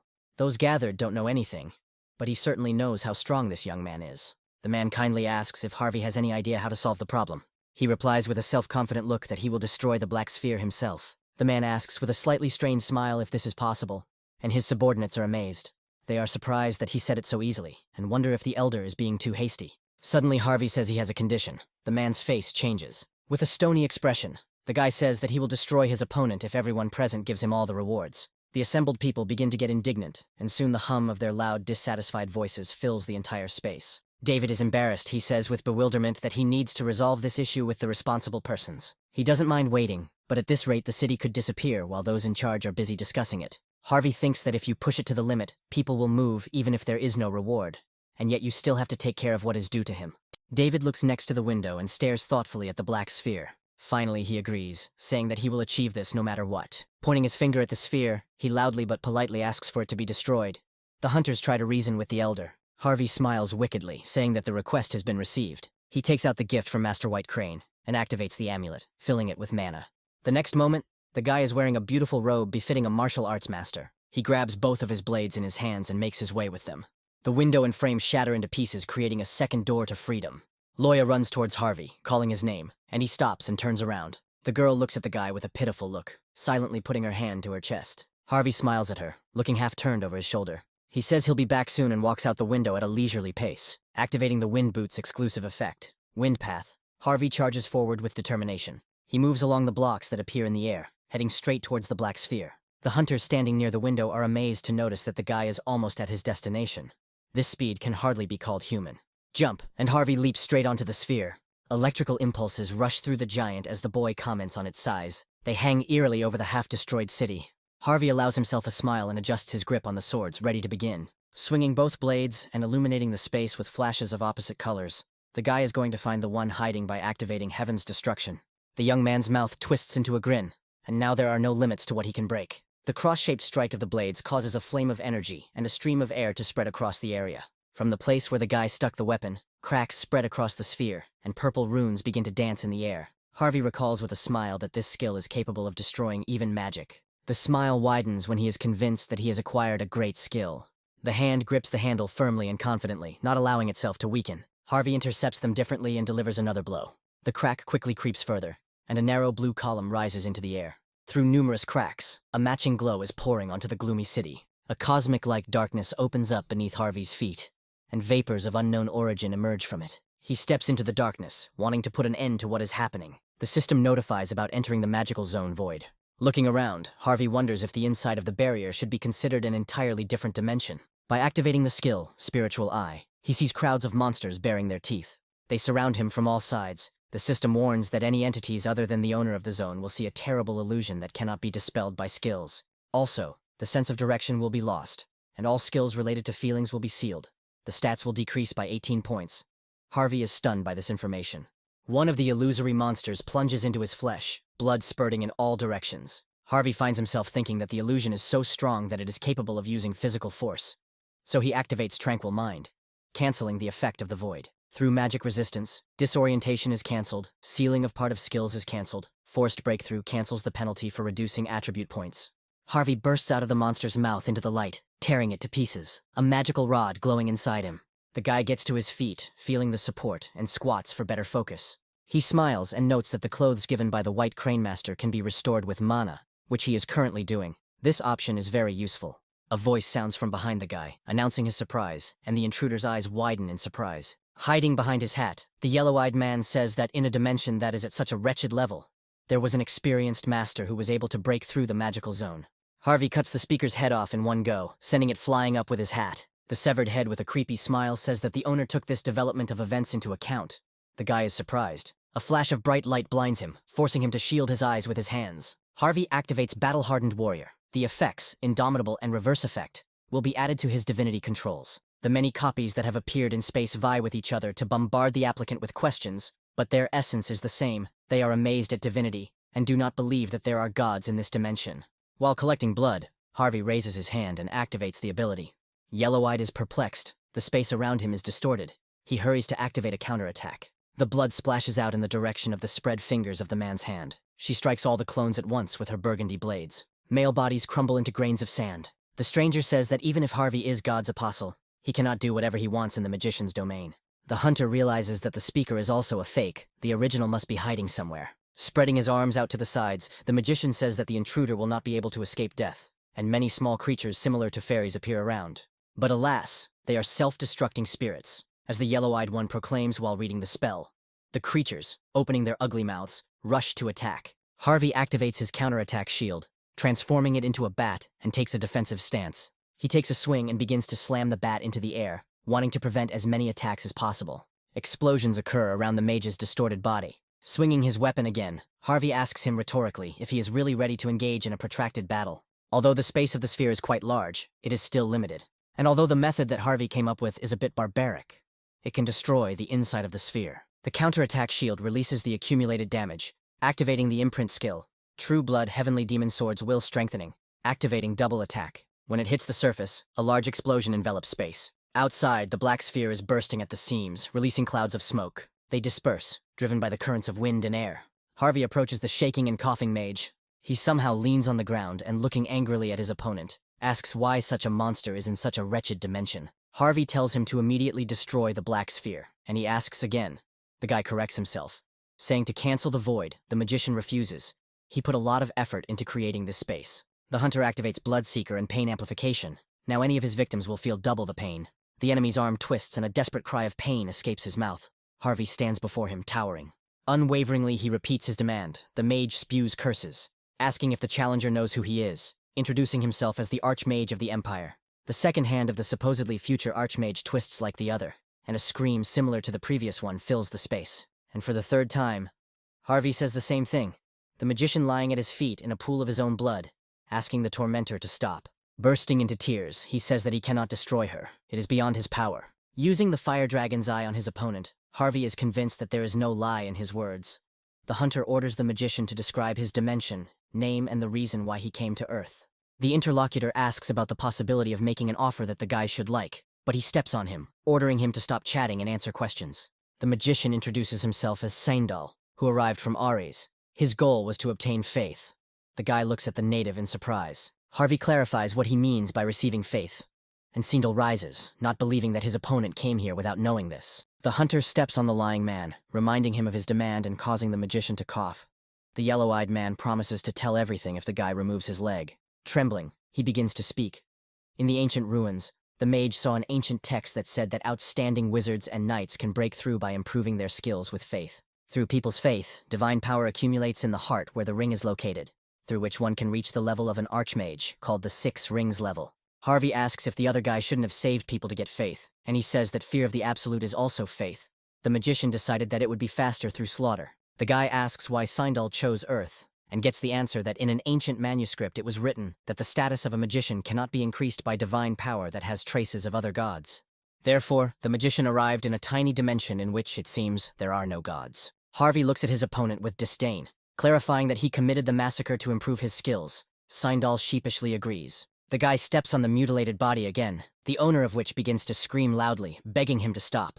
Harvey asks the next question, is the mage familiar with the gods of testing and war? Yellow Eyes replies that he doesn't even know if such gods actually exist. Harvey subjects him to the fire dragon's eye again, which determines that the words are lies. The challenger asks just in case, but this being clearly knows about the 2 named gods. Surrounded by a malevolent aura, Harvey lifts his opponent by his clothes, expressing his understanding that the more important the information, the less likely it is to be shared.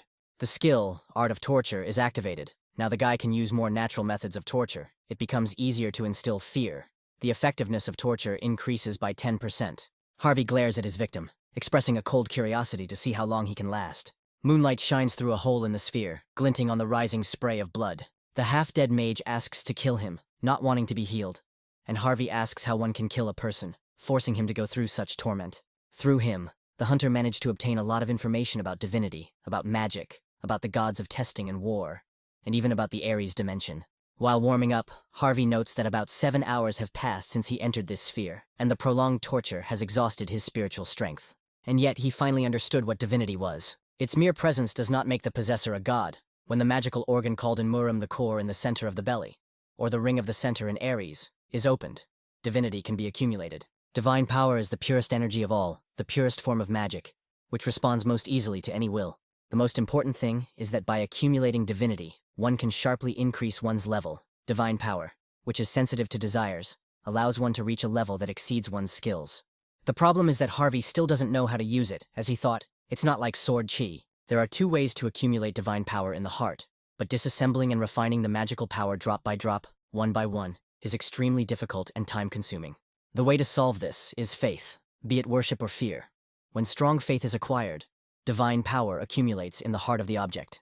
Harvey kicks the victim, who says it was a prophecy. The oracle said that the magician should never reveal anything. A priest serving the god of war came and conveyed this prophecy. The magician followed it and found texts about divinity in the ruins. At the mention of the god of war, Harvey gripped the hilt of his sword as tightly as he could. He had some vague ideas, but he never expected that the god was directly involved. The challenger remembers the god of verification. Everything is as he said. Harvey grits his teeth, unsure why the god he knows about through a few short messages has listed him as an enemy. This hostility clearly having an impact on the Earth as a whole. If this continues, the planet will eventually face an unenviable fate. Harvey looks ahead with a serious and intimidating gaze. Now the god of war has become his real enemy. The guy mercilessly kills the magician and absorbs his spirit, increasing his skill. Blood Feast is activated, absorbing the blood of the dead. The level value reaches the point where growth is possible.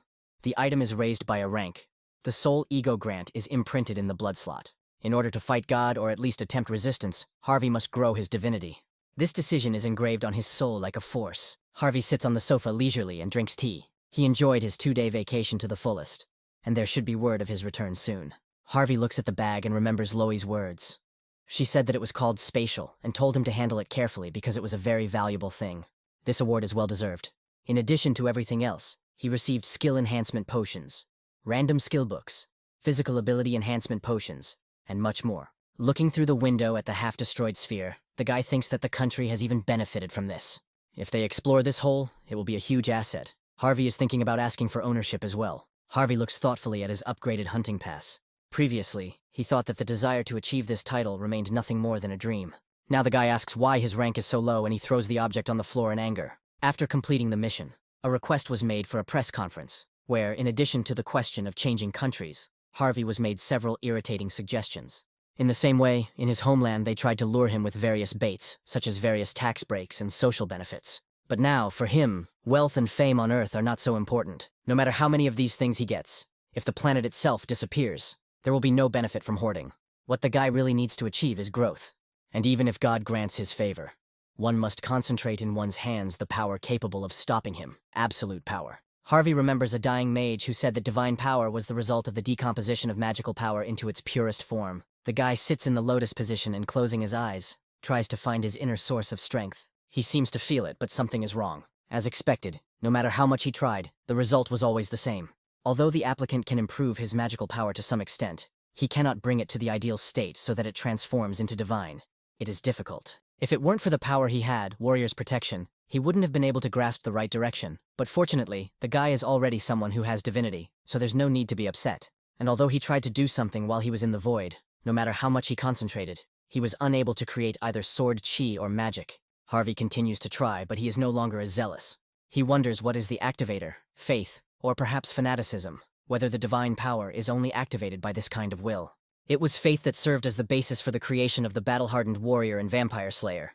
Right now, the guy cannot use the divine power to its full extent. Harvey puts the hood over his head.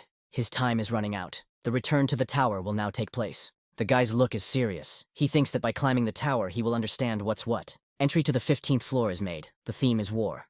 Harvey is expected to give a satisfactory result after providing support. Someone is shouting, calling to kill the occultists who reject the god of darkness. Monsters are roaming around.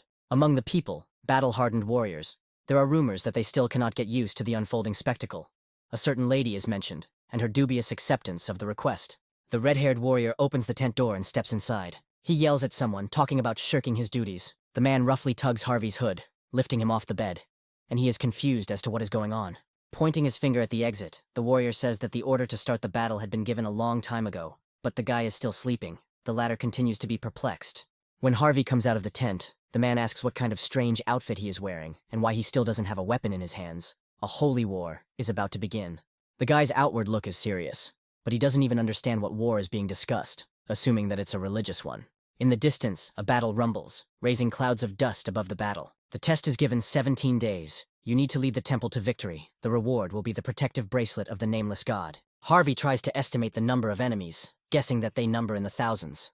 Someone shouts out encouraging words and calls for unconditional help to that very lady. The mercenaries rush into battle. Harvey asks about this lady, and the huge warrior, grinning in a frightening smile, explains that she is the commander of a detachment of mercenaries. This woman is an unrivaled user of aura. A new wave of occultists is arriving. It is necessary to prepare for battle and pass judgment on the worshippers of the god of war. A familiar name rings in Harvey's ear and he becomes interested in what is happening. He begins to analyze the information, relying on what is happening around him and what he has already heard. Apparently, the applicant is a mercenary hired by some scoundrels serving the god of darkness, and they are at war with the god of war's side. A sly smile touches the lips of the young man. Suddenly, he felt motivated. A special task begins, the path of the leader. You need to stand out and become a recognized leader for an additional reward. Raynell had a strong desire to learn the secrets of the sword. She was a commander who was recognized by mid-level mercenaries. For her, as someone without aristocratic roots, the battlefield was the only place to grow. And so, after going through many battles and being between life and death countless times, she reached a level that was previously only achieved by officially recognized knights. But her actions were limited, as she had not previously been trained in the use of aura. So she had no choice but to continue wandering the battlefield and risk her life for enlightenment. The woman deftly jumps from the back of her horse into the thick of the battle, and begins to strike her enemies with the power of her faithful blade. She fearlessly rushes into battle, punishing one after another, but there is no end to them. Even if you estimate by eye, the number of enemies is in the thousands. As for the number of allies, taking into account the corpses summoned by the dark priests, there are about 700 heads. The picture is completely different from what the priests were talking about. If you make the slightest mistake, you can find yourself in danger. An army of mercenaries rushes to the aid of their mistress. She turns around at the approaching sound and is perplexed. A stone colossus materializes in front of the army. The frightened warriors, standing in the shadow of the monster, realize that in front of them is a siege golem. One of the mercenaries runs up to the red-haired man and says that their mistress has been cut off from the squad. He screams furiously, rushing to the rescue. Enemies surround the woman from all sides, she swears. One of the enemies rushes at her, and she notes with annoyance to herself that she has no strength left. She feels like she's going to have to die such a miserable death, and it makes her sick, because she didn't even manage to reach the top. Tears flow from the woman's eyes. If she knew that she would die like the last idiot, she would never have taken part in something like the Holy War. But suddenly a mysterious savior appears ahead, destroying a horde of enemies with one blow. The woman's eyes widen, and Harvey warns that he will leave for a moment to block the attack. But the woman should use this opportunity to retreat. She wonders where such a calm man came from in a field engulfed in madness. The challenger rushes forward, striking down everyone in his path. Seeing these maneuvers, the woman mistakes them for the fiery aura. The dying ask everyone else to be careful, because a man who suddenly appears on the battlefield is extremely dangerous. Harvey continues his charge, swinging both swords. The woman watches with admiration the movements, which are a perfect mixture of strength, flexibility, and grace, and she feels as if she is watching a work of art. Her cheeks turn red. She has never seen anything more beautiful before. Clouds of black and pink smoke rise into the air. Harvey uses his unique characteristic, noting that in such fights he is very strong, because he can constantly replenish his stamina and magical power using the absorption of soul and blood.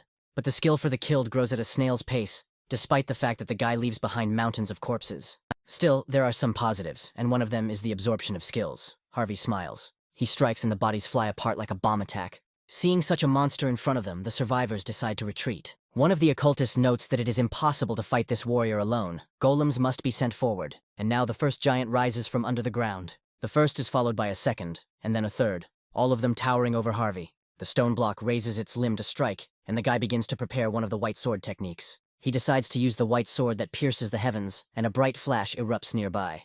The golem's body is cut in half with one sure blow. Harvey hovers in the air, preparing to take on his next opponent. The mercenaries admire the guy's style, but at the same time he instills fear in them. Their mistress also watches from the side. She was already familiar with this skill. The warrior used it when he saved her. She wasn't imagining it. Reflected in her eyes, it distorts space itself. It is beyond the capabilities of the sword. The golems crumble into pieces, falling at the feet of the occultists. They clutch their heads in horror, tearing their hair out, unable to believe it. None of them had ever heard of anything like this. A man comes forward who is different from everyone else. He looks outwardly calm. A large scar is visible on his shaved head, and in a voice that matches his condition, he asks why everyone is making so much noise. There is only one enemy. The occultists begin to rejoice when they notice the war priest, Mobir, who asks them to prepare a secret weapon. The subordinates carry out the order, creating a spell that can temporarily restrain even a dragon. If they catch Harvey, victory will be in their hands. The guy continues to chop and shred everyone in his path. Something sharp, black and pink catches up with him, but he cuts the spell with a blow of his sword, spinning sharply. The occultists' eyes and mouths widen in bewilderment. They are joined by a war priest, who is puzzled as to how this man managed to fight off a group attack so easily, and suggests that there might be a priest nearby. And Harvey, who had turned around, moves forward at lightning speed. He runs up to the war priest before he even notices the guy and strikes him in the stomach. The faithful blade pierces the man through and through. Drops of blood rush forward like projectiles. Now they strike, cutting through the bodies of their opponents, who don't even have time to understand what's hitting them. Standing in the middle of this bloody mess, Harvey notes with annoyance to himself that he cannot openly use blood control, which is why he came up with this attack. Namely, using drops of blood as bullets. A triumphant smile appears on the applicant's face. One of the occultists notices the dead Mobir and announces this. They run away in fear, finding nothing better to do than call the bishop. Everyone on the battlefield felt Harvey's presence. The special task, the path of the guide, is considered completed. The rewards will be revised. The guy gets the achievement, Invincible Warrior. Skills are improved by 4. He is offered to occupy one of the best barracks. The red-haired big guy looks at the guy with a puzzled expression and clears his throat, attracting his attention, who turns around questioningly. The man respectfully apologizes, and the guy smiles and asks him not to worry about it. Entering the tent assigned to him, Harvey says that he is tired and wants to rest, and as he lets go of Orc, he wishes him a good rest. Looking around, the guy notices that as soon as he defeated 1,000 opponents, everyone began to respect him, and even gave him the best place. He brings up the system window, remembering the message that appeared during the fight. The stats of his unique effect are upgraded and can be obtained by reaching the rank that is currently listed on his Hunter Pass. And they are the grace of the god of death. But Harvey doesn't know who he is. He doesn't understand what all this means.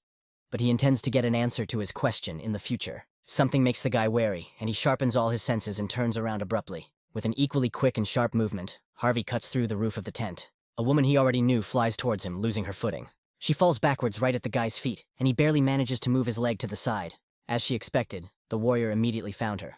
Harvey begins to address her, recalling her name. The woman looks at him expectantly, calmly and seemingly submissively. Harvey looks at her confused, asking what she's doing. It's a good thing she didn't have bloodlust.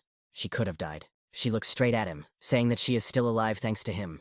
Harvey asks if everyone here thanks so secretly, to which the woman becomes embarrassed and confused. She asks, he's not a mercenary. Harvey starts to think actively. This is problematic. It is unlikely that this woman will now believe if he says that he is a mercenary. It seems that he stood out too much on the battlefield. The woman says that she felt the divine presence, something that ordinary mercenaries are not capable of. She looks at her interlocutor again with that direct gaze when she asks who he is. Harvey begins to speak carefully, and when he says that he was sent by the god of darkness, the woman's eyes widen. Harvey lies and says that he is his apostle. We need to come up with something. The woman starts shaking all over, and the guy thinks that he has been exposed. But she suddenly falls down, greeting the apostle, saying that she had insulted him. Harvey is taken aback and embarrassed, says that there is no need to apologize like that, putting his hand on the woman's back and smiling sweetly. He asks her to keep everything a secret, so that the spies don't find out about it. She looks at her interlocutor seriously, asking if he can then tell her. The applicant replies that everything is fine. He continues to smile sweetly, saying that true comrades recognize each other immediately. A blush covers the woman's cheeks as she repeats this phrase to herself. A special task begins. Object of admiration. The strongest mercenary among the allies must admire Harvey. The target is marked with a tag, and it is Renali. After completing the task, she can take command, and additional tasks will be added. After completing the mission, the path of the guide, Harvey kept thinking about how he would control them. He comes closer to the woman and takes her hands. It seems this floor will be easier than the challenger thought. Harvey looks at his status window. All stats have reached triple digits. A smile appears on the lips of the applicant. He is very happy. He remembers that during this fight, he absorbed many skills. The guy is going to put them in order and calls up the skill list window. Unfortunately, there are none that might be useful now. This means only one thing. There is no better time to use skill synthesis. The boy's eyes widen as he sees a system notification that a more powerful force effect, Warrior's Defense, is being activated. For a time, Harvey's luck increases dramatically, and a magical light appears near his chest, surprising anyone standing next to him. It grows larger until it finally shoots upward, breaking through the roof of the tent. Several skills appear, the first of which is Absolute Attractiveness. Next up is Steps of the Dark Wolf, and completing this trio is the skill, Steeljaws. Harvey smiled contentedly. Warrior's Protection was the power that was activated last time when the demonic sword of mixed origins was synthesized. Now it served its purpose here as well. Come to think of it, he still has another ace up his sleeve. Opening the skill window of his sword, the guy chooses one of them, and this choice falls on the imprinting skill, the Soul Ego Grant. Reading the description, Harvey understands that after use it will disappear forever. The challenger likes it. He thinks that during this test, the bloody feast will sparkle with new colors. He activates the said skill, and the system asks him to specify an item or barrier to which the Soul Ego Grant will be given. Harvey looks ahead, deep in thought. To give the Soul Ego Welt means to give the object an individuality that supports. It is not a matter of one-time use. Therefore, it would naturally be more correct to choose the Heavenly Demon True Blood Sword, which was a growth-type item. The owner is illuminated by a bright flash, causing him to shield his eyes with his hand. The weapon emitted golden energy and rings of impulse, now imbued with the soul ego of the 7th-generation Heavenly Demon Dark Chain. A terrifying laugh is heard, and a voice announces that he has spent a lot of time wandering in the dark. Harvey looks ahead questioningly. A voice comes from the sword, speaking of worship and veneration, and his long-awaited return. A drop of sweat runs down the guy's face. It looks like he's put some kind of madman in his weapon. The young man stands with his hands raised and extended in front of him with purple energy, bones circling in the air in front of him. The corpse mixing technique creates a skeleton that resembles a centaur with a sharp weapon in its hand. His comrades praise the skill of their elder. Harvey passes by and the crowd asks about him, calling him a murderer and a ruthless butcher. The company decides to leave, fearing this young but already cold-blooded and ruthless killer. They feel uneasy. The applicant thinks to himself that he himself does not want to hear such things from them. He walks slowly, illuminated by the moonlight, and thinks about how quiet and beautiful the night is tonight. Harvey hears the sword's voice again, asking why the challenger is ignoring everything that was said before. The Church of Blood Demons were lining up to have the honor of speaking. The guy wonders why he got him, and the latter continues to be indignant, talking about disrespect and tactlessness, because he is a heavenly demon who has shown the honor of the conversation. The demon thought he had escaped from hell, but it turned out that his master was a boring man. Harvey says that he is not boring. He just does not want to have a useless conversation.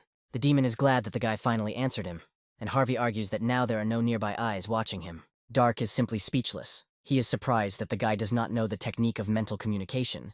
He thought that the man was from the same region as him. Allowing himself to look at the weapon, Harvey says he is familiar with such technology, and suggests that the demon was also a contender in life. Dark is outraged. Considering this absurd, he believes that there is no one who does not know the name of the heavenly demon Dark Chain. Harvey asks what floor he got to, and Dark answers. Dark Chain reached the 41st floor, and Harvey was stunned by what he heard. A smile appears on the guy's lips. If this is true, then the information he has must be significant. It is quite possible that Harvey will receive a huge benefit from communicating with him. But then the applicant remembers something. Harvey voices his knowledge that after the 40th floor of the tower, a deceased claimant can become an administrator, and asks why Dark did not do so. He is indignant. Such a great being as he would never live as a subordinate of the tower. He could not. Such an existence is not for him. Harvey pauses, putting his hand to his head and putting his other hand on his hip, saying that he thinks his brain is overheating. He realized that in life, Dark was an outstanding warrior. But now he is nothing more than the ego of the soul placed in a sword. The guy raises the sword into the air and, looking at it, asks not to forget about it. A powerful wave of energy forms around them, flying out in all directions. Dark smirks, he knew about it, and asks not to worry about it. He will be able to help in the fight. He wonders to himself if Harvey is trying to establish a leader-subordinate relationship, and notes that the guy is actually much stronger than he looks.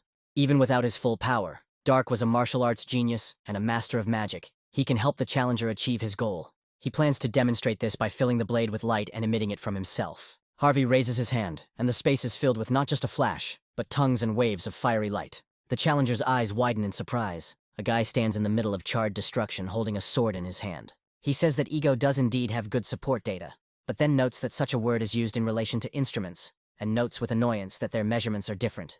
Standing in the middle of the stumps, Harvey says that, assuming that Dark has never heard of it, he, in turn, assumes that the planet is on the secondary level, and, apparently, still registered. Ego shares that the sword's current capacity cannot fully accommodate Dark's soul, making it difficult to remain conscious for long, and also notices another person approaching them. The demon offers to end the conversation, and when necessary to call again, someone really approaches Harvey from behind, who is standing with a sword, blazing scarlet. It's Rhinelli. She runs up to the swordsman out of breath. Apparently she's been looking for him for a long time. He asks what brought the girl to him in the middle of the night. The swordswoman asks her to forgive her for distracting her from training. But they are suddenly attacked by the enemy, and elite squads of battle priests of the Temple of the God of War are flocking from all sides. Harvey smirked. This was going to be an interesting time, to give the Tower of Trials credit. It never lets you get bored. With a smile never leaving his lips, the guy asks for more details about the attacking elite squads of war priests. Rushing towards the garrison, he is about to take part in the battle right now. Rhinelli rushes after him. The battle is already in full swing. The order has been given to protect the priests. If the enemies kill them, the necromantic magic will be dispelled. The allies are outraged that the enemy has cowardly crept in under cover of night. Harvey rushes into battle with determination. Compared to last time, there are not so many enemies, about 100. But there is something else. These opponents are of a higher level, primarily using powers based on divinity, although by the standards of the challenger, this is a trifle, and the battle is in full swing, each side hoping to deprive the other of its advantage. Rhinelli freezes in horror at the bloody spectacle. Her eyes widen. She can't understand why she feels this strong aura. A hand falls on the girl's shoulder, causing her to flinch in surprise. Harvey, pushing her back, asks for a favor. No matter how strong the enemies are, no matter how hopeless the situation is, he wants the girl to trust him completely. The young man's face lights up with a sweet smile as he says that he trusts her in return.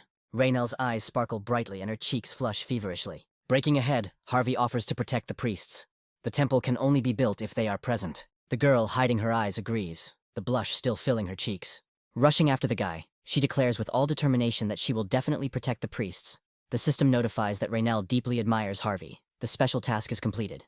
The fighting spirit of the allied camp doubles, and careful command prevents the ranks from falling apart. In the event of a breakthrough, the challenger will receive a bonus.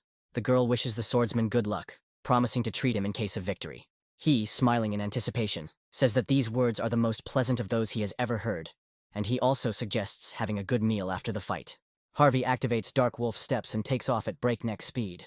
The effect of this skill is a significant improvement in basic gait. When activated, all types of mobility are increased by 40%, and the sense of presence is completely eliminated. The enemies notice something rushing past, but they don't understand what it is. Harvey, however, leaves his opponents behind him with an open mind, intending to implement his plan. The air is filled with the metallic smell of blood splashing in all directions. The eyes of one of the priests, whose face is also sprinkled, widen in surprise. Harvey, who is behind him, rushes straight at him, promising himself that the enemy will regret deciding to attack their camp at night. The man's eyes become as wide as possible when he notices another presence on the edge of his consciousness. The swordsman, shouting furiously, orders everyone to take their positions. He receives a response that this is impossible, since the enemy has broken through the defense. A red-haired man clashes with an opponent in unarmed combat, a smile playing on the opponent's lips. The orc orders his comrades not to panic and close ranks, but he himself is internally experiencing doubts. He says that if they disperse, only a miserable death will await them. And in confirmation of these words, some warriors die. The blow passes through the man's stomach, causing him to open his eyes wide in surprise and flinch, spreading his arms out to the sides. Blood spurts out of his mouth along with coughing and cursing. Someone pushes off the ground, making a rapid jump. The owner of the legs is Raynell, and she desperately rushes into battle. The opponent turns around warily, sensing a strange presence behind him. And the next moment he is cut in two with a movement of the blade right before the astonished gaze of the orc. The girl sharply and furiously lowers her sword, brushing the enemy's blood off it. As she passes a man, she asks him with a smile whether he is going to pretend to be sick if he was only stabbed once, and he laughs it off with a wide smile. Raynell takes a deep breath and exhales furiously. Her thunderous voice covers the mercenaries standing around. The lady orders everyone to line up. Only the tankers should remain in the vanguard. The latter must take a defensive position, and the order is immediately carried out. Archers are considered the main firepower, and they also had to take their place. Melee warriors are ordered to protect healers. The effect of achieving a special task, Object of Admiration, is activated. The best mercenary takes command. The morale of the allies is doubled, and careful command prevents the ranks from breaking up. And although their enemies hurl curses, anger and irritation are visible on all their faces. They rush into battle with fury, hoping to bring glory to their temple. The first blow is dealt by the opponents with a squad of archers, striking from a long distance. The enemies, first and foremost, want to get rid of Raynell. The vanguard defenders gather their strength and tensely withstand the onslaught. The warriors standing behind the commander say that they will not hold out for long at this rate and ask Raynell to allow them to go into battle, but she refuses, ordering them to hold the line. With a determined and unwavering expression on her face, the girl says that their goal is to protect the priests, and she also talks about maintaining a position with faith in the heart. If they do everything right, the legendary swordsman will rush to them. The enemies turn around to see Harvey rushing towards them, wondering how he managed to get so close. The applicant's gaze burns with the fire of seriousness and determination. Enemies who encounter him scatter in different directions, in between the radiance of blue flashes and cries of despair. Raynell looks at his hero with eyes full of admiration. Harvey uses a new technique for himself, creating red threads from streams of blood that swirl in the air. He ties them around his enemies, seating them in front of him, and they curse. Dark makes himself known. He is outraged. He has no words. How dare a person use him not in battle, but in this way? Although the demon admits that he liked the way his master cuts down enemies.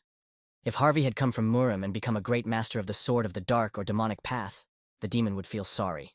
And the guy is interested in the thread coming from the blade, filled with mana. But it dawns on him almost immediately. He understands that this is what the technique of mental communication looks like. All that needs to be done is to transmit the voice through magical power. Dark is amazed, not believing that his master was able to master the mental communication technique in such a short period of time. Harvey asks if something like this isn't possible for anyone who knows how to control mana, and he draws a parallel with masters who don't have this technique, which means they are not masters. The sword, laughing, trembles as he says that there is nothing surprising in this. After all, if Harvey weren't a genius, he would never have been able to summon Dark's soul. He laughs evilly. The guy says, puzzled, okay. Ego says that he is starting to feel sleepy again, and needs to leave to gather his strength. Harvey politely says that he will call Dark if necessary. Noticing the presence of someone else, the guy turns around and they address him as a swordsman. A young man who looks like him asks to follow him.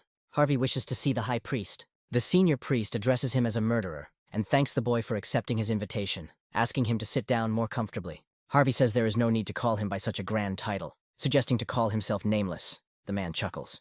He is amused by the use of the absence of a name as a title. He finds Harvey interesting and assumes that he will appeal to the god of darkness. The guy thanks for such a flattering assessment. The priest asks if the Nameless one knows that he was called to discuss the reward. He replies that he was told in general terms. Then the man is going to get straight to the main thing.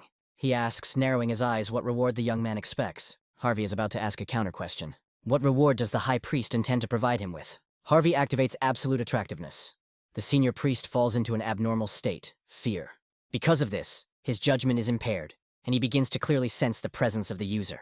The man trembles when he talks about the maximum reward he can provide. With tears in his eyes, he says that they are the supreme quality holy relics of the Church of the Dark God. The younger ones are shocked by such an answer. They remind them of the prohibition to pass on the holy relics to outsiders. Continuing to cry, the man tells the speaker to shut up. He says that before him stands the man who will lead them to victory in this holy war. For a brief moment, he clearly felt a terrifying, frantic energy in the man's eyes. She was so powerful that for a second the man thought he had met the gaze of a dragon. They needed that kind of power. Smiling, the priest says that the relics are miraculous objects containing the power of God. The two standing in front of him hold the mentioned ones on pillows. The relics are handed to Harvey. They are of the highest quality, so the guy is asked to handle them with care. Harvey activates the fire dragon's eye. The offering seal, when applied to the back of the hand, grants the wearer an exclusive effect. Offering, however, the item will disappear after the challenger completes the floor trial. Night Veil, absorbing flames, activates Night Veil upon owner's death. Spending divine power on reward, after resurrection gives apostle status, also disappears. Harvey is amazed. These are items of the highest rank. Judging from the supplement he read with the fire dragon's eye, it looks like he won't be able to lift items higher than the 15th floor, which is disappointing. At the same time, the guy cannot help but rejoice, because nothing happens by chance in the tower. Obtaining items of a rank that Harvey has never seen before means that he will have to face very serious challenges in the future. The candidate already feels a sinking feeling in his stomach. He takes both objects in his hands with bated breath. The priest says that the war has only just begun, and hopes that the Nameless One will demonstrate strength worthy of reward, and says just in case, the divine darkness punishes deserters. Harvey grins with a narrowed eye. Why would a simple person who received relics run somewhere? The guy turns away, politely asking the man to leave him, and he, trembling, throws his hand forward. He bursts into tears, regretting his relics. Pleased with himself, Harvey smiles. He is called from behind and turns to his potential interlocutor. Raynal smiles as he notes that the conversation with the priest ended on a good note. He, approaching the girl, agrees and is about to make a suggestion. Harvey asks if the swordswoman was waiting for him by any chance. Her cheeks flush, and she becomes confused. She turns away, beginning to speak more coherently, but not fully. And then she finds herself wanting to treat the warrior to a drink. She also has one request, and her crimson cheeks turn completely red at the mention of it. Harvey listens to the girl with an attentive, serious look. Raynal lifts the glass to his lips and takes a good sip. She sets the dishes down on the table with a happy look and a loud thud, and Harvey notes to himself that the taste is quite good. At the same time, he looks at his drink with surprise, wondering if it is really strong alcohol, since the guy is sober.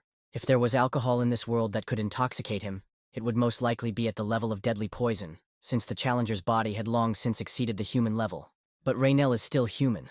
She falls on the table and asks her companion how he manages to stay sober. She says thoughtfully that he really is a monster. Harvey counters that the most important thing is that the drink tastes wonderful, and asks about the request. The girl seems to become more sober, but her cheeks remain crimson. She lowers her gaze, avoiding what is alien. Men in military uniforms hold bulging bags in their hands. Another man dressed in ordinary clothes begs them on his knees not to take everything, because his family will have nothing to eat. A woman and a child are sitting on the ground nearby, and the knight pushes the beggar away from himself with a strong blow. Calling his behavior crazy, the girl hurries to her father.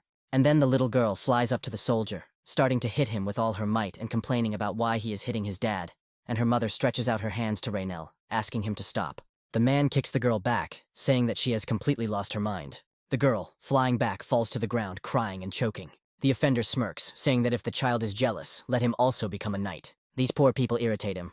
Raynal puts his fist down on the table and gathers his strength to voice his request. With a determined look, she asks Harvey to be her teacher.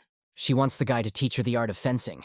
The applicant silently places his mug on the table. He secretly hoped that the request would work in his favor, but it was a simple personal request that did not lead to the next special assignment. Harvey had completed a special assignment, becoming the object of admiration, and thus getting everything he could from Raynal. The guy gets up from the table. Paying much attention to the characters of the world recreated by the tower is just a waste of time. As he speaks his next words, his gaze is hard and determined. Harvey refuses. He turns away, leaving, and says that it would be better to have a good rest, because tomorrow they will have another battle. The girl's voice behind me makes me stop and turn around. She, gritting her teeth and hiding her gaze, says that she must definitely grow up. The girl jumps up and rushes towards Harvey but slips. But she falls in a pleading pose, hitting her head on the ground. Harvey looks over his shoulder at the girl, holding back his surprise. She asks, clenching her teeth tightly. She begs him on her knees. Harvey exhales with a smile, thinking that spending time on entertainment wouldn't be such a bad idea. The girl takes a stance with her sword at the ready. Harvey walks up to her and grabs her by the shoulders, laughing, saying that she shouldn't strain her arms so much. It's commendable that she's trying to do a good job, but if she puts too much force into her grip, her arms will become stiff and she'll lose flexibility. And this doesn't just happen in fencing. And also, Raynal needs to strengthen his magical power, not participate in real combat, and corrects himself, remembering that here, it is called cultivating aura. With his hands outstretched, Harvey channels and directs his magical energy through them. The magical light, reflected in the eyes, glows blue. The guy stands behind the girl, and she, feeling all the streams and centers, understands that he is showing her the path of magical power, as if telling her to follow him. Feeling the energy spreading through her body, Raynal notices that Harvey is doing almost the same thing as her. But it doesn't feel the same.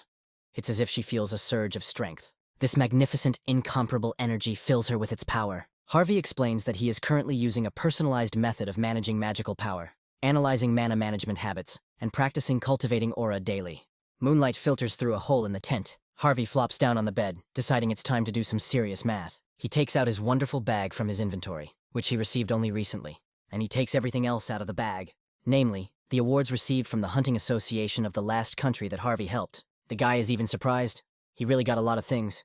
And yet, despite such a mountain of objects, There is nothing among them that could be useful to the applicant. He believes it is time to use the last of his synthesized skills, Steel Jaws. The system notifies about the activation of the skill, and the corresponding object appears on the guy's head. All sorts of parts and steel objects rush straight at him, and horror appears on the young man's face.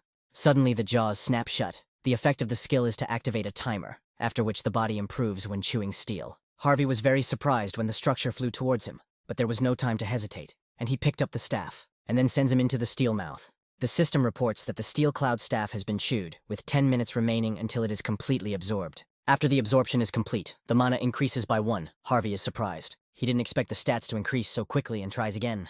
Next comes the disposal of the steel treasure of heaven, which also lasts 10 minutes. Upon completion, the system reports that the absorption has improved Harvey's body, removing almost 1% of the dirty energy accumulated in the body. The guy looks at his palm with something black in surprise. He is unfamiliar with the concept of dirty energy. The next moment he realizes that he feels lightness throughout his body, and he asks himself if this is really an improvement in the body. It looked powerful on the outside, so the guy was worried about what was coming. But considering the crazy performance, he thinks the skill is amazing. Harvey finds himself thinking that he never thought he would ever be able to absorb objects with such pleasure, and he chews through more than 8 units of steel or objects. Items can no longer be put into absorption mode, with just under an hour and 20 minutes remaining until they are fully absorbed. Although this is a bit of a bummer for the challenger, compared to the growth rate that can be obtained by eating steel, it is not even a disadvantage. Steel Jaws is deactivated.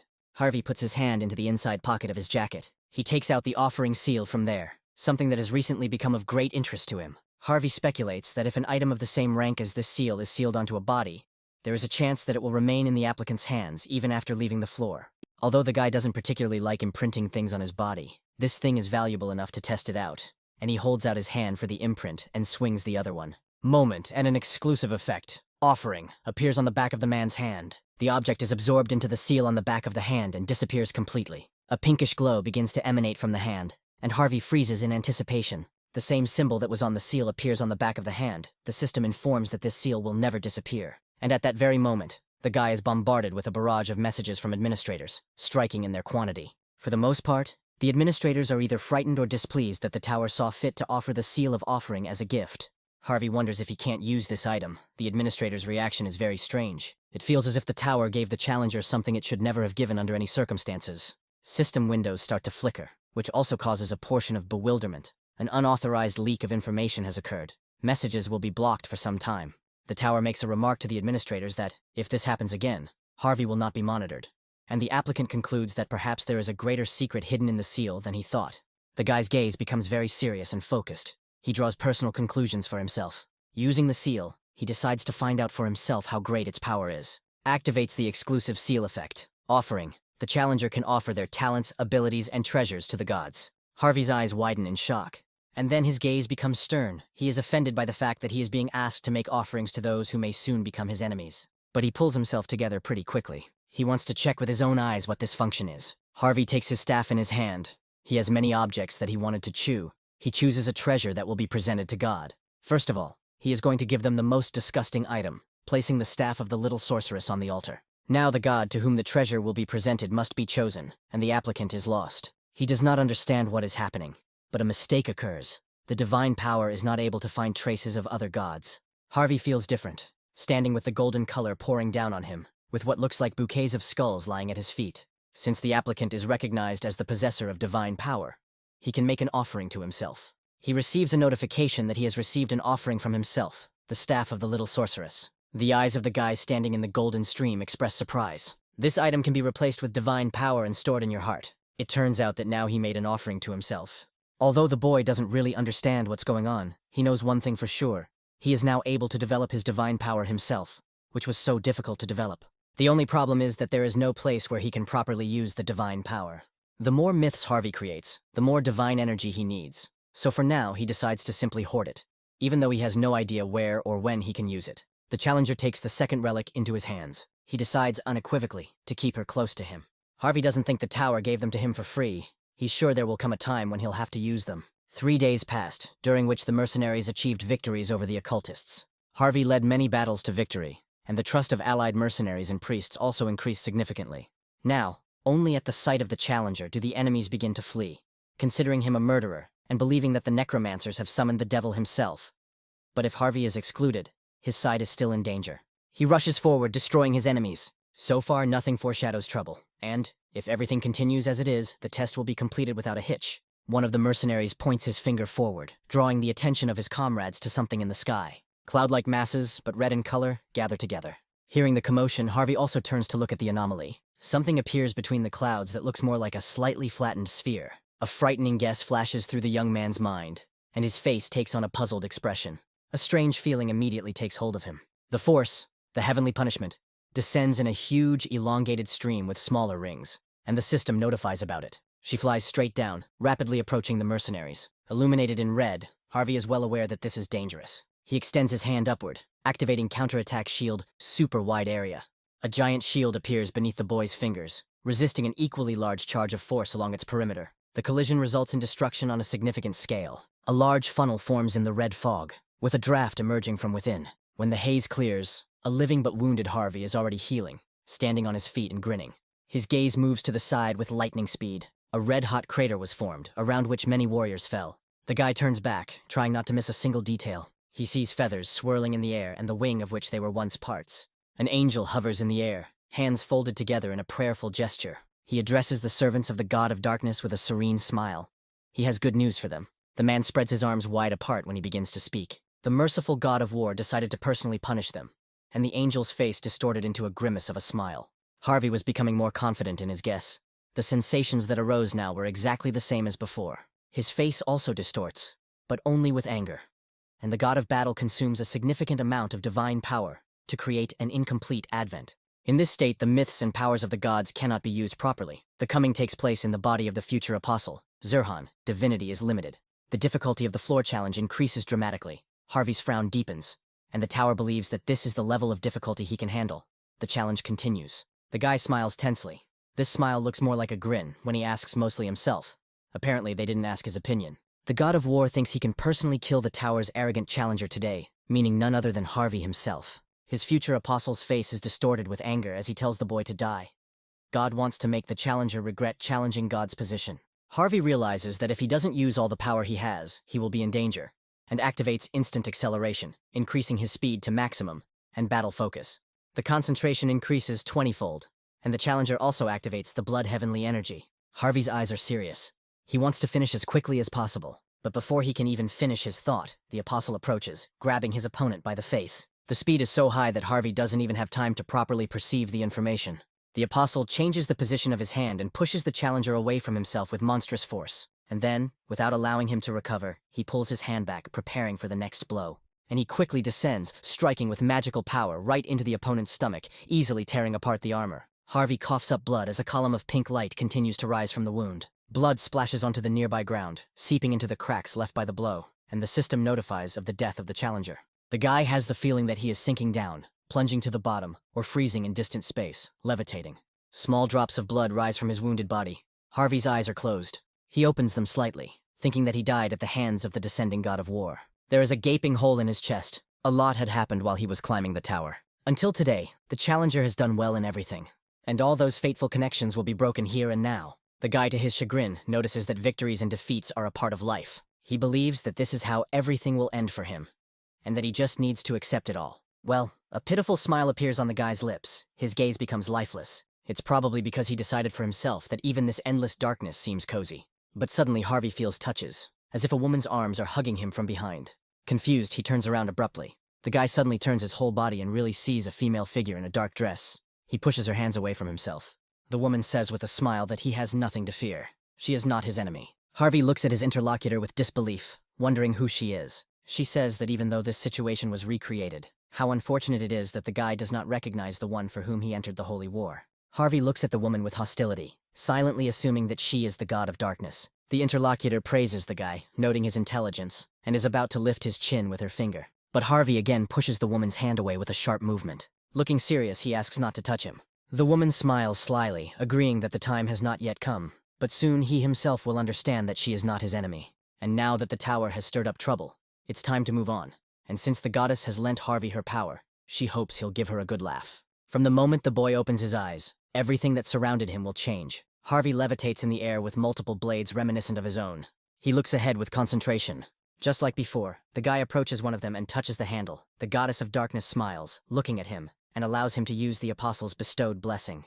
The god of war stands over the body of the fallen Harvey. He says that this is the price that the lower man deserves for daring to challenge the position of God. There is a huge hole gaping in the young man's chest. The mercenaries burst into screams, clutching their heads in dismay. The killer is dead. Now they are all doomed to failure. The incarnation of the god of war turns around, calling humans pathetic. Harvey used a magic shield some time ago, so his power was greatly reduced. But now there is no one who can protect them. Taking off, the god of war is going to destroy everyone for good this time. Raynell rushes forward, shouting at the swordsman. The wind current tears the relic from Harvey's sword and carries it away with a gust of air. As she gets closer, the girl's eyes become rounder and rounder. Finally, when she was at a sufficient distance, the swordswoman noticed a huge hole in the middle of the guy's chest, and the god of war soars upward, leaving behind only feathers. Everything is as he thought. The body of the future apostle is not able to withstand the coming and begins to collapse. He considers this body to be extremely weak.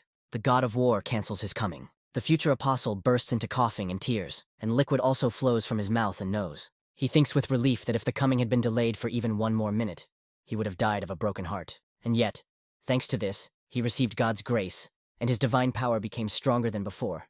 The male body trembled. He bursts into mad laughter, believing that he is now the most powerful being under the sky. The god of war tells the future apostle to stop talking nonsense and quickly prepare to use the power, heavenly punishment, and he rubs his neck in embarrassment, saying that there is nothing to worry about. Now that they've dealt with the man, the religion of darkness doesn't matter much anymore. But suddenly something puzzles him. A tall column of purple light bursts into the air, dispersing the fog and clouds. Zerhan looks down in confusion, wondering what all this could mean. The exclusive effect, Veil of Night, Relics, Veil of Night, Consuming Flames, is activated. After some time, a complete revival will occur. An entry into the state of apostolization is made, and finally, it is successful. Harvey is reborn. The qualities of the god of death become more pronounced, loudly declaring the presence of the applicant. From now on, he can release the death nature of his divinity. The traces of God are removed. Zerhan can't believe his eyes, wondering if the coming of the god of darkness has just happened. But how could this happen, since the opponents didn't have apostles? Harvey is recognized as quasi-divine for the duration of his apostle status, and temporary manifestations of power are made possible through the use of the divine keyword.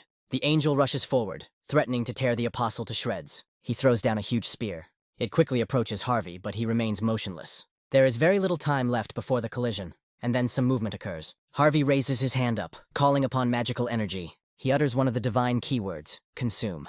The spear begins to thin out, disintegrating into tiny particles in the air. In the end, all that remains is a dark haze that falls around Harvey. The potential apostle frowns in displeasure, not believing his eyes. Harvey looks at his opponent, whose face seems vaguely familiar, but there are no glimmers yet. But still he remembers and frowns. This winged man was his enemy. Leaving only feathers in the air behind him, Zeren retreats in horror. Harvey summons a sword into his hand. He looks at the retreating silhouette, calculating the distance, which is 70 meters.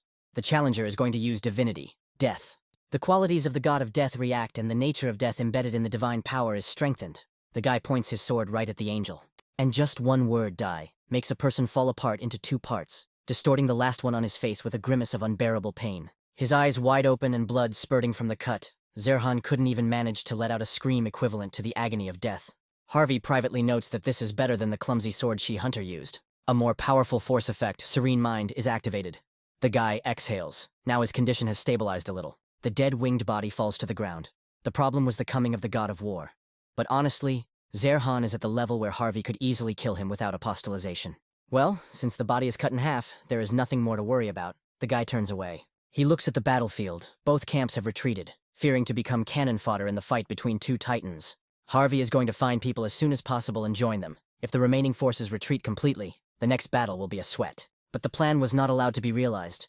Both halves of Zerhan behind the guy rise up and join together with a nasty sound. His facial expression is like that of an ugly doll. Even though he was recreated, we are talking about the future apostle of the god of war, so he decided not to kill him.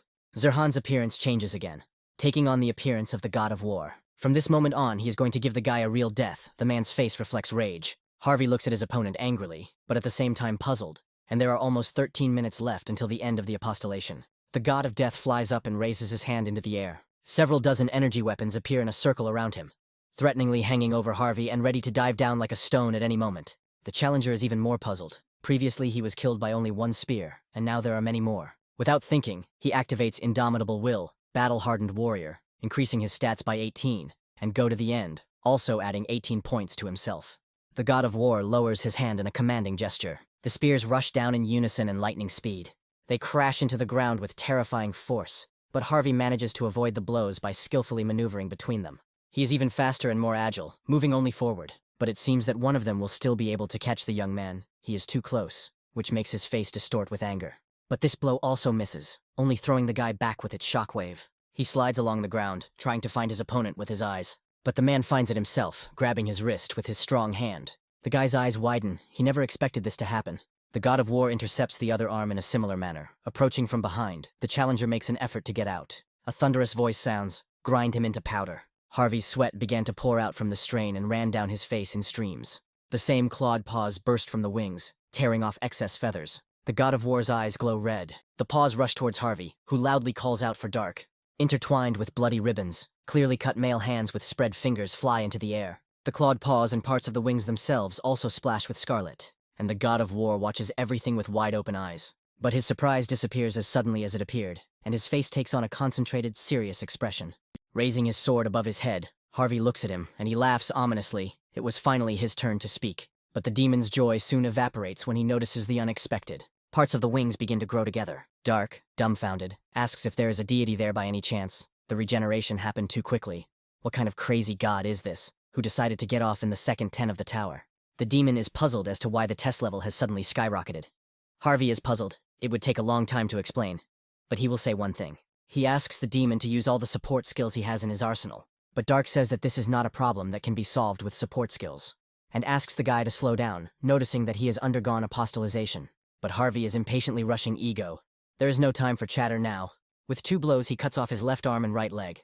The young man's face breaks out in sweat as he looks at his opponent. He prepares a new, equally powerful, if not stronger, god-level energy attack with his wing hands. It was as if a stream of lava itself was rushing towards Harvey, cutting through the very air. The challenger dodges and activates Ashen Blood, and the demon supports him with words, and says that he will immediately provide all the power he can. Mana Surge is activated, increasing the mana level in the body. Lightning Thought Process accelerates the specified, and accordingly, Small Heart creates a virtual magic organ.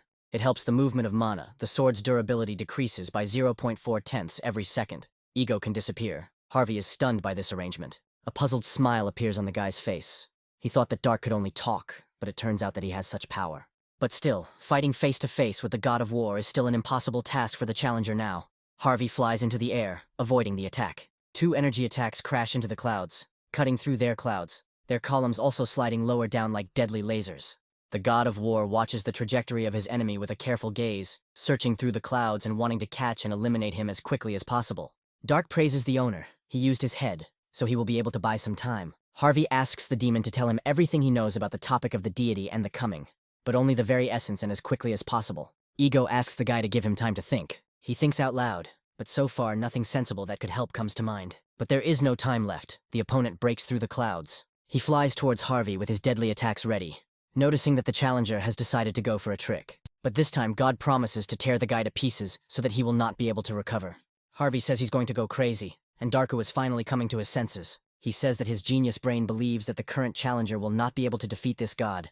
He gets irritated, saying that he himself knows this perfectly well, but the demon is playing with words. He says that the current Harvey cannot defeat the enemy, but not the one who uses divinity. Although with some limitations, the apostles can use the power of God.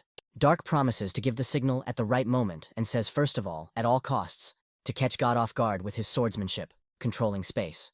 There's also something to remember. The god of war's eyes widen in surprise. There's about a minute left before the end of the apostolization. Harvey brings both blades behind his back to attack. He only has one chance. The boy attacks with both swords, releasing their power. The enemy moves away from the attack to the side. Harvey watches him fly, not wanting to lose sight of him. He attacks again, and God also dodges. Only multicolored flashes of energy have time to shine in the air. The god of war laughs, saying that the challenger will not be able to hit him with such banal fencing. Harvey is once again behind the man who escaped the blow. But the boy doesn't lose heart. His eyes fill with determination as he uses the white sword that cleaveth the sea. The god of war glanced sideways at the bright flash that appeared behind him. He didn't expect something like this. The space distorts along with the screaming winged man, drowning him in its ghostly light. He does not understand what is happening. Harvey throws a punch, causing his opponent to scream. The same one grabs the energy blade with his clawed hands, wanting to immobilize it. The applicant's eyes widen. He had definitely never seen anything like this before. With the ghost blade under his control, the god of war grips it tightly with all his hands and begins to pull it to the sides. In the end, with a satisfied smile, he simply tears it apart. It interests him. Harvey looks at the sight in shock, and Dark tells him to get ready. The god of war attacks by firing orange energy from his wing arm. Harvey dodges several attacks, the distance between the opponents closing. God does not stop for a second, not allowing himself the luxury of interrupting his streak, but also not distancing himself from his opponent. 2 attacks fly in the direction of Harvey's wings. He notices the trajectory in time and evaluates it correctly. He soars higher to avoid injury, and the plan succeeds. But something unexpected awaits the guy, which makes him lose his composure for a moment. His swords seem to grasp space itself, and this can only mean one thing. The god of war hovers above Harvey, delivering his next attack. The boy notes with surprise that he copied the idea of the 7 white sword techniques, which he had only seen once. The guy grits his teeth, silently addressing his interlocutor. He is not going to expose himself to attack. He wants to break free from the clutches by balancing the situation with the white sword that creates emptiness. But Dark forbids it. He orders the master not to escape the attack, but to take the blow. A drop of sweat runs down the guy's face. He doesn't understand Ego's idea. The same one, whose vessel is bound by space, asks the owner to trust him. God attacks and Harvey dodges. He just can't do it, despite Dark asking him to stay put. Voluminous bloody ribbons burst from the sword, protecting its owner from the fiery attack of God. But he hangs over the dome they have formed with a spear raised for an attack, wanting to break through the shell. The god again mocks the challenger's abilities, calling them insignificant, and saying that it is impossible to defeat him. His spear is already a few centimeters away. The winged one breaks through the defense and flies towards Harvey, and then Dark gives the signal. The weapon nearly pierces the bewildered challenger's eye, and the demon commands him to attack at the moment of impact, using divine power. The blow lands, and Harvey staggers back from the force of it. But the god of war's eyes widen in amazement. With his eye socket pierced, the challenger uses the divine key, immortality, ignoring the possibility of recovery and sentences to instant death. Dark explains that the blood energy was not used to stop the enemy. Its purpose was to catch the enemy off guard and tie him up for a while. The god of war is attacked by blood energy projectiles from all sides. One of them is aimed straight at the center of the body of the discouraged god. The winged body fetters a large red ball of the same size. The man tenses up. Dark says he can't hold out for long. Harvey needs to smash the deity into pieces as soon as possible. The guy is suffering from shortness of breath. Due to apostolization, the consumption of divine power is extremely high. Now he can use it once or twice. The guy is racing at full speed towards the god, who is already bursting at the seams and is chained in a ball. As he swings to strike, he uses the divine key, death. The blade's shockwave of energy is already making contact with the body of the future apostle. It is replaced by air, and a fountain of blood bursts out of the body. The head is cut off. Dark's ego believes they succeeded, but the hand of the winged creature trembles. The bloody ball shatters into many pieces, revealing a headless body. It is fixed in the air in front of the astonished Dark and Harvey. God asks, although this is only a small part of his power, does the applicant really think that a body filled with divinity is as weak as the body of humans? Time stops as Harvey prepares to strike twice. The system reports the activation of the skill's exclusive effect, Demonic Sword of Mixed Origins. This turn of events stuns God, and several energy blades fly at him. The headless one puts all 4 arms out in front of him, hoping to catch the blow like last time. And he succeeds, but he says that he hasn't seen anything like this on the 13th floor. The pressure of the blade is split into 2, and both of them are pushed forward with a more powerful pressure. The winged body is cut into 4 parts. Harvey passes the test. As a bonus, he receives the protective bracelet of the nameless god and the promised glasses. As an additional reward, the challenger receives the holy bead of the nameless god. The stage is set for moving to the waiting room. Harvey laughs nervously. As he descends to the ground, he finds it hard to believe that it's all really over. Harvey lands on a hard surface. He gets the achievements, Resurrection, which increases stats by 4, and Sworn Enemy, which also increases points identically. All Ego Soul skills are deactivated, and the sword's durability is reduced by nearly 9.5% in total. Harvey politely asks Dark if he is okay. Even when the boy takes a long look at the sword, he remains silent. But suddenly the challenger hears a voice from behind, cursing and asking if she looks like she's in order. And out of nowhere, Harvey has entered into a fight with the god who performed the advent. The guy's eyes widen in bewilderment. Behind him, on a stone, sits a long-haired girl. She continues that, fortunately, the coming was incomplete, because otherwise, they both would have died. He is surprised that Dark was a woman, being sure that the voice he was communicating with was a man's. With a fiery gaze, the demon tells him not to try to distinguish someone who has reached the peak of the Blood Demon Church solely by gender. Harvey is at a loss as he stands in front of the girl, who silently looks back at him. He asks if she could have originally taken this form. The answer is negative. The demon herself does not know why this happened. Dark says that Harvey has divine power without any trace of God. Most likely it had an effect on her as well. Speaking in any case, the girl rises from the stone. She says that she won't be able to maintain this form for long, so she should get down to business quickly, and stretches her hands forward, beginning to use blood magic.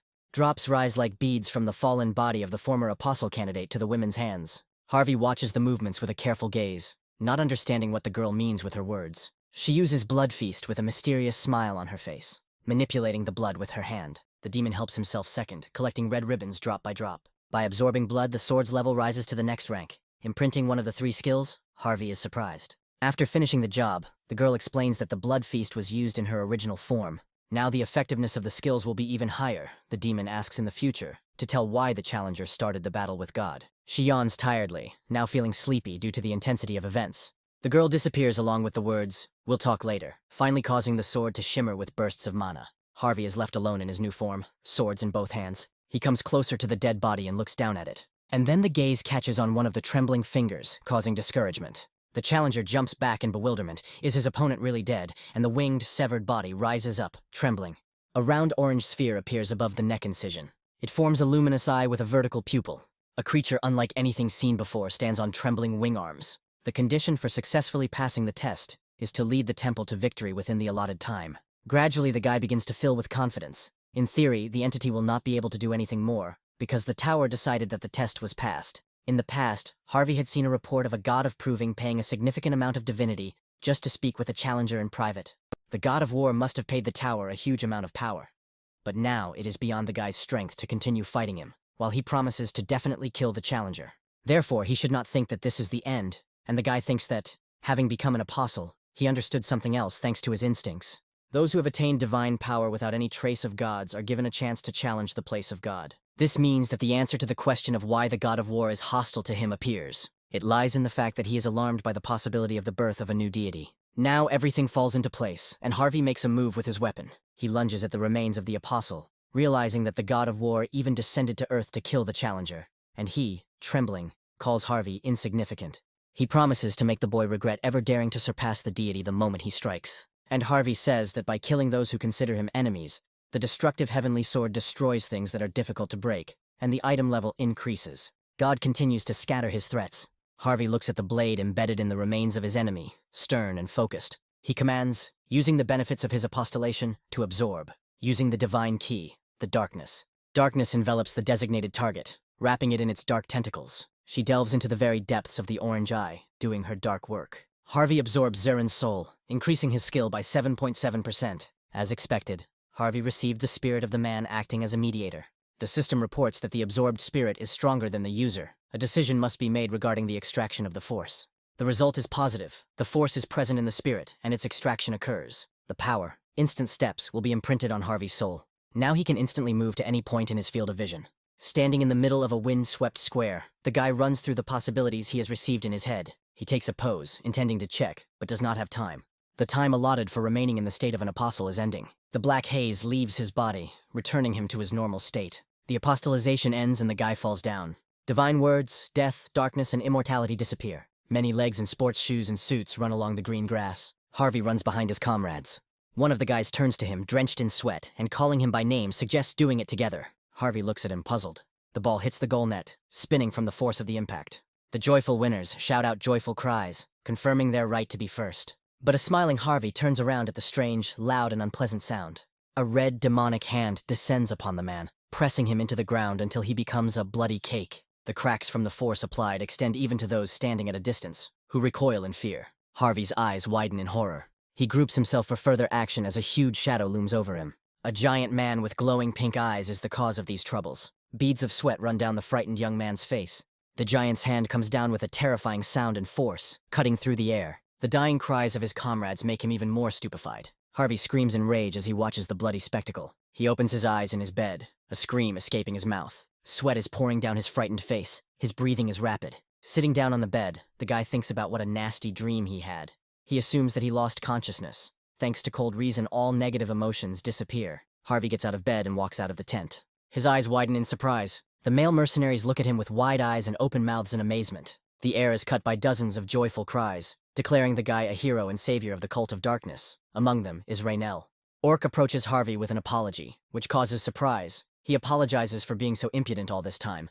But the girl told everything. A voice comes from behind the crowd, and everyone turns to look at it. A man approaches Harvey on shaky legs, saying that he was the true savior of the cult of darkness. It is a priest, and he falls to his knees, tears streaming from his eyes, as he asks why the apostle did not help when things were so difficult. Harvey pauses briefly and says that everything must be done in a timely manner. The boy approaches the man and grabs him by the shoulders, saying that he couldn't act sooner because he had to lure out the enemy apostle. A smile lights up his face, after all. Their cult won the holy war. The boy asks the priest to wipe away his tears. He activates the skill, absolute charm, smiling happily and saying that everything was according to the dark god's plan, and he only faithfully obeyed the orders. The crowd falls into the status, worship. Because of him, people's judgments become weak and they feel Harvey's presence keenly, calling him an apostle. The god of verification is impressed, saying that Harvey has good deception skills. The god of darkness smiles in satisfaction. Willpower is activated, faith is absorbed. Faith is collected from nearby territories. Its quantity is enough to form a new myth. A new myth is being calculated, and a smile of anticipation plays on Harvey's lips. He is glad that he will have a new myth. The myth, First Savior, is completed and entered into the divine power of the applicant. When used, the effect, Salvation, will be activated. When protecting the weak, skills will be strengthened. When using myth, the effect, Truth Seeker, will be activated. Harvey's strength will grow proportionally to each religion and the number of believers. He wishes good luck with a sweet smile. The guy flies into the sky, leaving bewildered people below. Raynell looks at him with admiration. The pretender, flying through the sky, wishes to return to that place. Finally, he notices him and a smile appears on the guy's face. His view appears to be a portal leading to the waiting room. Harvey lands right in front of him on one knee. The guy breathes a sigh of relief. He has never walked through floors for so long, it's possible to get attached. The portal shines with its darkness and bottomlessness, luring into the abyss, and the applicant does not refuse. Moving to the waiting room of the 16th floor, the restrictions on messages from administrators are lifted. Its administrators are glad that nothing happened to the contractor and invite the guy to their domain. He apologizes for making you worry, but he plans to come back another time. The guy sits on the bed, thinking about the divine power, before it simply accumulated in the heart and could be spent on myths and wills. But now things have changed, thanks to the apostolization. Harvey was a pseudo-god. He could directly use divinity, and for some reason she began to darken, recalling the words about the god of death. A crimson force swirls around the boy's wrist, taking the form of a ribbon. Harvey pulls his hand back, raising it to strike. He lowers it forward, straight towards his target. The applicant's eyes widen in surprise. The waiting room wall, which previously recovered instantly from any damage, now does so much more slowly. A smile appears on Harvey's lips. This is interesting. He looks over his rewards, the first of which is the Nameless God's protective bracelet, carefully studying the stats.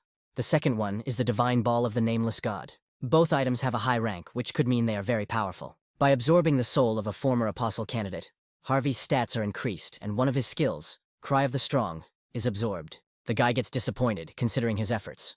It's not that much. He's going to use this to increase divinity. Extracting the soul, the conditions of the will are fulfilled. An attempt to extract the divinity occurs and ends successfully. Harvey is surprised. He realizes that his divinity has increased greatly. Harvey decides to look at the assignments by calling the appropriate system window, and realizes that he has received an assignment from 84 administrators.